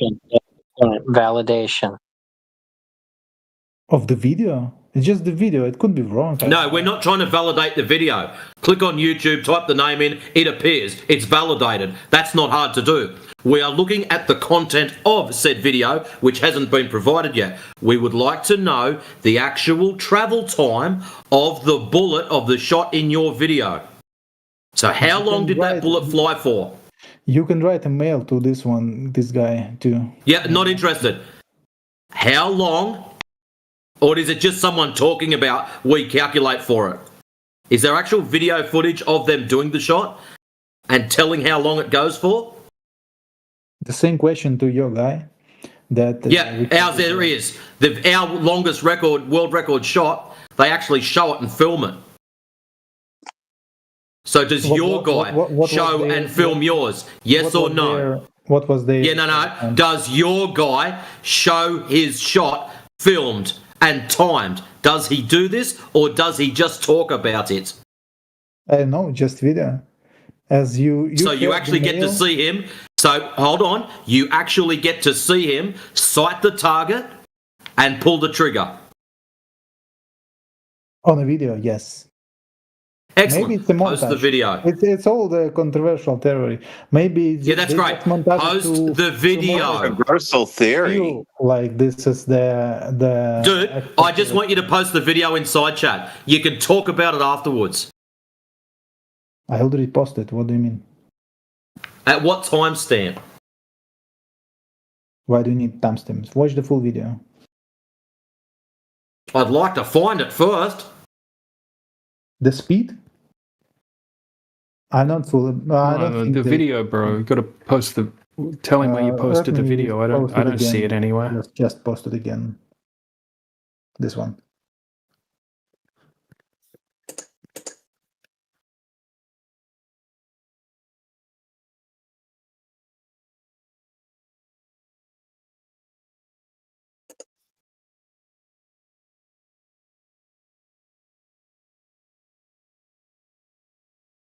He just shoot in different sites, as far as I remember, and demonstrates how it falls off when he shoot the exact target with the different sites of theirs.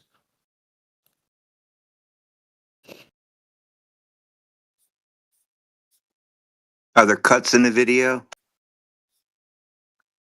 Yeah, what's the distance? What's the distance, right? What's the calculations for spin drift? What's the wind? What's the wind doing on that? You can write email to them. So it's just a baseless claim. It's just some guy on YouTube. Yeah.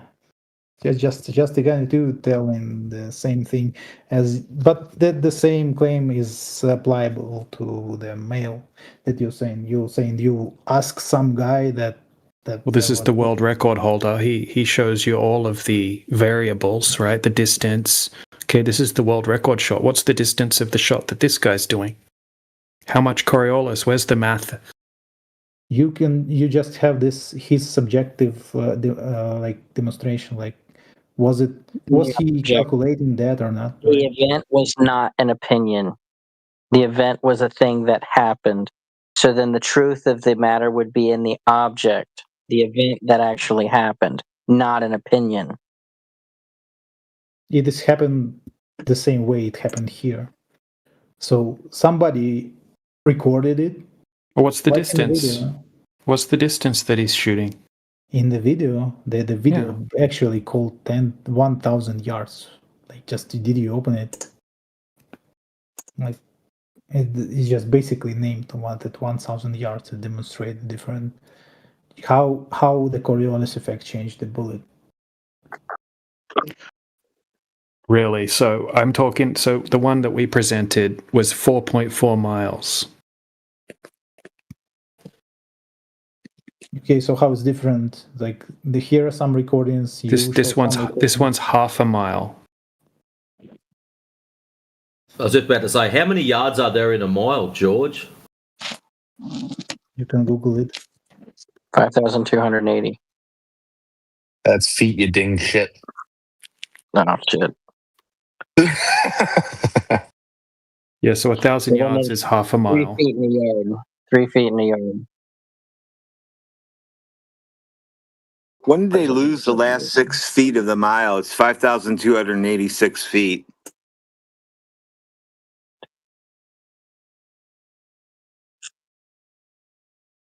So that's 24 seconds in the air, and that's 1,115 miles an hour in rotation.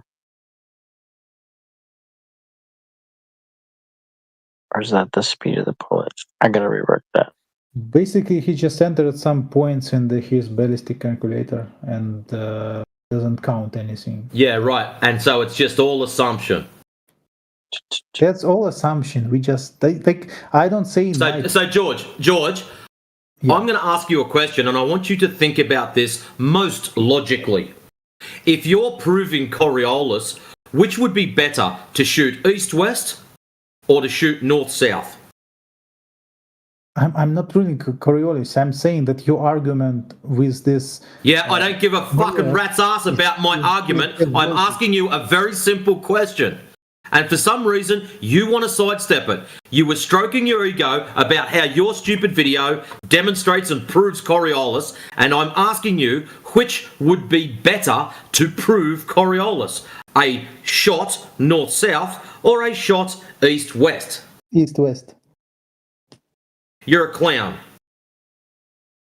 Why not?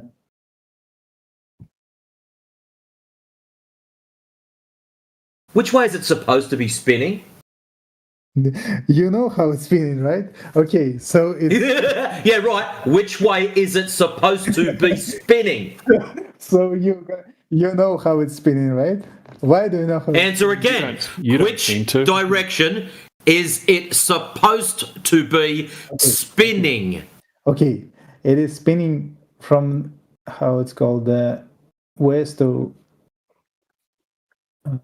to the east. Yes, right. Excellent. So if you are going to demonstrate Coriolis, wouldn't you be better off shooting across the flow as opposed to with it? Not really. Not sure. Yes, you're joking, aren't you? George, think about it, bro. I'm not sure about this. Let me think about it. Just think about it for 2 seconds, dude. Maybe. Definitely. Not maybe. If the Earth is supposed to rotate underneath the bullet, right, then you would want to shoot north or south.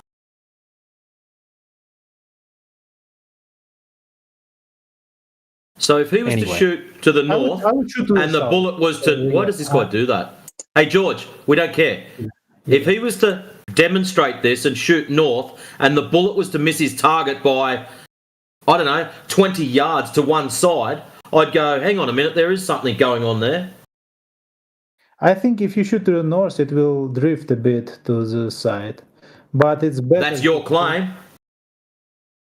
Maybe. Yeah, like, why are you digging so much this video? Like, what is your point? It's your video. You're the one that gave it to us to watch. My only proof to this video, like what I was trying to claim, is that the video and the mail that you got, it doesn't prove anything. They just entered some... So basically what you're saying is, I don't like your evidence. That's what you're saying. I don't like your evidence because I think it proves nothing. Okay, your sniper, did he shoot by his like feeling, or he entered the numbers in the ballistic calculator? Why would he need to enter the numbers into a calculator that assumes you're on a ball? Why wouldn't you just take... George, why are you fucking talking through me? That is exceptionally rude. Stop doing that.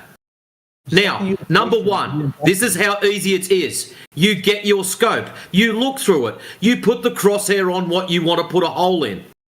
If you're at a longer range, you may have... And he's still fucking talking. What is wrong with this guy? If you're at a longer range, you may need to elevate your shot. No, it's not how it works for. To allow for bullet drop over longer distances. And he's still talking. You need to. You don't know how to how sniper works. You just. Hey, George. I mean, you should. I do bench rest shooting as a hobby. Or something. Okay, he doesn't know what that is. George, look. Shut up for 5 seconds.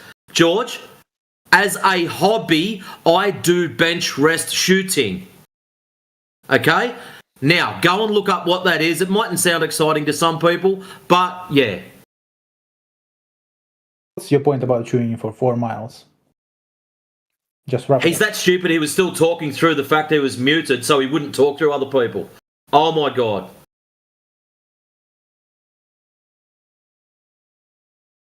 I'm waiting you to explain what is the 4 miles shooting in your... George, listen carefully. You must stop talking through people. You were just muted for 10 seconds, and through that 10 seconds, you continued speaking. No one heard you. Okay. I'm not interrupting, and I assume you will not too. Your question, please. Yes, my question regarding the shooting. Like you mentioned that the shooting, like how you understand this, is you aiming and you just aiming higher a bit, but that's not how it works on 4 miles away. You need to have ballistic calculator that assumes that the word is globe actually, and you point these numbers into it. So my question is, how do you shoot at 4 miles away if you don't see a target in your scope? So why do I need a ballistics calculator? I'm lost at that fact. So let's say you and me, we go out to a bench. We line up our target. Now you've got your ballistics calculator. Your calculator's going to tell you to turn either east or west a particular distance in order for you to hit the target. Is that true? My ballistic calculator will calculate all the corrections based on what I... Will you be pointing your rifle more to the left in order for you to hit said target? Which direction is the target? Where is it? On the north? You're the one that's allowed target to the north. It's in front of you. Yeah, it's front, but in real world. Directly straight ahead, 4 miles. Yeah, but to the north, to the south, where? Yes, to the north. North to Alaska. North.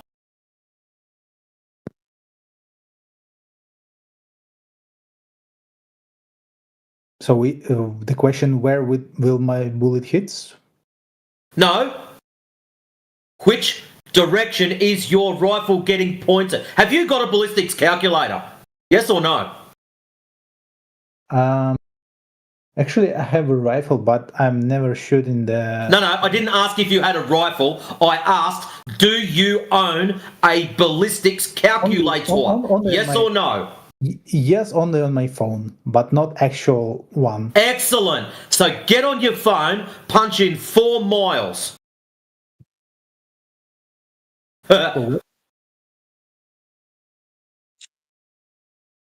What shot north. Distance 4 miles. Elevation of target 5 yards.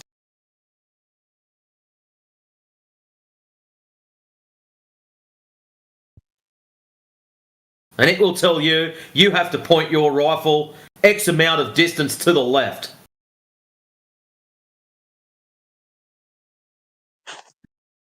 It's a bit more complicated than that. We need to enter. No, it's not. The wind speed, the temperature, the range. Wind speed, nil. Now it's the wind speed and temperature. So it's not the Earth spin. It doesn't counter that, like it can. Yeah, exactly, bro. Hold on, let me just read something out. Okay, so modern, like this is all I typed into AI. Okay, do snipers use ballistic calculators? It says yes, they do. Okay, so it says that they include distance to target, bullet type and velocity, air temperature and pressure, humidity, wind speed and direction, shooting angle uphill or downhill, scope height and rifle data, Okay, and then the next question I ask, so they don't account for a globe? It says no, standard ballistic calculators do not require a globe earth correction for ordinary sniper ranges. Yeah. You mean the AI said that they're not based on the globe Earth theory, the ballistic calculators? No, right? And also the world record sniper holder, right, said that he didn't calculate for any Earth a curvature or Coriolis. And he check hit the this. target I know 3 times in a row. I know people who go hunting and they shoot at deer and they don't have to account for the earth spinning either. Isn't that crazy? They don't have to carry around like a deer hunter's manual on how to account for earth spin and curve. That's crazy. They just go out and shoot at it. I just asked, and he answered that that it is based on the. I can send you the link. Give me a second. It is not in English, but I will just make it to be in English. And it's basically saying that it's totally based on the globe Earth theory.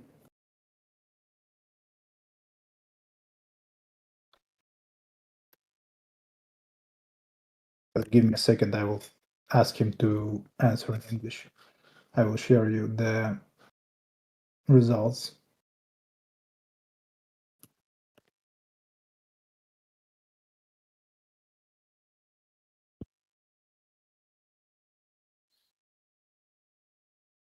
So what that means, DJ, in effect, our friend who's done that 4-mile shot would have actually had to aim, if it was a north-south shot, 6.92 miles to the left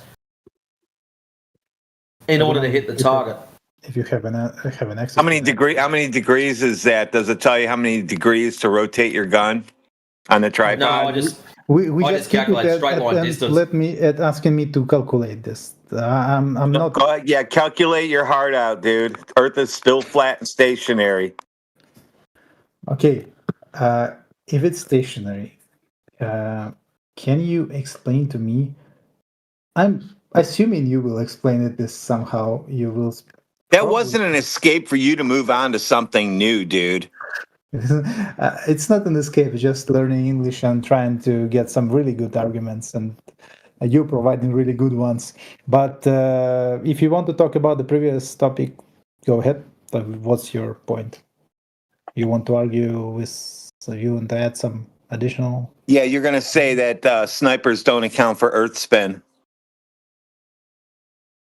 I'm saying that they're using ballistic calculator. No, that doesn't say. It says nothing about earth spin in a ballistic calculator. You're saying that ballistic calculators doesn't account for. No, it doesn't. Doesn't at all, because it would have to have a measured radius of Earth, and they would have to have measured the speed in different locations to make sure it's accurate. So they didn't do any of that because nobody's measured the Earth curve or measured the Earth spinning. Why do you think so? You talked through me. I don't know what you said, so that's the end. I don't know what you said. I'm not going to ask you to repeat it. I'm waiting for you to finish your mind. Sorry about that.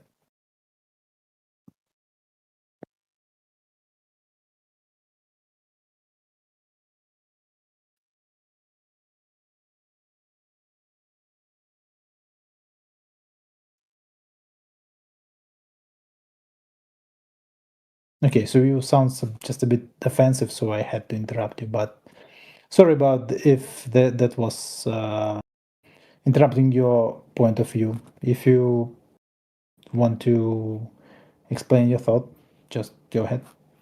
I will mute. He already said he's not going to repeat himself. Okay, no problem. Is that? So,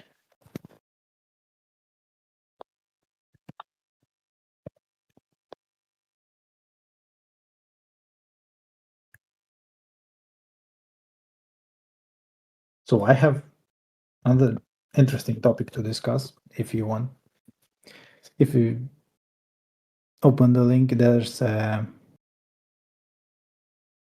interesting time lapse.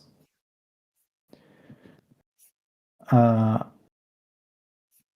the North Pole and South Pole looks on the equator. And I'm really Just so you know, George, with your Coriolis crap, and I'm just going to nail this right hard and proper now, and for Triggering Triangle's answer, 59.97 degrees. That's how far he would have to tilt his barrel either left or right in order to allow for your claim. So you almost have to shoot your you almost have to shoot your spotter. Correct. So instead of aiming directly straight ahead at your target, George, on a 4-mile shot, you would have to turn and rotate your barrel 59.9706 degrees.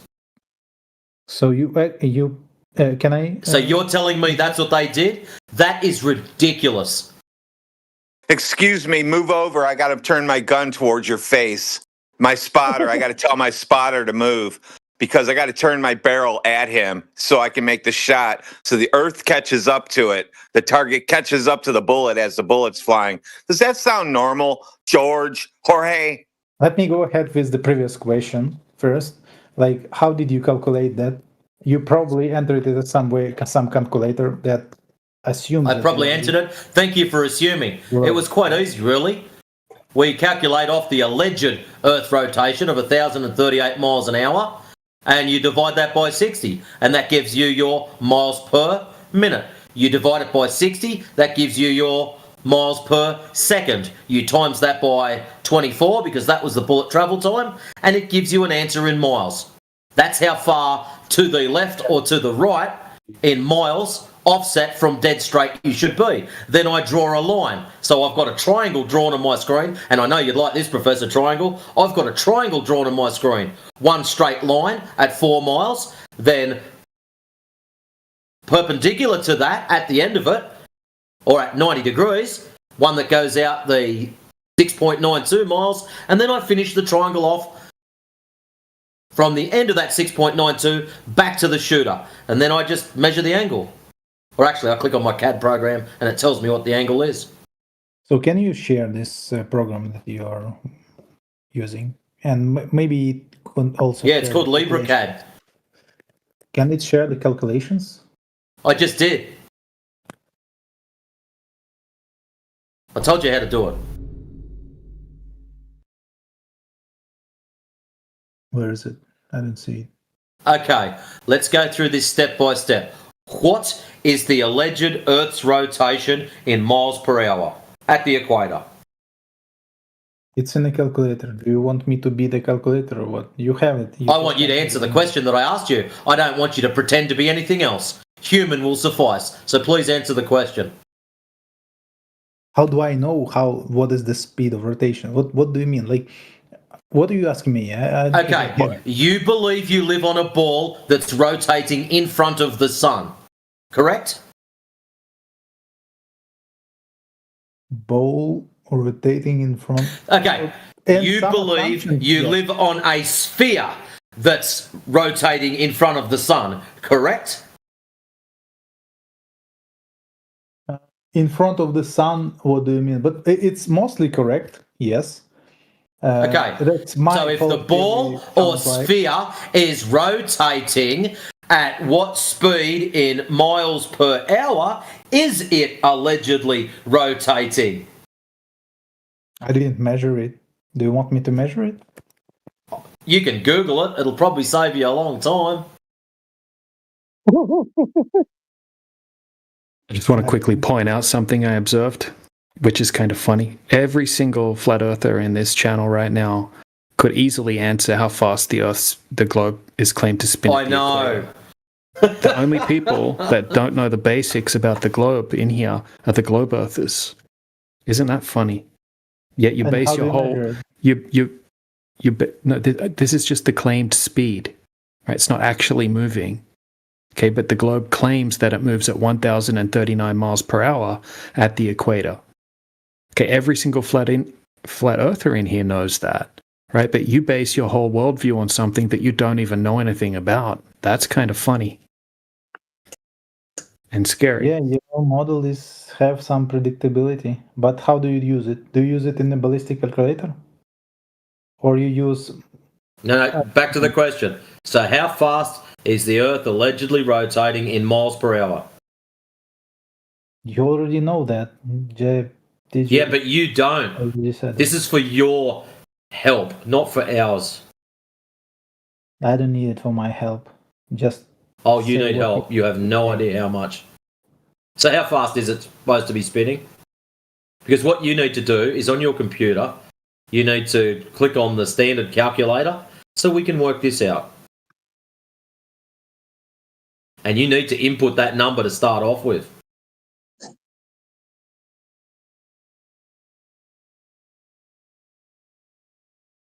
How about we just pick a random number? 1,038. That sounds pretty close.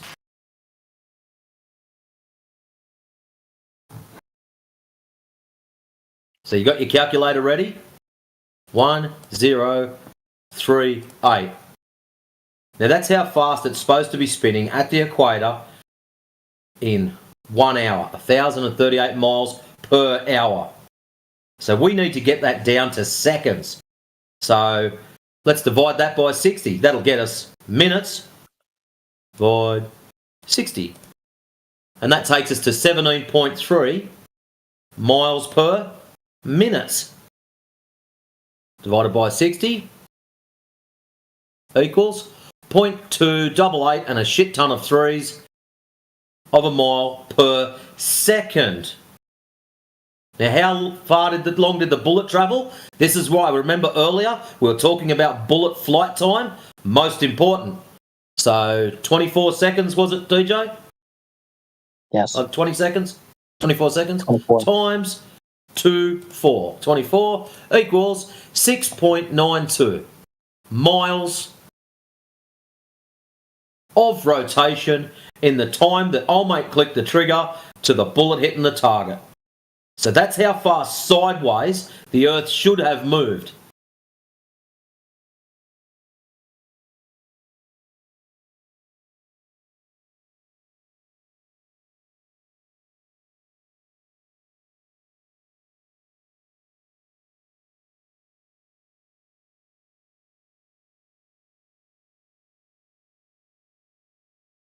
Ladies and gentlemen, we got him.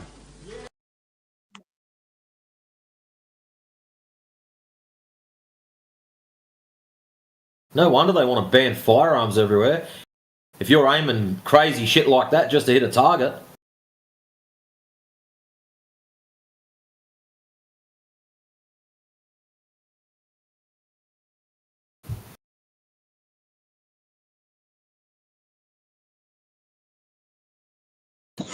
What's going on?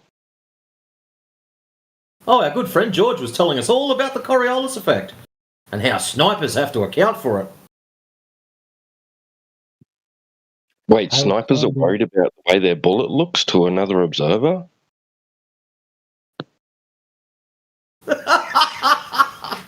Nice. Good form.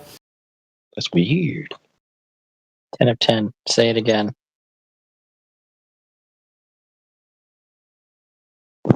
Can I play a quick video clip of some snipers trying to account for Coriolis in the field? It's just a minute.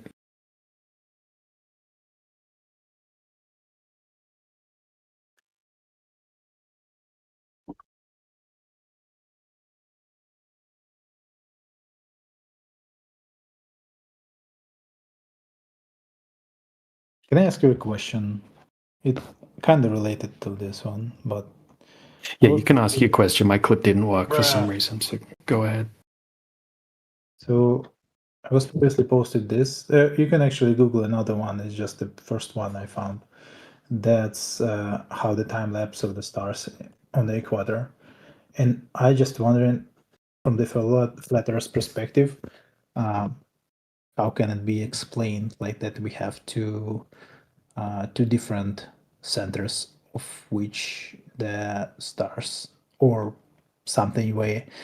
Like I don't have bright spots. Right? I just have the north. I just have a North Star. I just have one. I don't know how you can see two.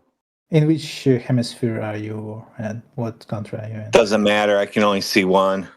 Yeah, you can only see one. You can actually see one in your hemisphere. That's the point.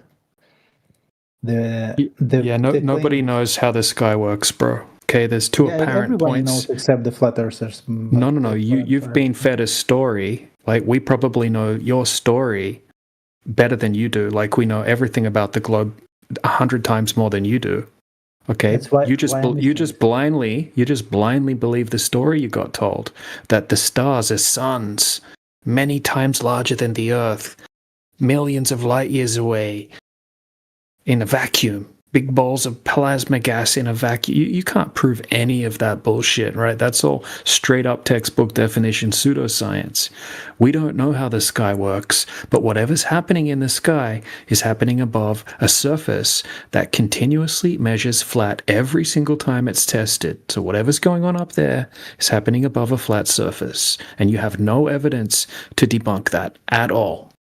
Okay, I was just wondering if the argument will be if you have some kind of a model that have some predictability, or you will just go into this like oil rigs example all of the time.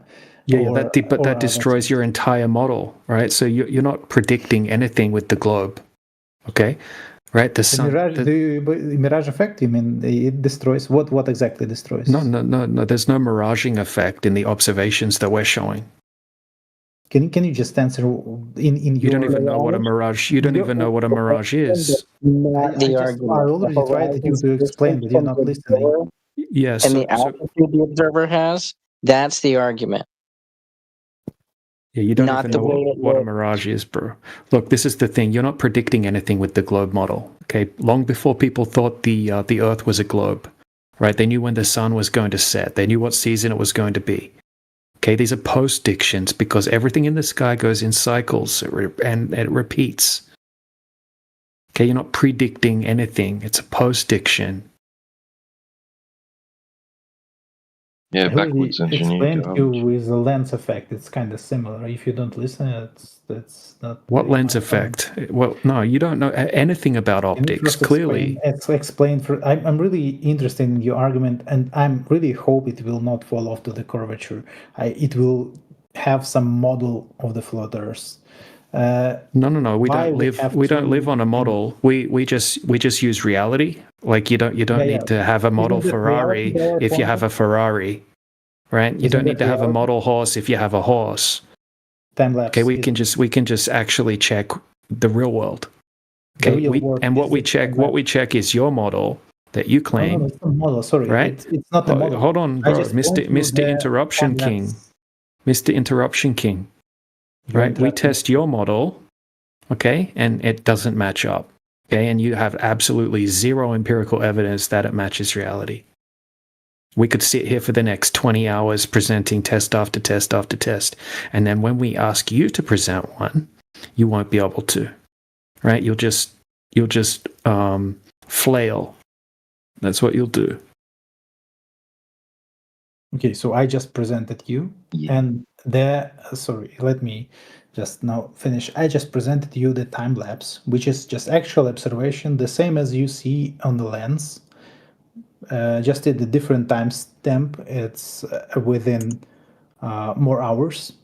In actual time lapse of the stars on the equator, you can either not measure it in the equator. You can do it in two different spots on the Earth, but that's what I'm presenting on the equator. It's the stars. The stars are moving. It's above a flat surface. We check the surface. Why? Because there's two apparent points of rotation in the sky, and the stars move, not the Earth. The stars, just like we all experience. Move into what? What's a star? What do you think a star is? He still thinks they go in different directions. Yeah, they all go east to west, bro. That is some bright spots that we see that are around the Earth, right? Yeah, and they all go east to west. Whether you're in Australia, whether you're in the north, they all go east to west. Yeah, right? And in Australia they have some patterns. In another opposite side of the world, even a flat world, they have still go east to west patterns, right? Yeah, the stars move in the sky. What's a star? Who cares what the sky does? Who cares what the sky does? I really care. I'm trying to explain the reality. My observation is the time lapse showing exactly that we rotate around two spots. Oh, okay. How do you know the Earth's rotating? How do you know the Earth's rotating? I don't know that. I see this. Okay, so you just assume it. So you don't know what's rotating. Do you experience the Earth as rotating, or do you experience the Earth as stationary? I'm trying to explain what I see. We already know the globetard explanations. I'm trying to change the topic. You need to validate the explanations to make sure the explanations match reality. We can explain it to you 100 times better than you know it because we've been studying this shit. Okay, you clearly don't even know the basics about the globe. We know your explanation. We don't need you to teach us anything, right? You're the one that can get educated by us, if anything. That's why I'm here. I'm trying to get educated. Why? Yeah. Okay. So is there a requirement in your explanation that the Earth is curving? Does that require your explanation to be true? No requirements. Just free speech. Just explain in your point of view why there are two different spots that we are rotating around. Excellent. It's because of perspective and the fact that you're using a fisheye lens, allowing you to see a wider angle of perspective each side of said viewer. Can you imagine merry-go-round like this kind of stuff, like, right? What the fuck has a merry-go-round got to do with what I just said? I'm trying to ask you what kind of lens should be that we have two spots. What kind of perspective? I understand that perspective is like what kind of perspective should be that we have not just distortion. We can have distortion on a lens. I agree with that. But if we have two spots that you have no idea what the sky is, and you're asking us questions about it. Educate me. No, we don't make claims about the sky. We've tested the surface, and we know whatever's happening in the sky is happening above a flat surface. Okay, you have a fairy tale. You have a fairy tale about the sky. Just a time lapse, just to you do. Okay. We have a time lapse. We have the same time lapses that you have. Okay. Well, do you have time lapse on the equator? The same one? Yeah, they're all of the same ones. We all observe the same thing in the sky. Dumbass. Share something. Yeah, the same one. How do you know if every single time lapse? Just Google time lapse of the stars at the equator. There you go. That's what it looks like. I already did it. I just shared. Yeah, that's what it looks like. Now what? Why there are two spots that we are rotating around? Do you see the two circles that we are rotating around? There's two. Okay, George. No, we're not rotating. We're not rotating. You know what perspective is? Things get smaller as they get further away. Yes? Yes. Excellent.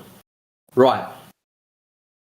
Is there a convergence point due to perspective? So you're looking straight ahead, things getting smaller as further away. Is there a convergence point? Like for the moon? Should the moon converge, right?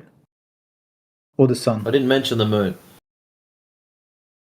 Like what then what is your point? Like if the moon. So you're just going to act dumb and not answer the fucking question. Why are you deliberately being a troll, or are you just really have no friggin' idea? What he's trying to do is reverse the burden of proof, and he's trying to bait us into trying to make claims about it. Well, he's trying to make us make claims about how the sky works. We don't know. Okay, we don't know how the sky works. Okay, he wants to know why there's 2 points. It's just the fact that it's a panoramic lens or a fisheye lens, and you've got 2 points of perspective instead of just one, you looking straight ahead. Because the lens is so wide, you can see the perspective from both sides. That's all it is. In any fisheye, you can achieve the different obstructions and different distortions. We know. But you cannot achieve 2 different centers like I shared. Yes, you can. Any example? There's one that Travis posted up in the side chat. Fisheye lens, concentric circles, and oh my God, look what it's done. It's caused them to bend at each side of the fisheye lens, exactly like what we see in the sky. Beautiful example. Thank you, Travis.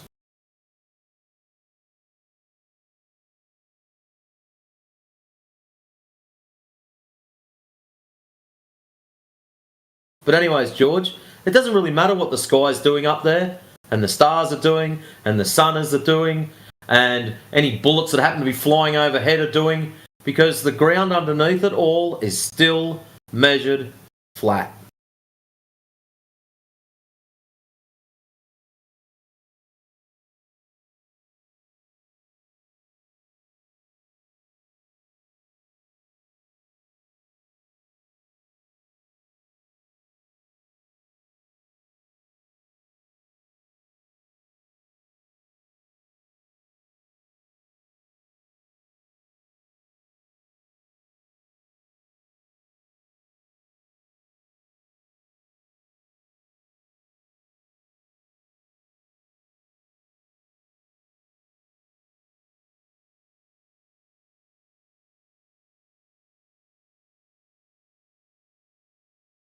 Yeah, that's actually interesting example. But there are no centers.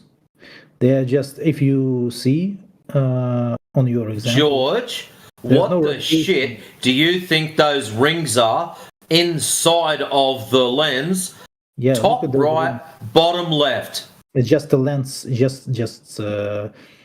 lens effect. George, I know you're struggling and you've probably forgotten to put your glasses on. What is the ring that's top right, bottom left, inside of the lens? George? Open just two videos, my and this. No, George. I want you to answer the question, George. What is the ring, George, that's inside the lens, top right, and the opposite side? Oh my God, like as polar opposite, I suppose, is a term we could use. What's the ring that's there? What is the ring? If we shrink that ring down, would that become a singular point, George?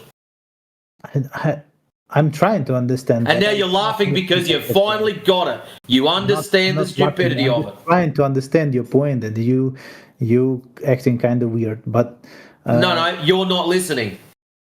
I'm listening. What's your point? Obviously not, because you would have answered the question. You see the lens, George? Yes or no? I see. You see the black cardboard with rings and dots on it rotating under the lens? Yes, I see. I see the. Excellent. Now let's look through the lens. Top right, bottom left. Do you see the circle that's generated inside the lens? No, there's no circle. Exactly, that's what I'm talking about. There's a distortion. There's a lens distortion. Okay, it's not a perfect fucking circle. It's a distorted egg shape. It's an ellipse. Yeah, it's there. It's an ellipse. I see it. Yep. There's no circle that we can see that the stars rotating around. We see the distortion, actually, that's true, but the distortion is not creating two centers. Okay, George, hey, let me try a different angle. Inside the lens, top left, top right, bottom left.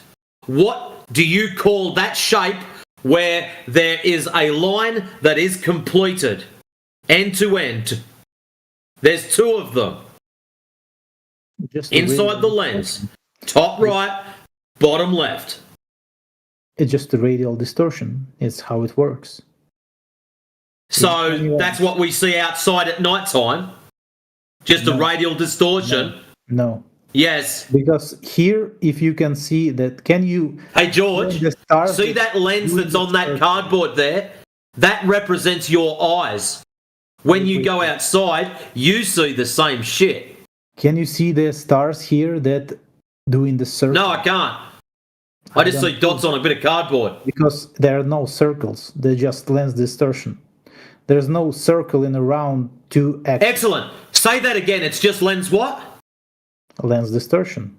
Here it's excellent. Now go and have a look at the images you posted for us. It is just lens distortion. It's not just lens distortion. They have two centers. Here they don't have. Well, that's what happens on lens distortion from different perspective, George. No, it's not. How do you know that? Because in this video you shared. Because what? I don't see any axis, like two axes that we are rotating around. We just distorting, like then you see. You don't see any two axis on the lens picture that Travis posted up. Do I need to get that picture and draw a fucking line through it for you so you can see it? You can maybe, but you don't want to see it, do you? You're just acting dumb. Because you know you've cornered yourself and you're looking at the stars with time-lapse photography through a panoramic lens means absolutely nothing. Try to be less offensive, please. What's the... Oh, you're the only one offended. No, I'm not offended, but you're trying to be offended. So what are you talking about offenses for? I've not committed any crimes. That's good. So, in this lens image and gift that was sent by Travis, where is the two centers that we have to rotated stars? All right, I'm going to do it the old-fashioned way. Copy. Fuck my people are stupid.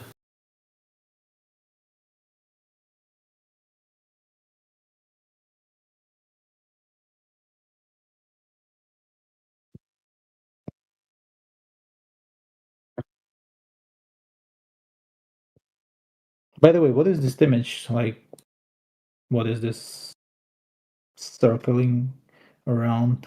Where is it from? Or just some imaginary disk? Was it the actual observation or just rendering? Okay, George, in the side chat... George, where did the globe come from? Is it just imaginary, or does somebody actually measure that? But the one I send you is the actual lens time lapse. Here, yeah, that's great. We don't care. George, side chat, 11 minutes past the hour. Focus. Just ignoring that. Yeah, George, it's because you keep talking shit. You come along and you've got this mindset of this is perfect globe proof. It satisfies my requirements. But what you don't realise is it doesn't prove anything, and you still can't comprehend that. So anyways, 11 minutes past the hour. See the yellow line drawn on the lens, George? I see your yellow, yes. Excellent. That yellow line, no, that was a yes or no. You don't have to keep talking. That yellow line represents the axis of rotation, if it had one. I agree with that. That's how you try to... Excellent. So now go and do the same thing on your stupid pictures. There's no axis. It is just lens. That's what's happening with yours, George. George, listen carefully, McFly. Hello? Listen. That's what's happening with your image. There is no axis. It's just lens distortion. Nope. Well, you've got to go and prove that there's an axis. Instead of going, nope, there's an axis, you go and prove it. Good luck proving Earth rotation, good luck proving an axis, and all the other dumbassery that comes with it. Okay, here it is. Here comes the better example.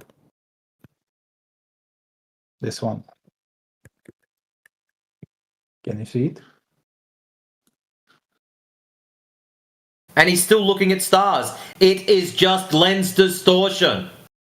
It is not. That's no such lens distortion. Dude, I'm a computer vision. It's a panoramic lens. Tell you about the lens. George, please go and do yourself a favor. Stop posting up pictures of stars and telling us it's not distorted. You cannot make distortion with two different axes. How do you do that? Do you have an example for that? The example you... Yeah, it's posted in side chat already, but for some fucking reason, you don't want to look at it. I'm looking at it, and they don't have... Well, it's not sinking in.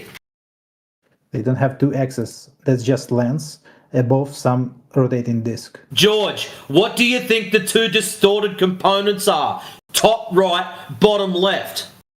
If you were very, very small, standing underneath all of that, that top right and bottom left would look like an axis of rotation. That's exactly what you see in your images. Because George is such a small creature, he sees, oh my God, fisheye photo equals axis of rotation. For some reason, George, you keep posting up images telling us axis of rotation, but yet when I post the same thing, just at a different scale, it's not the same thing. Why the bias? Don't keep it too close to your heart. Like, open your gift that Travis shared. Where is the axis of rotation? There is one around the disk. This guy's fucking stupid, guys. Anyone else talk, please? I'm trying to shame me like in a George. Be objective. Your level of stupidity is mind-boggling. They're exactly the same effect. Don't be so offensive. Okay, I trying to explain you that. George, it's exactly the same effect. On one of them, George says skyproof. On the other one, George says not related, even though same effect. Both of them are caused by a fisheye lens. Geometrically, what are we seeing on this gift? I see a disk with a lens, with one rotation axis around the disk. What falls with this? So you're not looking through the lens. You're looking at the disc. I'm looking through the lens. Where is the rotation? So look through the lens at the yellow line I drew through there. George, George, you know what? I've had enough of this shit. This is going to be making people sick at home. Seriously, DJ, why do we get to entertain this level of stupidity?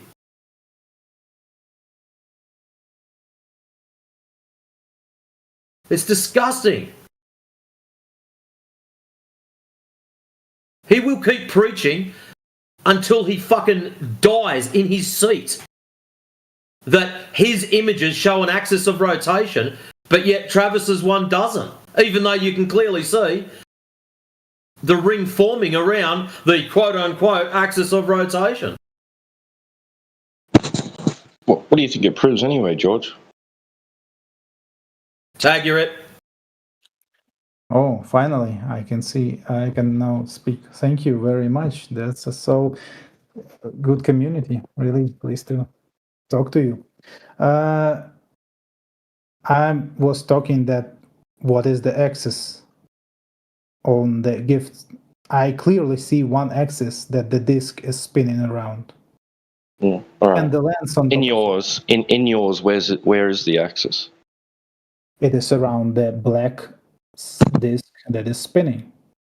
No, in your one, in your example. Oh, in my one, that's the big question that I'm trying to explain. And I'm not trying to like provoke or something. I'm trying to get the real good explanation, not trying to move it to... No, I'm just asking you, where is it? Where is the axis? There are two of them. Where are they? There are two of them. Where are they? On the bottom. Depending on what you are seeing, there are basically like two centers that we are rotating, which you maybe... Where are they? One in the Polaris and one in the south. Oh, in the sky. Yes. So they're in the sky. In the sky, so not on the ground. Yes, they're in the sky. Of course, we are looking at the sky. Okay, so what do you think it proves? It proves that there are two rotation points, one in the northern, like the Polaris, and the one in the opposite side. If theirs would be flat, which now is what? What I'm trying to be like scientific, which the theory should be falsified. Scientific. So you're trying to figure out a cause for that, then? No. I'm trying to. Well, that would be what scientific means. If you're trying to be scientific about it, you're trying to decipher that you're trying to figure out a cause of an effect that you observed. I grant you observed an effect in nature. That's not scientific. Stars. In my point of view. Stars moving around center points. Okay, that's a phenomenon, natural phenomenon. Right. So you're going to try and figure out the cause scientifically, right? Not really. By scientifically, I mean that my theory should be falsifiable, and that's what the only thing that I mean by unscientific. No. Who cares what ideas you have about why it's occurring? What matters is what matters is, do you have a valid hypothesis and one which can be actually tested? So you still trying to get this into all rigs? No one said anything about any oil rigs. Okay. What I'm trying to point by this example is that we have 2 points that we are rotating at. No, you don't. Look in the side chat. I just went to your page and copied the exceptionally large picture that's given to you there in full colour. Well, and I drew a yellow line across it, really exactly the same as I did. Yep, George, that's proper rude talking through people. Stop it. I drew a yellow line across it, exactly the same as I did with the disk image. And look at that. Non-completed circles at each end, somewhat distorted, straight lines in the middle. Let's go back to the disk one. Straightish line in the middle, non-completed circles at each end. Your proof is nothing more than lens distortion, as you quite clearly said yourself. You just pointed the Earth's rotation axis. That's the really great progress. I don't know why you're spitting so That's in the sky, George. That's not pointing at the ground. Okay, so in the sky, we have the axis that we are rotating at, right? The yellow thing that you... No. So what is this? What is this axis? That's showing point A to point B of the distortion. I drew a yellow line across it. That's all I did. Your lens distortion. To show you exactly the same thing. Because I told you my image and your image, same thing. And you keep saying, nah-ah. Mine shows axis. Now when I draw the line on it, you're backpedaling. And now you're telling me the axis of Earth's rotation is in the sky. That is next level broken, dude. I don't think you're qualified to be in here. I think you're quite excited about this image. That's good. So you pointed... It's your image. Yeah, I'm pointing out the lens distortion that you pointed out for us. Lens distortion, you're pointed. You're not really... What type of lens distortion that was? So where's the center of axis of rotation then? Why are you mad?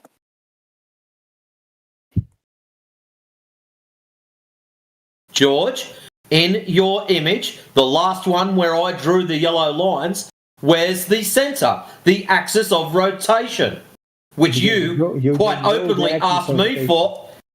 Yeah, right, shut up. Which you quite openly asked me for in my image. Where is the axis of rotation? The center point. Say again, didn't hear you. You just mute me. I didn't really follow you. Wait, if he mutes you, that doesn't mean you lose your hearing, dude.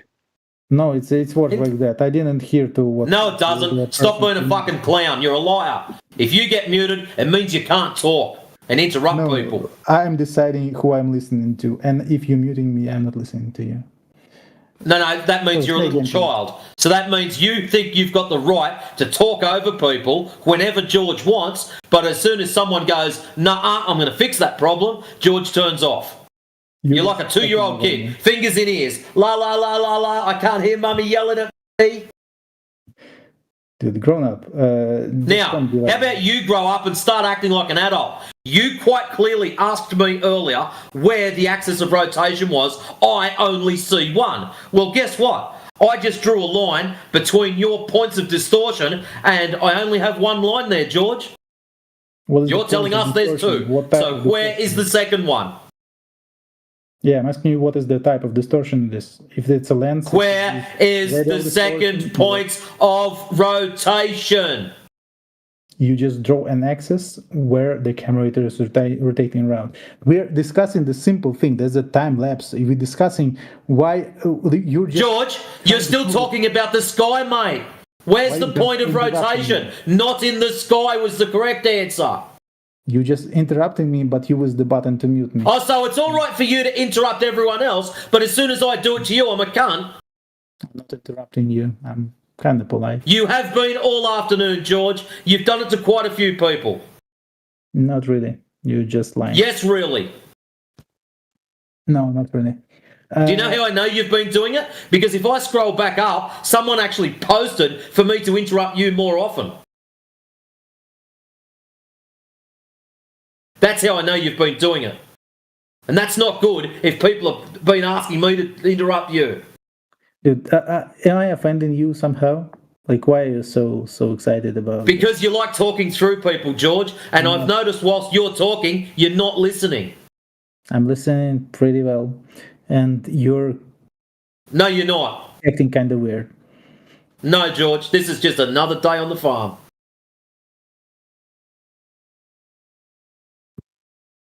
So you claimed lens distortion. So what's the difference between the two images? Other than the fact one of them is happening in real time. The other one you can't verify. What I'm telling you is this is not the lens distortion. I can show you the image on the North Pole and the South Pole. It have the same distortion, and it looks pretty So, George, how are you going to fit something that's allegedly 24,000 miles in circumference in one singular lens without using a wide angle or panoramic lens? Wide angle or panoramic lenses are known for distortion. So you're telling me it's not distorted, but yet you're going to use a lens specifically to fit maximum data in it, which distorts everything. So, if I'm allowed to speak without... You can't keep up, can you? So, I'm not saying there is no distortion, but we need to understand what distortion of lens is. What is radial distortion? No, we don't need to understand it. You just need to understand that it is it. That's all. No, it's not just the distortion. Distortion cannot create two different things that we are rotating. Yes, it can. You just arguing with the simple thing that... George, a fish eye lens, if you go... Look, for fuck's sake, you're going to have to prove this for yourself. Go out and buy one. On a piece of paper, draw parallel lines. Then place the fisheye lens on top of the parallel lines that you've drawn on the paper and look what happens. That's the only way you're going to understand this. I can sit there and say it over and over and over again until I'm blue in the face. It's not going to sink into your thick skull until you see it firsthand. So please, get on the internet, purchase yourself a fisheye lens. When it arrives, draw on a piece of paper a lot of parallel lines. Then place said fisheye lens on top of those parallel lines and witness what happens for yourself. If you're finished, I can argue that I really understand what this distortion is. I worked with this like for 10 years. And it really can make two parallel lines be not parallel. If it's not a fine distortion, it can be. But it cannot create two different things that we are rotating around. For example, like here is basically the same distortion, just another time lapse of the polar time lapse, and you can find the same yourself for 2001. George, and on George, Equator we have both George, of them. you can't see a southern and a northern point of rotation through any type of camera when you're just looking in one direction, right? If you're pointing your camera towards the north, or if you're pointing your camera towards the south, you're going to see either the southern or northern point of rotation. You're not going to see both in one view, right? It's completely not analogous to what Travis and Matrix were presenting. It's not the same thing. Not really. And what does it prove anyway? One point that you can see actually both. That's one. No, there isn't any point that you can see both. That's not how those images are made. Earth's model. No, you can't see both. Default. You can't even see the North Star from the equator anyway. You can see the rotation of the stars. Yeah, you can only, but you have to be looking in a certain direction. You can't see behind you and in front of you if you're facing north or you're facing south, if you're holding a camera and pointing it towards the sky, right? These images are doctored, right? Or they've used a 360 camera, okay, and then camera or something. Yeah, So yeah, kind of that's camera, not what a time lapse looks like if you're using a lens pointing towards the north or the south at the equator or from anywhere. Look into how those images are made. They're using a 360 camera and they're turning the 360 camera into a panorama. Right, and you see abnormalities as well because you're seeing big giant like square stars trails as well. That's not what it looks like. You don't see big squares like what it's showing on your website. I've sent you the polar ones. If you see on the north in the north hemisphere. Yeah, but you can't see the southern one. You can't see the southern one if you're in the north. Yes, you can't see both. That's my point. That's a really good one. You can. What's your point? My point is in the north one you can see one thing that you're rotating around, and the south one you can see the another point. In the equator you can see both. What do you think it proves? Actually, both, but you can see that we are rotating around this both. Okay. And wait. No, you can't. You can't see that we're rotating around anything. It's not what you see. Your point of view, maybe, and that's what other point of view is there? What other point of view is there? The time lapse clearly says that we are rotating around. No, it does not. The time lapse shows the stars moving. Doesn't show us doing anything except being stationary at a fixed point on the ground. Thank you. Okay. Do you have any ideas how it can be possible without rotating? The whole sun, the whole stars are rotating around us. Do you? We are the center do you? of the galaxy, right? Do you? I said no, and no, I don't think the Earth is the center of anything. I didn't say that. That's a straw man. So go ahead and tell us, do you have an idea? I have a statement which can be either observed or disproved with some claims. For example, if you say that we have, like, in the flat Earth, we probably would have either like one center that we are rotating off, or we don't rotate at all. It can be different, but it definitely should be different from what I shared. Why are you making assumptions? What flat Earth model have you constructed in your imagination that you could only have one point of rotation? I'm not saying this is true. I'm trying to explain. You're just imagining it. You're strawmanning us, right? You're being disingenuous. No. I'm just trying to explain what is the falsifiable theory. You're saying that. No, bro. What you just did was you tried to strawman us. You said on a flat Earth you could only have one point of rotation. It's my assumption. I'm not claiming. Why would you assume that? It's not mine. Yes, it's not mine. Flat Earthers I'm claim trying to make this as my like. I'm not saying that the Earth is flat and we should rotate around one axis. Why'd you say it? Why did you say it? I'm saying to provide an example that the stars move. The Earth doesn't move. The star doesn't move, so why in the time? No, the stars move. Whatever the stars are around the Earth. Yeah, they move over. That's what we see. That's what you see. That's what we see, right? You're just imagining that the Earth's moving, right? That's cool. That's a cool story, but you don't have any proof that the Earth is moving, or a globe. Just this is what you say. But imagine if the Earth was this or that, and then imagine if the stars are this or that, then this and that, right? No, not imagining. No imagining. You got evidence for your claim or not? Yeah, that's what I'm trying to exactly. My evidence is the time lapse. No, your evidence is not imagining something or drawing it on a piece of paper or developing a computer model and saying, well, if it was like this, it'd work like that. But it doesn't, so it must be this other thing. No, that's not proof. Agree with that. My proof. Okay, so stop doing that then. Then don't do that then. Just present evidence. Yes. I'm presenting my observation that the stars move. That backs what we're saying. We all have the same one. We all have the same observation. You should go and have a different. You should go and measure the Earth and then come back and then tell us what you find. Yeah, exactly, George, you don't have a different observation to anybody else.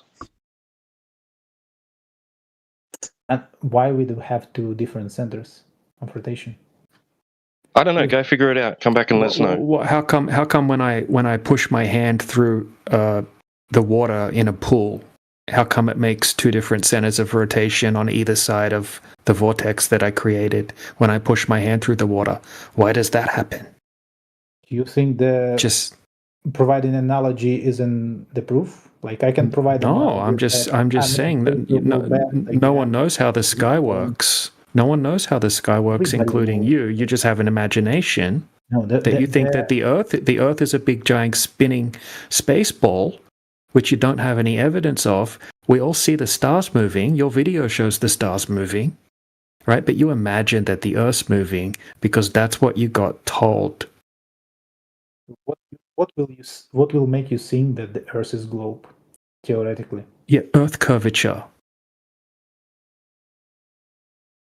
Stop looking in the sky, brother. Measure the Earth. Okay, we're ignoring this guy. That No, we're not ignoring this guy. He was spot on, right? You're just staring at the sky and having an imagination, right? We're actually going out and measuring the surface of the Earth. It's a big difference. Yep. You want your theory falsified? Okay, then. All right. If your theory is correct, then by necessity, the surface of the Earth must display and measure to have curvature. It doesn't, therefore your theory is incorrect. Good day, sir. Yeah, prove us wrong. Prove us wrong. What's wrong? Why it is not showing the curvature? Because there is no curvature, obviously. That's why. How is related to my... Why am I... Well, it's the requirement for your claim. No, it can be really flat, just rotating around. Okay, so your claim isn't anything... Okay, so it can happen on a flat Earth. Okay, so now... Okay, so there you go. What's your argument then? We see the stars moving. It could happen on a flat Earth or a globe. Is that your argument now? So my argument is then the Earth is that flat thing that rotates around to... so now you're claiming a flat rotating Earth. I'm just imagining it. Yeah. Okay, cool, bro. Possible, right? Thanks for sharing your imagination with us all. Why it's not? It could be possible, I guess. Yeah. Okay. Cool story. There's a lot of imagining happening and not empirical evidence. Yep. And which exactly empirical evidence? Measurements, measuring the Earth. You want me to post one in the side chat or what? Go. You don't even want to see it. You ask what empirical measurements, and then as soon as I bring one up, you don't even want to see it. No, I'm just. Okay, I'll post one. I'll post one for you. Argument to any kind of the. But let's discuss it. Okay. Let's discuss it. Right, so this is done by a team of field engineers in Europe. Okay, they use $30,000 worth of equipment, right, including a high-powered custom-built laser and a weather stations. Right, so here's a group of engineers. There's a 180-page PDF document. Everything was accounted for, including atmospheric refraction. Right, we've got a series of 5 different laser tests done in different weather conditions over different distances. Every single laser test, the laser hits the target. Right, huge amounts of Earth curvature missing.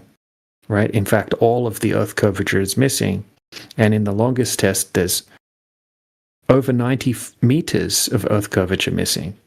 Right, 90 meters, that's like a giant skyscraper building worth of curvature. That's not there.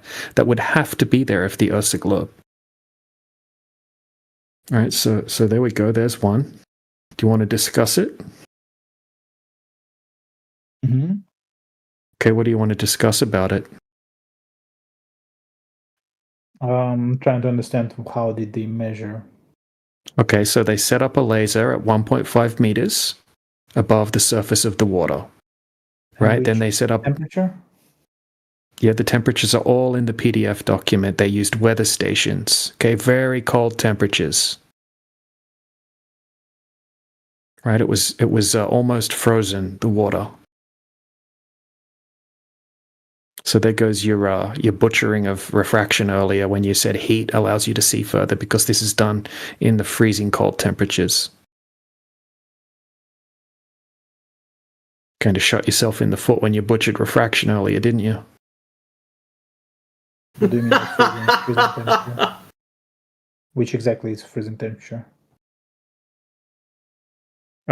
Yeah, so click on the link, right? Because there were 5 different tests done. So if you click on the link, a PDF document will come up, and you can see the temperature from all of the tests. Specifically right now, I'm talking about the 40 kilometer test. Okay, so I can give you the page if you want to scroll to it, and you can check the temperature. You can check the temperature gradient.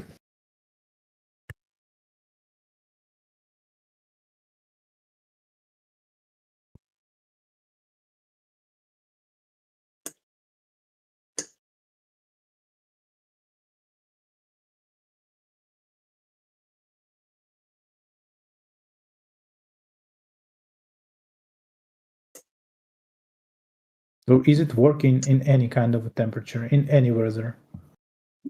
The laser is hitting the target, right? Have a look in the side chat. Okay, here's a screenshot from the PDF that was shared. Okay, see the laser hitting the target? Hey. Right. What's up, security? Welcome back. Thank you. Yeah, we're just going over a long distance laser test with our friend George here. Oh, cool. Is he a Glober? Yeah, he's a hardcore globe earther. That flatters me. He really loves balls. Yeah, I do too. I don't blame him. At least you have sense of humor. Yeah. So George. Hey, is it curved or straight? All right. So we got 40 kilometers, lasers hitting the target. Okay, they take the temperatures into account. Right, they take the refraction into account. They're calculating everything precisely. This is a team of engineers, by the way. They know what they're doing. Field engineers, $30,000 laser. Have a look. There's an hour-long video where they go over all of the tests that they did. There's a 180-page PDF document. Right, this destroys any notion that the Earth could be a globe.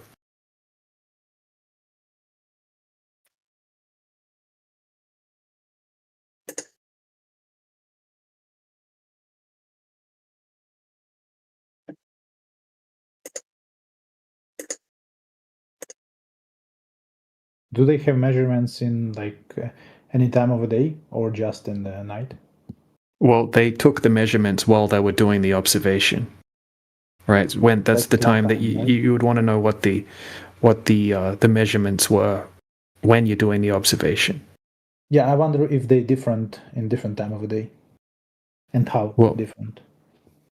Unfortunately, I cannot measure that. You can look up the location, and you can look up the weather reports. Yeah, it doesn't make a difference. It doesn't make a difference because the temperatures that were present during the actual test, right, is what's going to control the refraction during the test. Right, whatever was happening at a different time that the test wasn't done doesn't make a difference.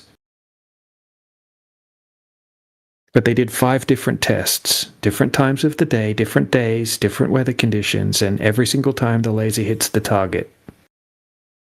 Right? Just like we've got dozens and dozens of these laser tests that have been done all over the world, and the lasers always hit the target, and the Earth curvature's never there.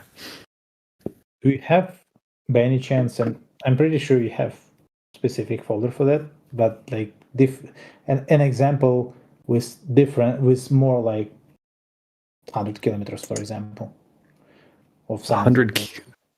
Yeah. So the maximum. So this is the problem. Okay, so this is a $30,000 laser, and they use extremely expensive collimator, right, to keep the beam from diverging too much. So when you're using a laser over a longer distance, you have beam divergence, Okay, so there's a certain limitation on how far you're going to be able to accurately do these tests.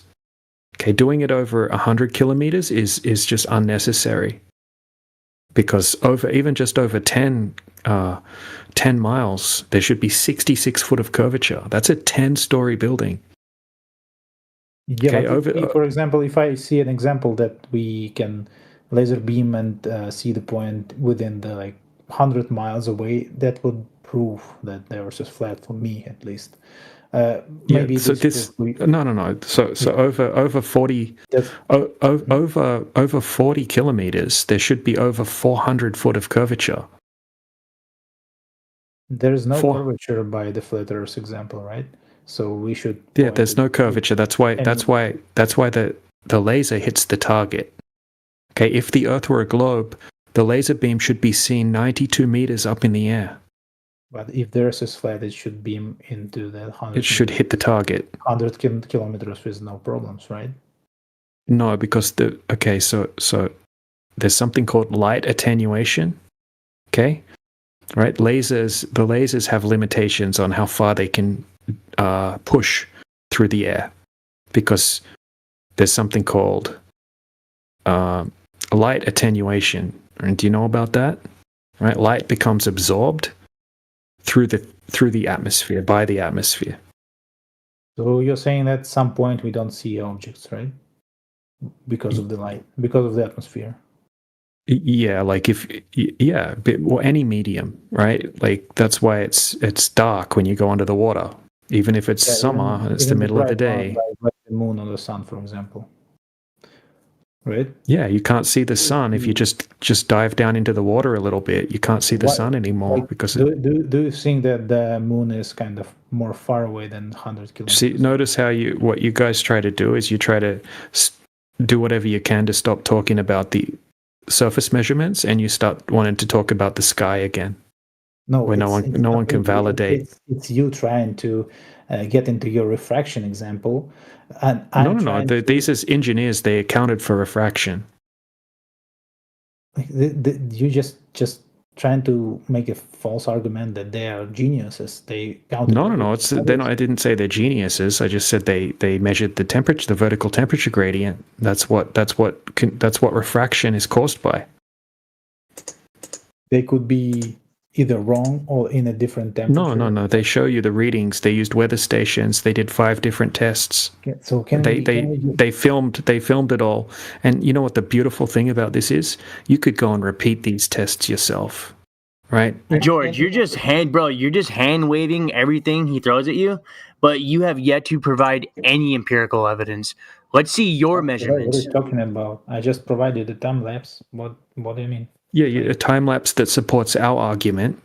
Okay, you posted a time lapse of the stars moving in the sky. I think we have something in common. You gave up on that one. Remember, you said it could just happen if the Earth was flat. It could be also if there is this globe. It doesn't. Yeah, matter. well, then you would have curvature, right? The laser wouldn't hit the target over 40 kilometers away, would it? Then we're stuck here because I'm saying that. No, we're not stuck anywhere because we have tested, right? So I'm showing you tests that are impossible on a globe, right? And you don't have any that show that the water's curving. You have any tests that shows that the Earth is flat? Every single test. So I just the posted a test that he just posted. Yeah. Yeah. So now what I'm going to do for you, George, I'm going to post a 1,200 mile infrared observation. Since 100 kilometers would suffice, 1,200 miles is going to crush that 100 kilometers. So, yeah, George, enjoy. Go ahead. I really like how you enjoy. All right, so this is a guy named Jay Tolan. Okay, he takes about $15,000 worth of infrared camera equipment up on planes, and he zooms in and in as far as he can, and he's able to see landmarks that should be kilometers, many kilometers hidden behind the curvature of the Earth. This is a 1,200 mile observation, right? Completely destroying any notion that the Earth could be a globe. I suggest you watch some of these videos that are being posted, and if you think you can debunk them, come back and try to debunk them. Let me check it.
So, why there aren't any cities within 2,000 kilometers? I wonder.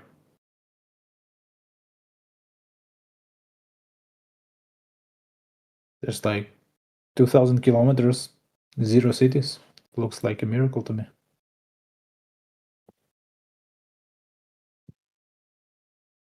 It doesn't correspond to the map. 2,000 kilometers of what? What are you talking about now? What is he looking at? What he's looking at is mountain ranges that are 1,200 miles away. Now, if George jumps on the internet and types in Earth curve calculator, George can put in the calculator 1,200 mile distance. He can put in a calculator 32,000 feet, and the calculator will spit out how much hidden behind the curve there should be.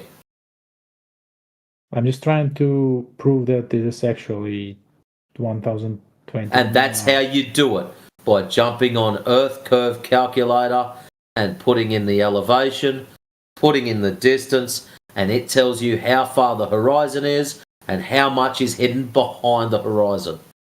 And when you do this, you'll realize that what you are witnessing on the video is technically, mathematically, and physically impossible if we live on a ball.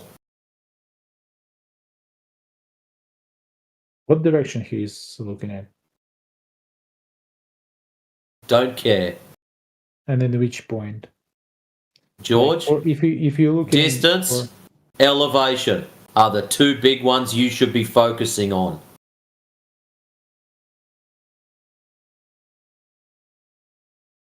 And direction, right?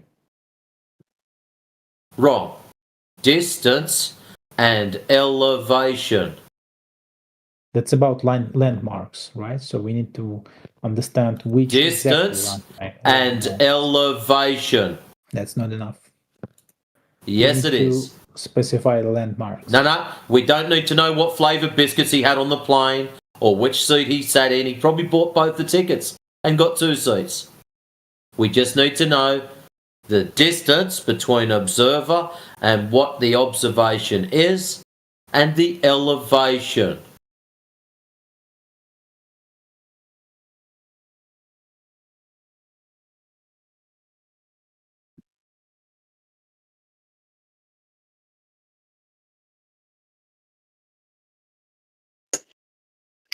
Yeah, George, it's all in the video, okay? It shows you all of the map locations, he shows you all of the distances, he shows you all of the landmarks. All you got to do is watch the video. He's very detailed. Yeah, I'm watching. Not fully watched yet. It's not just one video he has tons and tons of different observations, different areas. He shows you the plane route, he shows you his coordinates on everything, he shows you the landmarks you can see, he shows you the footage in high definition. Everything's there. Just like all the other observations we showed you, all of the information necessary is in the video.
It's actually hard to see anything on this infrared videos, and it's more harder to compare it to the real world. So I don't know. You want longer distances, right? This is world record distances. Okay, I want them to. Yeah. I just want him to point it at somewhere that I can actually recognize, in some big city or something.